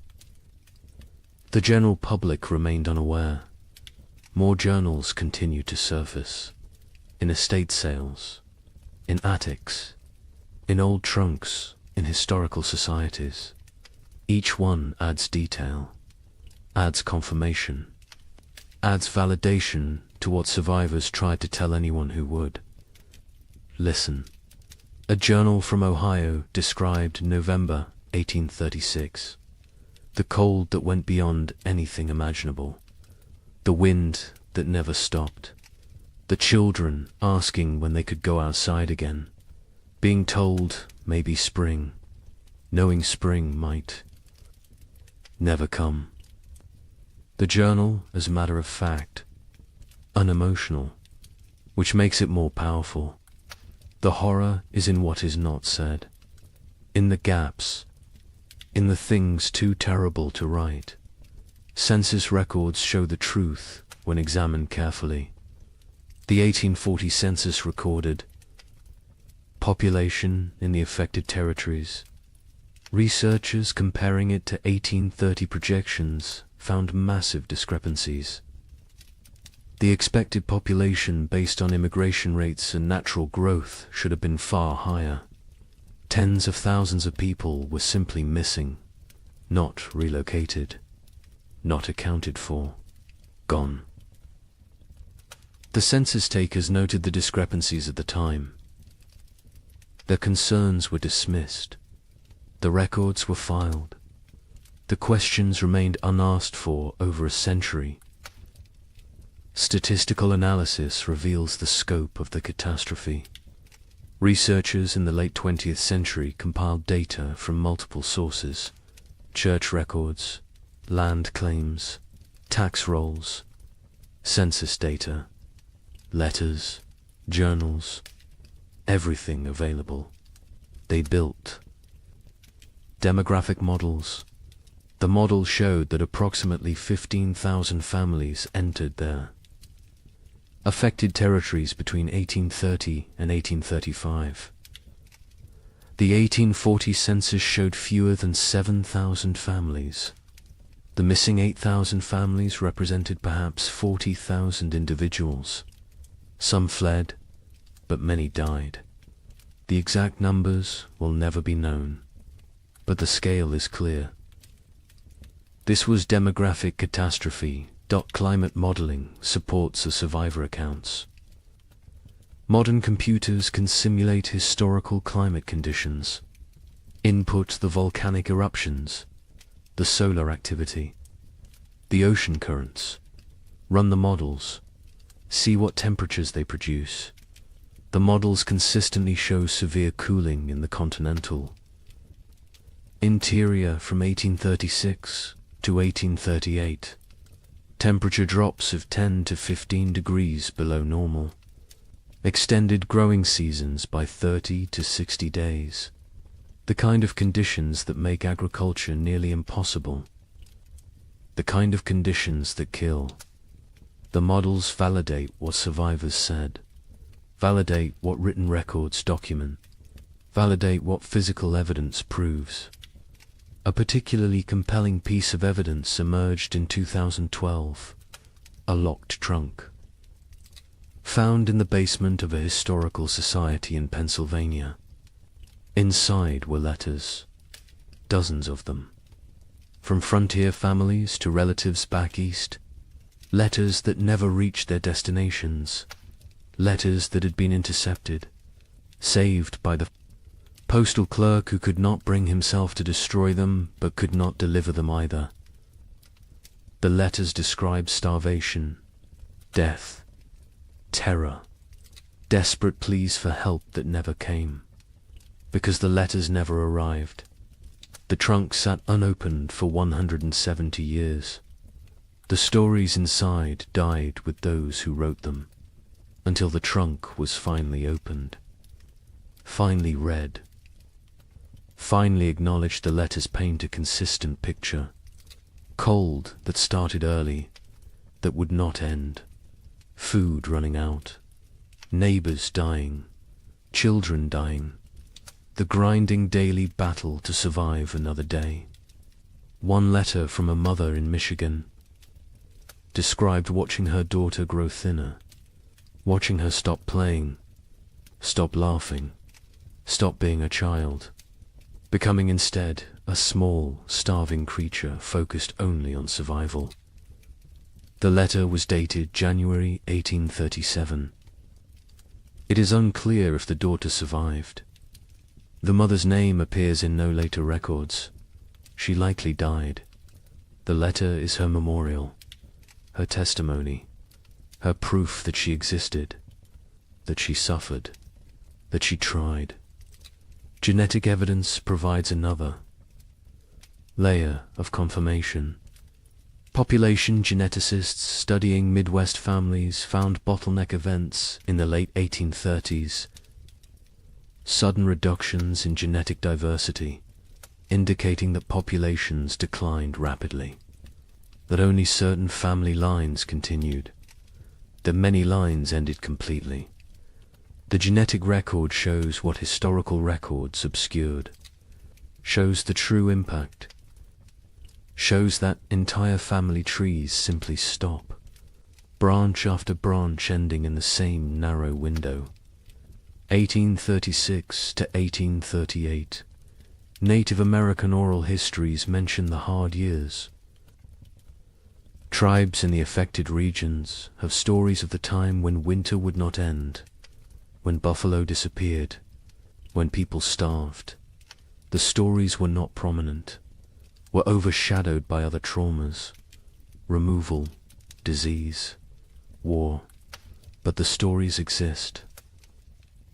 Another source of validation, another voice confirming what happened, confirming that the cold was real, was widespread, was catastrophic for everyone in its path.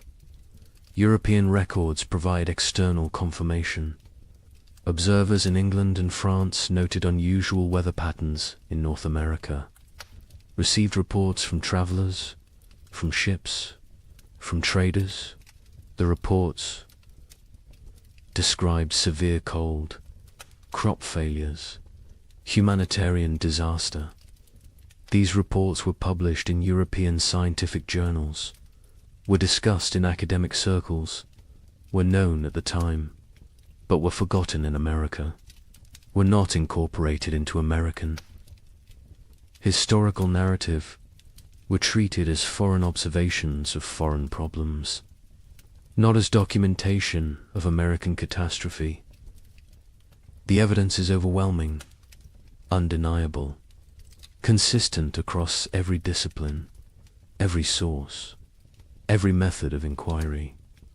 The 3 winters happened, were as bad as survivors claimed, killed thousands, destroyed hundreds of settlements, set back westward expansion by years, changed the trajectory of American development, and was systematically erased from memory, deliberately forgotten, buried under more palatable narratives.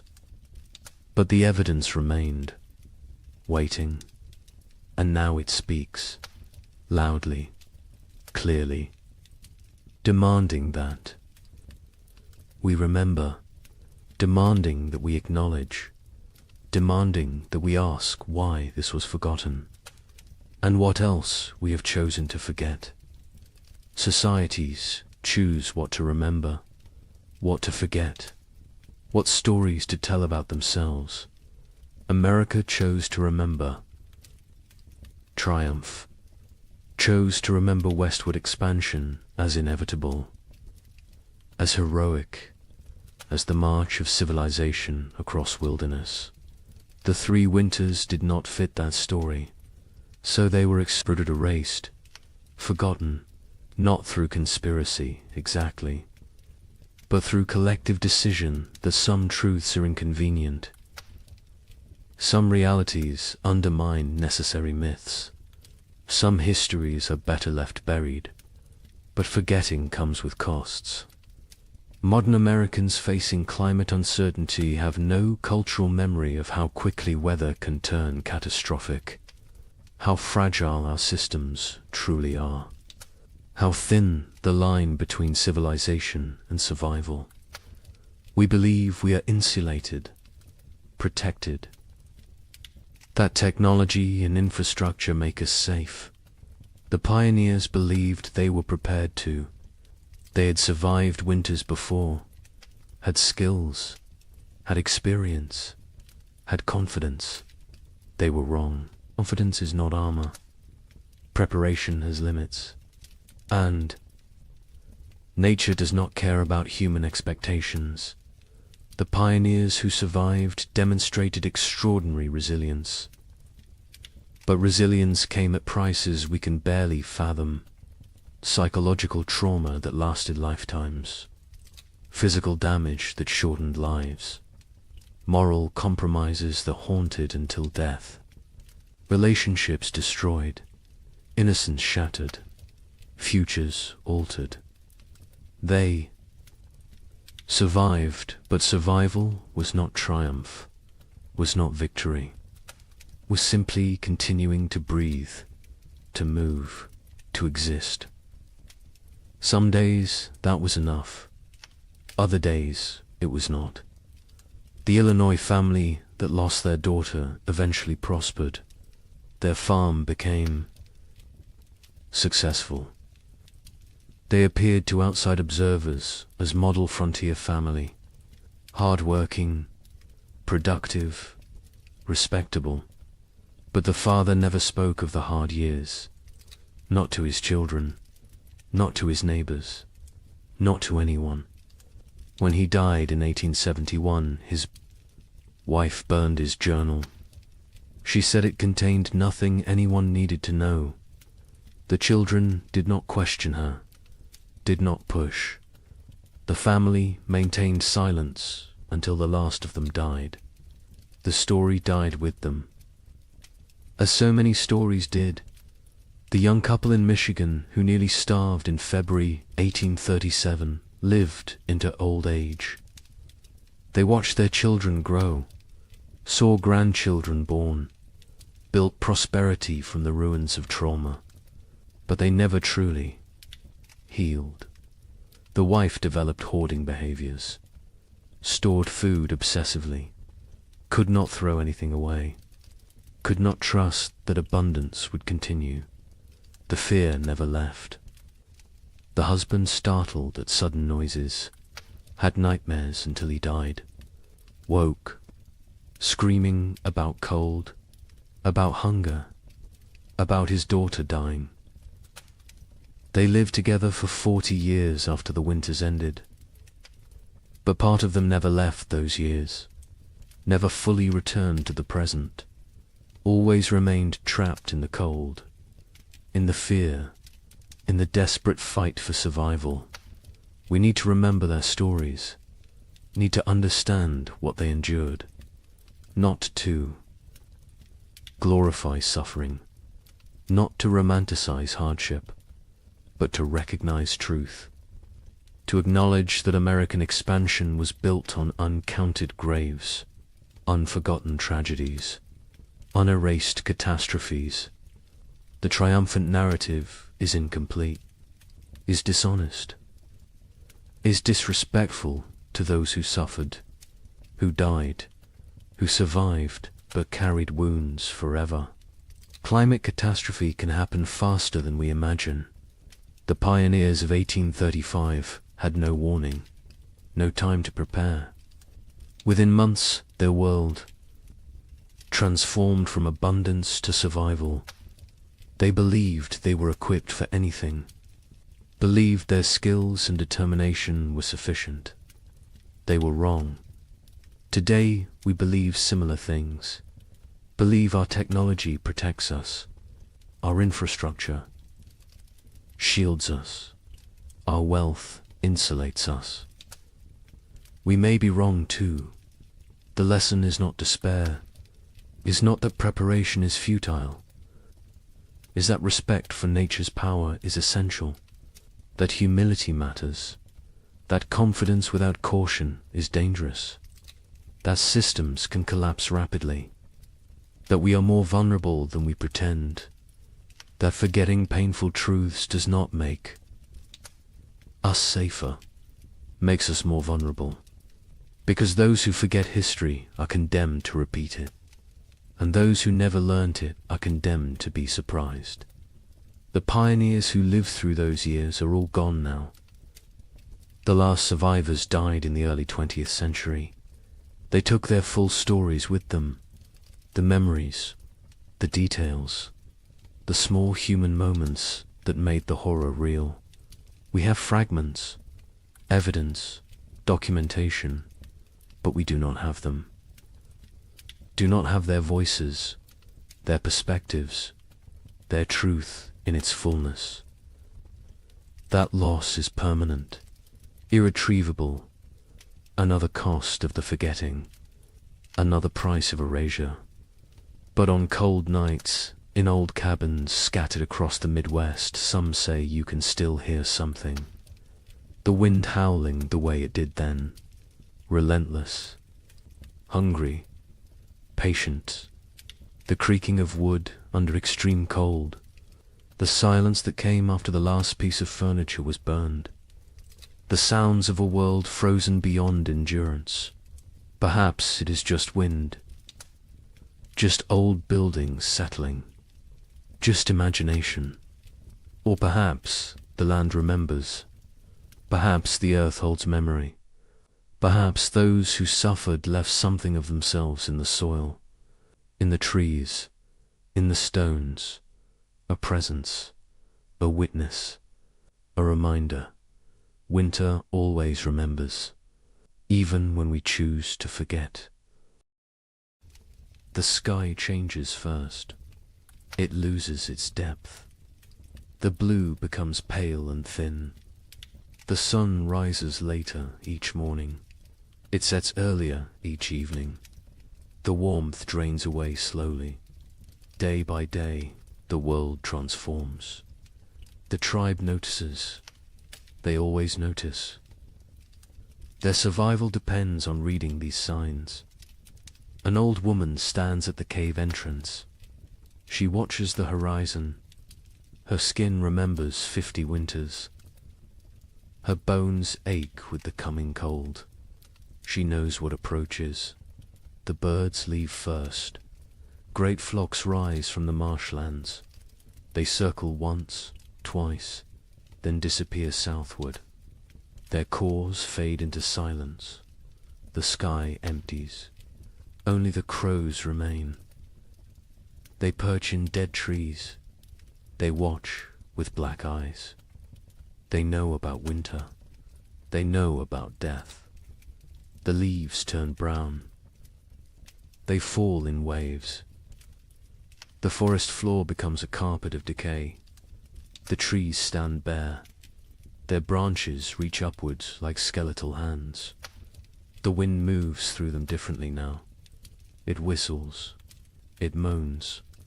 It carries the scent of ice from distant mountains. The animals change their behavior. The deer grow thick coats. They move lower into the valleys. The bears eat constantly. They gorge themselves on final berries and roots. They search for caves. They test the depths of hollow trees. Soon they will sleep. Soon they will vanish until spring. The tribe's children play near the cave. They notice the changes too. A young girl finds frost on a stone. She touches it with her finger. The ice melts instantly. She looks up at her mother. Her eyes ask a question. Her mother nods slowly. Yes, it is coming. The hunters return from their scouting. They gather around the central fire. Their news is grim. The herds are moving. The massive beasts that sustained the tribe are leaving. They migrate to warmer lands. The hunters saw their tracks leading south. Hundreds of prints in the soft earth. All heading away, the chief stands. He is a broad man with greying hair. Scars cross his chest and arms. Each one tells a story of survival. He speaks slowly. His voice carries weight. The tribe must prepare. They must gather. They must hunt. Winter shows no mercy to the unprepared. The women begin their work immediately. They repair the leather hides that cover the cave entrance. They check every seam. They patch every hole. Cold air finds the smallest gaps. It sneaks in like a predator. It steals warmth. It steals life. The children are sent to gather firewood. They work in groups. They drag dead branches back to the cave. They pile them high against the rock walls. Never enough. There is never enough wood. The fires must burn for months. The fires are life itself. An elder man sits working stone. He shapes a new blade. His hands move with practiced skill. The flint chips away in precise flakes. This blade will skin animals. It will cut meat. It will help the tribe survive. Tools matter. In winter, everything matters. The temperature drops. Further, morning brings white breath. Puddles freeze overnight. They crack under footsteps. The ground hardens. Digging becomes difficult. The tribe works faster. Urgency replaces the lazy pace of summer. A young hunter climbs the high ridge. He looks north. Dark clouds gather on the horizon. They build like mountains. They promise snow. He returns quickly. He reports what he saw. The tribe has perhaps 10 days, maybe less. The chief calls a meeting. Every adult attends. They discuss strategy. Who will hunt? Who will gather? Who will fortify the shelter? Who will watch the children? Roles are assigned. Arguments are brief. Survival requires cooperation. Personal disputes wait for spring. The women process the last of the autumn harvest. They pound roots into paste. They dry strips of meat over smoky fires. They collect every edible plant within walking distance. Nothing is wasted. A handful of seeds might mean the difference between hunger and starvation. Night falls earlier now. The darkness lasts longer.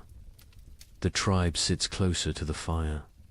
They eat their evening meal in silence. They think about the months ahead. They remember previous winters. Some were mild, some were brutal. No one knows what this winter will bring. A baby cries. Its mother holds it close. She wraps it in soft rabbit fur. The infant is barely 2 months old. This will be its first winter. The mother's face shows worry. The other women gather around. They offer reassurance. They share wisdom. They have kept babies alive through cold before. The old woman who watches the sky speaks. She tells of a winter. From her youth, snow fell for 20 days without stopping. The drifts rose higher than a man. 3 members of the tribe died. They ran out of food. They grew weak. The cold took them in their sleep. She tells this story as warning, as motivation. As truth, the fire crackles. Sparks rise into the darkness. They dance like orange stars before fading. The tribe sits in a circle. They feel the bond between them. They are family. They are survival partners. They will face the cold together. They will endure together. Or they will perish together. The wind picks up. It blows from the north. It carries the smell of snow. It carries the promise of winter. The tribe feels it. Every man, woman, and child knows what approaches. The season of death has begun its descent. The time of testing is here. Tomorrow, the real work begins. The hunters wake before dawn. 6 men rise from their sleeping places. They move quietly. They do not wake the others. The air inside the cave is cold. Their breath makes small clouds. They gather their weapons in silence. The chief hunter is called Kra. He has seen 30 winters. His body is lean and strong. Scars mark his arms and legs. Each scar tells a story. Each one represents survival. He checks his spear. The stone point is sharp. The binding is tight. This weapon has killed. Many times before, the other hunters prepare. They wear thick furs. They tie leather wraps around their legs. They carry stone blades at their waists. They bring rope made from twisted plant fibers. They will need everything they carry. There are no second chances in winter. The sky begins to lighten. Grey replaces black. The hunters step outside. The cold hits them immediately. It takes their breath. Their eyes water. They blink away the moisture. Their bodies adjust slowly. Frost covers everything. The rocks glisten white. The sparse grass stands frozen and brittle. Each footstep crunches. The sound carries in the still air. They must move carefully.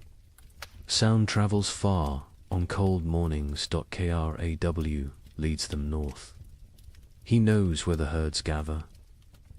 He has hunted these lands his entire life. His father taught him. His grandfather taught his father. Knowledge passes through generations. It keeps people alive. They walk for an hour. The sun rises behind them. It provides no warmth. It is a pale circle in the grey sky. The light reveals a changed landscape. Winter is transforming their world. Snow patches appear. Small drifts collect in shadows. The ground is harder now. Frozen. Solid in places. Walking becomes more difficult. Legs tire faster. But they push forward. Kraw stops. He kneels. He examines the ground. Tracks. Large tracks. deep impressions in the half-frozen earth. Bison. A small herd passed through recently, perhaps during the night. The tracks are fresh. The hunters gather. Around they study the signs. Craw counts the tracks. Maybe 8 animals. Maybe 10. The herd is moving slowly. They are grazing as they travel. This is good. This means the hunters can catch them. They follow the trail. The tracks lead northeast, toward the river valley. Bison often shelter near water. The valley provides protection from wind. There is still grass there, brown and dry, but edible. The wind picks up. It blows from the north. It carries tiny ice crystals. They sting exposed skin. The hunters pull their furs tighter. They lower their heads. They keep moving. Another hunter named Dren speaks quietly. He points to the sky. More. Clouds are building, dark and heavy. They roll in from the mountains. A storm is coming. Everyone sees it. Everyone understands. They must hunt quickly. The tracks become fresher. The eddies are sharp. The animals are close now. Very close. Craw signals for silence. Hand gestures only. The hunters spread out. They form a loose line. They move like shadows. They crest a small rise. Below them, the river valley opens up. And there, near the frozen stream, the bison herd grazes. 9 massive animals, brown and shaggy. Their breath rises in great clouds. They paw at the snow. They search for grass beneath the hunters crouch low. They are downwind. The bison cannot smell them. This is crucial. Bison have poor eyesight but excellent noses. Scent betrays hunters more than sound. Craw studies the herd. He looks for weakness. Old animals. Young animals. Injured animals. His eyes settle on a large female. She stands at the edge of the group. She limps slightly. Her left rear leg favors her weight. She is the target. He signals to the others. They understand immediately. Years of hunting together create silent language. They know their roles. They know the plan. 3 hunters will circle left. 3 will stay right. They will drive the herd. They will separate the weak one. The maneuver begins. The hunters move like wolves, patient, calculated. They use every rock for cover, every depression in the ground. They become part of the landscape. The left group reaches position. They wait. Timing matters.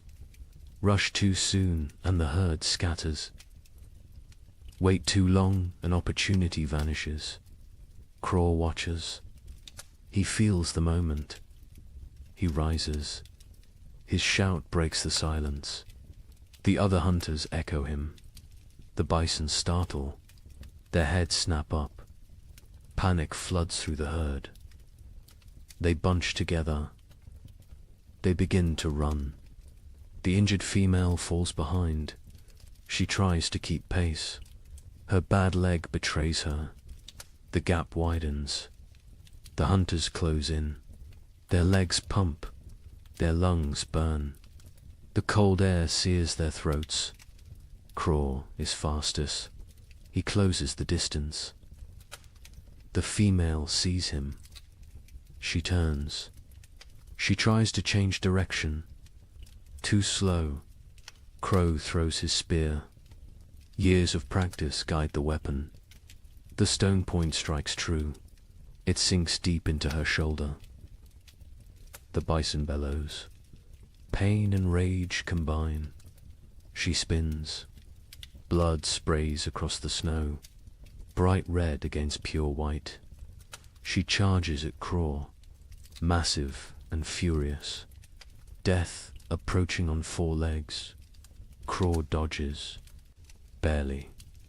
The bison's horn scrapes his side. His fur tears. He rolls away. Another hunter throws his spear, then another. Both strike the animal's flank. She staggers. Dren moves in close, very close, dangerous close. He thrusts his spear upward, into the chest, between the ribs, toward the heart. The bison's front legs buckle. She goes down. The hunters surround her. They wait. She kicks twice. Her breath comes in gasps. Her eyes roll, then stillness. The fight ends. The hunt succeeds. The hunters stand panting. Their bodies steam in the cold. Sweat freezes on their skin. They look at each other. Grins break across their faces. They survived. They won. They have meat. But celebration is brief. Craw points at the sky. The storm clouds are closer, much closer. The wind grows stronger. Snow begins to fall. Light flakes at first, then heavier. They must work fast. Butchering takes time. This animal weighs more than 10 men combined.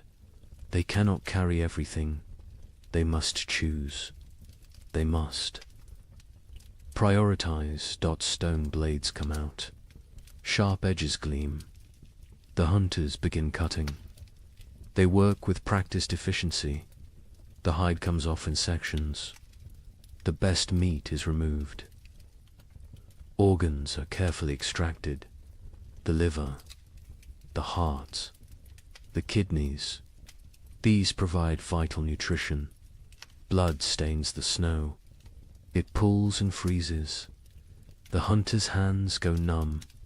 They ignore the pain. They keep cutting, keep working. Their survival depends on speed.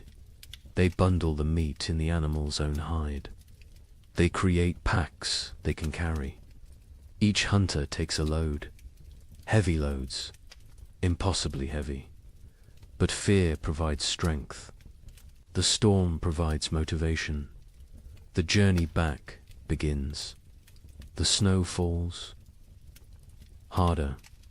Visibility drops. The wind howls. It pushes against them. Every step requires effort. The meat weighs them down. Their legs shake. Kraw leads by memory. He knows these lands, but the snow obscures landmarks. Everything looks the same, white and grey and endless. He trusts his instincts. He walks steadily south. One hunter falls. The weight and exhaustion combine. The others help him up. They redistribute his load. No one is left behind. This is the unspoken rule, the absolute law. Hours pass. Terrible, grinding hours. Cold seeps through their furs. Their fingers lose feeling. Their faces go numb. Frostbite threatens, but stopping means death. They push forward. Dren sees it first. A dark shape in the swirling snow. The cave. Home. Relief floods through them. They stumble faster. The last 100 paces feel like miles. They enter the cave. Warmth hits them. The central fire burns bright. The tribe has kept it strong. Faces turn toward them. Eyes widen. They see the meat. They see success. The hunters drop their loads. They collapse. Their bodies give out. Women rush forward. Children crowd around. Everyone wants to see. Everyone wants to touch the meat. The chief comes forward. He examines the kill. He nods at Craw. Approval in that single gesture.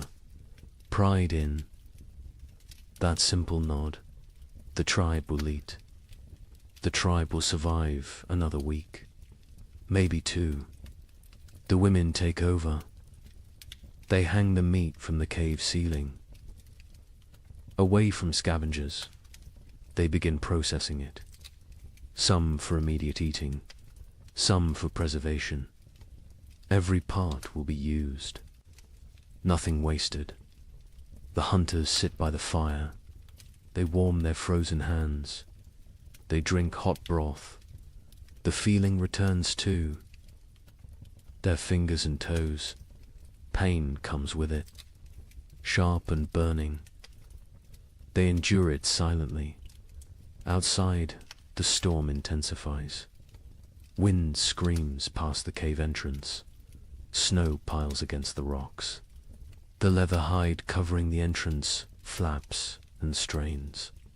But inside, there is warmth. There is food. There is safety. Aye. Child approaches Craw. A small boy.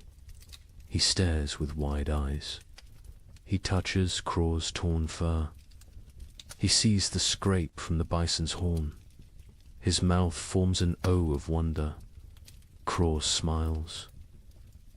He ruffles the boy's hair. This is why they hunt. This is why they risk death. For the children. For the old ones. For the tribe. Individual survival means nothing. The group is everything. The meat roasts over the fire. Fat drips and sizzles. The smell fills the cave. Mouths water. Stomachs growl. Soon they will feast. Soon they will celebrate. But first they rest. Craw closes his eyes. His body aches. Every muscle protests. But satisfaction fills him. They succeeded. They brought food home. They completed the last great hunt before the deep winter. The storm rages outside. Let it rage. Let the snow fall. Let the cold descend. The tribe is ready. They have meat. They have fire. They have each other. This hunt might sustain them for weeks. It might mean the difference between survival and starvation. No one knows what the winter will bring. No one can predict the future. But today they won. Today they live. And in the primitive world, today is all that matters. The storm passes after 3 days. The snow stops falling. The wind dies down. The tribe emerges cautiously. They squint against the brightness. Snow covers everything. The world looks different now. Transformed. Dangerous. The work begins immediately. Winter preparation cannot wait. Every day matters. Every hour counts. The tribe divides into groups. Each group has specific tasks. Organization means survival. The women examine the cave entrance. The leather hide covering took damage in the storm. Wind tore several seams. Snow forced its way through gaps. Cold air invaded their shelter. This cannot happen again. An older woman named Mira leads this work. She has repaired shelters for 20 winters. Her hands know the work. Her eyes spot every weakness. She directs the younger women. They listen carefully. They learn by doing. They take down the damaged hide. It is stiff with ice. They carry it to the fire. The heat makes the leather pliable again. They can work with it now. They can repair the tears bone needles come out. Thread made from animal sinew, the women sit in a circle. They stitch the tears closed. Their fingers move quickly. They push. Needles through tough leather. They pull thread tight. Each stitch must be perfect. Weak stitching means cold air. Cold air means death. While they work, others gather moss. They find it on the north side of rocks.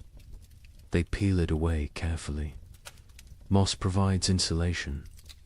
They stuff it into cracks in the cave walls. Every tiny gap gets filled. The cave must become a sealed chamber. The men focus on firewood. They need mountains of it. What they have is not enough. It is never enough. They venture into the forest. They search for dead trees. Dead wood burns best. Green wood smokes and sputters. A young man named Torg swings a stone axe. He strikes a dead trunk repeatedly. The impacts echo through the forest. Chips of wood fly. His arms burn with effort. Sweat forms despite the cold. He ignores the discomfort. The work must continue. Other men drag fallen branches. They create trails through the snow. Long paths marked by dragged wood. Back and forth. Trip after trip. Their backs ache. Their hands blister. They keep working. Children help too. Even the smallest ones. They gather kindling, dry twigs and bark, pine cones that will catch fire easily. They fill baskets. They carry them back to the cave. Everyone contributes. Everyone has value. By afternoon, wood piles grow. They stack it along the cave walls, high stacks that reach toward the ceiling. The cave begins to shrink. Storage takes space, but space is less important than fuel.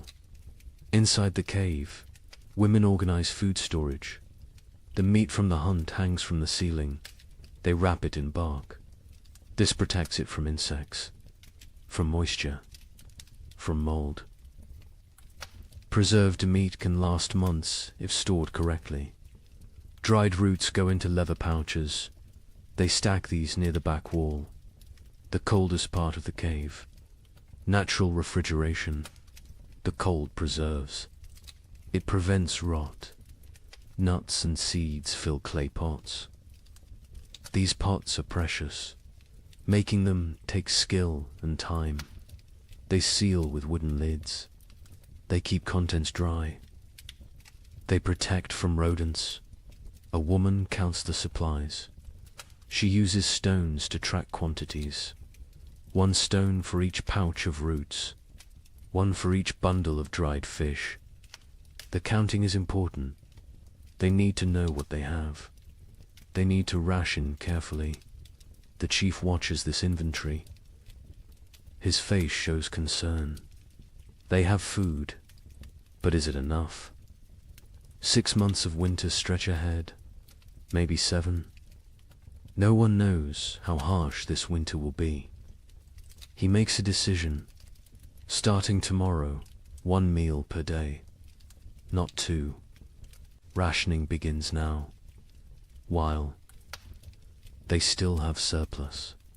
Better to be cautious early. Starvation at winter's end kills many tribes. The sleeping areas need attention. The tribe sleeps in a specific arrangement. This is not random. This is survival strategy. The weakest sleep closest to the fire. Infants and small children. The very old. Those who are sick. Adults sleep in the middle ring. They provide a barrier. Their bodies block drafts. They generate warmth. They protect the vulnerable.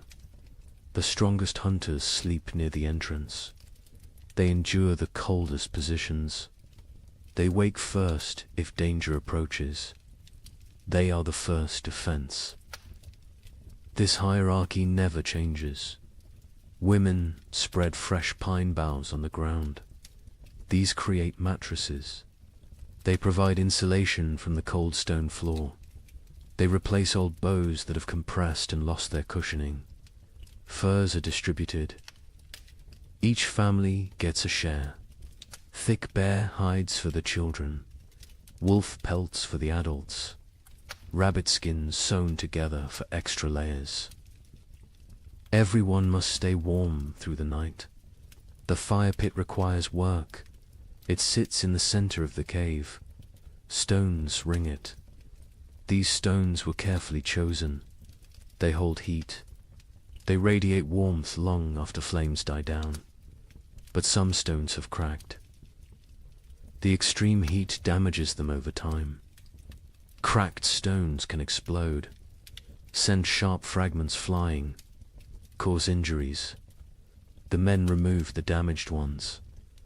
They bring new stones from the river, smooth and solid. The warning comes at dawn. The air feels wrong, too still, too heavy. The pressure changes. Animals sense it first. Birds that remained through autumn flee. They rise in frantic groups. Their calls sound panicked. Even the crows abandon there. Perches, got KRAW, stands outside the cave. He tastes the air, metal on his tongue, the taste of coming snow. His joints ache. Old injuries throb. His body predicts weather better than his eyes. A massive storm approaches, perhaps the worst of the season. He returns to the cave quickly. He finds the chief. They speak in low tones. The chief's face hardens. He knows what this means. He has survived 40 winters. He recognizes the signs. This storm will trap them inside. For days, maybe a week. The chief raises his voice. Everyone stops. Everyone listens. The blizzard comes. They must secure everything. Now, immediately. No delays. The tribe erupts into controlled chaos.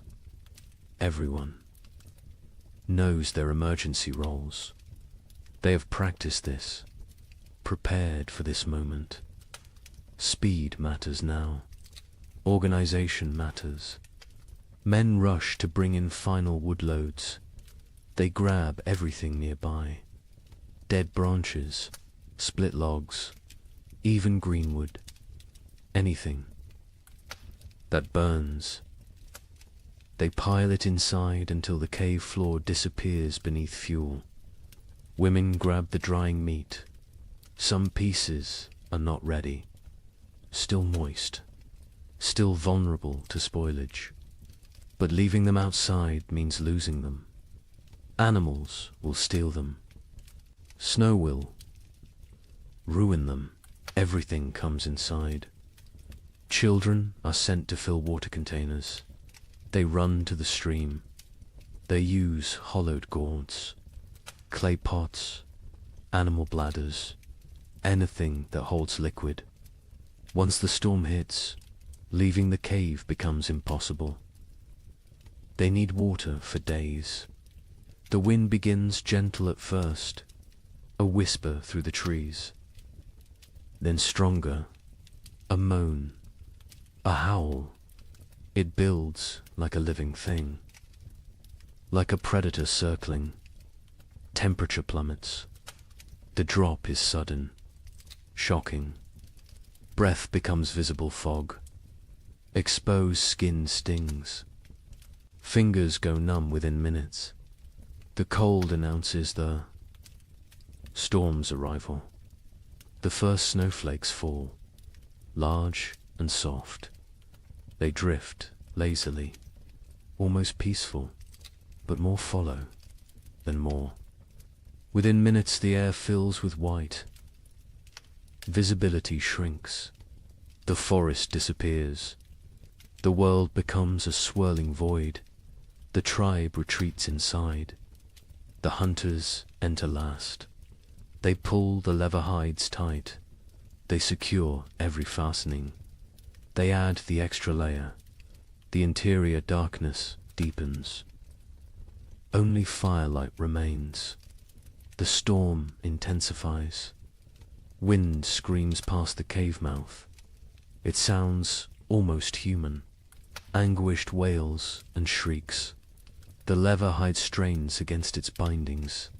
It flaps and snaps. The noise is constant, overwhelming. Snow drives. Horizontally, it finds every tiny gap. Fine powder forces through the leather weaving. It dusts the cave floor near the entrance, creates small drifts. The tribe watches with concern. They cannot stop this invasion. The fire becomes their universe. They feed it constantly.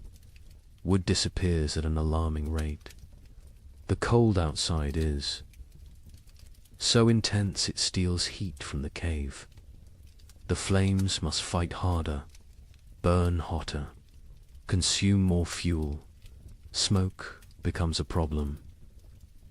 The usual draw through the ceiling hole weakens. The storm disrupts normal airflow. Smoke gathers in the cave's upper reaches. Eyes water. Throats burn. They cough. But they cannot reduce the fire. Cold is more dangerous than smoke. The first, they pass us slowly.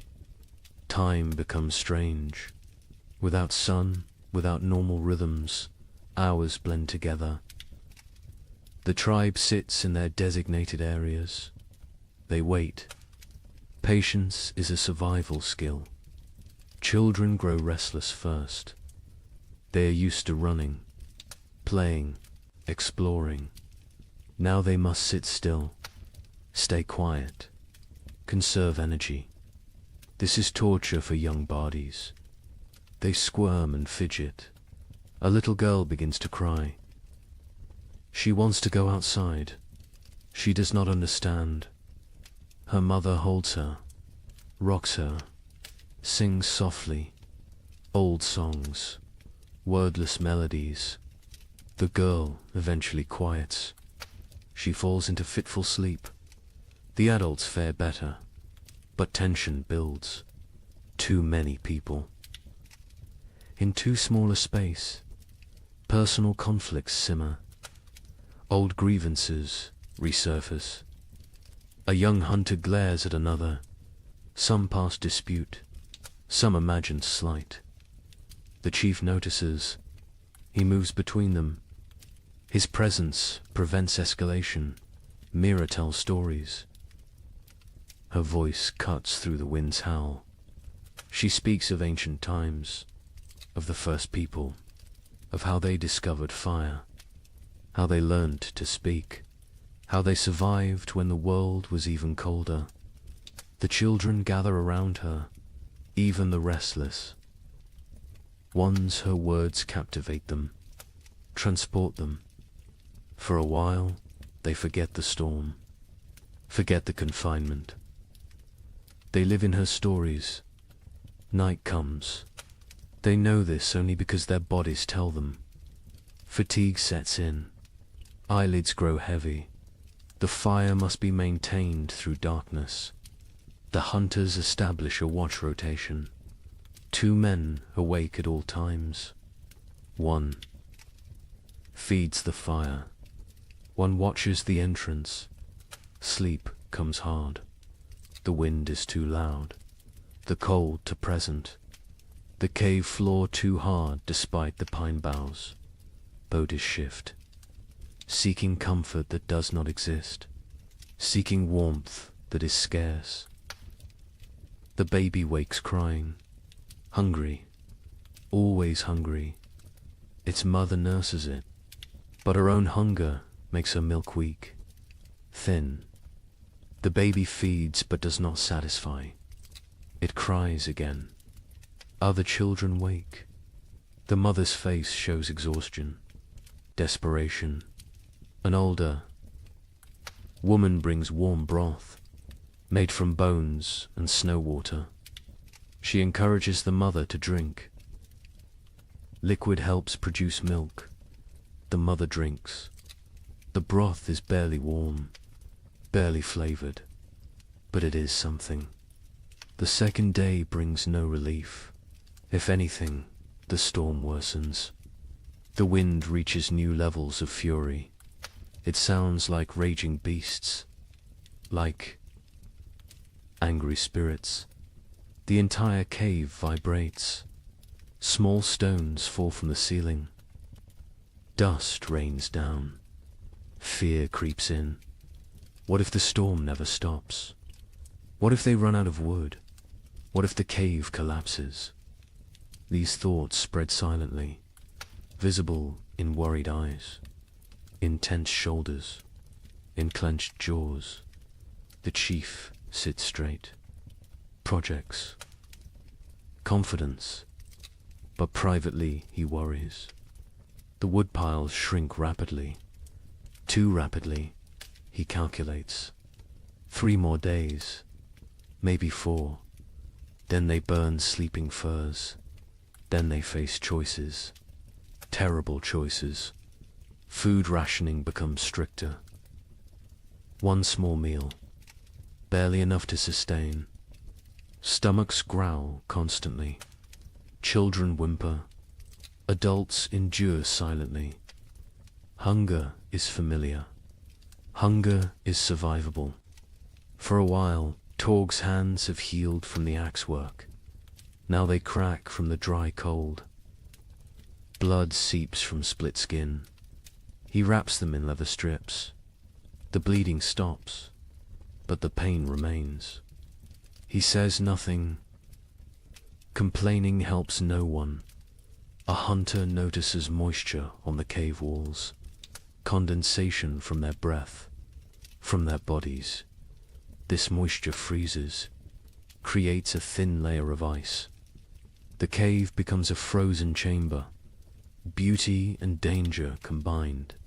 Mira leads. The women in work. They cannot hunt, cannot gather, but they can prepare. They sort through supplies.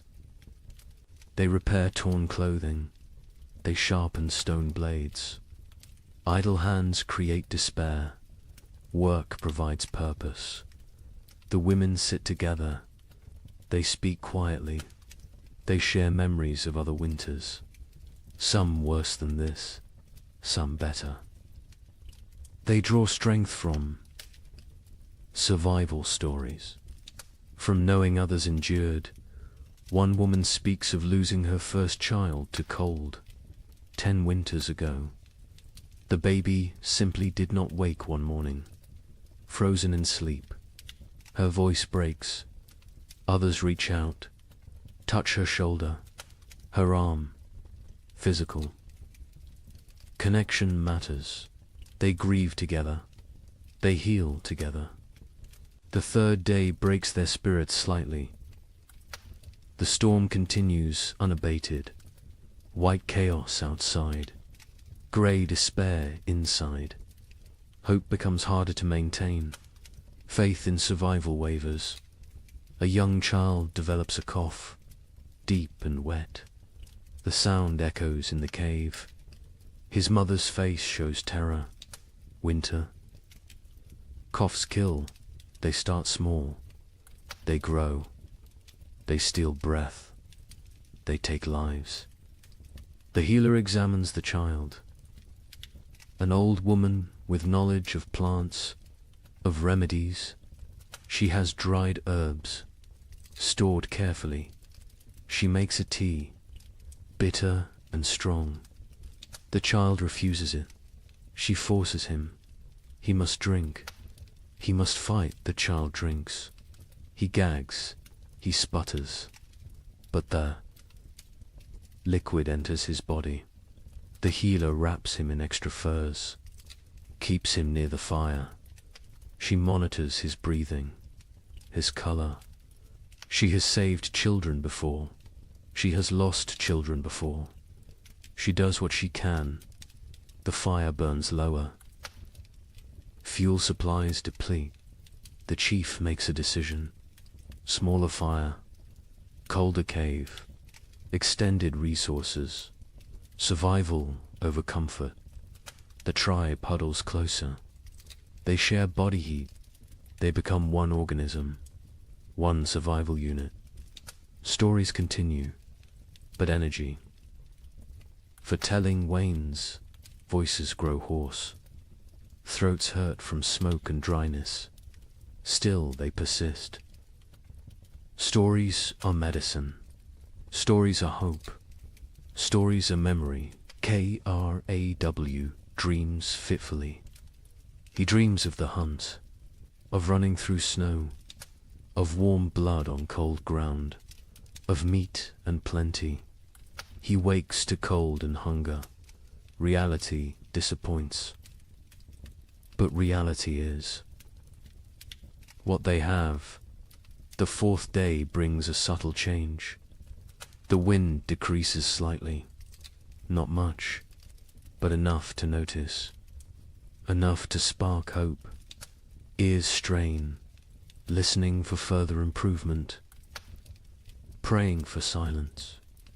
By afternoon, the wind drops to a steady roar instead of a scream. The leather hide stops its violent flapping. Stillness seems possible, seems real. The tribe exchanges glances. Cautious optimism. The chief crawls to the entrance. He carefully lifts the hide edge. A tiny gap. Snow immediately blows in, but he can see outside. Barely. The world is still white, still falling, but less violent, less deadly. He drops the hide. He turns to face the tribe. His expression gives them their answer before he speaks. The storm weakens, not over, but weakening. They will survive. They will see the end. Relief flows through the cave, visible, tangible. Shoulders relax. Faces soften. Tears form in some eyes. The trial continues, but the worst has passed. That evening, the coughing child breathes easier. The healer's tea worked, or luck worked, or sheer will worked. The reason does not matter. The child will live. This small victory lifts everyone. The tribe eats their meager ration with less complaint. The end approaches. They can endure. They can last. The wood will suffice. The food will suffice. They are strong enough. The fifth morning brings silence. Actual silence. The wind has stopped. The storm has ended. The sudden quiet feels strange, wrong. Ears ring in the absence of noise. Kraw approaches the entrance again. This time he fully opens the hide.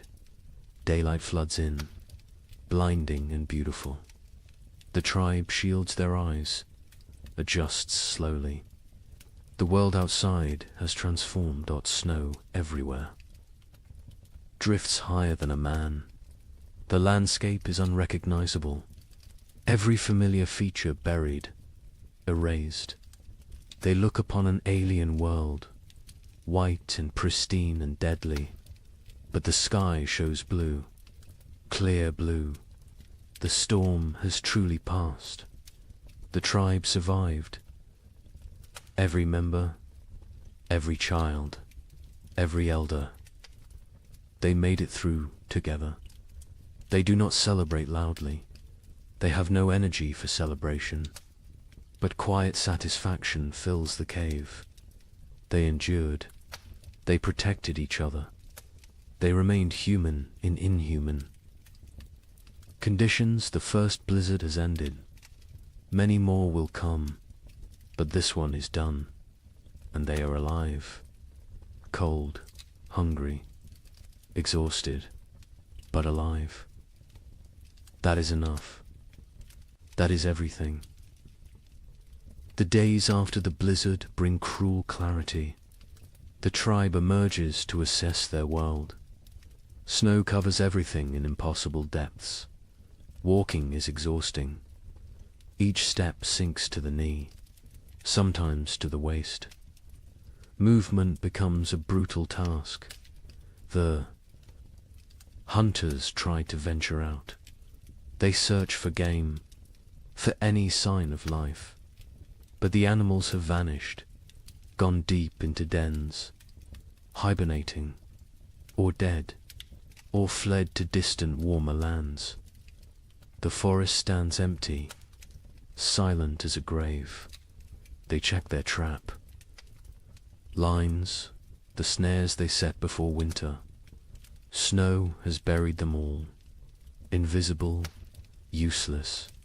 Days of work erased by one storm. They dig frantically. They find 3 traps, all empty. All sprung by falling snow. The tribe returns to the cave. Their faces tell the story. No food, no prospects, only what they stored. Only what hangs from the ceiling. Only what sits in clay pots. They must make it last. They must ration carefully. The chief counts the supplies again. He uses his stones. He moves them slowly. His count confirms his fears. Not enough.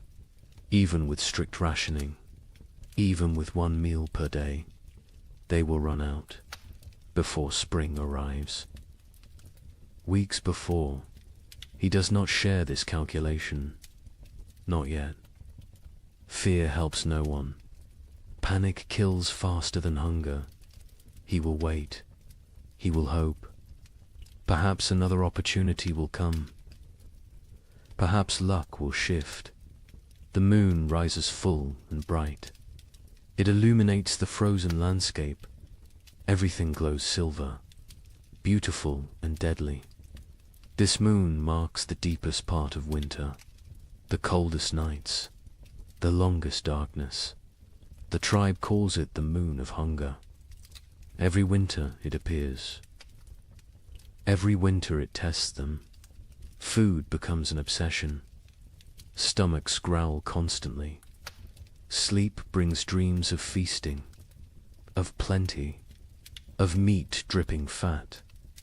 People wake disappointed, wake to cold reality, wake to emptiness. The single daily meal shrinks.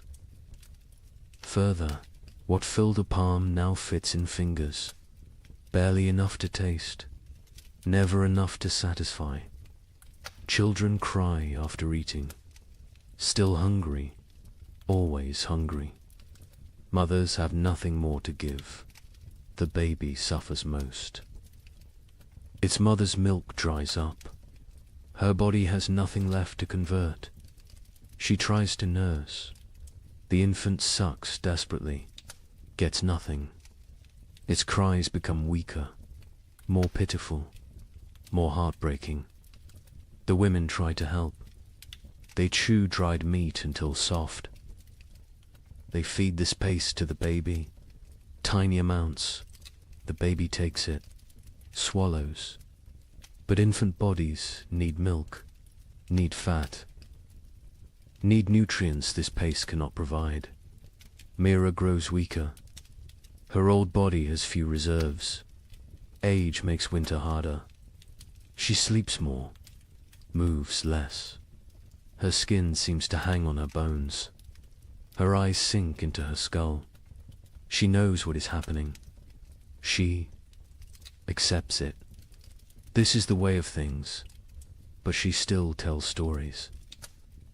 Her voice is thin now, barely audible. The children lean close to hear. She speaks of abundance, of spring, of flowers and green grass, of warm sun on skin. She gives them hope. She gives them something beyond hunger. A hunter named Breck volunteers to venture far, to search for game in distant valleys. Perhaps the herd's sheltered somewhere. Perhaps hunting is possible. The chief considers this. The risk is enormous. But starvation is certain. He agrees. Breck leaves at dawn. He carries a spear, a stone blade, nothing else. Weight would slow him. He must move fast, cover distance, return quickly, or not return. At all, the tribe watches him go. A small figure against vast white. He grows smaller, smaller, then disappears over a ridge. They pray to spirits, to ancestors, to anything that might listen. Bring him back with food. Days pass. Breck does not return. Hope fades. The tribe assumes the worst. The cold took him, or hunger, or predators, or simple bad luck. They mourn silently. They cannot waste energy on elaborate grief. The fire burns lower, with supplies critical now. They cannot gather more easily. The snow is too deep, the cold too intense. They burn less. The cave grows colder. Ice forms on interior walls. Breath becomes visible even inside. People huddle together constantly. Sharing warmth is survival. Personal space disappears. Bodies press against bodies, creating human walls against cold, creating collective heat. It helps. Barely, but barely is enough. Torgs. Mother develops a fever. Her body shakes. Her teeth chatter. She cannot get warm despite the furs, despite the proximity to fire. The fever burns from within, consumes her remaining strength, consumes her remaining fat. The healer examines her. She recognizes the signs. Starvation, fever, the body eating itself, trying to generate heat, trying to survive. But without food, the body destroys itself. Muscles become fuel. Organs become fuel. Death approaches. The healer makes another tea. Her herbs are nearly gone. Only a few precious leaves remain. She must choose. Who gets treatment? Who goes without? These choices haunt her, but she must make them. She gives the tea to Torg's mother. A chance. A small chance. The woman drinks. The liquid burns her throat. She coughs violently, but she keeps it down. She wraps herself tighter. She closes her eyes. She fights. Her body fights. Time will tell if fighting is enough. The children stop playing.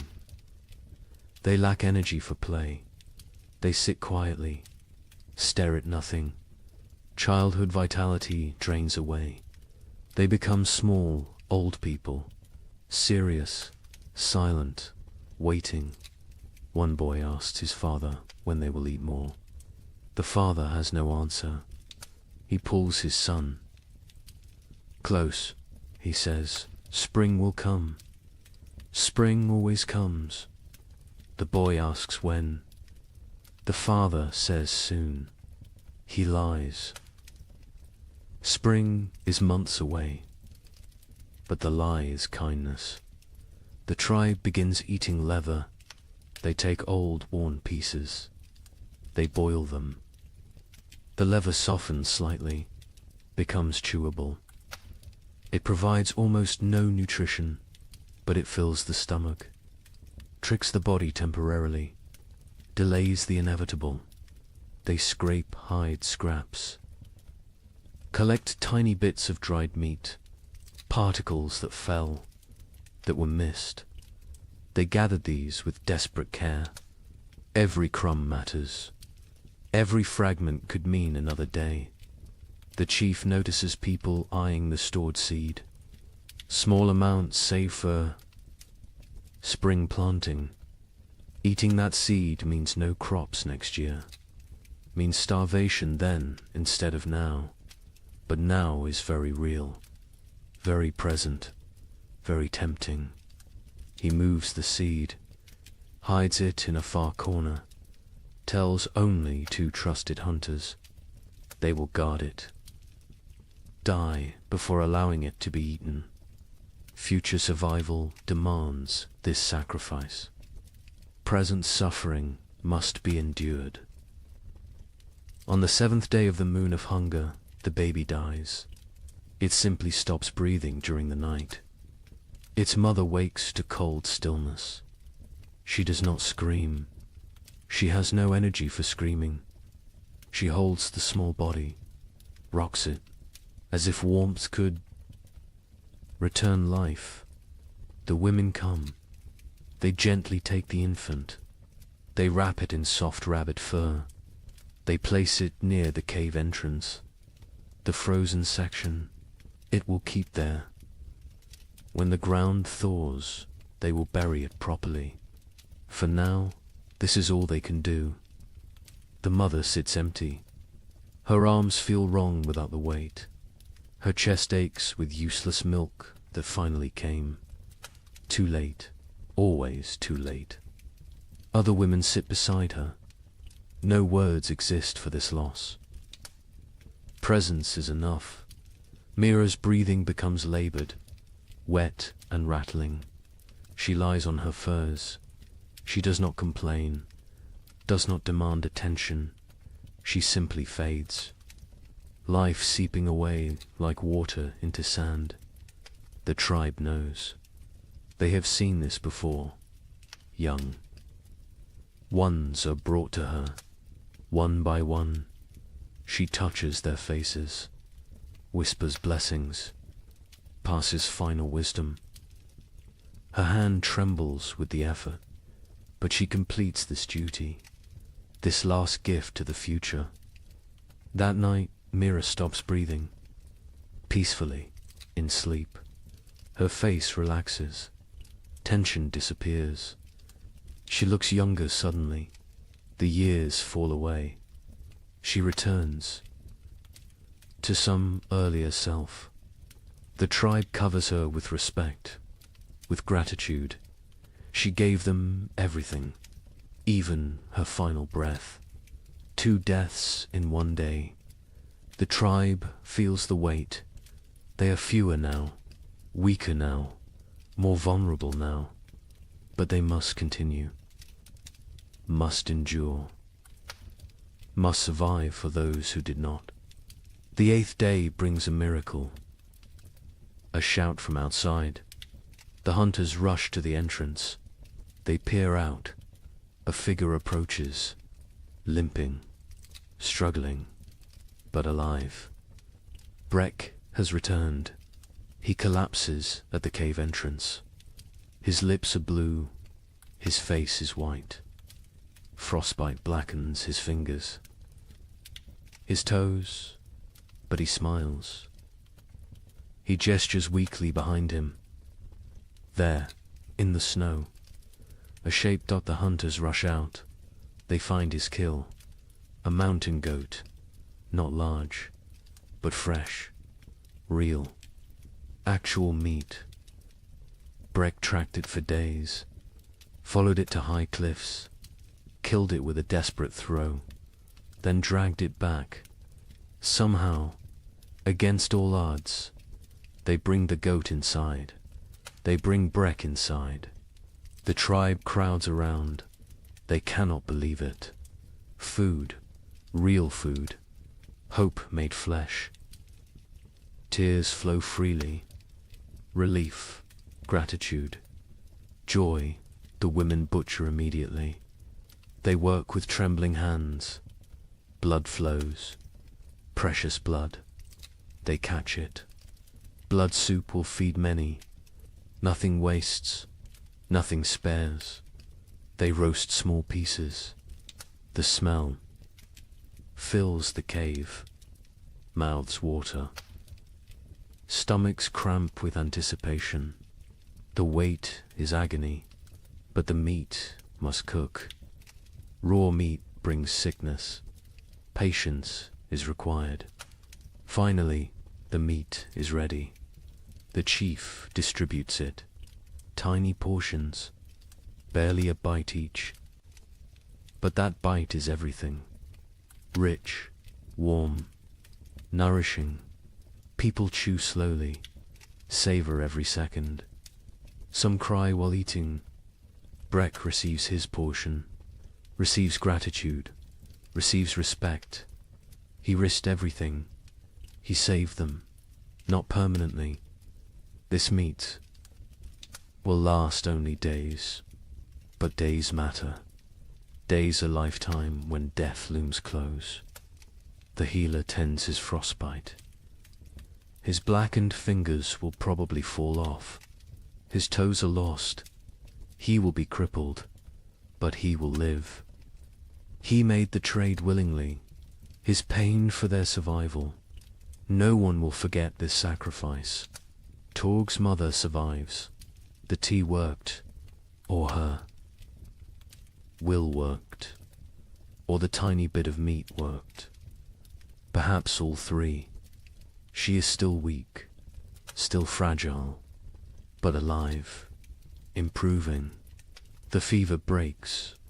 She sleeps naturally. Healing sleep. The tribe settles that night with fuller bellies. Not full, but fuller. The difference is profound. Mood lifts. Energy returns slightly. Conversation resumes. Small jokes are made. Laughter sounds strange, foreign, but welcome. The moon of hunger continues. It will continue for weeks more. They are not saved, but they are not finished.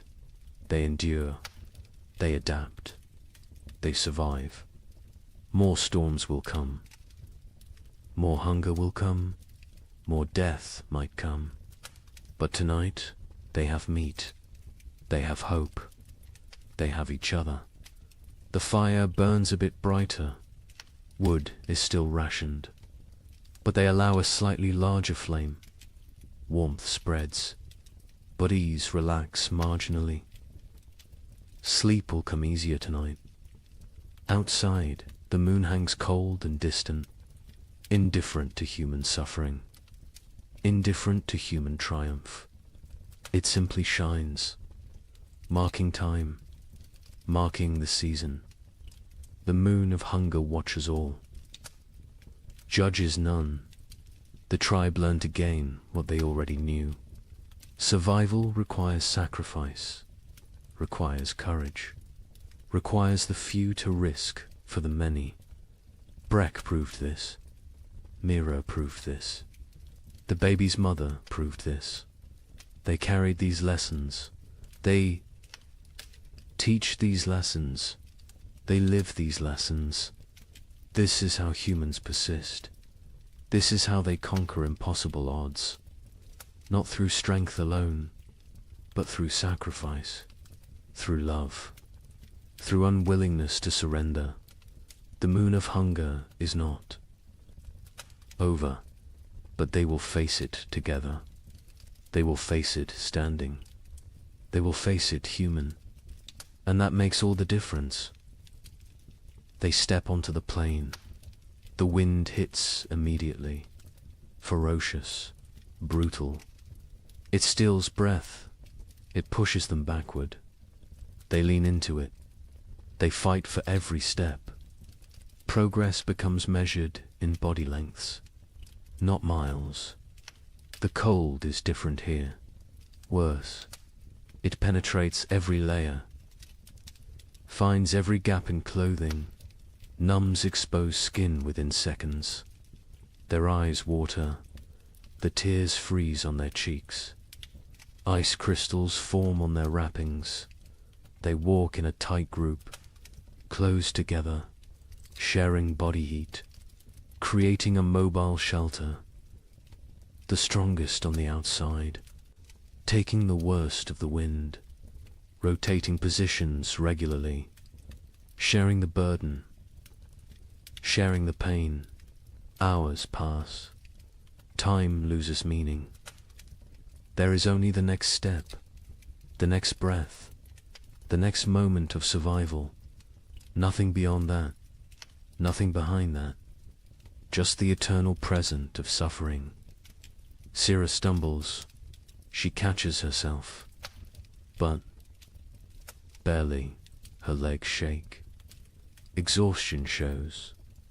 Others are the same.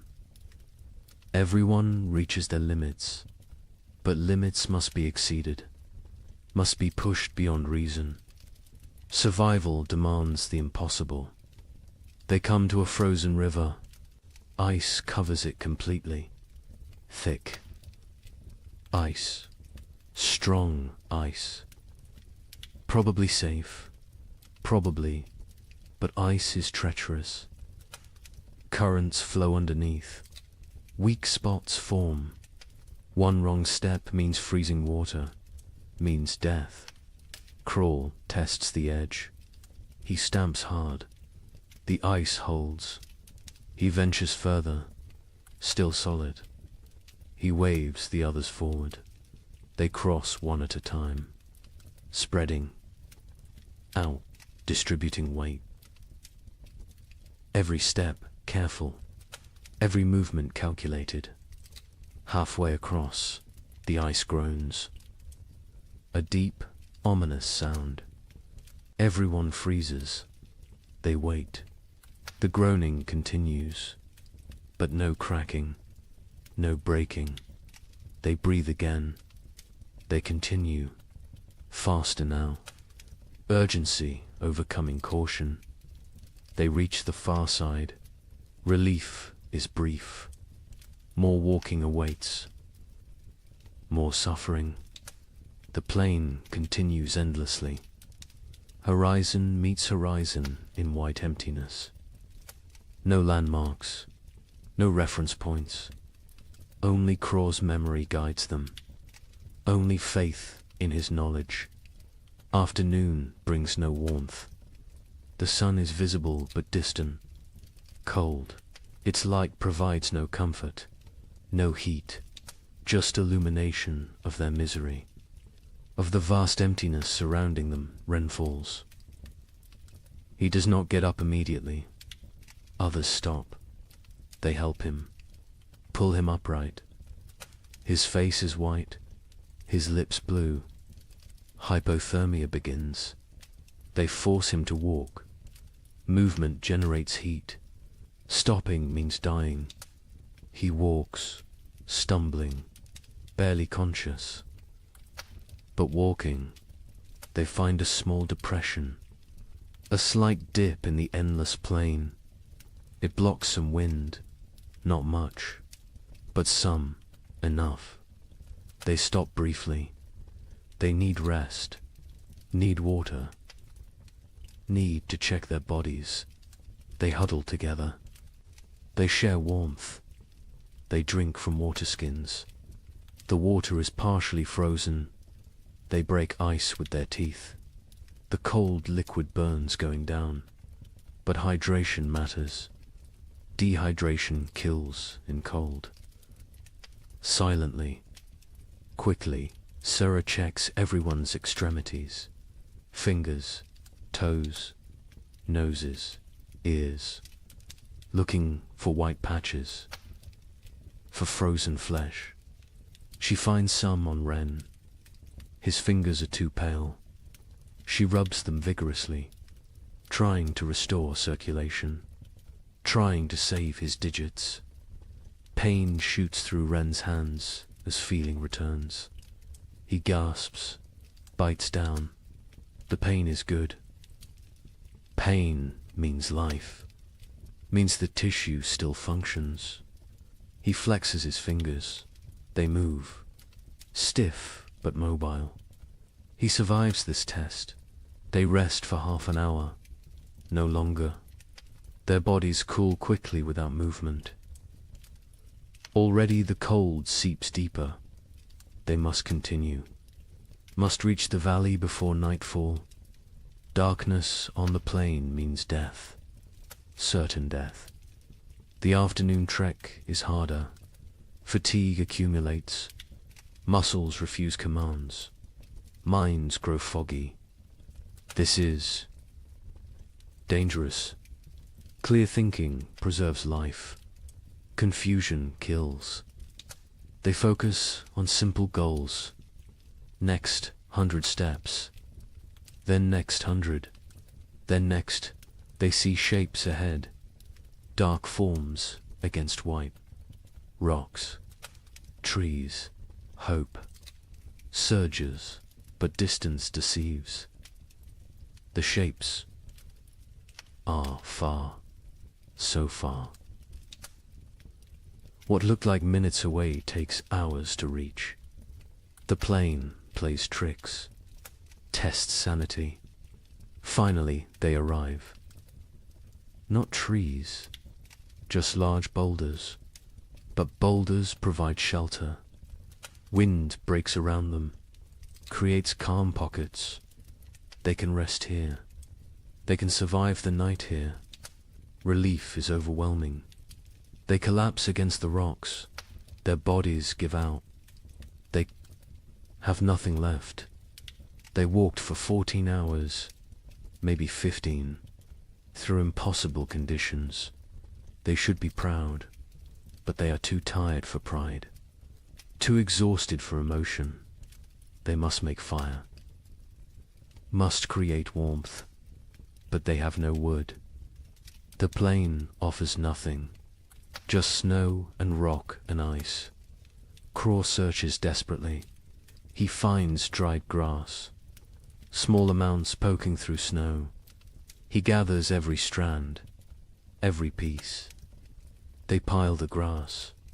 They work their firestones, striking, sparking, again and again. Their frozen fingers fumble. Drop the stones, retrieve them, try again.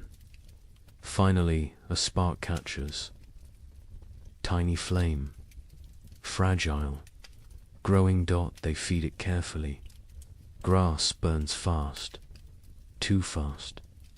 The flame provides momentary warmth, psychological comfort more than physical heat, but it helps.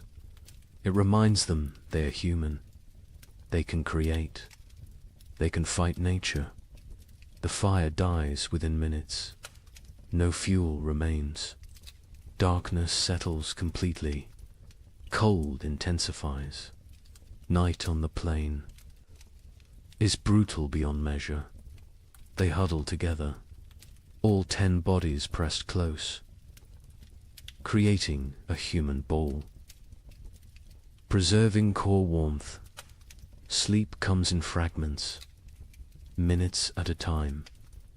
Someone must stay awake, must watch, must ensure everyone breathes, must prevent the final sleep that never wakes. They rotate this duty, share this burden. The night lasts forever. Time becomes meaningless. There is only cold, only suffering, only the desperate clinging to life. Some pray to spirits, some think of family, some think nothing.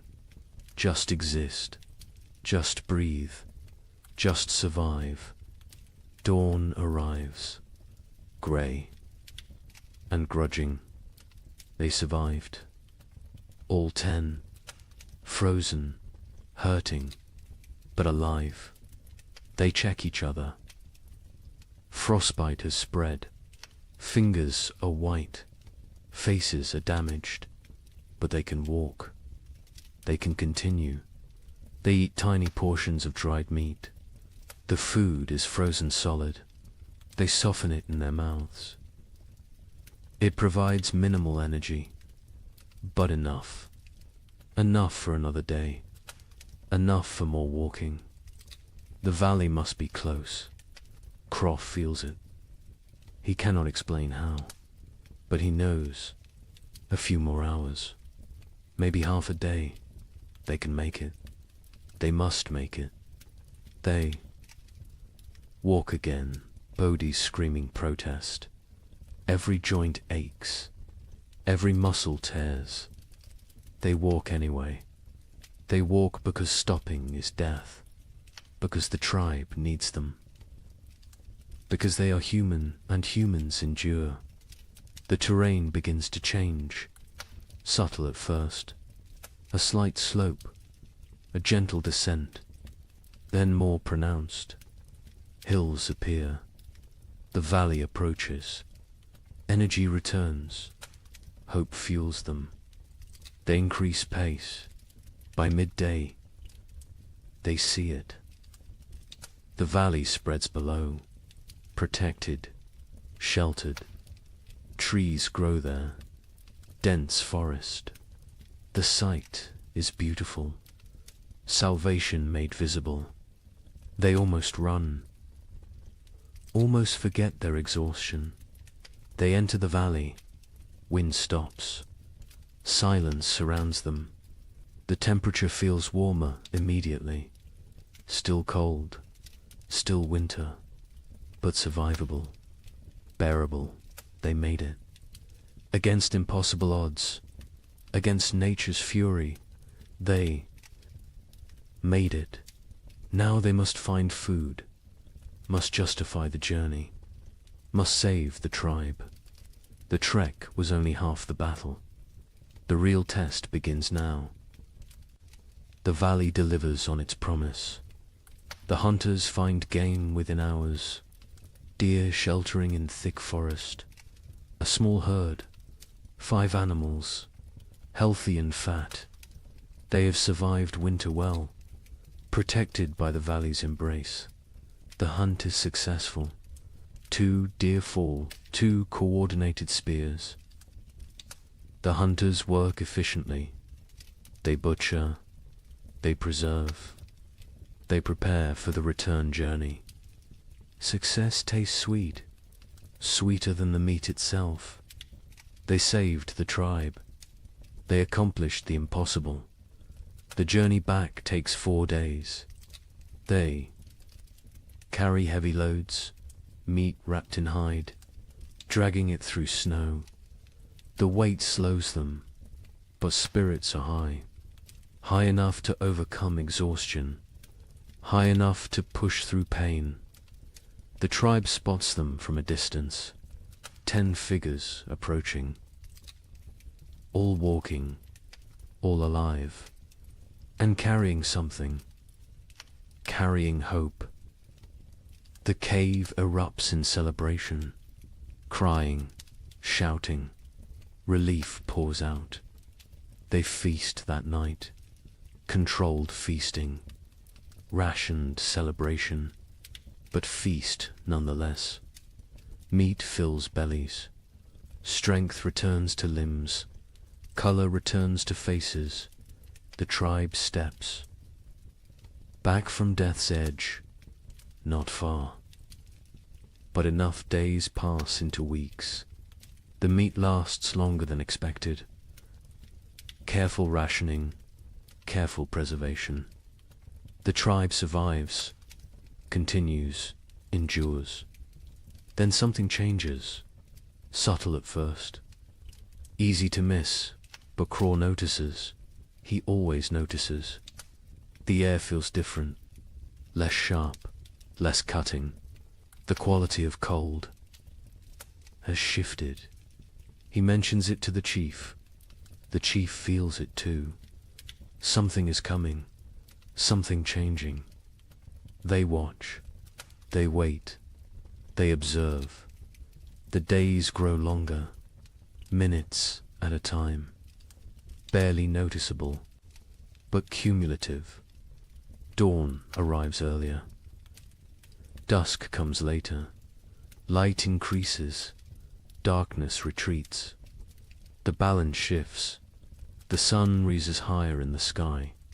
Its arc changes. It climbs further before descending.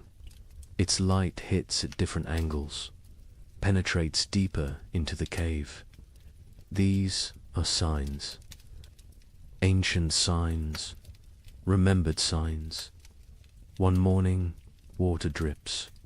A single drop from the cave roof, then another. Ice is melting, slightly, temporarily, but melting.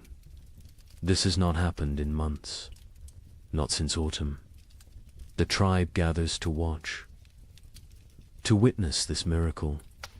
Liquid water, life returning. The dripping stops when temperatures drop again. But the message was sent. Winter weakens. Its grip loosens. Imperceptibly, gradually, but definitely. Birds return. Not many, just a few scouts.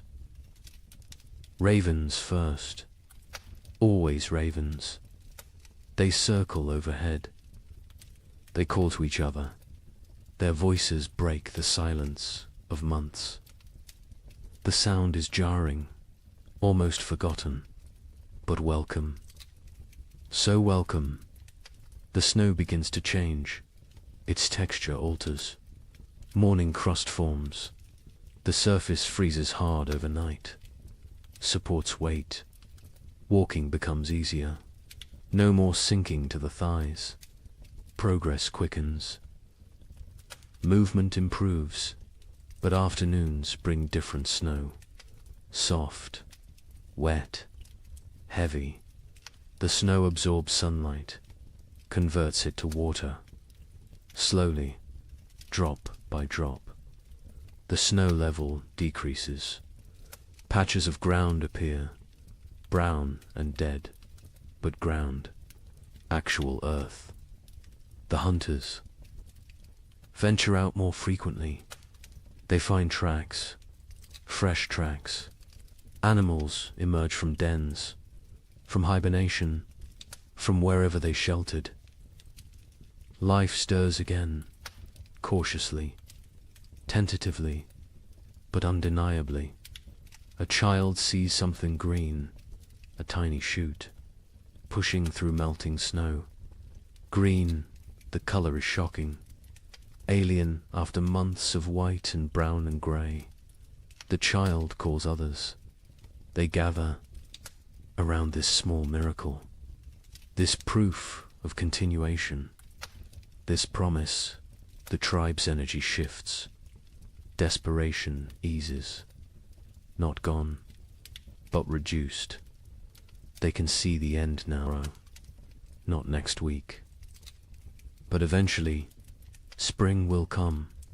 They will survive. They endured the worst. They can endure the rest. Mira's death is honored properly now. The ground softens enough to dig. Not deep, but enough. They bury her with ceremony, with gratitude, with love. They mark her place with stones. She will rest among her people, among the land she knew. The baby is buried beside her, grandmother and infant. Together, the mother stands silent. She has no tears left, but she has survived. She will continue. She will have other children. This is not comfort, but it is truth. It is the way. The tribe expands their range. They explore further from the cave, finding what winter destroyed, what winter spared. They assess damage, plan repairs, think ahead. Survival mode shifts to recovery mode. They find a frozen stream beginning to flow. Ice breaks apart. Water moves underneath. Clear, cold, but flowing. They drink fresh water, not melted snow, not stale. Fresh, the taste is incredible. Pure, clean, alive. Fish will return soon. With flowing water comes fish. The tribe prepares nets, repairs traps, sharpened spears. The river will provide. It always has. It will again. The wind changes direction, no longer from the north, now from the south. Warmer air pushes in, not warm, but warmer. Relative warmth, comparative warmth, enough to matter. Ice on the cave walls melts. Water runs down stone faces. The cave becomes damp, almost humid. This creates new problems. Mold threatens. Furs must be dried, arid, maintained. But these are problems of living, not problems of dying. The tribe welcomes them. Sero spots deer tracks. Many tracks. A large herd pass nearby, moving north, following some ancient instinct. Following the thaw, the hunters follow. They track for miles. They find the herd. The hunt succeeds again. 3 deer this time. The tribe has surplus. Actual. Surplus. They smoke meat. They preserve it. But they also eat fully. They allow themselves satisfaction. Bellies fill completely. Children laugh. The sound is strange, foreign, forgotten, but it returns. Slowly it returns. Young ones play outside again, running, shouting, burning energy stored through winter. Parents watch with emotion. These children survived. Against odds, against nature, they live. They thrive. They play. Breck's frostbite healed as well as possible. He lost 3 fingers, 2 toes. He walks with a limp. His hands cannot grip spear properly. But he lives. He survived his sacrifice. The tribe honors him daily, through respect, through care. Through memory, he teaches young hunters. Passes knowledge, cannot hunt himself, but can create hunters. This is valuable. This is contribution. This is purpose. He has worth beyond physical ability. The tribe ensures he knows this. Torg's mother recovered fully. The fever broke. Strength returned. She works alongside other women. She processes new hides. She gathers early plants. She lives. Her son watches her with gratitude, with relief, with love. The nights grow shorter. Darkness retreats further. The tribe sleeps less, needs less sleep. Energy returns with light, with warmth, with hope. They begin projects, repairs, improvements, planning for next winter. Learning from this one, they discuss what worked, what failed, how to improve. Knowledge is survival. Experience is wisdom. They will not forget this winter, will not forget its lessons, will not forget its cost. 2 died, Mira and the baby. 2 out of many. This is success. Grim success. But success nonetheless. Other winters killed more, much more. This winter was survived. This winter was conquered. The chief ageth visibly. The stress wore him. Carved lines deeper. Grayed his hair further. But he stands straight. He led well. He made hard choices. He saved the tribe. Leadership exacted its price. He paid willingly. Cross joins ache more. The track damaged him. Pushed his aging body beyond limits. He knows his hunting days near their end. Soon he will teach only, lead only. hunt vicariously through younger men. This is natural. This is right. This is the cycle, but not yet. This spring he will hunt. This summer he will provide. He has a few good seasons left. He will use them fully, will extract every last contribution. This is his way. This has always been his way. The tribe ventures to high ground. They look north, the direction of the killing cold, the direction of death. Snow still covers distant mountains. Ice still gleams on peaks. Winter remains there, will remain for months. But here, in the valley, in their home, spring approaches, green spreads, slowly, gradually, but visibly. Grass emerges, leaves bud, flowers prepare to bloom. Color returns to the world. The monochrome existence ends.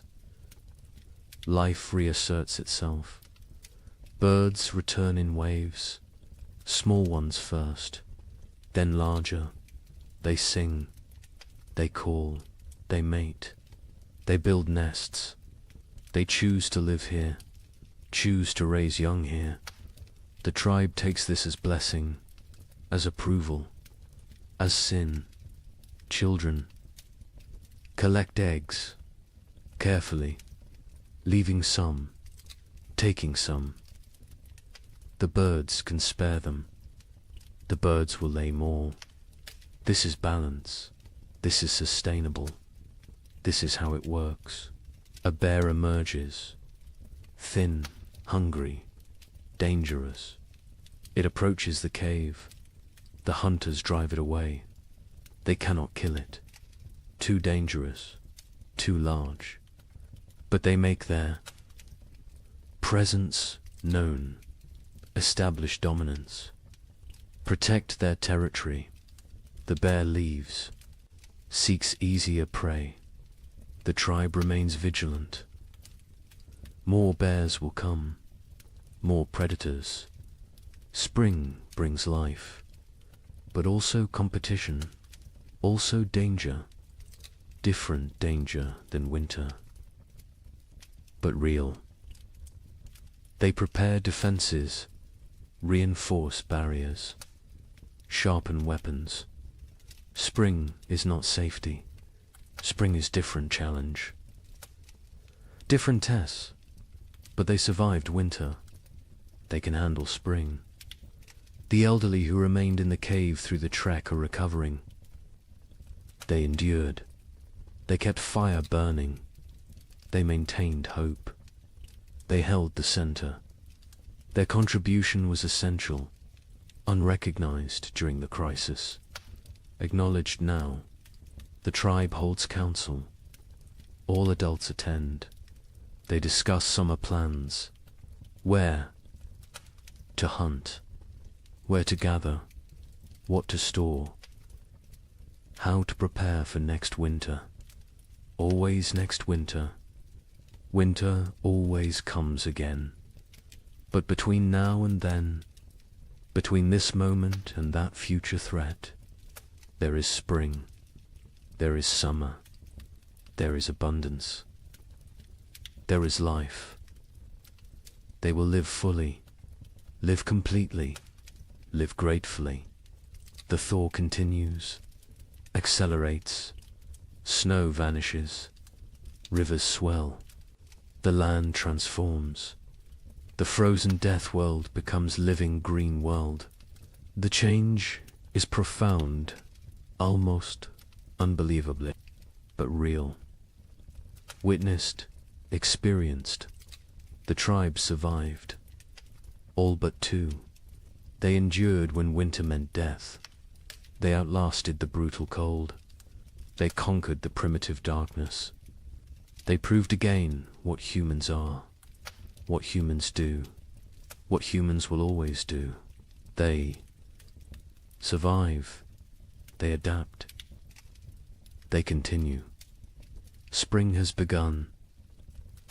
The tribe gathers in evening light, not inside the cave, outside, under open sky.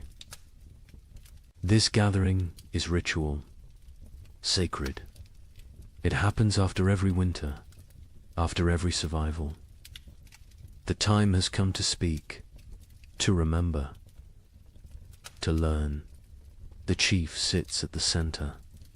Elders form a circle around him, hunters behind them, women next, children at the outer ring. Everyone has place, everyone has voice. This is how knowledge passes. This is how wisdom survives.